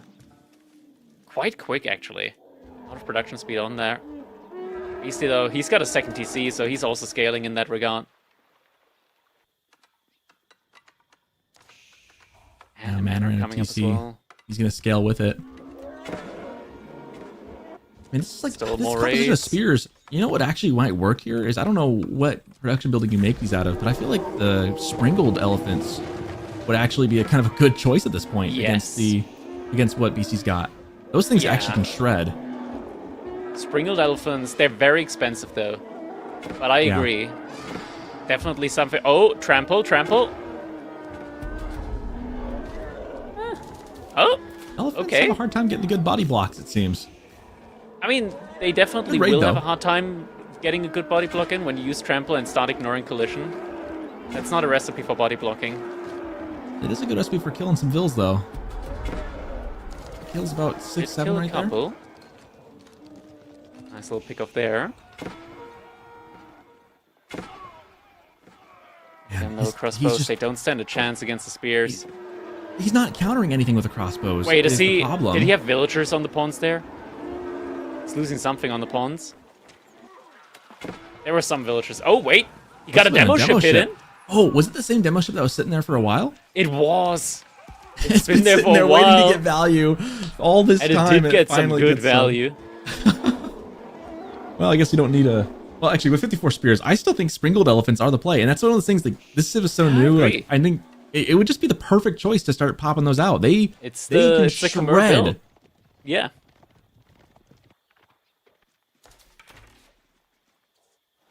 And I only know about that because I've had them used against me to embarrassing effect. They do pack a mean punch. Yeah, they do. My point. They look really funny too. Yeah. He's adding in Archers now. Beastie has started re-adding in Hobelas, though. It's kind of difficult for him. I mean, 50 spearmen, they don't mind taking a fight against 15 archers. Yeah, that's a. I don't feel like you often say there's a critical number of spears, but I think that's a critical number of spears. Like that can really do some damage. Yeah, this is get the frick out territory of spears. Yeah, those archers. I mean, gosh, I feel like I could see the Reddit post coming in and going, "How do spears counter archers? What is this? I thought there was a rock paper scissors." Well, yeah, sure. If you didn't have 50 of them.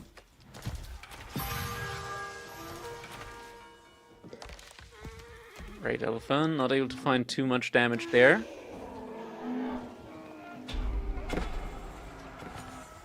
EC is really in the lead here. I mean, his composition's been better for a little while. The elephants just haven't found any value to be had on the field. I mean, once the docks went down, BC just kind of recovered, went 2TC, and now Puppy Paw is kind of left picking up the pieces. It's almost 40 pop ahead now. However, just hasn't been able to get any decent angles of attack in now. Food income has dropped dramatically for him. Down to 200 food per minute. Beastie almost at 2,000 food per minute.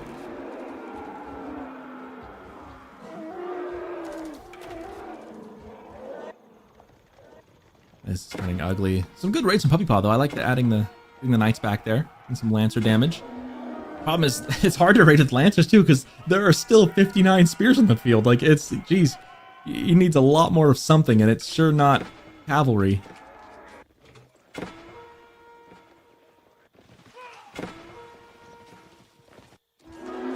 Hobblar's getting some value as well. Beastie's just been really good, doing a really good job of just continuing to raid. 36 Vil kills to 25, although that might include fishing ships. We'll say 36 Eco kills to 25. With BC on 2 town centers, he is definitely pulling ahead in the economy department. No. Puppy Paw, the archer count, it's starting to fall. I think at this point, he knows the writings on the wall. He's still not giving up. He's trying to look for opportunities to maybe potentially get a comeback in, but it just doesn't feel like Civilization has the tools for it. Needs like Just a 20 couple too sprinkled many units elephants. lost. You know, just 20 of them. That would do it. A couple, I say you like know. it'd be easy. You know, I mean, if he had like 15, 16 sprinkled elephants, they would shred everything Beastie has. But like you've been mentioning, they are very expensive. Maybe not the Hobblers. Yeah, they cost a lot, and Hobblers are still out there. I think they do think they okay should. damage into Hobblars still. Really? I don't know. They're Like the weak enough. Hobblers should at least do bonus damage against them, so I'm not sure how that's Yeah, gonna they work would. out. They would. I think the base damage though would be enough to take care. I mean, at least in mass, with only 11 Hobblars. If you had more, then maybe not. Because I'm also assuming you've got like almost 20 of these sprinkled elephants, which again is not exactly feasible given the current economy that Puppy Paw has.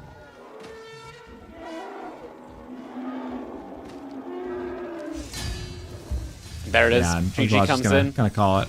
It was just kind of fizzling out there. Maybe not the most climactic finish to game 3, but a finish nonetheless. Beastie is up a game. Some scrappy back and forths we've had here. Yeah, definitely scrappy back and forth, but in the end, Beastie able to win this one, meaning that now he will be finding himself on match point up against Puppy Paw, 2-1 in this best of 5. Really kind of see the military just was in favor, but eventually spears, they're not worth a whole lot, but that's kind of the beauty of them too, is they're cheap, they're easy to produce, and when they're the only thing you need to make, it just makes your job very easy. Definitely. I mean, this was a situation where I think Puppy Paw, he tried something, right, with the Tughlaq dynasty there. Mm-hmm. The mass raider elephant, it's something that we've seen before from B, for example. But that worked specifically in the game where he used it because his opponent didn't just go for mass spears. It was a mixed army composition of spears, archer, and horsemen, where the raider elephants, there were just enough of them to ignore the spears for the most part there when the engagement happened. But if the army's just spears, then you can't ignore them. Yeah, you really can't. And again, I would have loved to have seen, I'm kicking the dead horse now, or maybe I'm kicking the dead elephant, as it were. But I think sprinkled elephants would have been the way to go. A couple of those would have helped, and then going into archers more, because he just, by the time Puppy Paw knew he needed a change, it felt like he was just so far behind he could never mass up enough to do anything anyways. But that's not the last game. We are on match point for Beastie, but Puppy Paw still got a chance to bring this one back. He's going to have Zhu Shi going into Byzantines coming up. That is coming up next. Byzantines. Definitely a comfort pick for any player at this point in time. Shushi's Legacy at the same time. They've been very strong, or considered very strong, for a long, long time. But with the recent nerf to Pro Scout, no longer do they feel as overbearing and especially for a civilization like the Byzantines, which is just also in a league of its own in certain aspects when it comes to unit massing. I feel like Shushi can kind of like find its match there. Yeah, I think this is, with the nerfs to pro scouts, I think this matchup is actually really, really balanced now. I'd almost give it just a coin flip on any given day. I think a lot's going to depend on the spawn. It's going to depend on how things kind of pan out. I could see Byzantines holding and then winning late. I could see Zushi dealing a killing blow earlier in the game. I think oftentimes I've seen, again, it's the biggest crux of this game again for me is what does Zushi do when the deer run out? Because it's not a matter of if, it's almost always a matter of when the deer run out. Are you going to be in a good enough advantageous position to convert into a later game economy and then go from there? If you aren't, I feel like just so often, even these top players get themselves in this pickle where they're going great, and then it's suddenly not going great. And Byzantines is the kind of ramp up civ that only gets better with time. Yeah, the scaling, it's just so great for them. Having the cistern scaling immediately and following that one up with just more and more scaling with the Golden Horn Tower as well, you just get so many mercenaries out that your army, for the most part, like 60-70% of your army in like the mid-castle age, it's just going to be full of mercenaries, and you just supply whatever else is needed. And since mercenaries typically are going to be range units anyways, something like a backline that you want to have anyways, so you can very easily adopt your army composition to anything that your opponent puts out onto the field. Yeah, it's really easy to pop out your own Limitine or your own horsemen when you've got either, usually, I mean, almost always you're going to have, I mean, there's some exceptions, but you're going to have either longbows or the javelin throwers behind as like you said, the back line. It's a good synergy and it works well. And if all you need to do is produce one other type of unit, it's just a matter of not losing that back line. And that's where Byzantines often falls. You can see a lot is when they lose, it's because they lose that back line. You can't immediately reproduce it. But we'll see how this pans out. Puppy Paw has got his back to the ropes here. Beastie looking to try and win this series in the group stage. This could very well be the last game, or we could be going to the distance. We'll find out. Could be, but Puppy Paw this time around has got himself set up with a very nice civilization to make this a potential 5-match series here up against Beastie. Got Puppy Paw in the color red playing as the Byzantines already on the stone there. But is he dropping that mining cap? He is dropping the mining cap. For a second, it looked like maybe he was just going to be going for a single drop-off for his first cistern. Is getting that early drop-off, and Beastie in the color yellow playing as the Shushi's Legacy. Right now, both players just looking for sheep here in the early game. Trying to see who has the most luck. Well, pretty game deciding factor. I don't feel like Byzantines is particularly busy with getting, I mean, they're busy, but like I don't think they're super preoccupied with the number of sheep they get. It can still make a pretty big difference. Yeah. It's not the end. Unlike some civs, it's not like the end of the world if they don't get their fair share or their lion's share that they want. It's more, I feel like at this point, it's more of, can I take any away from Zushi? Which, to be fair, is actually a very good thing to do.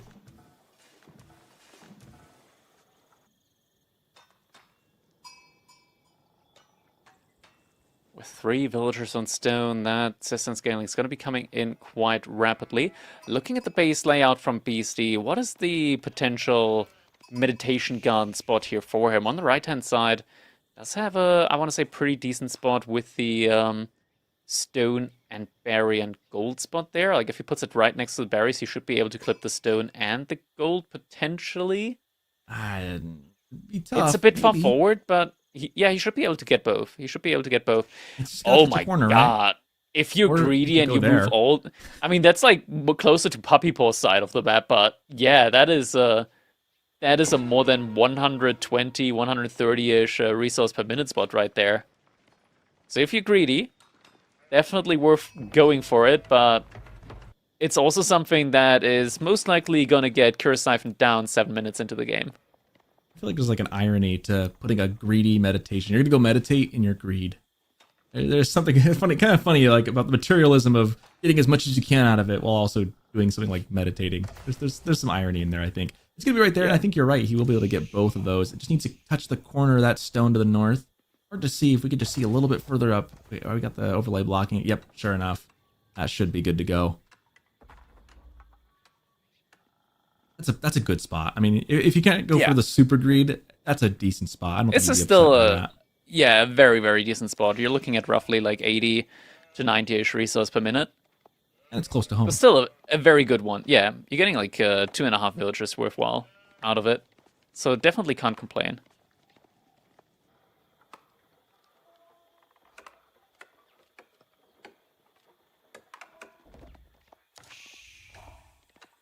Now scouts returning with the Sheep Grand Winery also coming in for Puppy Paw at this point in the game. Beastie still with 3 villagers in gold does kind of make me believe that this is going to be a pro scout build coming out from him. I would expect that much. Yeah, it's not a big surprise. It's just like Shushi's favorite strategy at the end of the day. It's just like the absolute top meta for them, you know. No surprise. And winery as well, also no surprise.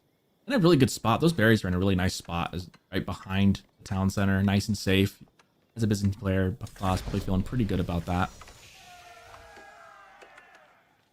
Actually, People's spawn in general is just very nice and safe. Although it is, Sushi's not exactly one to go raiding super heavy early on. Yeah, not early on. First off, we are going to just be seeing that Pro Scout play coming in. Stable already getting dropped. Just needs a little bit more wood now. A couple of tax drop-offs and he'll be all set for that. Looks like we're also getting a second Imperial official potentially.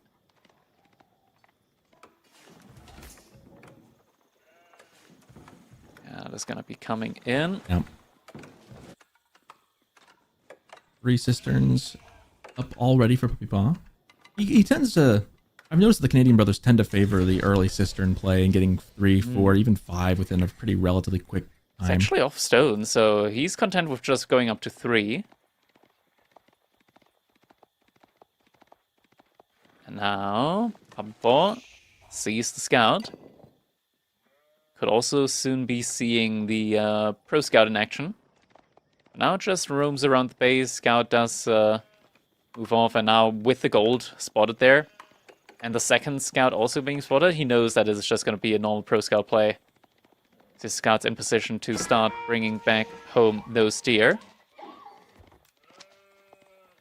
Yep, sure enough. First ones are grabbed. They don't lose too Mercenary much contract food chosen. this close. It's Is it going the to be Western the contract? Western. Yep. Yeah. Okay. So One for no big longbows. surprises. Yeah, they play Lombos really well makes into... the Lombos make the most sense against Shushi's Legacy. Just because they're also going to be most likely going for like Jugunu. They can't make normal archers, so you're immediately going to be very nicely positioned there. You could say that Javelin throwers are also very good against Shugunu, and you would be correct. You definitely are correct with that one. But the Shushi's Legacy Shugunu, they get a little bit more range with an upgrade. And in mass, I feel like Javelin throwers get countered out quite easily by It's the attack speed, right? Shugunu once they get in close. Yeah, I feel like it's the attack speed for that. It's The just so javelin throw is easy a little to bit mass. slower. In the longbows, I think being have the extra range and the better attack speed for longbows. I think I agree. I tend overall to lean towards the javelin throwers more often than not for Byzantines. I do agree. I think this is an Javs instance are nice where against longbows. civs that want to make like archers and archer and cavalry. But Shushi's definitely agree Legacy at also this wants point. to add spears. Yeah. Yeah, they want to add spears, and so in this case, longbows do make. Well, this is one of those instances where I agree 100%. Make the longbows here. They do better against the Zushi, in my opinion, because the attack speed differences in the range just works out better. We do see this scout is going to be dead here. These horsemen are popping out for Beastie. Are we getting Mangadai? Byzantine Mangadai? Is he on the? He is. Oh, he's on the market. Okay, That's a yeah, spicy mercenary Mangadai coming in here for Puppy Paw. I mean, to see that. That's fun. the Mangadai are great at denying the Pro Scout, but Zugu the scouts have already, the scouts have already pro'd their deer at this. Like they already brought them back the first bunch. And the other pack is on the other side of the base. That's not where the Mangadai are at the moment. There's almost no way Beastie's going to get your deer on your side. Like, you got the one way in the corner and then the one pretty close to your base. He doesn't know about it. Yeah. Play gets revealed and Beastie, he's going into Paddle Scouts? Okay, now This is maybe like, Mangadai look a little better. This is a weird game so far. Odd composition. This is not normal. This looks a little bit Demu-inspired to a certain degree in this matchup. But adds his own twist there now with the Horseman as well. I always love when you're like watching a stream and a player's playing against Byzantines and you get like Mangadai come out and they're always like, they do the double take of like, wait, what civ am I playing against? And they go, oh, yeah, the mercenary school, okay. Like, but it's always surprising. It's got to be a little jolt to the system when you see that and kind of go, wait, what? Oh, tons of villagers now on gold, so looks like BC's trying to go for a follow-up into Castle Age now from this point on. And Puppet Boy doesn't have that many mercenary units. Sure, I mean, the Mangadai just... They exist in a vacuum at this point in the game. Yeah, they're just kind of here.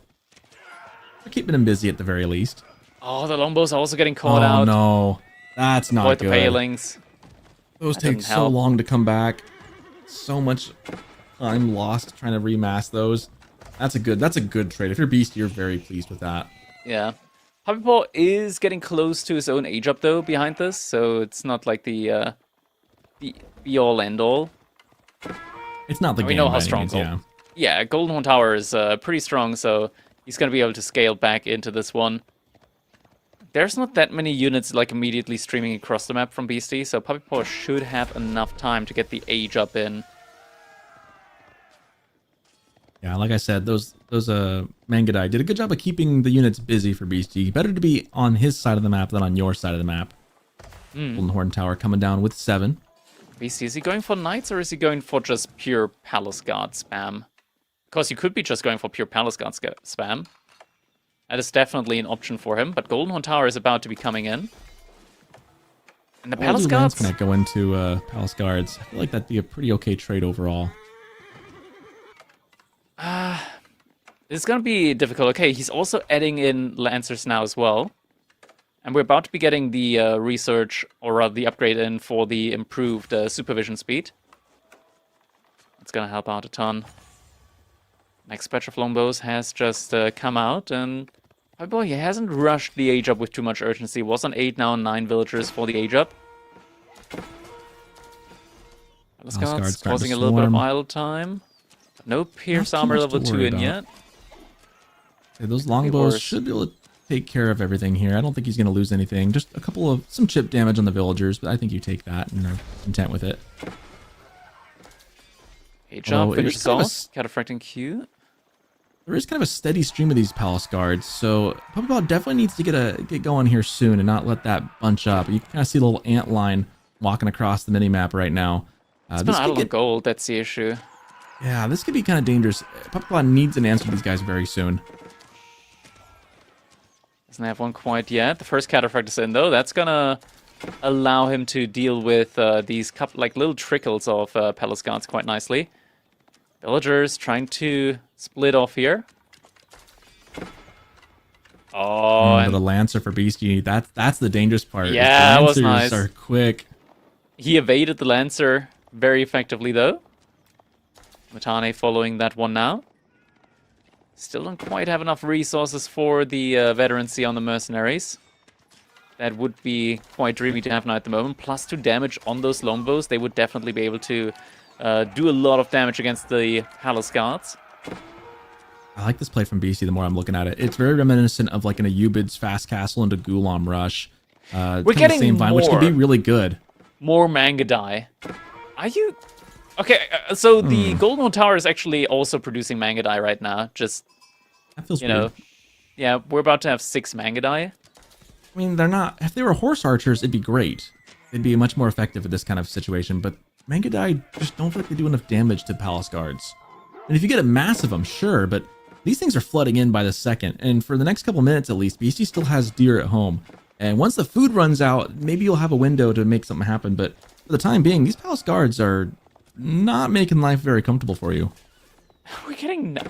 Okay, so these last 2 games, I want to say like Puppet Paw has been playing some interesting strategies. At the same time, I don't see any more... Was not on my bingo card.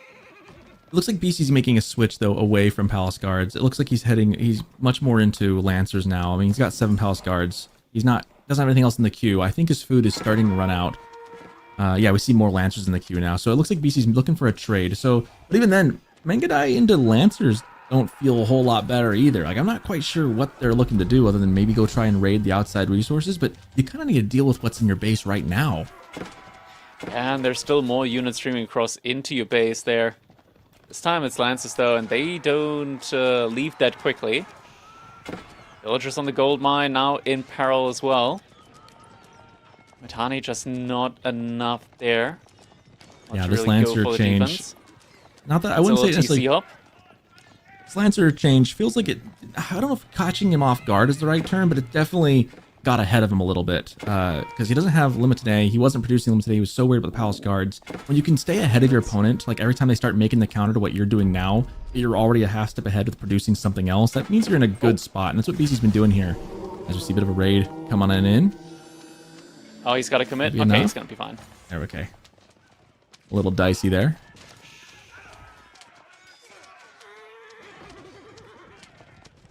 Good idle time being caused there on the gold.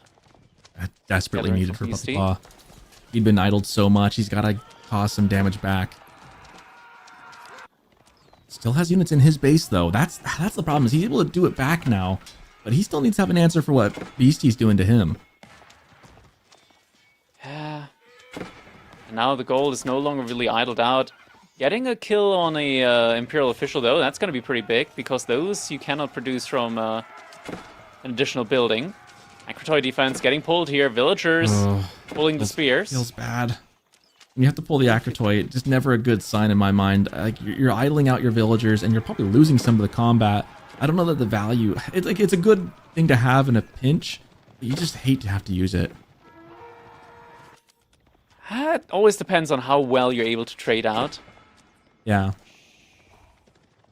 Because the units that your opponent uses also cost resource. So if you're able to trade out effectively, like kill them relatively quickly enough and without losing any villagers on your own side, you can argue that you had less villager idle time than it would have taken to get enough resource to produce the unit.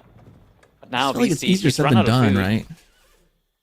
Yeah, and here's the part that this is where the window opens. Puppy Paw has survived long enough. Now, I mean, now those Mengadai would be kind of nice if you can get out right here on the field and start picking off villagers. Problem is, I don't think he's really got a whole lot left. He's got 5 of them, so maybe if he can find where BC's going, because this is, again, 15 minutes in the game is out when that deer food tends to run out. You gotta start moving those external resources. Yeah, And Puppy this Paw is has to do crazy. enough damage. Just Byzantine things at the moment. And, I mean, I guess Beastie, in theory, maybe he could go for a UN dynasty. He needs units at the moment, though, because if Puppy Paw is just being left to his own devices, that could also be very difficult for Beastie to deal with in a little bit of time. But Beastie is just doubling down on the military. He's doubling down on the knights, but there's more Limitani coming in now for Puppy Paw. So Beastie kind of Puppy Paw's playing food into the income. hand. Beastie is playing into the hands of Puppy Paw. Yeah, and right now, Puppy Paw's eco, like, again, this is the magic of Byzantines. If you can just hold long enough, it's a slow trickle ramp up. Whereas for Zushi, it's kind of it's a shooting star. It's really hot, really fast, and then it fizzles out. Like, you gotta hit while the iron's hot. Whereas for Puppy Paw, he can just kind of ramp into this, and things get better with time as long as he's not getting raided to oblivion, which he's finally gotten Beastie out of his base. So now Puppy Paw looking to be in a pretty good spot. He needs to do damage back, though. I mean, 8-1 Vil kills, not the end of the world, but you'd like to see a bit better. He's looking at the boar, expecting him over there. So he knows what he needs to do. He just needs to find the right spot. At the same time, There's those Beastie Mengadai. also prepping, having units over on the berries on the left-hand side of Puppy Paw's base. So he's also ready for a move out from Puppy Paw onto the external resources.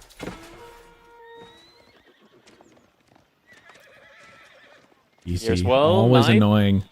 Best compliment I can give Beastie as a player is he would be annoying to Oh, play against. Hello, 'cause Lancer?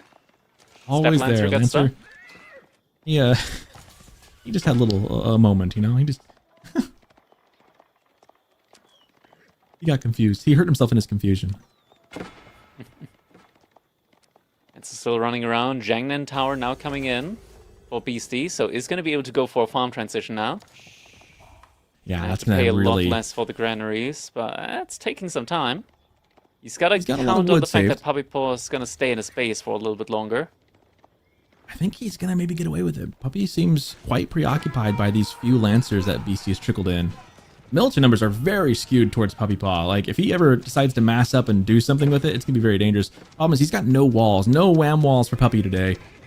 Just open backside of the base. So Beastie, you know, up to Castle Age now, and he's got 700, 800 wood for the farm transition to begin. He'll be in a good spot to do that.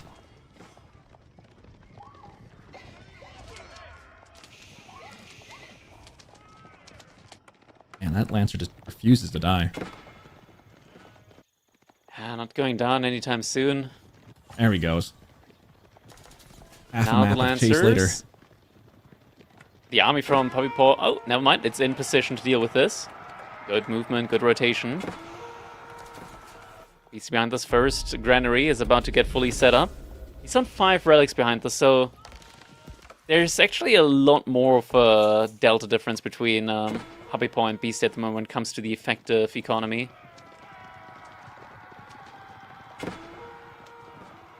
I think BC's more than content with this. He would, I think, love to have gotten on that wood line and raid. But I think, I mean, maybe he doesn't feel like this when he saw it, but he should be feeling pretty happy that all of Puppy Paw's military was in that base, doing nothing really other than waiting for Beastie to make the move. And that's a good sign, because again, you do not want Puppy in your base. You want to keep him in his. And Puppy really needs to get on the aggressive and do something. He's just not done enough damage here to Beastie. We're getting Painted to Shield slow him upgraded down. now, so Limitani are going to start moving a lot quicker. Veterans in on them now as well, or about to be coming in. Actually surprising that he didn't have that in yet, but Teardrop Shield, that is going to be the main thing here. That's going to be working to his advantage. Oh my god, Puppy Paw. He's trapping Beastie's Knights in the corner next to the wood line. The wall has just come up. He's trapped. He is trapped. He's trapped. He really loves doing that. He is really good at that. That's twice in the series. Just nowhere to go, nowhere to hide, nowhere to run. Now with the veteran. Oh my god, that is so much value. Goodness. That's wow. Disgusting. I mean, last time this happened to Beastie, he won the game. So we'll see if he can come this back. But now, right as he's making the farm transition, Puppy Paw finally in his base, causing havoc now. And we see the Vil kills racking up. Racking up very quickly. Panic Heap skewed. Is coming in here, trying to save the day for Beastie. Puppy Paw is going to fall back for the time being. Beastie actually added in a second TC now behind this, but Puppy Paw, he can just burn that down. Yeah, and he probably should. No worries. Oh, Lane's connected in there. That's the wrong TC. That's the tanky one. Instead, he's going to back up a little bit from this. Regroup. Maybe he wants to get some space in for Siphons. Yeah, he is getting siege engineering now behind this. Gives him some time for his other Limitany to cross the map and get up here as well. I wouldn't do this one. Get the meditation gardens. No, neither resource. Just take down anything. At this point, like, Puppy Paw, 60 to 5 military. Beastie, he's got to keep. And a couple of knights. That's about it. No, last time Puppy Paw was in this situation, it went very bad very quickly with the play that Beastie did. This time, there's no Cognate Palace to spin the Wheel of Fortune for Beastie. He's left to his own devices here. He's trying to get some more raids in, but it doesn't look great. A Byzantine doing what Byzantine does best. And again, at that point of inflection of when food runs out, that's like always what happens to Zushi. They're so good until they fizzle.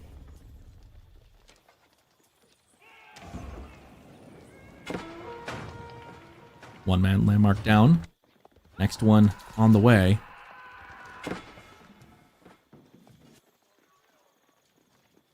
Three Siphons. That's gonna be enough. One's just sitting there. There we go.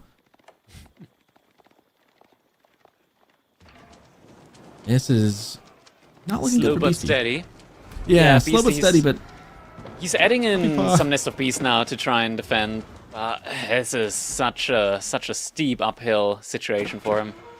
Last time Puppy Paw made the mistake of rushing too far in too early and losing everything. This time being much more methodical.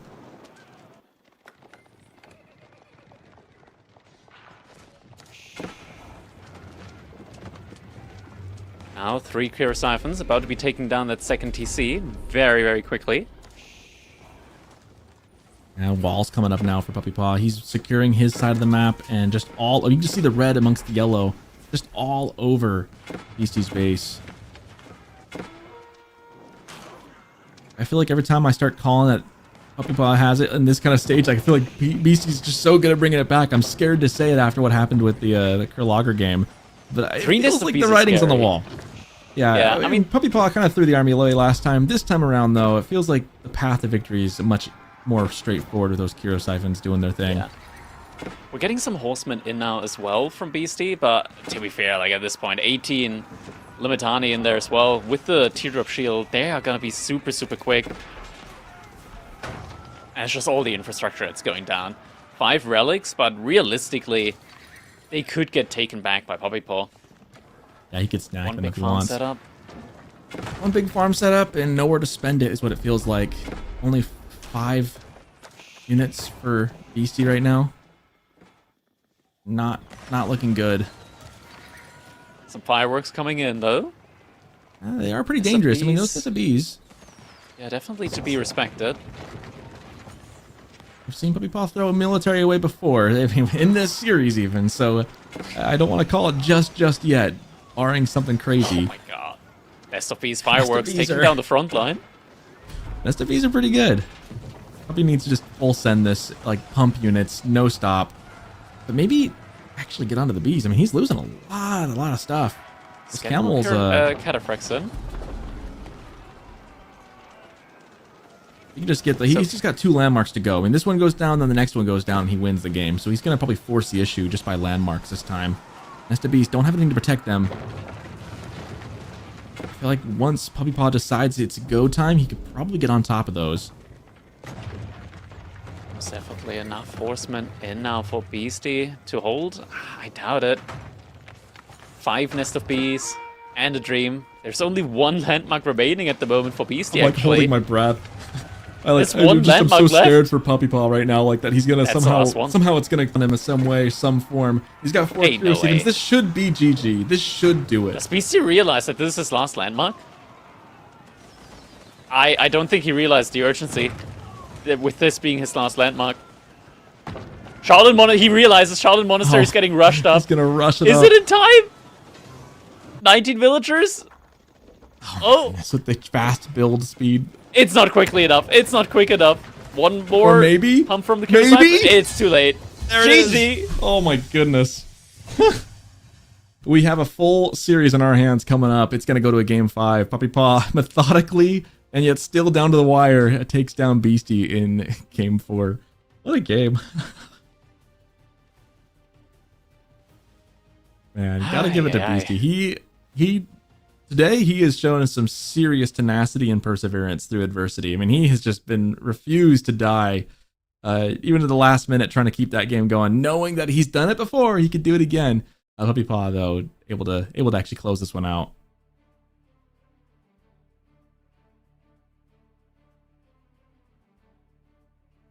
Yeah, GG coming in.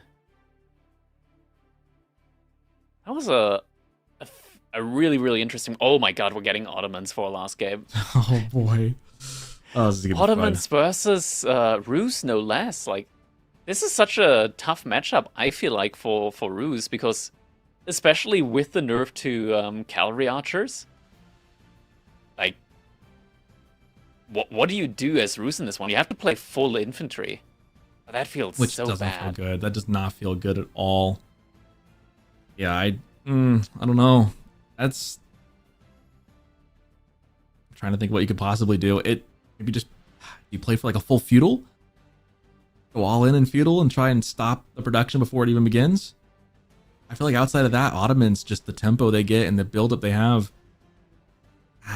just feels rough. But again, playing feudal means you're dealing with Sipahi the entire time. And yeah, you can make early knights, but those are a whole lot more expensive.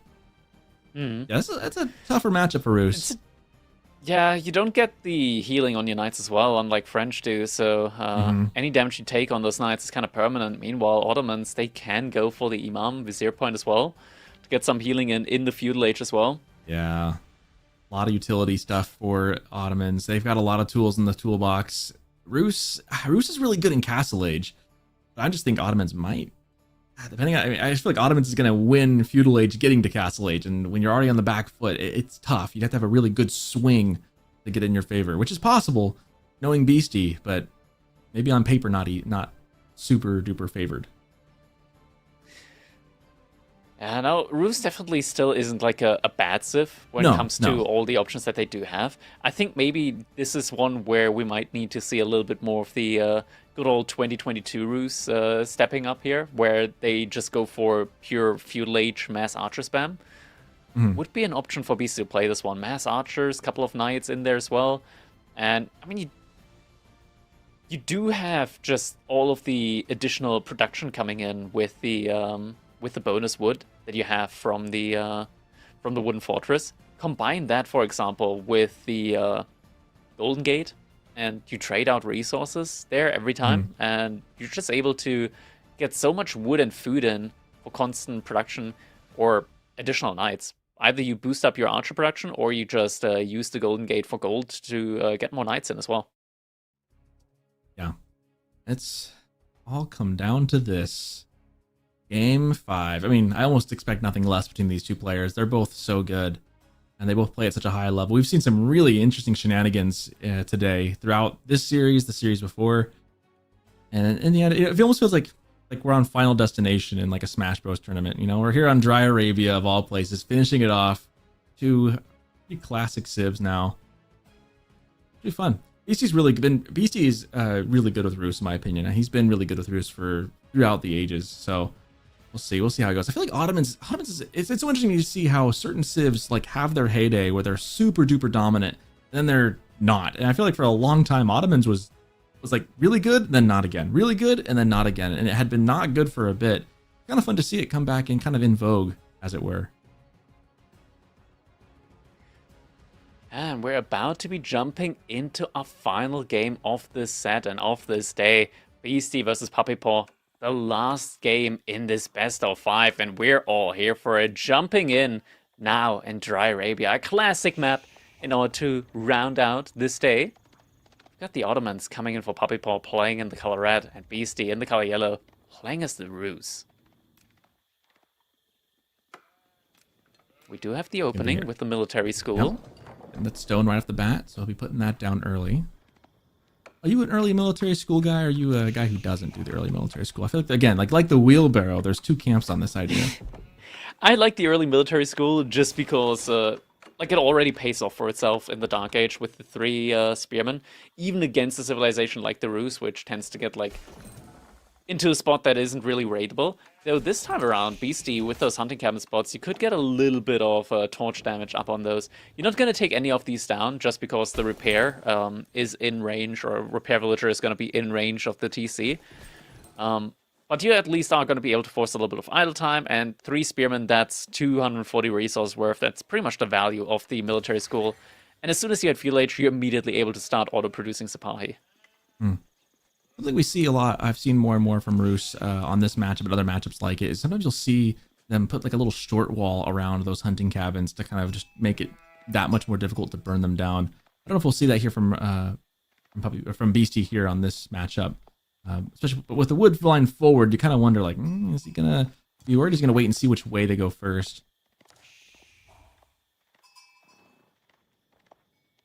3 scouts out for BC at the moment, so Sheep definitely looks to be going in his favor.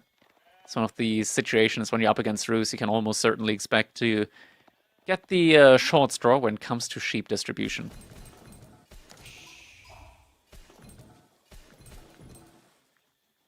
Do you miss the mini game with the scouts and the deer for Roos? No, not at all. Nah. It's I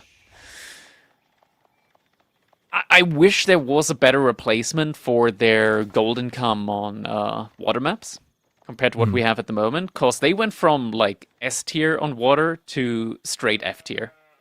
Yeah. I feel like I look back, I don't miss in the moment. I didn't ever enjoy having to when I'm playing Roos, I didn't mind it. It was fun as Roos. It was never fun as the other Civ to have to alter your build to match it. But there is like a small part of me that the small Roos player inside me somewhere does kind of have the nostalgia for shooting all the deer back in the day. The little mini game that was there, it was enjoyable to an extent. There were some situations where the second you like, it kind of forced map makers into always including deer everywhere, and we got into a situation where the devs they want to introduce Kawasan, right? Like as a map to the map pool. They named it Waterholds, and it didn't have any deer. Like it had 2 deer spots. One was for each player, so you pretty much physically couldn't get to the first bounty, even the first bounty level. Yeah, it just wasn't Which possible. just There felt weren't any bad. wolves as well. Yep. I think the system we have is better than what it was. I don't really miss the little mini game, but like again, there's like that small part of me that's got that funny bit of nostalgia for it, though. Nostalgia is always like we got the It's like nostalgia that, though. goggles Yeah. on. Yep. Yeah, you see everything in like a sepia filter, Yeah, sepia the filter. Yeah, everything looks nice and rosy back then. But yeah, I if you'd asked me back then, I would have told you I hate it. I'm so glad it's changed. Now I'm looking back on, do you remember when we used to have that? It was so fun. No, I'm glad it's changed. This, that's something I gotta give credit to just this game and the devs in general. Is this game I feel like has almost always been improving from where it was. The majority of the changes we've seen have always been an improvement, and that's such a good thing to see in a game like this.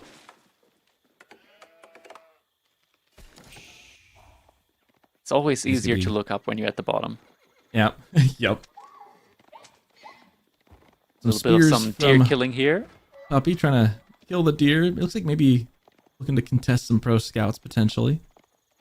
Could be going for an outpost there and some early villager That's true. gathering there as well. Gathering together It to would put the mill in be- between. Yeah, I think it would be a good spot. 3 spearmen out already, so it's not like BC can just immediately take those deer away. And they're all next to each other, so yeah, an outpost there That'd be pretty would good. give you a nice and condensed deer spot. I think it's really worth to go out on the deer when you can. We do see pro scouts coming up for BC, in case anyone was thinking this would not be the case. There it is. Pretty standard stuff still. We do see the tower, the fortress coming up as well. Bonus gathering rate for wood coming soon. Well, production I like when buildings enough people- for puppy paw. I do like when people go out on the deer, especially when they're going against civs that do pro scouts, because if you can gather that early, you're just taking it away from your opponent without having to go pro scouts yourself, and the deer gather rate is almost always worth it. Yeah, I agree. And now the villagers are moving out as well. Actually, Huh. is that 10 villagers? Okay, so the plan here for him is go for 1 drop-off. Actually, never mind, it's only 8. If it was 10, then second TC? Nah. No way. That Really? that makes no sense. Second TC Is he- makes no sense here. We've got to be mistaken, right? Is he just going for more military schools? No, I think he's actually That's going way for too many second for it, TC right? next to the stone. Really? Or maybe he's... Oh, you know what? I bet he'll put a CC right on those deer. Yeah, he will. He will, 100%. It's just... It's so late. It just on feels... a Yeah, it delay. feels very delayed for Ottomans. Wait. Or no? Okay, What in the my Sam Hill? idea here... my idea here was, okay, he goes for, like, with 10 villagers, just so when he drops the mill, the drop-off is enough for a second military second- school. Okay. Then he dropped the mining count. I was like, wait, no, is he going for a second TC? But okay, no, he just wanted to get like 1.5 drop-offs in for the second military school. Had me for a second there. They had us in the first half. Not gonna Like, there was lie. a part of me that was wondering if he was going to get, like, some stone just to have an outpost with, like, some arrow slits on it on the deer. But it's like, why would you do that? That doesn't make a whole lot of sense either. Like, it's nice, but not necessary. I guess he just got it for military schools in the future. I mean, he spent it. I'm Pro trying to get Scouts some now. damage in. This is like a slow choreographed dance. Poke, poke, poke. That's why he's very close to being killed. Yeah, if he's able to get that one back eventually with the vizier point, could heal him back up again. It's That's always true. the option. That's such a good vizier point use for the imams. I think that should be a go-to almost always. Behind this, Puppy Paw is inching closer to a castle age transition behind this. It has a nice base layout for it as well. Can drop the Mehmet Imperial Armory right next to his TC and still be in range of that blacksmith. So some very nice base building here. Yeah, you love to see that.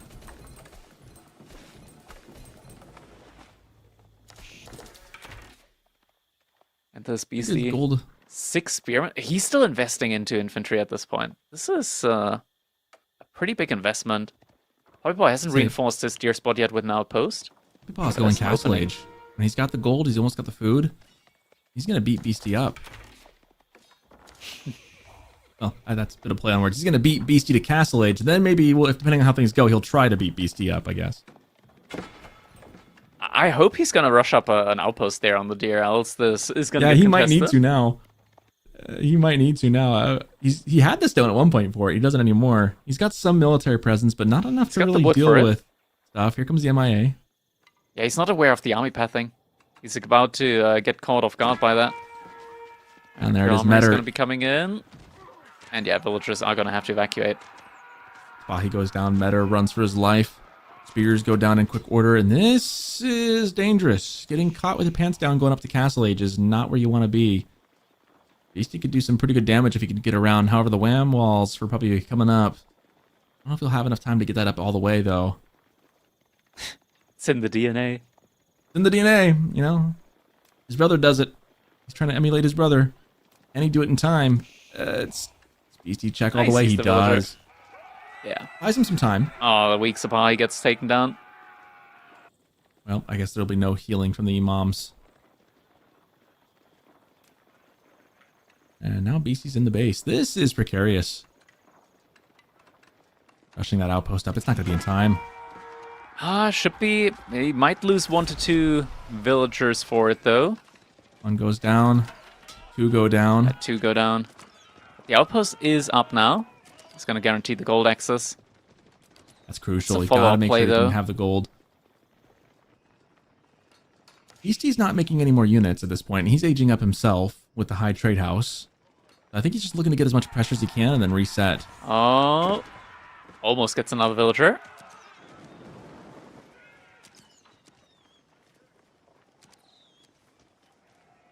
No Imam Vizier point in yet. That is getting very close to potentially coming in, though. Feels funny to be Castle Next unit should trigger the Vizier point in.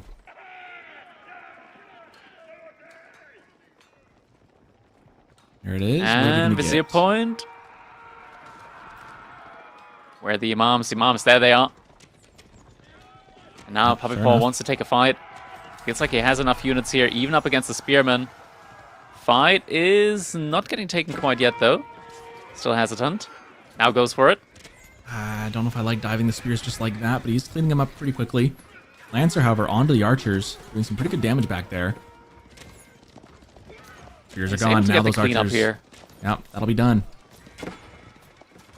BC is investing into the Cav Archers. Cav Archers have been significantly nerfed, but they're still not the worst unit in the game. They're a very fun unit. Like Horse Archers are, I think, the funnest part about Roos. And to not go them just feels bad. And they are a really good unit. You don't want to take like massive headlong fights with them.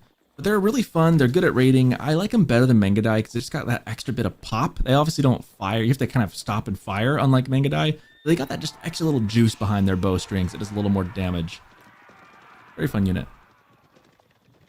Definitely a fun unit. Now with the faster attack speed, they also just feel a lot stronger into just anything that's, you know, unarmored in general. Yeah. Like against normal archers. I don't know how, but they somehow buffed Cav Archers against normal archers when they were already better than normal archers.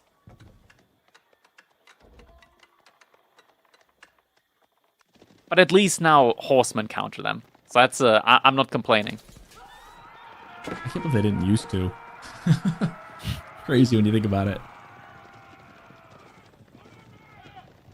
Well, these Lancers will have to go back home. Could get found out. Meanwhile, ooh, could find the scouts right there. Or he could run right past and then realize a little late.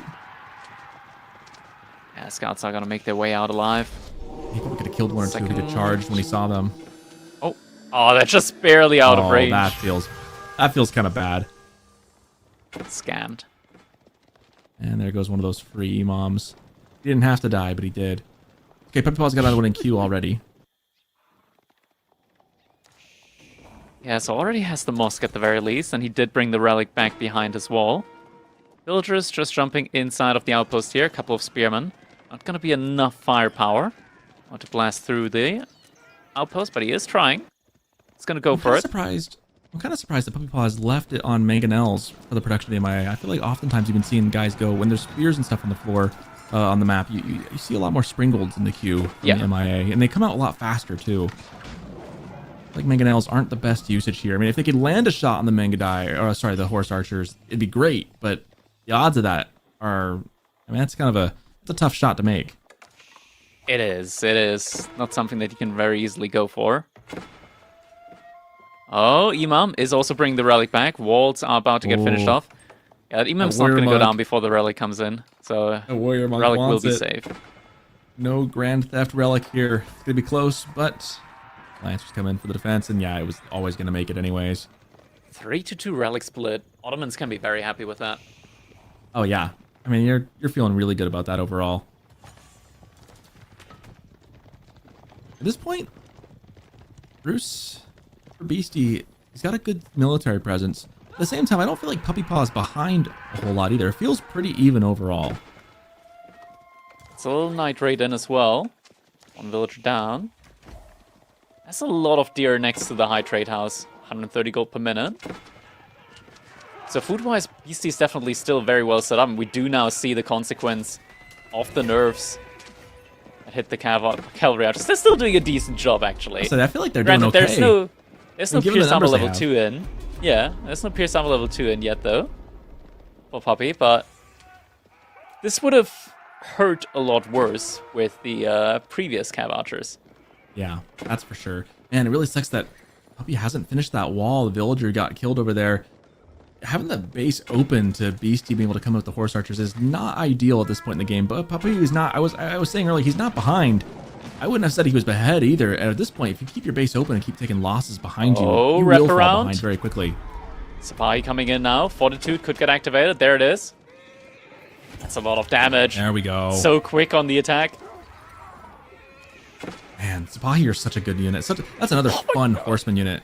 Just picking off horse archers left and right. The nerf, now we're really seeing the effects of the nerf being countered by horsemen. That would not have happened in days gone by. That would have been, they've been, scot-free, lose a couple here and there. This time, they're running home with their tails between their legs. That was a brutal shellacking. You see, though, he is adding in a lot more infantry. We're now also seeing Puppy Paw going for some Springolds, though. So we are going to be getting that.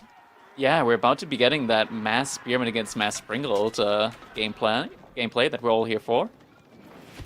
He's also adding in some Janissaries to the mix too, which I really love. I mean, what a good unit to deal with. I mean, a ranged unit that deals damage to Cav. I mean, it synergizes so well. It's one of the things that's very frustrating to deal with Ottomans about is that it feels like their comp is just designed to take care of anything and everything. They've got an answer to everything for sure. Springald doing some good damage there. Sapai actually just downright taking the fight. Spearman now jumping onto the Springald.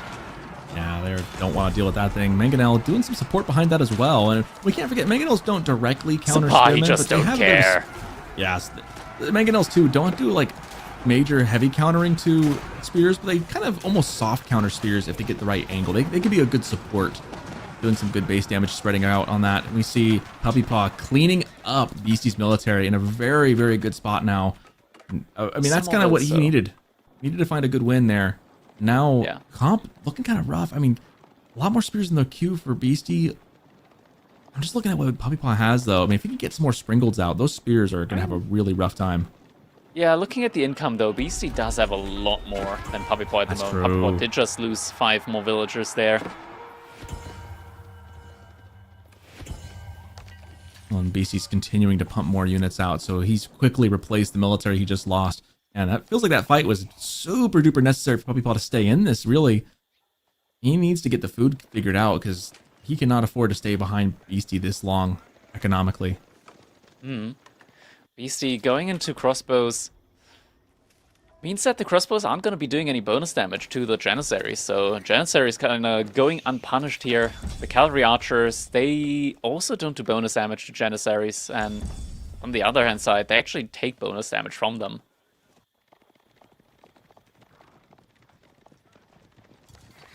You see first couple of farms also coming in now, and boar, little boar lame. That's actually a really heads-up play from Puppy. The problem is it's not going to matter. BC's already transitioning into farms. He's going to be okay. The pro scouts has paid off for him well enough to make this worth it. Now he's into the middle game, feeling pretty okay. He's got some food. Really, the food, I mean, I was kind of shocked that Puppy Paw is really struggling in the food department. Thankfully, he's got, the difference though is that Puppy Paw doesn't need as much as Beastie does because he's getting a lot of free units over time. Doesn't mean he wouldn't like more, but...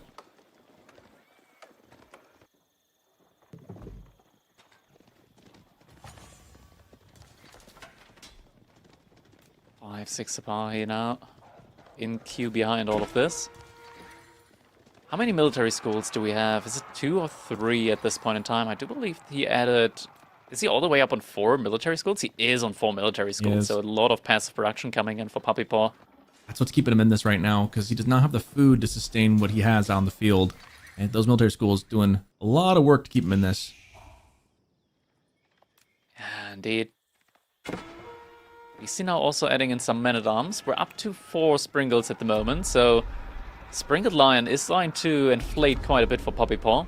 2 Mangonauts as well behind this. Now also some archers getting added in. Fortitude comes in, and oh my god, they attack so quickly. Yeah, horse archers cannot go against Sipahi, that's for sure. Not anymore.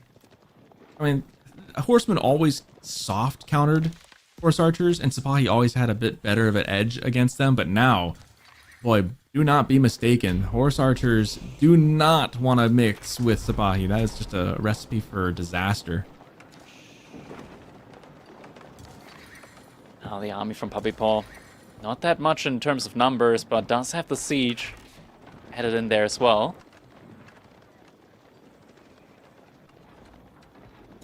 That might be the difference. In the siege with the Janissaries. He's even got a random men-at-arm in there.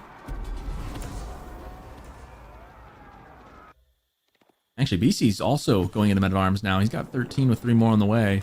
So he's getting some heavy units in there, which is honestly not a bad call. The only problem is there are, of course, Springles, which will do pretty good damage in the men-at-arms.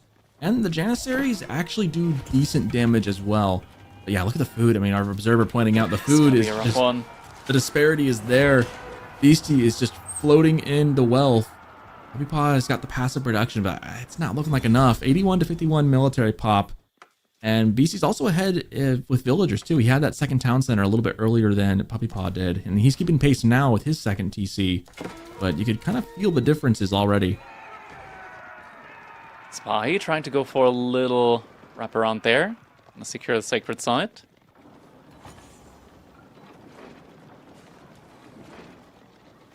Ooh, looks like we're playing some cat and mouse. Both armies within a screen of each other.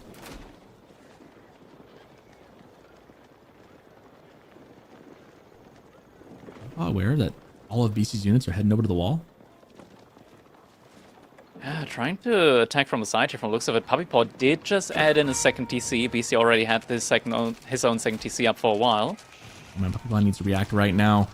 That wall gives him precious time to get in there and do something. Wall falls down quickly, nothing but a speed bump here in Castle Age, and in to the base splits off the horse archers, the rest of the mass of Beastie standing and fighting. Follow. Now without the horse archers, there's no counter to the Springles at all. Some more villagers might go down. Doing some raiding over there. Sipahi coming on to him. Yeah, like you said, villagers dropping a little bit there. Did he just redeem Janissary Company? He suddenly has a lot more Janissaries. He hit the Oh No button. He might have used that Vizier point. Yeah, he did. Yep, the Oh No button.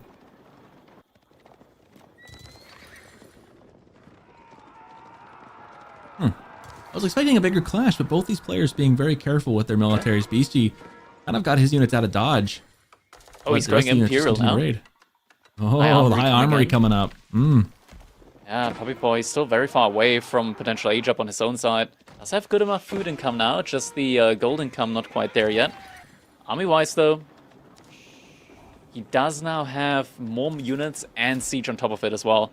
Yeah, Beastie's got a sacred site coming in, I think, as well. BC's looking to get... It looks like he's got something on that sacred site in the northwest. But meanwhile, these walls... I really like how he's kind of snaked these walls almost like an onion. Just kind of wrapping around the base, just making it very easy for him to get in and out, but forcing Puppy Paw around or make him do this. Take the time to knock it down by force. Enough units to eventually knock it down, and this is the high armory, so no Spitskaya. Doesn't have an immediate keep there. This is where it gets dangerous. When you go Imperial Age, you just open the window to be counter-pushed, and Puppy Paw is right on it, sniffing it out. This could be really dangerous for Beastie. He needs to hold. Yeah, first Mangonel already in. That's a pretty big discount on him now as well, with the Eye Armory. Some villagers under attack there. About to be 4 Mangonels here. Yeah, I don't think Puppy Paw can push into this. Not in such an easily defendable spot now for Beastie with the Mangonel play. Yeah, that should help keep him in this for the time being. Still, pretty formidable mass, but the military numbers are evening out, 88 to 80. Beastie has a formidable mass in his base. He's going to force Puppy Paw to reconsider for a moment. But now that Beastie has gone into such a heavy Mangonel type play, Puppy Paw should realize, okay, my opponent is very immobile. I can just try and raid and go for my own age up behind this. Spy haven't quite moved out yet. There's still the villagers on the large gold vein. Haven't been discovered yet by Puppy Paw. He's just retreating for the time being. Slowly, thanks to formation though.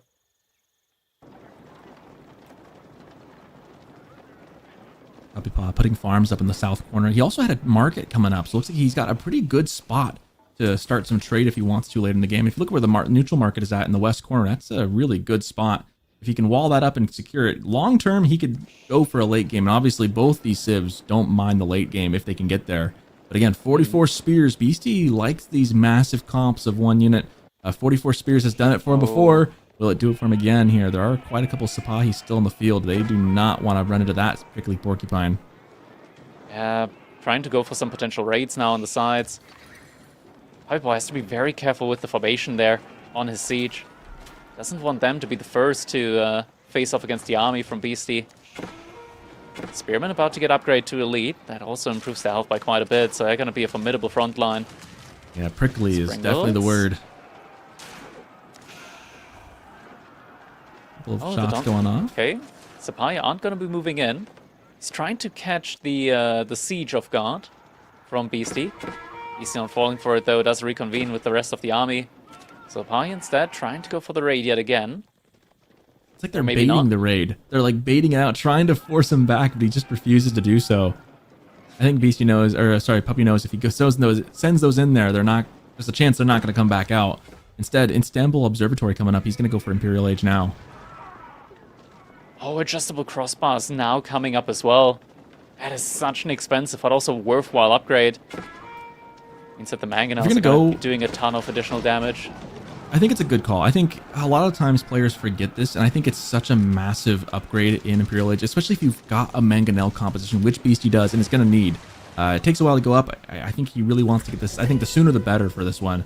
But like you said, it's expensive, but probably worth it as long as he doesn't lose the siege in the next 30 seconds. Is he pushing prematurely, though? He's going to get pinched from the Sipahi on the backside. Oh, you have to be careful. He's about to get the upgrade in for him as well. But now the Mangonels are a little bit unprotected. There's additional Sipahi on the other side. Oh, man. Did he dive too early? Crossbars. Still has 40 seconds left. Like, they're still good. Puppy Paw shreds the wall. Big spread on the military here from Puppy Paw. Has to be careful still. But this looks like a good fight. Sipahi about to jump in. Ooh. And that's all the Mangonels. Oh, like 10 seconds before the upgrade comes in. This felt like it was a little premature. Now the army's getting cleaned up. Beastie losing out on all of the spearmen here. Janissary numbers, still plenty of them here. Behind this, Beastie popping out some Streltsy. Looking to make a change of comp, which he's going to have to either way now. He's given up this military. Going to need to replace it very quickly. But man, Ottomans get really scary into this late game. I mean, Rus is a good late game civ, but Ottomans are a scary late game civ. Yeah, the death ball, it's just always something that you have to be afraid of when it comes to the Ottomans. Especially when they have siege superiority. Beastie does have adjustable crossbars in, so once he starts remassing into Mangonels, he will have a very sizable advantage when it comes to taking fights in choke points.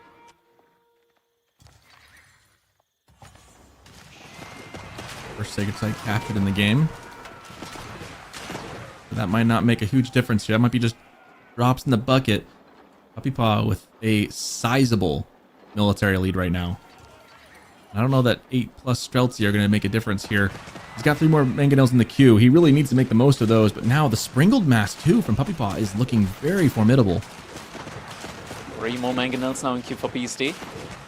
This time though, if the fight gets taken, it's going to be with adjustable crossbars. To 8 supply again, more in queue yet. Puppy Paw has a lot of gold in the bank. Just He has the rest of nothing the to do torch resources not damage. looking... Just got, like, throw enough sprinkled bolts at it. It's gonna Just a couple eventually give way. couple Springles. Buying plenty of time for Beastie to figure out something to counter this. However, it may be a while, but Puppy Paw will break through here shortly. There we go. Finally gets through, and now the base is open to his advance. Can he give a death blow here? Can Beastie hold? He's got 40 units now. Is it going to be enough to withstand 77? Mangonels are gonna be quite scary now. Inching forward just ever so slightly. Yeah, BC is Janissaries. kind of just inviting Puppy Paw in. He's like, come on. I know you wanna, like, punch me. Try it. Do it. Come on, He's I want you turning to the do it. Come on. cheek. Hit me, hit me, hit me. Just get in here. Come on, come on. Instead, sending off the Sipahi onto the villagers, trying to get some damage on the wood line. But man, Streltsy there to try and shoot them down, but most Sipahi didn't get through. Yeah, Puppy Paw's content just to camp right here. That's such a good raiding unit there as well. Still Puppy Paw producing more and more units. Springleds aren't the best siege unit though when it comes to taking down buildings, so it's not like he can really like immediately threaten the infrastructure from Beastie at the moment. Finds the large gold vein though. I feel like every single one of these games from these players have been so back and forth. That's a Mango good keep. shots. A great spot for a keep. Gonna lose a villager Mango or two shots? for it. Oh no. Oh no. Mango shots! Oh no. Adjustable crossbars making the difference here. 10 Smacking. Janissaries. That's 1,000 gold worth. Smacking those Janissaries back. Beating them back to the Dark Ages. Couple more villagers going down. Puppy Paw taking the villager lead now. This game feels incredibly even. I mean, Beastie was in It a does, real risk but at the there, same and now time- he's kind of leveled out. He's got a bigger military now. Yeah, I mean, the siege issue, it still stands. Like, there's no answer to the Mangonels at the moment. Puppy Paw needs like 3, 4 great bombards in order to really start dealing with this, or get adjustable crossbars in your own Mangonels in as well. Siege upgrade now also coming for BC, giving even more health to those Mangonels, meaning that it's going to be even tougher to snipe them out with Sipahi. Yeah, it's gonna be tricky. I mean, Sprinkles do pretty good damage to Men-at-Arms still, and he has 16 of them. Puppy Paw has a siege mass of his own, but Mangonels, they do so much damage to the Janissaries. More raiding attempts coming in from Puppy Paw. Oh, That's the Mangonels. Just raining rocks from the skies. Not much that you can do, and the Sprinkles just are kind of ineffectual here. They can't get close enough to make a difference, and if they do, I think the Mangonels are going to start sniping them out. Yeah. And who would have thought that That's the in issue. 2025 we'd have Mangonels beating Springles? I mean, How from the here, you turntables were to have tell turned. you were to tell Crackety and Socraton of 2023 that this would be the case. Would we believe it? I don't know if I would have. Yeah, definitely would have been very doubtful. And yet here we are. Yeah, you can see the Sprinkles do pretty good damage into the spears and into what? Well, I mean, they're doing decent damage into the Men-at-Arms there. Oh, Sipahi, hello. They're just diving past. Oh, that's one. It's just going to be the one. Oh, they get swallowed though. Just the one, not enough to change things. Good raids in the back Additional though. villager kills, yeah. Gets a good couple of additional villager kills in. Puppy Paw has a very firm economy advantage right now. And the Mammoth Imperial Armory has finally been switched over to the Great Bombard. Also getting the Springled upgrade in. That's no longer additional range. I think it's just attack speed.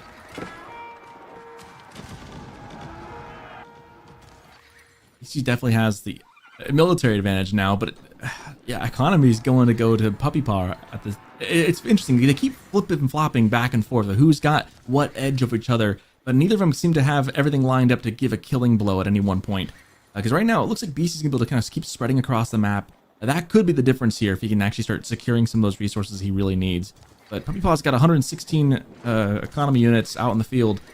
How he's going to use them is to be seen, but both players have a very healthy gold and food income.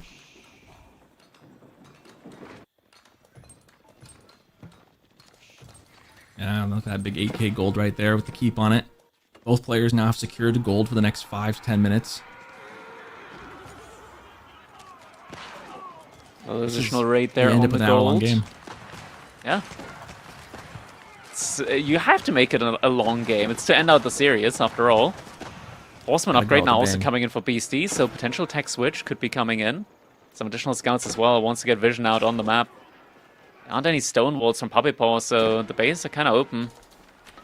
I think a Horseman switch would be pretty good if he can get around the Sipahi at any rate. Horseman switch could do pretty good damage into the Janissaries. Well, I guess there's Janissaries, but there's only 10 of them.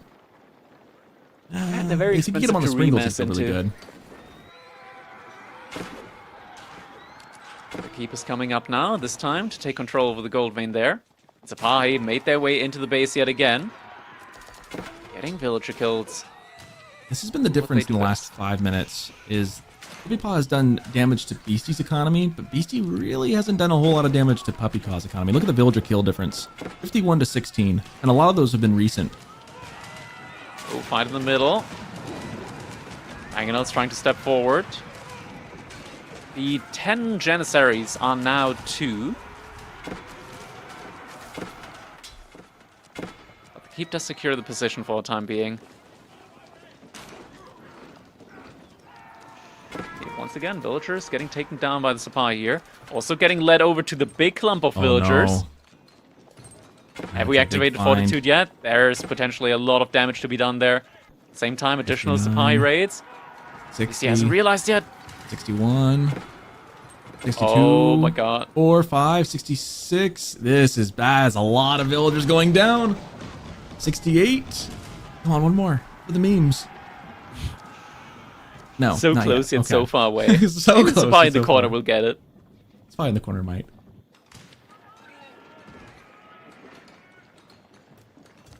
67 I mean, would have with- been better anyways. Oh gosh. MSN would say. Yeah, I'm sure the kid would say such things. Here we go. Here we go. Here comes. Maybe not. Okay, maybe now. Nice. Hey, there we go. Oh no, There we we go. needed to jump to 70. We Okay. jump right up to We missed 70 it. now. Yeah. Yep. Blinking It's coming in. Mangonel still just such a big threat here. And this time around, though, the Horseman from Beastie. There's no support for the Springles at all. Oh, and the bombards are just sitting exposed all the time. Years of academy training wasted. But economically, Springles aren't Puppy's going to be a got big the edge. help. We're up to 40 Janissaries. No Janissaries, but Streltzia now. Double key play. That's is not looking enough. dangerous. Horseman still diving past. Puppy's got the better eco, but he just doesn't have the better military. At this point, I'd be looking at just like killing off 30 villagers just for more pop space. He needs to be producing. Does he even have enough production to make anything? I'm not sure about it. Puppy Paw now switching into mass knights, premium units here. Wants to just utilize all of the gold that he's been able to mass up now behind this. Also getting double great bombard emplacement on his keeps. This is crazy. Puppy Paw has all the economy in the world and like no military presence on the map right now. A lot of knights though now. That could be good. The elite lancers, but is that enough to deal with Streltsy? I feel like he needs Springles, or not Springles. He needs Mangonels of his own. Streltsy Yeah, just I are would a force agree. to be reckoned with. Either that or you need like 4 to 5 great bombards, because then they're also like just a splash damage, long-range mangonel. Knights though, able to finish off the villagers that are trying to build this keep. 83 villager deaths, 84. I mean, the fact that Beastie just has his military and is just sustaining this despite incredibly heavy losses. We do see a counter raid there. Yeah, I think it's just a matter of that Beastie's composition is just superior. That's what's keeping him in this. And the raid, oh my goodness, Puppy Paw It's doesn't just a notice. high-value army, yeah. Puppy Boy, man. he's just sacrificing the villagers there. Maybe Actually, he you're right. noticed That's and he probably a just good doesn't thing. mind. I was saying he needed to get rid of some, so maybe he's just okay with this. Yeah. Because frankly, it just Definitely opens up needs more top military. space. He's sitting at 175 right now. He really needs to get back to 200, make it all military. Choke point here. Knights trying to make their way through. Are able to make their way through now. Trying to get some villager kills on the keep yet again. They jump inside though.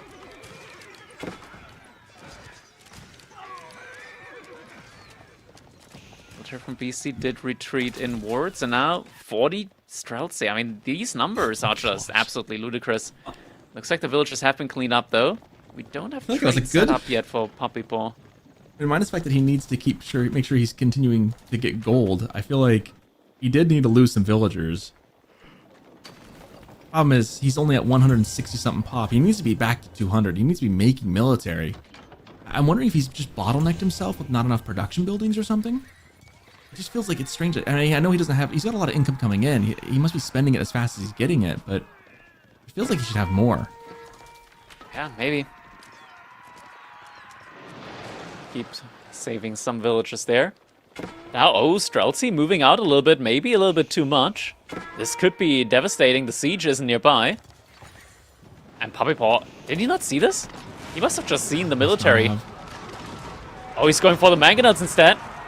We pause military numbers climbing back up. He's close to 100, back almost to 200 pop. In fact, he's got more population than Beastie does now. Meanwhile, mangonels, one goes down. Another one goes down. That's 2. 3, 4. That's, oh, he's going to lose them all. That's massive. It's like 7 Taking these down. mangonels gone. I don't know how That's many a lot of resources value. that is off the top of my head, but that is a ton can't of remake them. value. Yeah, BC doesn't have wood. enough resource to remake them. Out of wood, out of gold. And if the Streltsy go down as well, that's going to be the kicker to end it all. 50 Streltsy, Sipahi behind all of this. Dupas finally found where his military numbers at. Back to max pop, and now BC down to 130 total population. Now, most of that's Streltsy, which is dangerous, but lots of Sipahi coming in. They were the Bane early game. They'll be the Bane late game. And all of the my God, economy the has to villagers. run. 95 vill kills, 96. It's just climbing nonstop.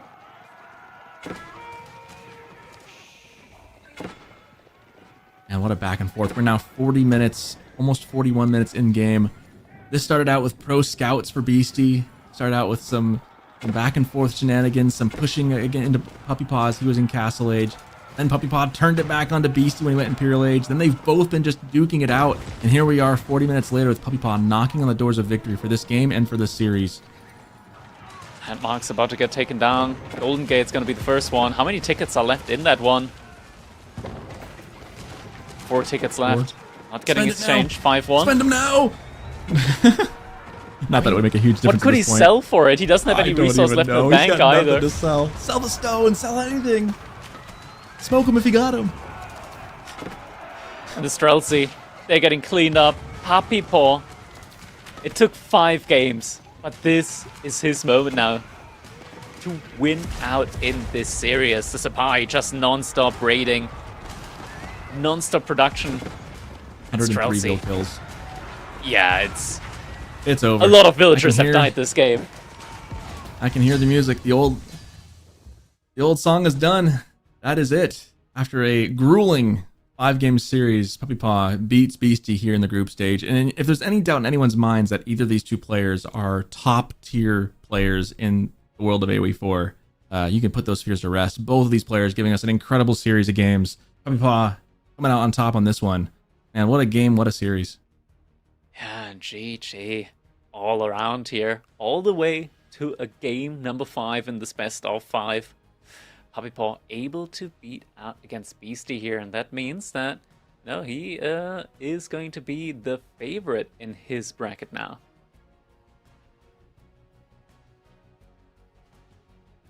Man, what more can we say that we haven't said? Just back and Well- forth and back and forth. Each of these games. Starting off with King of the Hill, going around the whole docket. Been a fun day. Yeah. All right. That means that we now also, I mean, we already knew beforehand, but we now can take a quick look at the group stage and just check out what sets are going to be coming in next weekend that we're going to be looking forward to. It is going to be Marine Lord up against B. That is going to be the set of Group A. We're looking forward to. Group number B, we are going to be looking at Beastie versus Demu. It's also exciting matches ahead there. In group number C, that's going to be Lucifron up against Scarlet Devil. And last but not least, in Group D, got Louis MT, who's looking a little bit suspicious at the moment, up against Numidan. Yeah, that's not Louis. Yeah, it feels weird. I mean, Louis is an interesting player. Still a handsome fella. On a good day, Louis is yeah, that's not Louis. He looks great there too. Yeah. Well, the real Louis is an incredibly good player too. Louis is an interesting player too. Just looking at that bracket, like I feel like on his good days, he is the best in the world, hands down. And then on a day where he's not quite feeling 100%, like you can get some surprising upsets against him. But man, all these excellent players, fun series, fun games. I'm excited for more. I'm excited for it. Exactly. And if you guys are also excited for more, definitely make sure that you will tune in next week, because that's when EGC Masters is going to continue. That's going to be the final day of the group stage. And Socketen, I believe now it is time for us to step into the night, or for you into the day. Late afternoon, yeah. Yeah, it's 1 a.m. here at the moment in Germany. I'm looking forward to afternoon. getting 5 hours of sleep in before work starts. So, gonna be closing it out here. So definitely make sure you guys tune in again next week. And yeah, that's gonna be it from us. Thank you guys so much for watching. We'll see you all in the next one. Have a good one.